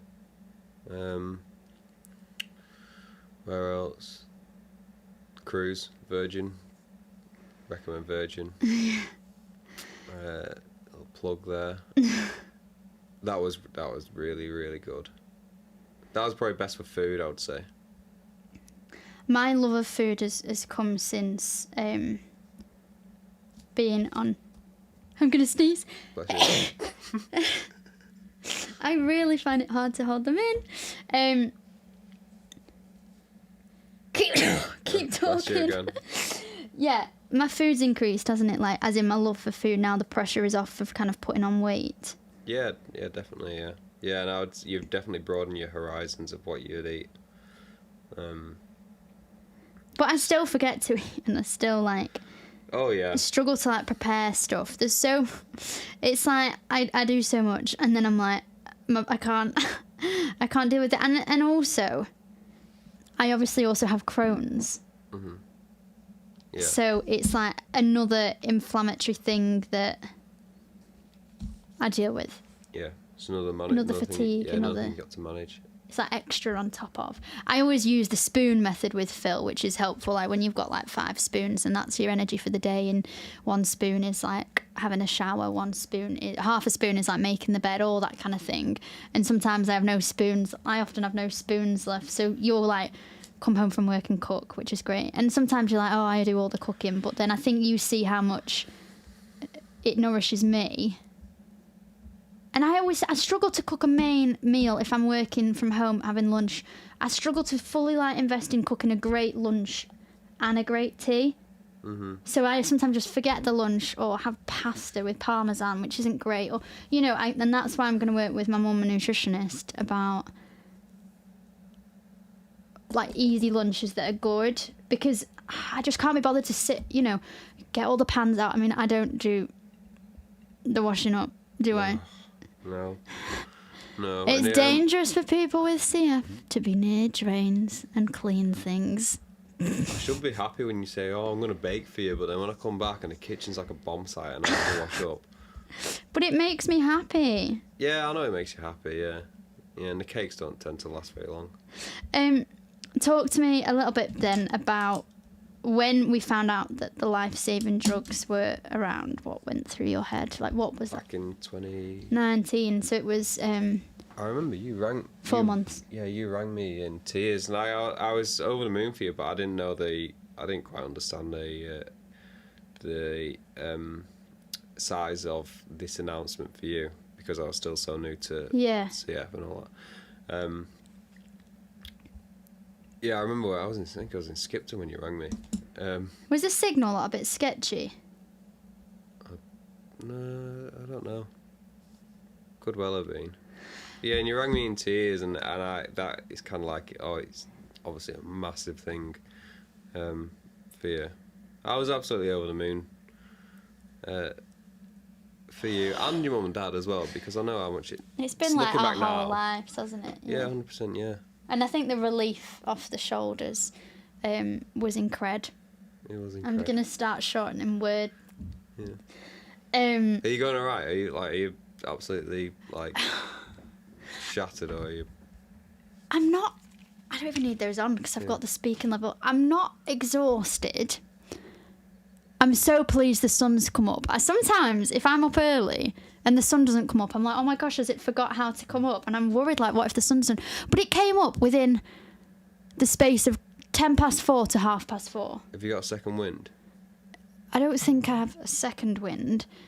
I think I have, and I don't just have wind either. I just feel, it's going really quick. And actually, I've enjoyed it so much. I've enjoyed doing the tech, and I've enjoyed doing all of this. It's like, how can I use these skills to maybe do this in the future, but not for 24 hours? I think it'll fly from now. Well, yeah, it's like back with interviews. Because I remember when this is before you, when like I was working on a harvest crew, and we'd go through the night, and then you'd see the sunrise. Once the sun would rise, you'd get like rise. You'd get like a second wind, and you'd be like, "Ooh, I'm." I think my hips are sore. I was on the bike again just to try and loosen my hips. That is the one thing I did not realise was going to be as bad. So just for that, please donate. I have reached my target with. Huh? Have you? I have reached my target with Gift Aid. But I'm always like, I want more. It's one of them, isn't it? It's addictive to raising money for such a good cause. Yeah, definitely. So I also think sometimes you don't see me with CF because I'm your wife and I'm what you know, and so is there an instance where it's like, oh yeah, she's got it, and reality hits? Yeah, when you went into hospital with the flu, That was just before our wedding, the December of our wedding in the May, and I was June, and I was like, it's not gonna kill me. Yeah, because I think your mum rang me and said, "Oh, they're keeping her in." Oh, you were really annoying. I can't get over how annoying you were when I was in June with flu, because you were like, every day you were like, can you come home? Can you come home? Do you think you can come home? And the pressure of me being like, no, I can't. That was December, that wasn't June. No, yeah, December when I had flu. Yeah. But carry on. Yeah, well, I didn't really... I didn't understand the extent of how ill you were. And you wanted me home, but actually the best place for me was in hospital. Yeah, I see home as like the safe place, you know, where you'd want to rest and recuperate, but obviously hospital's a better place for you.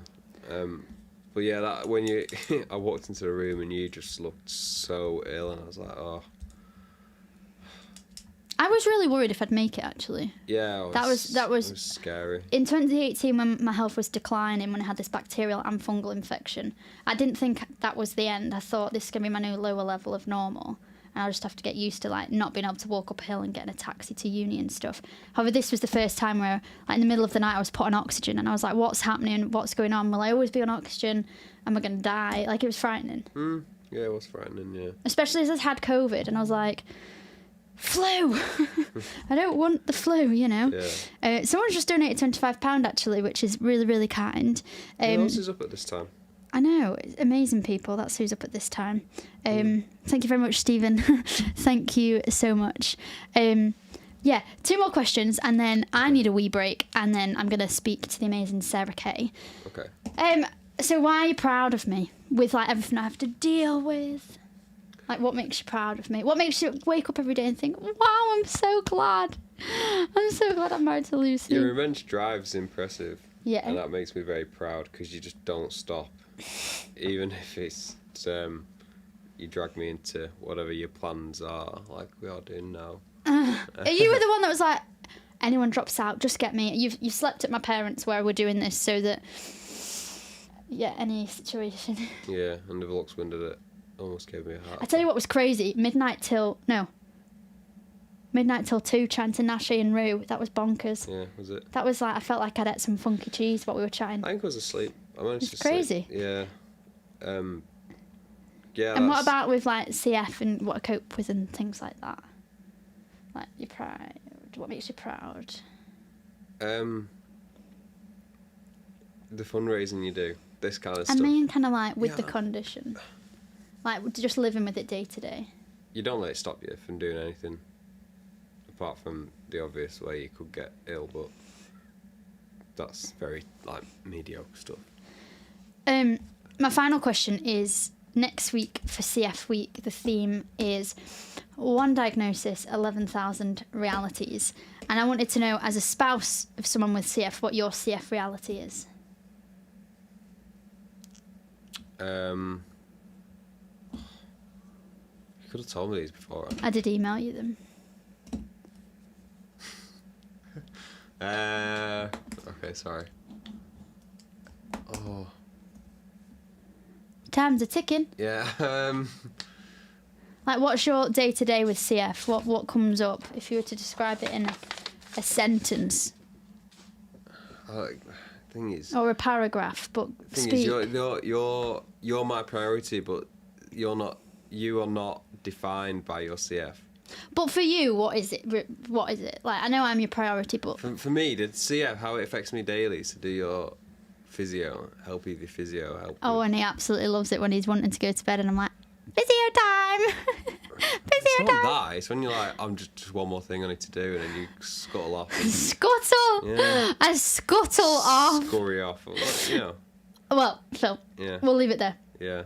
On that note. Yeah, might go on. Thanks so much, though, for everything you do. You're great at supporting me, and I think sometimes. Did you say I love you? Yeah. I love you too. I think sometimes.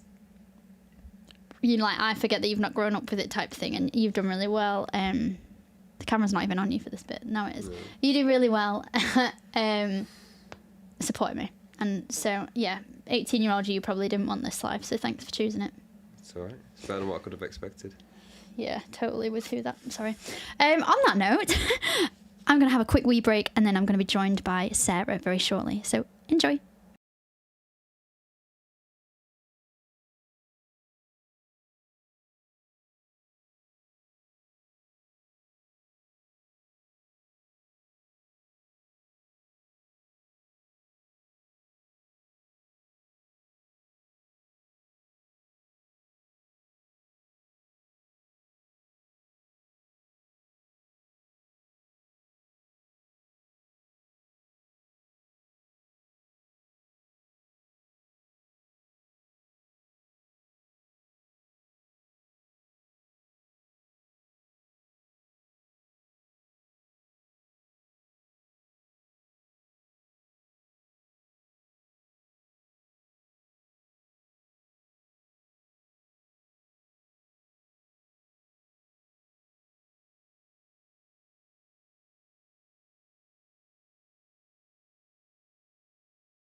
back from the toilet. Thank you so much. I am going to let in someone pretty special who's been waiting in the wings. So I'm loving how the sun is out. Not the sun. Well, the sun is risen. It's risen indeed.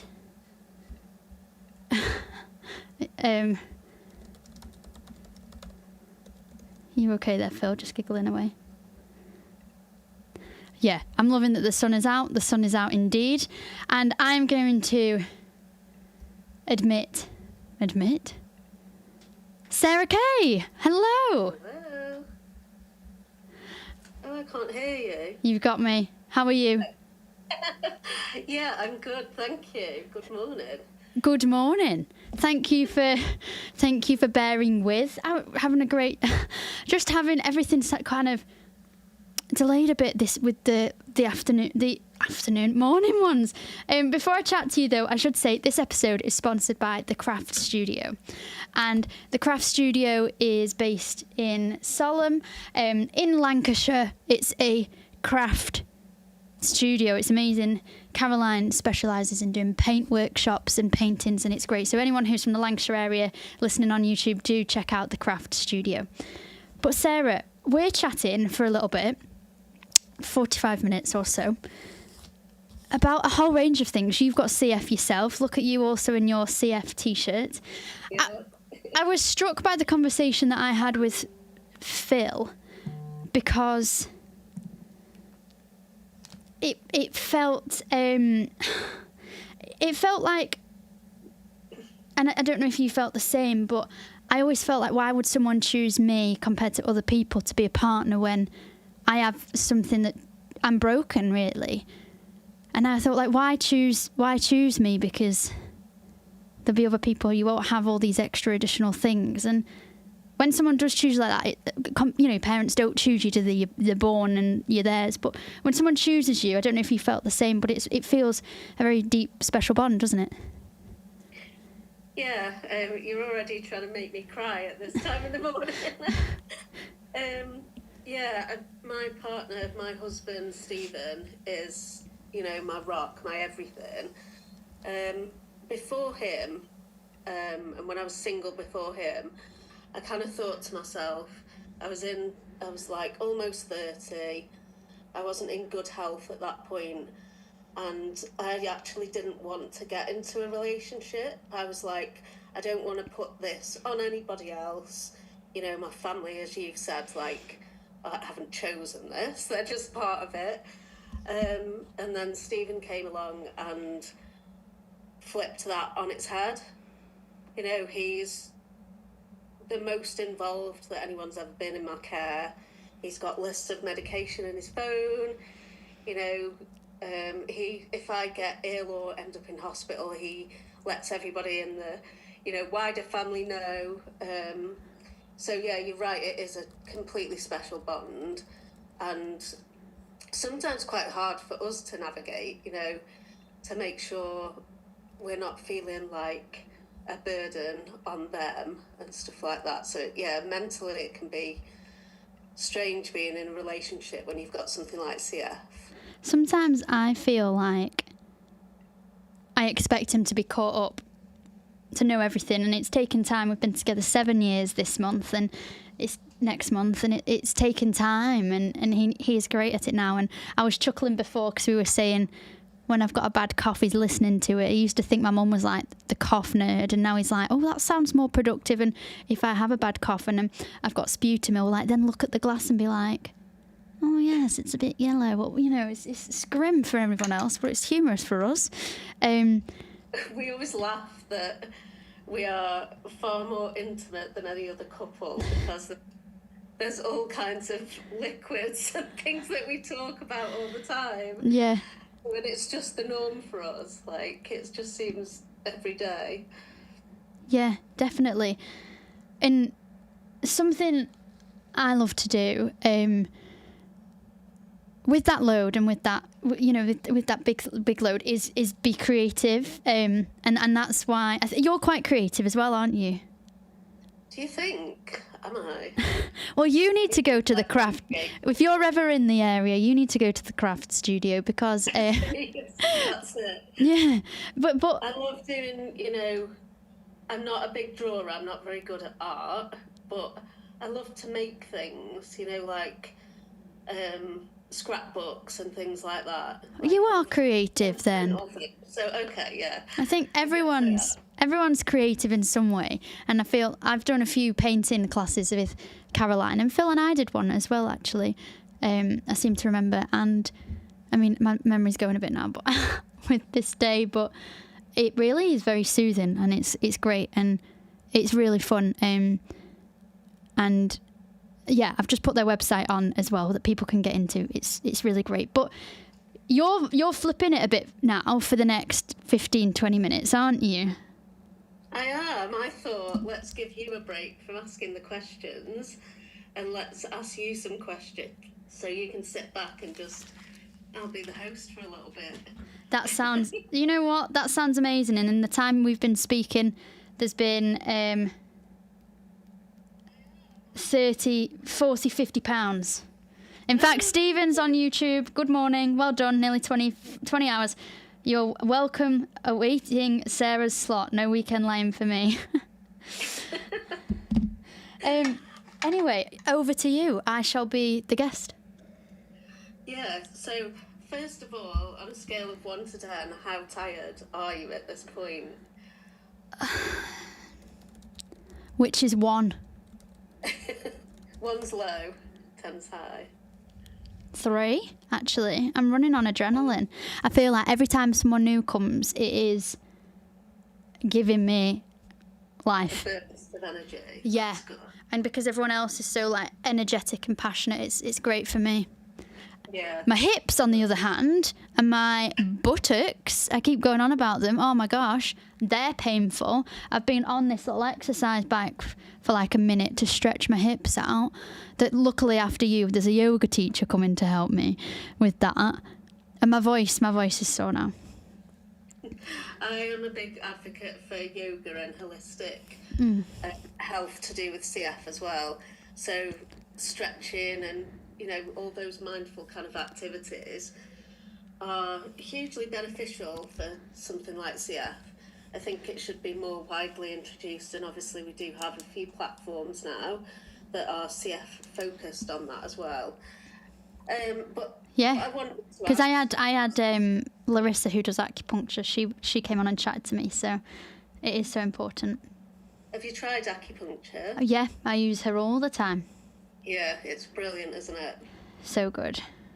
So what I wanted to ask was, what was your reason for wanting to do a 24-hour podcast, and kind of what were the logistics of that? So it started when I was interviewing for the CF Trust's podcast fundraisers. There was Team Ewan, who do a lot in Newcastle for CF. And there was Jamie Fox, who you'll probably know, who is an ultra athlete with CF, who's incredible. And I was like, oh, I hate running. I would never do a run. I would never do a marathon. I have done a half, and I hated every minute of it. I hate it. And I thought, oh, but I'm good at talking and interviewing people. I wonder if I did a 24-hour live podcast. And then I said it then. I was like, yep. I found a date for it, got it in, started the ball rolling, spoke to a few people. I knew the early slots would be the hardest to fill. And that was the ones I wanted to aim for first. And then, yeah, someone that I know suggested OBS, which is the system I've been using for live streaming. And it goes directly on YouTube. It was meant that I can set up the little adverts I've had with the videos playing. That's been great. And I've got this cooling pad for my laptop because otherwise I was really worried about it. So it's meant me learning a whole new system. The logistics. I was practicing it last night, this morning. I had tech support. It's all been great, though. These are whole new skills to add to the long list of skills you already have. Yeah, directing and broadcasting for 24 hours. Quite professionally, if I might add. Of course. Yeah. So how did you choose your guests? How did you have any help? Did people come to you? How did it all work?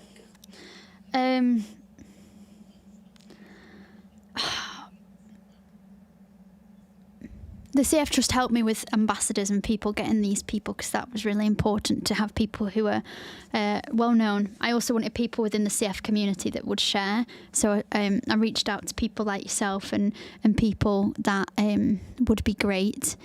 I purposefully didn't share days before who I was speaking to, because it was still quite fluid and moving. Celebs I've had in the line for months, though, you know. People who reflect and understand the Trust's message as well. Researchers, because it's the European conference at the CF in Lisbon, so I knew I wanted to do that as well. So I know I need to go back and listen to some of the guests overnight, because I know you had, I can't remember his name, but you had somebody who's at the European conference. yeah, I had Darren Sills and I also had Dan Beaver, so they were great. They were both great. Yeah, I need to catch up on those. By the way, Justina's on YouTube watching. Oh, is she? She's managed to wake Yeah, up. I know. Sending all our love. Yeah. See. Thank you for tuning in, Justina. She did promise she would. So you're already a seasoned podcaster with the See For Yourself podcast with the CF Trust, and also your own podcast from a Lancashire Lass. How did you get into journalism? Was it something you always wanted to do? And with that, how have you managed your health through that kind of career? Secondary. And I really wanted to be a journalist from when I went and did work experience in my first year at uni. So I went all around the UK looking at universities and settled on Liverpool because I enjoyed the campus. Put my dressing gown on because it's a little bit cold. I settled on Liverpool and communication and media because I didn't want to do English literature. I wanted to do English language. You couldn't do English lang without lit, so did them both. Didn't do them, but did communication and media. And then did 2 weeks work experience at BBC Breakfast, and it just lit a fire in me. And looking back when I was a kid, I'd always be filming little home videos and being like, I had a fake name and it was Sheila Cooler, and I was like, I'm Sheila Cooler and I'm here with the latest news from my school, talking to you I had this posh voice on. So yeah, and then in COVID I did a master's because I got through to the BBC's journalism trainee scheme, which is a bit like an apprenticeship, but then that got cancelled because of COVID, and so yeah, I did a journalism degree, a master's, which was great, and they were really good because it was a small cohort. They really understood when I would go in, when I was allowed to, wear my mask. And I used to have my mask, I used to have the visor. There was someone else who had hepatitis, the genetic one or the inherited one, the immune one. I don't know if that's CB or whatever, but so there was a lot of us that were looking out for each other. And yeah, just freelanced, worked really hard. It was tough. People told me my voice sounded too young. Then I worked at BBC Breakfast in the news at 1 until August. 12-hour shifts, day shifts, night shifts, flip-flop, which is why I wasn't as worried about doing this. I did think I'd be flagging more, though. But As having a nutritionist as a mum. Yeah, definitely. To get through that. Yeah, because I used to eat crap on night shifts, really. But I was in hospital last May, and it was a real wake-up to actually my health comes first. I don't want to be doing these night shifts. What am I doing? I thought my podcast could grow, and I wanted to give it a go and not regret it. So I gave up my staff job at the BBC, which everyone thought I was crazy for. And yeah, went freelance and present the news for UCB Radio, which is a national Christian radio, which is fun, and then do my podcast and things like that. It's funny with CF when you have to learn a lesson about your health in employment. I've definitely come across those things myself where you kind of push yourself too hard, or you need to take a step back where maybe a normal person wouldn't, and they would carry on. I think it's actually quite a cool thing, because other people don't look after their health as well, and then, you know, health is wealth kind of thing, and they kind of push through and end up ill, just not as ill as we would, if you know what I mean. So knowing when to stop is kind of a big thing for CF, isn't it? Yeah. And that's something we're all still learning, and especially on the modulators, like learning how long to leave before you have oral antibiotics. I've had 2 lots of oral antibiotics since March, and it's like, how long do you leave it? I mean, you still get to know your body. Are you still learning your new normal? Because I've been on Kaftrio since 2019. I had it on compassionate use. And I'm still getting used to... Which is a crazy term, isn't it? Calling it compassionate use. Yeah. Are we feeling compassionate towards you? Enough to get it. Yeah. No, but they call it that, don't they? We feel compassionate enough to give it you before everyone else. I'm not saying that's unjustified, but it's just like compassionate use.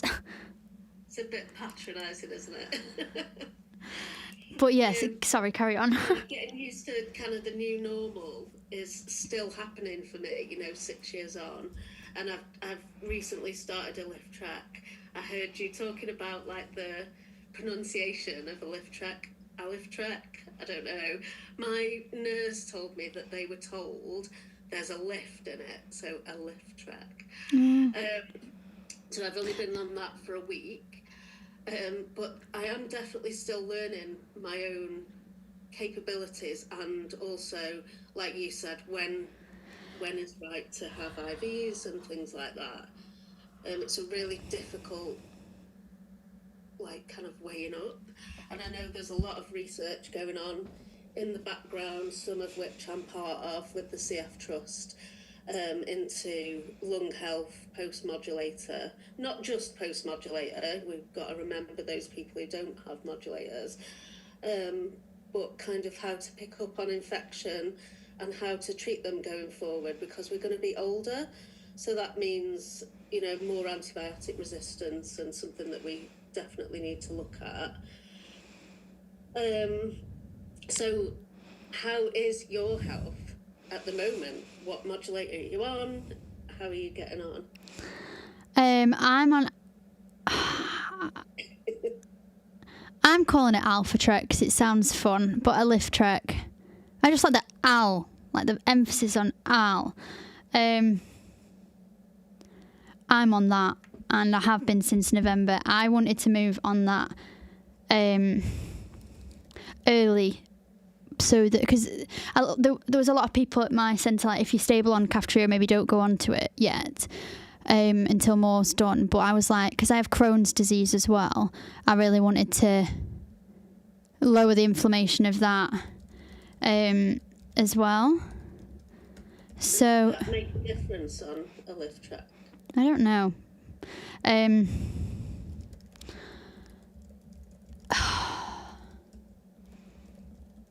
don't know. Yeah, I did respond to Kaftrio. I didn't have too many side effects. But it doesn't. It makes a difference. And how I was describing it earlier is, you still have the down and the bad, but the good's just more consistent. Yeah, there's a lot more stability. So it's one of them where I don't like to over sell it, because I think it's important that people know how hard it still is. You know? Yeah, there's still definitely, I think in some areas there's some kind of thoughts that these modulators are the end of our worries kind of thing, and that's just not true. There is still a lot going on. We still have CF, we still have the, you know, the core issues involved with that. There's just, like you said, that kind of continuity of stability where we're less kind of, for me personally, I'm less symptomatic, but that comes along with its own issues. Yeah, because like, you don't know what you're growing, do you? I mean, if you take it to a real basic level, because I have 2 inflammatory chronic conditions, I do have fatigue. I do struggle like sometimes to cook my lunch, so I'll skip it. Do you know what I mean? I'm really able to. I mean, I am hungry, but I just have no energy to make it. Do you see what I mean? So I've started batch cooking and having stuff ready. Well, my husband started doing that. You're like mental, like when it's a wash hair day, and you're like, oh, that, and you know, my energy goes like that. And so yeah, it's great that I'm sitting here and I'm doing this. And I am feeling okay. You know, I'm not, like I said, I'm not too tired. But it's because I choose where to put my energy. Yeah. And that's what we have to do. We've got to constantly think, oh, if we're doing this, do you do that, blah, blah, blah, you know? There's always a payoff, yeah. You always have to think, I can't do too much in one day, or I have to sacrifice X, Y. Because how old are you, Sarah?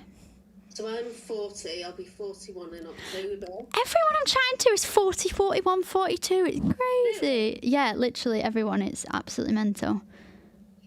And I am really grateful to be this age as well, you know. When I was born, you know, my mum was told, I think at the time, kind of like late teens would be kind of the limit, and then I kept kind of smashing through the limits that were there age-wise, and now I'm almost 41, and I kind of think to myself, like, I feel like there's no upper limit anymore. You know, there are averages and things like that, but it's firstly very individual, and secondly, you know, with the introduction of new medication all the time, maybe I'm just going to be a normal age, you know, when my time comes, kind of thing. And it's exciting to actually see that future ahead of me, rather than, you know, struggling through kind of 6 months a year and kind of ticking off those kind of milestones. Yeah. What is, like, kind of your next move, not just career-wise, but, you know, personally? Do you have new goals now that your future has changed slightly because of modulators? Well, I think I always planned and aimed for my life as if, you know, like age, like it didn't apply to me. In 2018, I was really unwell with a bacterial and fungal infection. Like, my lungs were on fire and so sore. I was in for like 3.5 weeks and nothing was working. My lung function had gone down. I was like, oh, this is my new reality.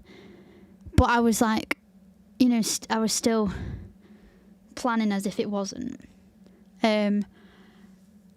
So the yawns are catching up now.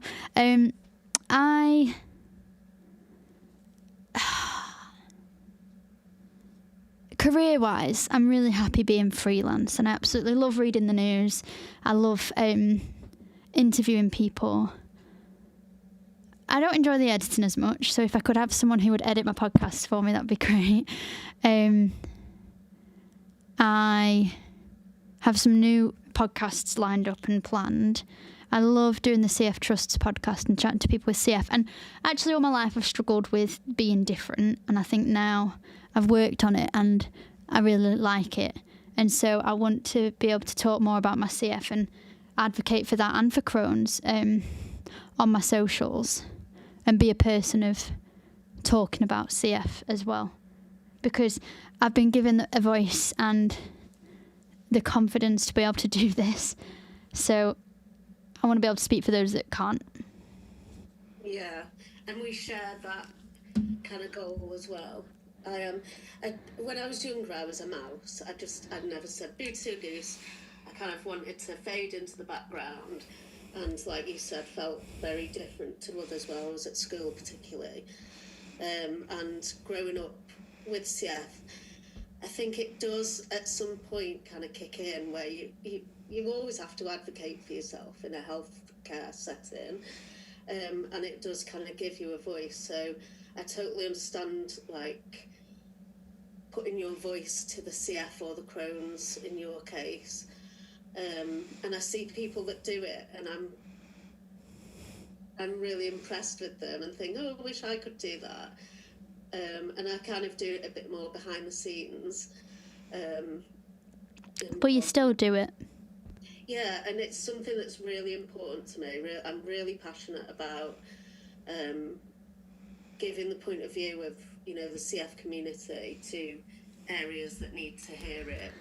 I love to visit research facilities and kind of speak my truth to help them understand the CF needs more. So I can completely relate to what you want to do going forward. How about personal goals in your personal life? Has anything changed post-modulator? I think when we first spoke on the See For Yourself podcast, we touched on the future, like children and things like that. Where do you stand on that? Has it changed over the years? How do you see your future going? What you want for your future? I don't think it's changed, Sarah. I think it's always sort of remained the same. It was just who with. When I got married to Phil, obviously it was then going to be with him. So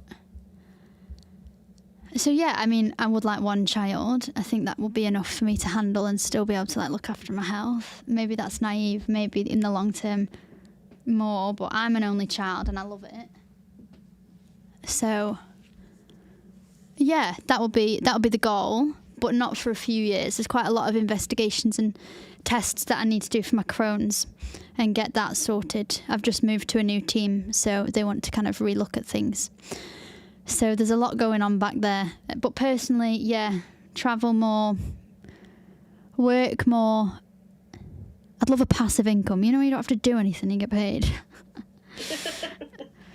Yeah, I just think I like being my own boss. I don't think I'll ever go back to not being. I love different creative projects, and I think that would then mean I'd have the flexibility if I was lucky to be able to carry a child or have a child to do that.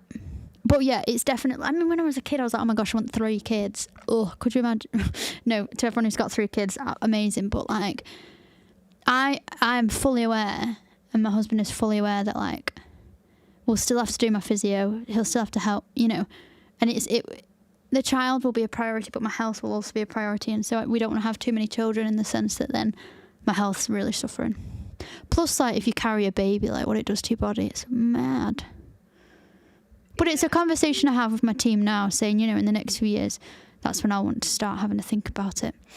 Everyone's going to be like, oh, but yeah, and I think that gives them a good plan because then they can check how I'm doing, do x-rays and things, time it, you know, and I think it's good to be open with the team about it.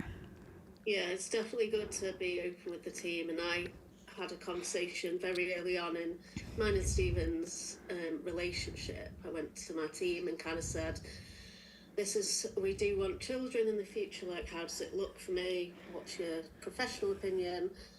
And then we kind of merged that with our personal opinion. And we've been going through IVF for it is 8 years now. So that's been a roller coaster. But I agree with your sentiment, is that my health has to, you know, go along with the child aspect. So I don't think I've put a number on how many children I want, but I can see why you have, because CF is a full-time job, and along with the child. I have dreams of like my child being at primary school and being like, oh yes, me and daddy beat up mummy twice a day with like physio, and teachers being like, what? And I also have thoughts about telling them about CF, and they'll think it's normal, and then when they don't, and you know, all of that, it's a different field of conversation. I think when you're a parent, particularly a new parent, every conversation runs through your mind about how open you want to be with your children about anything, not just CF, but with CF there is a separate element. And I always think, like, I do know people who haven't told their children, and I do know people... And they hide it. Yeah, like, I don't know how that works, but I know people, you know, later in life as well that actually haven't told their children. My CF is in every room. Yeah. In every room I have. Or I did have before the problems. Creon. Yeah. You know, in every room, like, I've got my aerobica, and that's a good reminder for me to do it whilst I'm chatting to you. My inhalers, I lift track, you know. I couldn't imagine hiding that and putting that in just one room.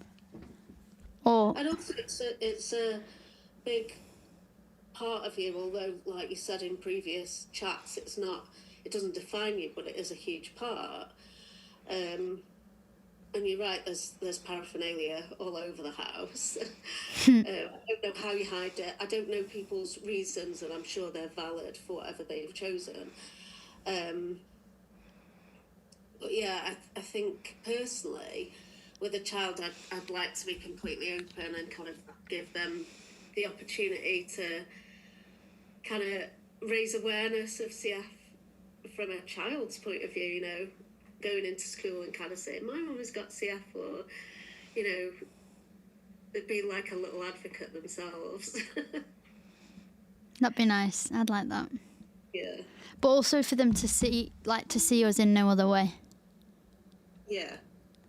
Yeah. And then it crosses my mind about like coughs and colds and... Yeah, nurseries and schools and things where we know there's lots of bugs. Although bugs are bad, I don't know if this is a strange thing to say, like, my mum, when I was growing up, you know, didn't wrap me in cotton wool. She wanted me to have a normal childhood. Obviously... I'm going to do this at the same time, by the way, so it might rattle, but I'll move the mic. So she kind of wanted me to have a normal childhood, to play with my friends, do what other kids did at nursery and, you know, childcare places. So I guess, like, with having children ourselves, they're going to have, you know, playing in sand and all that things that maybe we would stay away from. And they might get bugs, but would it in a kind of way strengthen our immunity a little bit, even if we would, you know, get a few chest infections and things like that? I feel like that's... I don't know if that's even real science. I don't know. Yeah. And that's another reason why I'd just like one, because it'd just be one nursery. Bugs. Yeah, less to manage kind of thing. Because there's a lot of admin that goes into CF care, you know. Full-time job, I'm told. Yeah, definitely a full-time job. Yeah. It would be a lot more easy to manage. You watch now, I'll get pregnant from IVF and like have twins or something. Oh, here's hoping. Yeah. How have you found that? Like 8 years, and you know, stereotypically they say that men with CF are infertile, don't they? Because they say that there's so much mucus that blocks basically the seminal fluid. Probably too early at 6 a.m. to talk about, but it's true. So IVF's a given for most, if not all, men with CF. With women with CF, they always say kind of like, you're fertile, you know, you should be all right. I've not found that to be the case, and I know a lot of people in the IVF world who have CF who've also found that not to be the case, that CF does have an effect on fertility in women. Again, it's a bit TMI for this time in the morning, but every bit of liquid and mucus in the CF body is thicker, and that goes for down there as well, you know, and that is difficult for the sperm to get through to where they need to get through to. I'm not saying it's the only factor in infertility in CF women, you know, that's just a given for human beings, that sometimes there's issues. But for me personally, I do think it's been a factor. That's hard. Yeah, it is difficult, and it's not something that I ever thought about. And I have had conversations with my CF team about more awareness and talking to women early about wanting to have babies, how that works, how it looks, what we need to do to prepare, you know, to be sensible with our bodies.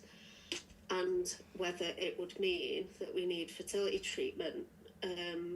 I feel like I've had to jump through a few more hoops than the average person to even get through to the IVF process. I had to see kind of a high-risk obstetrician before they would kind of accept me into the IVF world, which I don't think nobody else is having to do that, and I find it slightly discriminatory, but also I did find it helpful for me to speak to that person. So although I was disgruntled, it did help me mentally prepare for what might come, you know, pregnancy and birth wise. It's been a roller coaster, I won't lie. IVF is not easy, but it's fascinating what they can do, you know, with the body. And how anyone gets pregnant naturally, I have no idea, because the statistics involved are mind-blowing on how many people can get pregnant and how. So yeah, emotionally and mentally it's been very draining, and that has an impact on health as well. So yeah, I think it's made our relationship stronger, and that's not always the case with IVF. It's very difficult. For men as well, you know, Stephen on the other side of it, you know, feels very helpless, and he's his contribution. So we had an amazing number of embryos when we had an egg collection. So we had 12 good quality embryos that we could use in our IVF cycles. So we were very lucky, but it's now 8 years on and we've only used 3 of them, because COVID hit right in the middle. We were just about to have our first embryo transfer and COVID hit and they shut everything down. That was heartbreaking. I'd been on like over a month of medication, hormone, and it was just the day before my embryo transfer, I was rung and like no fertility services are going ahead now for the foreseeable. Oh, how annoying.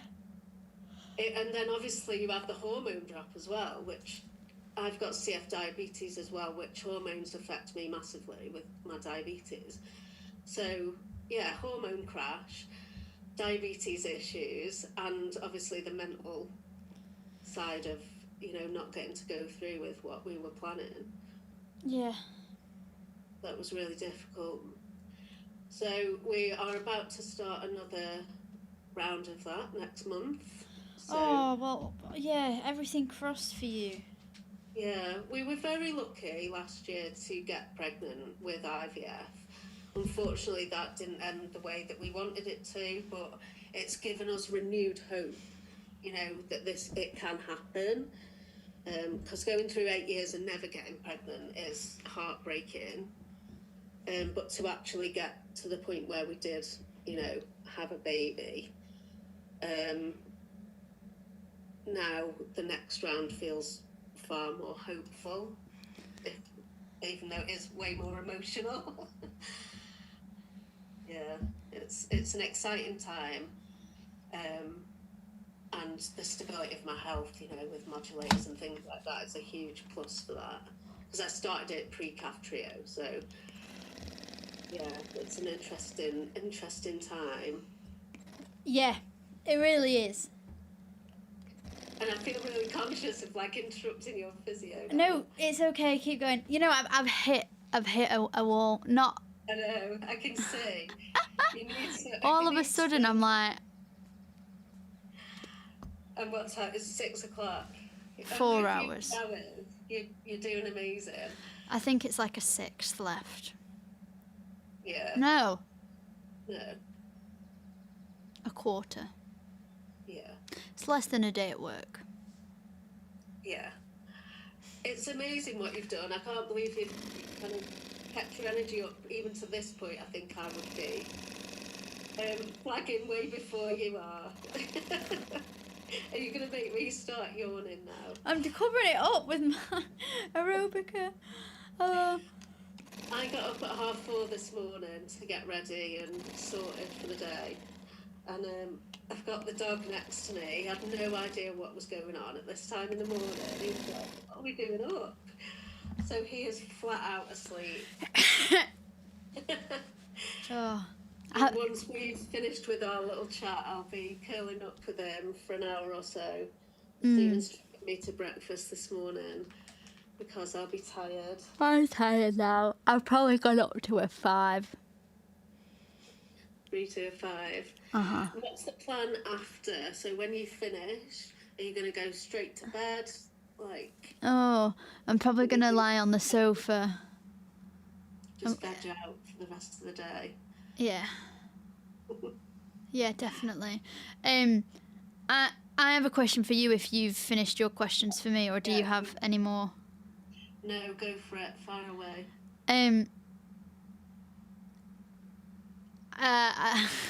It was about CF and finances and like cost of living and supermarkets and food and things like that. And yeah, I just wanted to know more info about that with you. Green, yeah. Yeah, there's two sides to this. So pre-Kaftrio, when I was really struggling to put on weight, buying high-fat everything, as we used to have to do, or some people still do, and even on Kaftrio, I just had the benefit that my weight stabilised and actually went a little bit too high at one point. The financial strain of that is huge. You know, we don't do, or never have done really, a normal shop that other people would do. So what's in it? Like when you say that, like what do you mean? So I would have to buy more things to eat because we have to keep our energy up, and whether that's high fat or not, we still have to, you know, think about nutrition, and so more things, different things to other people. I found it difficult actually to find a lot of high fat stuff back in the day. It used to all be geared towards diets and low fat and all that. It's changed, hasn't it? The dietary advice as well now is like normal diet, really, isn't it? Yeah, I found that really difficult to deal with actually, because I've got a little note on my fridge of like a healthy diabetic diet, and I would never have been able to eat that really before because it wouldn't have been calorific enough. And now I'm like enjoying salads and things like that that's actually I never really looked at before because there just wasn't enough fat in it. But also with the introduction of Kaftrio and Liftrec, we do need to eat fat to absorb those. So with Kaftrio, it was twice a day, and I am not a breakfast person whatsoever. So I had to buy, you know, higher fat yogurts and things that I would eat in the morning. So that was a huge financial thing. But there's more to it than just food with the finances with CF. You know, I don't drive, so for me, travel is a big expense. You know, being in hospital is an expense. You know, we do get fed, obviously, very well in my CF centre. Which is that in the north of England or the south? That's in the north, so I'm at Liverpool Heart and Chest Hospital. Brilliant hospital. Where are you based then? I'm in Crewe, so I'm in Cheshire. Yeah. So it's about an hour away from a hospital. Mm-hmm. And yeah, the financial aspect of that, you know, travelling, petrol for Stephen. I get the bus a lot. I use taxis if I'm too tired to, you know, go to the bus stop or whatever. So the financial constraints are huge, and I'm sure there's people who are, you know, worse off financially because of that as well. I think people think, you know, maybe it's just the travel aspect, but it really isn't. There's a lot of layers to CF. Parking even, you know, having to park close to places, you know, if you're having a bad day, you know, would mean that you have to park in a car park that's more expensive. Little things like that. What do you find about the finances? Is there certain areas that you think you have to pay more for? Everything, like you said. Everything you said. Yeah. It is a huge burden, and considering So me personally, I've struggled pre-cafeteria, especially. I had 6 years where I couldn't work at all. So financially, you know, in a two-person household, Stephen was holding everything up, and I didn't have a choice. I didn't have any capacity to work at that point. I do work part-time now, but hopefully, you know, I can get into, you know, a few more hours. But that's a financial burden, you know. Luckily, Stephen's got a good job, but even though he has, all of his spare income goes on all of the bills, you know, to do with the house. So I think that's something people don't think about is, yes, we're poorly and we go into hospital and things like that, but the added financial burden is quite a weight. Yeah, it really is. It's something I've noticed. It gets worse and worse, doesn't it? Yeah. Do you feel, you know, more pressure because you're freelance as well, you know, to get the work in? I did at the start, but hello. I did at the start, but then once I've made what I need, I just don't take any more work. So I do it like that now, which is much better. Yeah. As well. Yeah. You've always took me. How old are you, Lucy? 28. I'm standing up to do a bit of movement. You always strike me, and this is, I think, of the CF thing as much older, you know, and wiser than your years. I always think that CF people are like that. We've had to grow up quick, kind of thing. But you always speak so eloquently, and you know, I met you years ago, and is it years ago? Yeah, years ago on the CF. 4 years ago. Is it really 4 years? Wow. Yeah, you always seem a lot older than you are and put together. Am I put together right now? What do I feel like? I am, yeah. I am still, yeah. It's really nice of you to say thank you. And I was just checking our total. We're at £5,552. So we've exceeded, yeah. We are. I always like a nice even number. We are £448 off £6,000. Now, that includes gift aid. So if you were to donate £30, it's £7.50 gift aid. I don't know everything else, but like if you were to give £10, I think it's £2.50 gift aid. Yeah, £20, £5 gift aid. So if a couple of people would donate £20, this would amazing. Let's get up here. I'll put out another post. Let's get over the line. Yeah, amazing. The amount of money that you've raised. So well done to you. Thank you. And thanks for waking up so early to chat to me. It's been really great to chat and, you know, to touch base again. I'm humbled to have been asked, so... Yeah. Well, I hope you'll go back to... Being awake for 24 hours. I hope you'll go back to bed. I will for an hour or so, and then I'm going to get up and enjoy my nice breakfast. Well, thank you so much, Sarah. I'm going to leave the donate page on for people, but honestly, it's been so great to chat with you.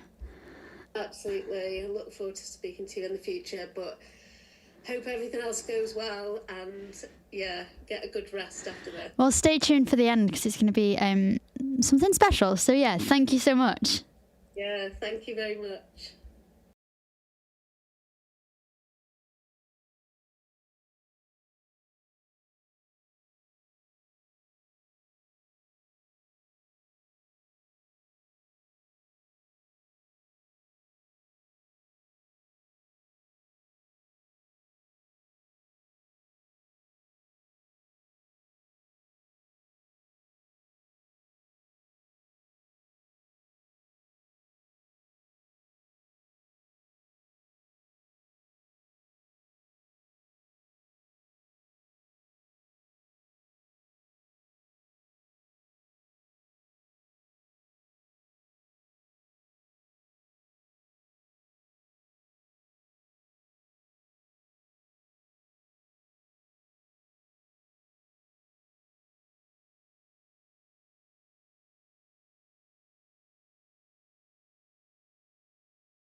Welcome back to my 24-hour podcast. I'm raising money for the Cystic Fibrosis Trust. I've just been interviewed myself on it, and I've reached like peak tiredness at about 11 minutes past 6. My eyes are like, going. So thanks everyone who's been sponsoring. It's really great to see everyone who's been on YouTube and messaging me, and some through the night, which has been great. And yeah, keep donating. I think we're like £400 from like a nice even number, which would satisfy my OCD. Joining me now in person is someone who I got to know recently, who has set up a new business. So it's Rachel Blizzard, right? Yes. From Serenity Bloom Yoga. And I first came across you as you put in the Facebook community page, essentially, that you were starting these yoga classes. And I went to a class, been to a few, and it's really great for anyone. And like the environment you've created with the candles and things like that, very relaxing. So you're going to talk to me a little bit about that, and then we're going to just do a little bit of moving and stretching, which when people know I've been like complaining about my hips and the pain of sitting for what has been now, it's 6:30, so 11, 12, 1, 2, 3. A lot of hours. Yeah, it's like... 20 and a half hours. Yeah, it's painful. But yeah, so tell me a little bit about your journey to being a yoga teacher and the training that was involved. Okay, so I've worked sort of 20 to 30 years in HR and recruitment, so quite sort of demanding roles. Obviously got, family life, 2 kids, and I think I'd came to the sort of turning 50 and thought, what's next for me? And you also don't look 50. Oh, thank you. Maybe this time of the morning we're struggling a bit, but yeah. So I got to 50 and wanted to sort of try something else. Wanted to try something else that maybe scared me a little bit. I had been doing a lot of yoga myself. I've always sort of struggled with a bit of mental health and self-confidence and that sort of inner chatter. And I've always found that yoga's helped me as a practitioner. And I think I started the journey thinking it was going to be a good sort of physical challenge. I was obsessed with, I'm never going to be able to do a headstand. I'm not going to be able to do this, do that.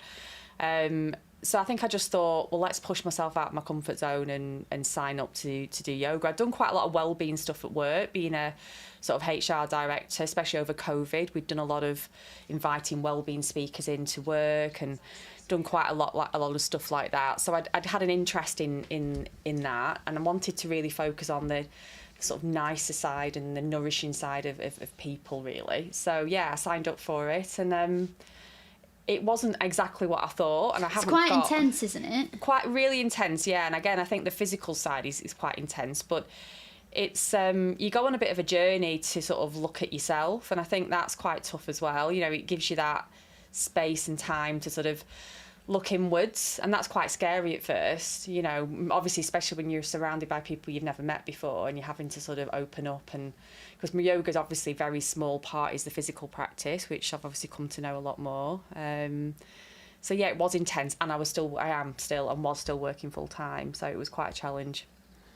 And there are so many benefits for like your health and well-being, mental health, physical health, kind of everything.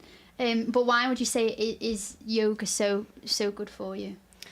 I think, I say this, the classes I offer are quite gentle, and I do say that obviously it is great, and a lot of people do it for the physical side, too, especially if they're doing a lot of heavy exercise. It's a nice sort of, nice way to stretch if you are doing a lot of like physical exercise, like running or lifting weights. It's nice to, in terms of your flexibility. But I think the biggest benefit is it is a very mindful practice. I think once you get onto your mat, it gives you that time to sort of, if you're not very good at meditation or mindfulness, just sat in a room on your own, it's a way to do that, but which to do I've it through done for movements. 24 hours, pretty much being in a room on my own.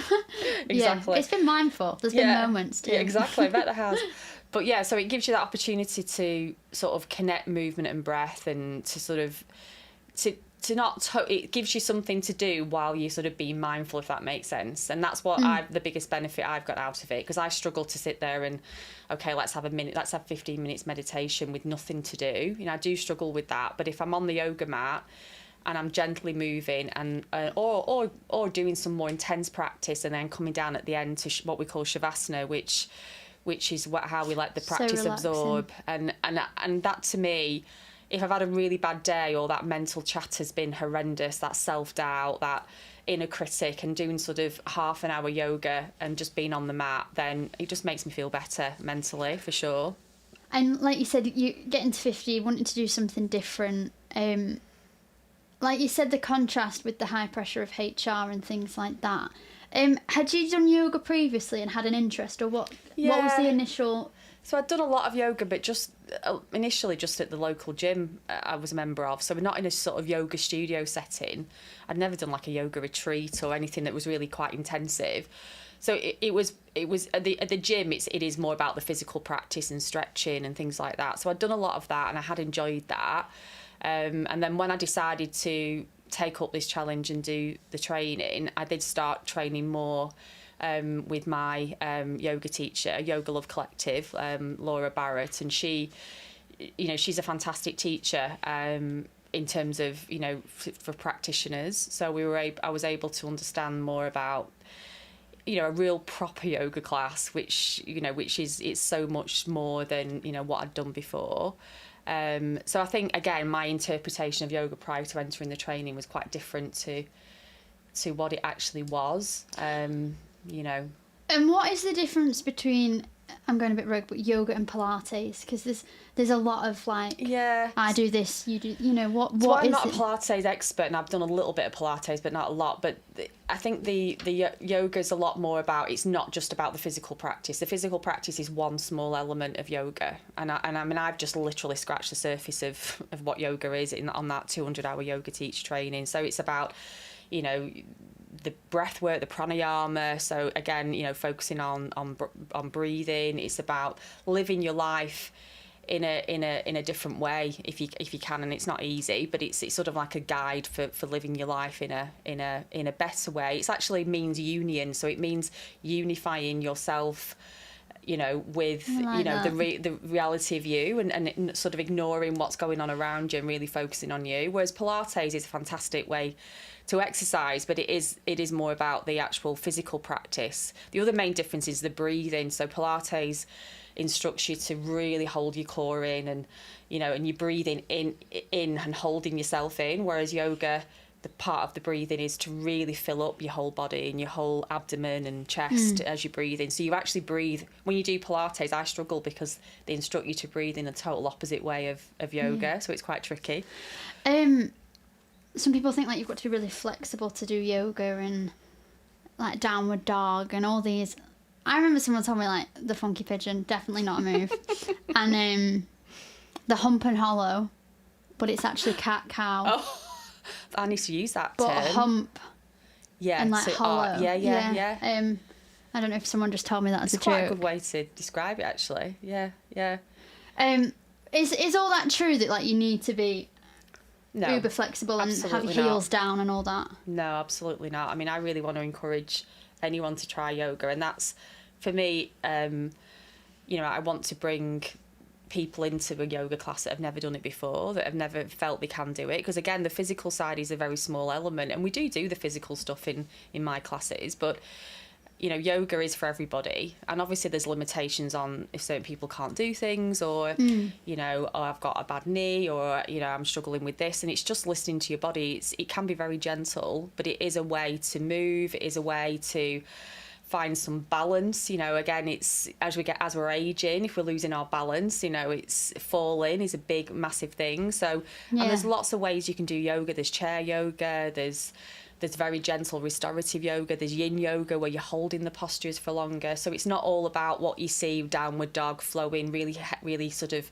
energetic movements. There's a lot more to it. So I'd sort of say to people, if you've never tried it, try it and see what you think. And there's a lot of research actually that went into yoga and cystic fibrosis and how it helped open the airways and helped patients respond more calmly to like painful treatments and things, which shows how it can affect everyone. So you're going to lead us in like a 15. I am. Yeah, 15 minute. And actually, for people at home, like, why don't you get involved as well? Find a space, and so we'll move around, and going to be interesting. Yeah, it'll be really good. So bear with us a second as we move around. But yeah, if you have space and want to get involved, do, why not? It's a Saturday morning. Very early. I know. Are you going to go back to bed? I don't think I'll be able to be honest. But it'll be a different Saturday having such a long day. Yeah. What can I get out of today? That's the question. Let me just change the view so everyone can see. And we're going to start seated, I think, aren't we, for a few minutes? And then I'll just move this mic. I'll put it on the... Oh, you've gone, but you're still all there. Joy of 24-hour podcasting. By the end. Right, let me just check that again.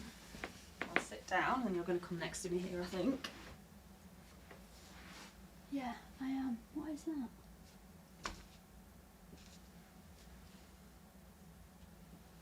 Oh, it's the chair. Ignore me. Right. Okay, so let's just come to a seated position, and even though this might not be very interesting for people that are listening, we are just going to take a brief moment just to sit and breathe properly.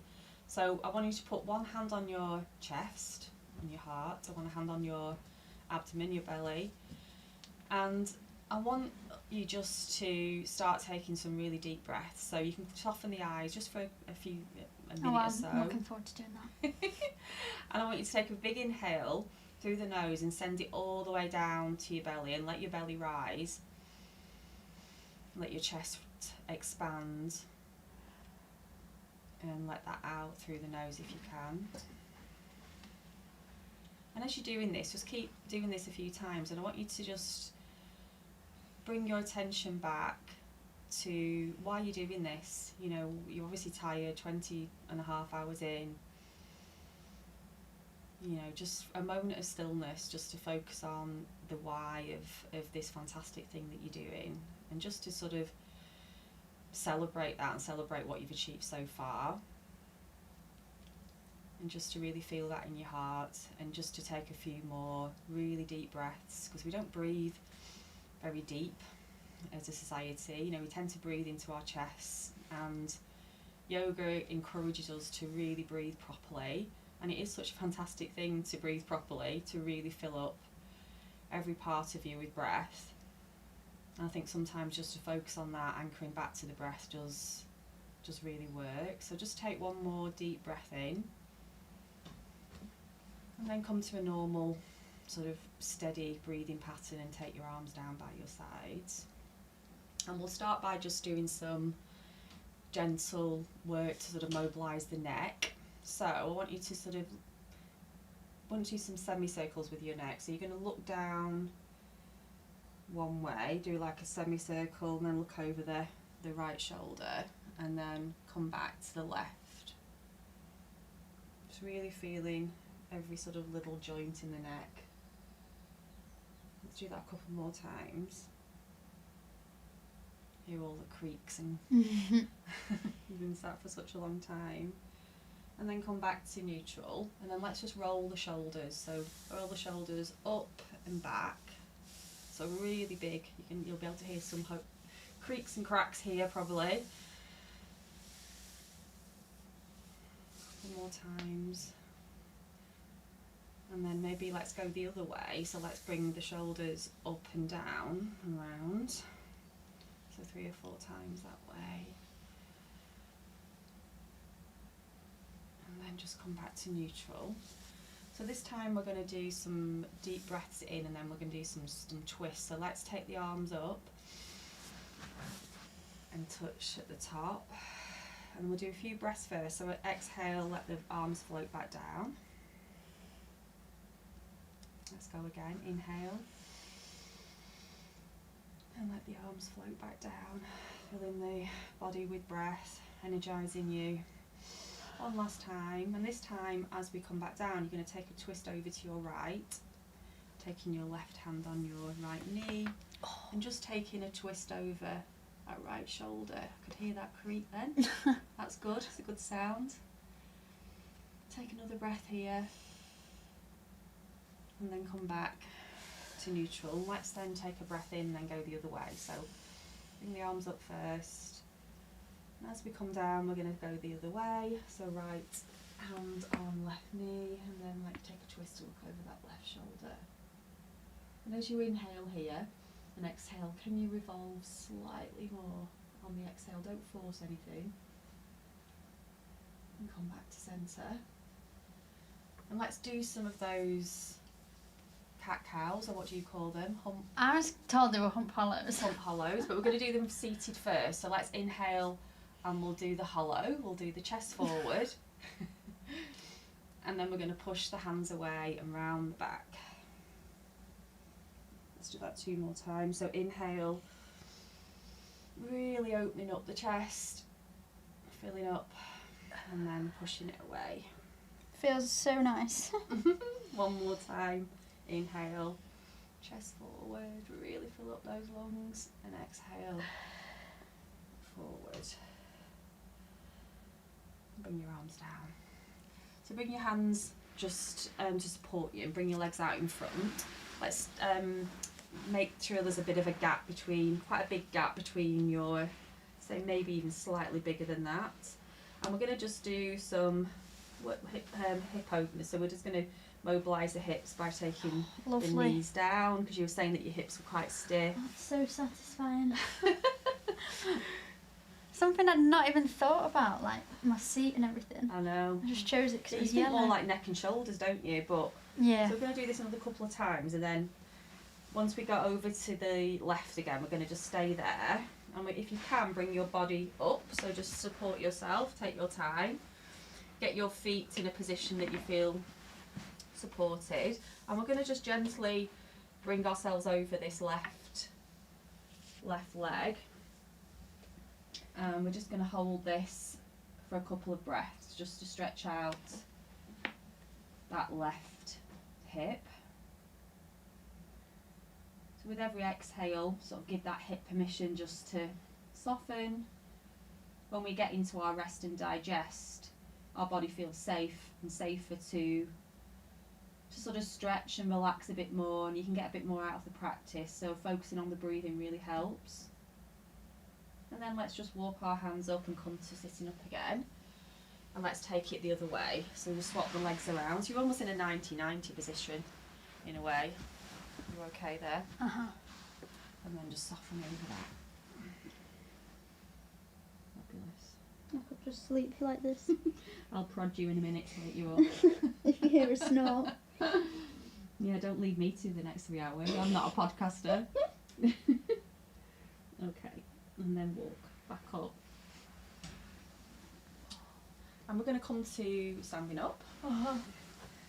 So just take your time into... You gave me a great tip actually, Go which on. I do when I'm in the shower as well. Which is if you've got, you know when you sometimes feel a bit lightheaded? Yeah, put your hands up. And I always get that when I'm in the shower and I get out. Or in a bath and getting up. So now Come up I am fast. always just like this. Yeah, it is a good tip, especially being in like a forward fold and you come up to bring your hand, it stops you feeling That's sort of probably like why you dizziness. do it as well when you do the Yeah. So, which way should we face? Carry on facing Let's this way. face this way, it's probably more flattering. Okay, so we'll do a little flow. We're not going to do anything too adventurous, but just to wake the body up a little bit. So let's take an inhale and bring the arms out and up again. And look towards your thumbs here, and if it feels good, you can just take a little back bend. So just really stretch out that spine, and then just come back to neutral. And as you exhale, we're going to part the hands, hinge from the hips, and we're going to fold really slowly. And we're going to touch the floor. If you need a soft bend in the knee, you can have one. You're going to take an inhale, and you're going to bring your hands to your shins, and you're going to flatten the back, lengthen the spine. So you've been sat so long, so really lengthen that spine, feel the space between the vertebrae. Take another inhale here. As you exhale, let's soften again into a forward fold. And lose all tension in neck and shoulders while you're here. And then pressing through the feet, we're going to bring the arms out and up again, and we're going to come up to a standing position looking towards our thumbs once more. And we're going going to bring the hands all the way down in prayer position or in hands together, back down, and then just have your hands to the side again. What we're going to do now is do some sort of side bends. So let's bring the arms up again. And this time just gently take hold of your right wrist with your left hand and take an inhale and really lengthen first. And as you exhale, we're going to take a side bend over to the left.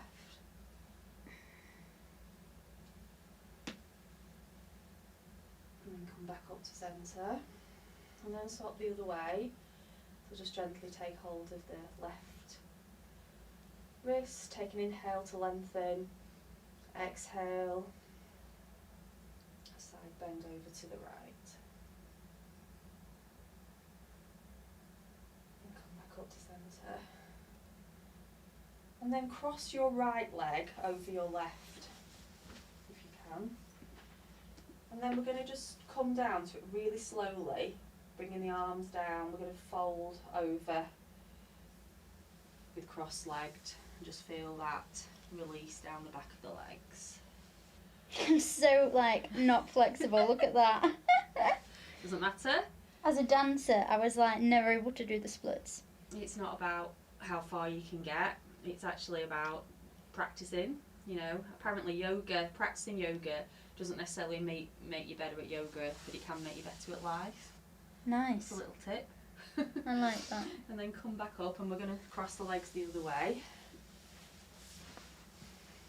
It's a little bit of a balance this really as well. Yeah. Because you're sort of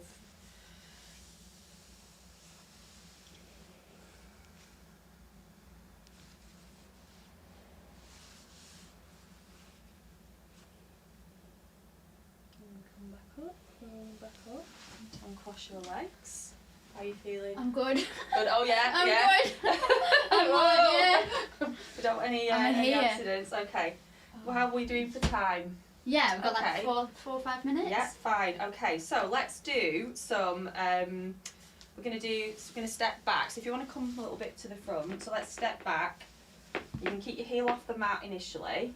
As we come into a high lunge, take the arms up. So bend that back knee a little bit.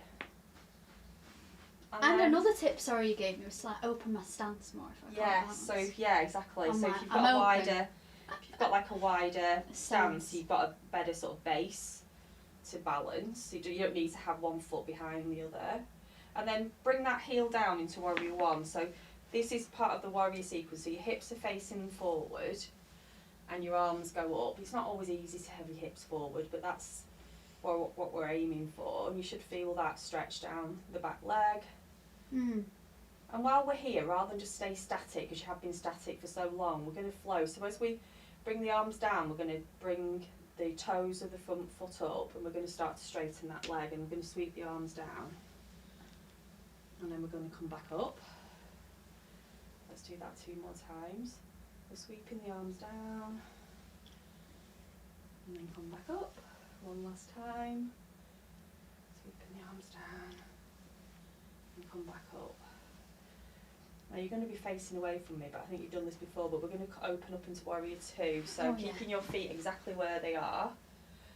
Open out to Warrior Two. And we'll just lift those arms like that. Hope you don't mind. Absolutely fine. The arms hurt like holding. Massage while you're here.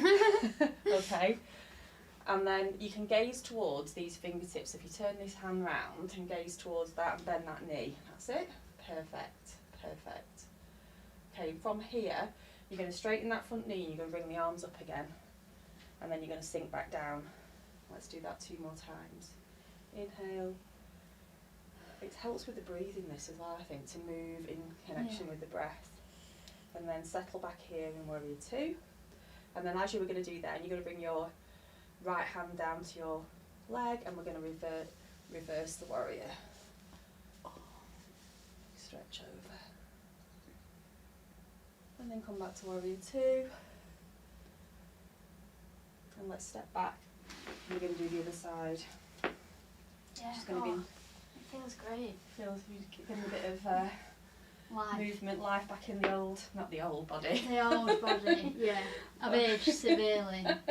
Let's step back the other way. So step back with the left foot this time, keeping the heel off the mat, the floor first, finding that stability. You've got to remember you are nearly 21 hours in. And I've been awake for over 24 hours Exactly, now. so you're doing extremely well. Extremely well. And we sink into that. And then can we bring your legs down, back up. Even I'm a bit stiff this morning. Do you normally have to, like, I don't know, limber up before a class? Or? Yeah, I suppose we'd spend a bit more time on on those seated postures, ideally. But I think we're okay doing what we're doing. Yeah. Then let's open out. No, but you as a teacher. Oh yeah, I do. Yeah, I suppose so. I do, and I do try and do the practice. I'm not confident enough yet to not actually do the practice and just talk people through it. I like to think eventually I'll get to a point where I can walk around the room and maybe hands-on and people want to help them into postures. But at the minute I'm having to sort of do it and say it, which I find easier. So from here, if you're okay here, we're going to do that coming up, and exhale, floating down, coming up, and floating back down, and then backhand, turn that palm round, come up first, and then soften over. Really feel that stretch down the right side of the body. Coming back to warrior two.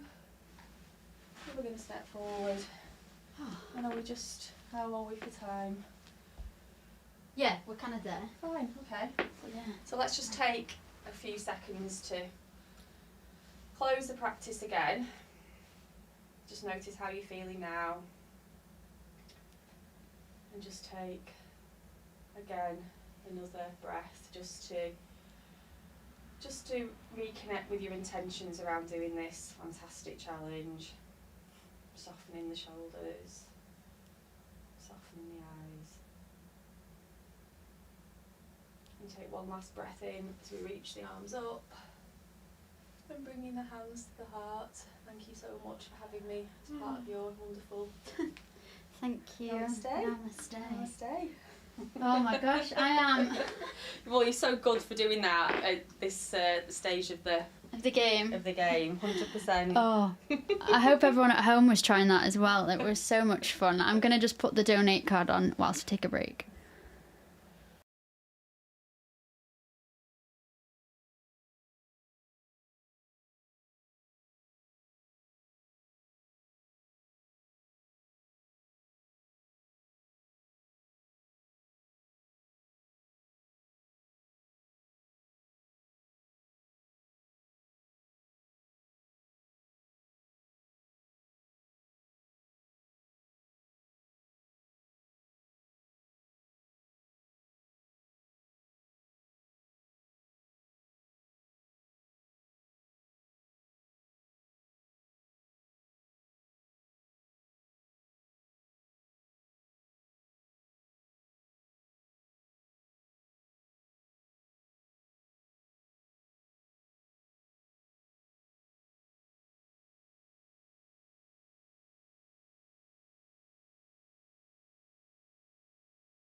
Hi everyone, for those listening, I'm just going to change the live stream over again, which I need to do. So rejoin the next link. Bear with me, please.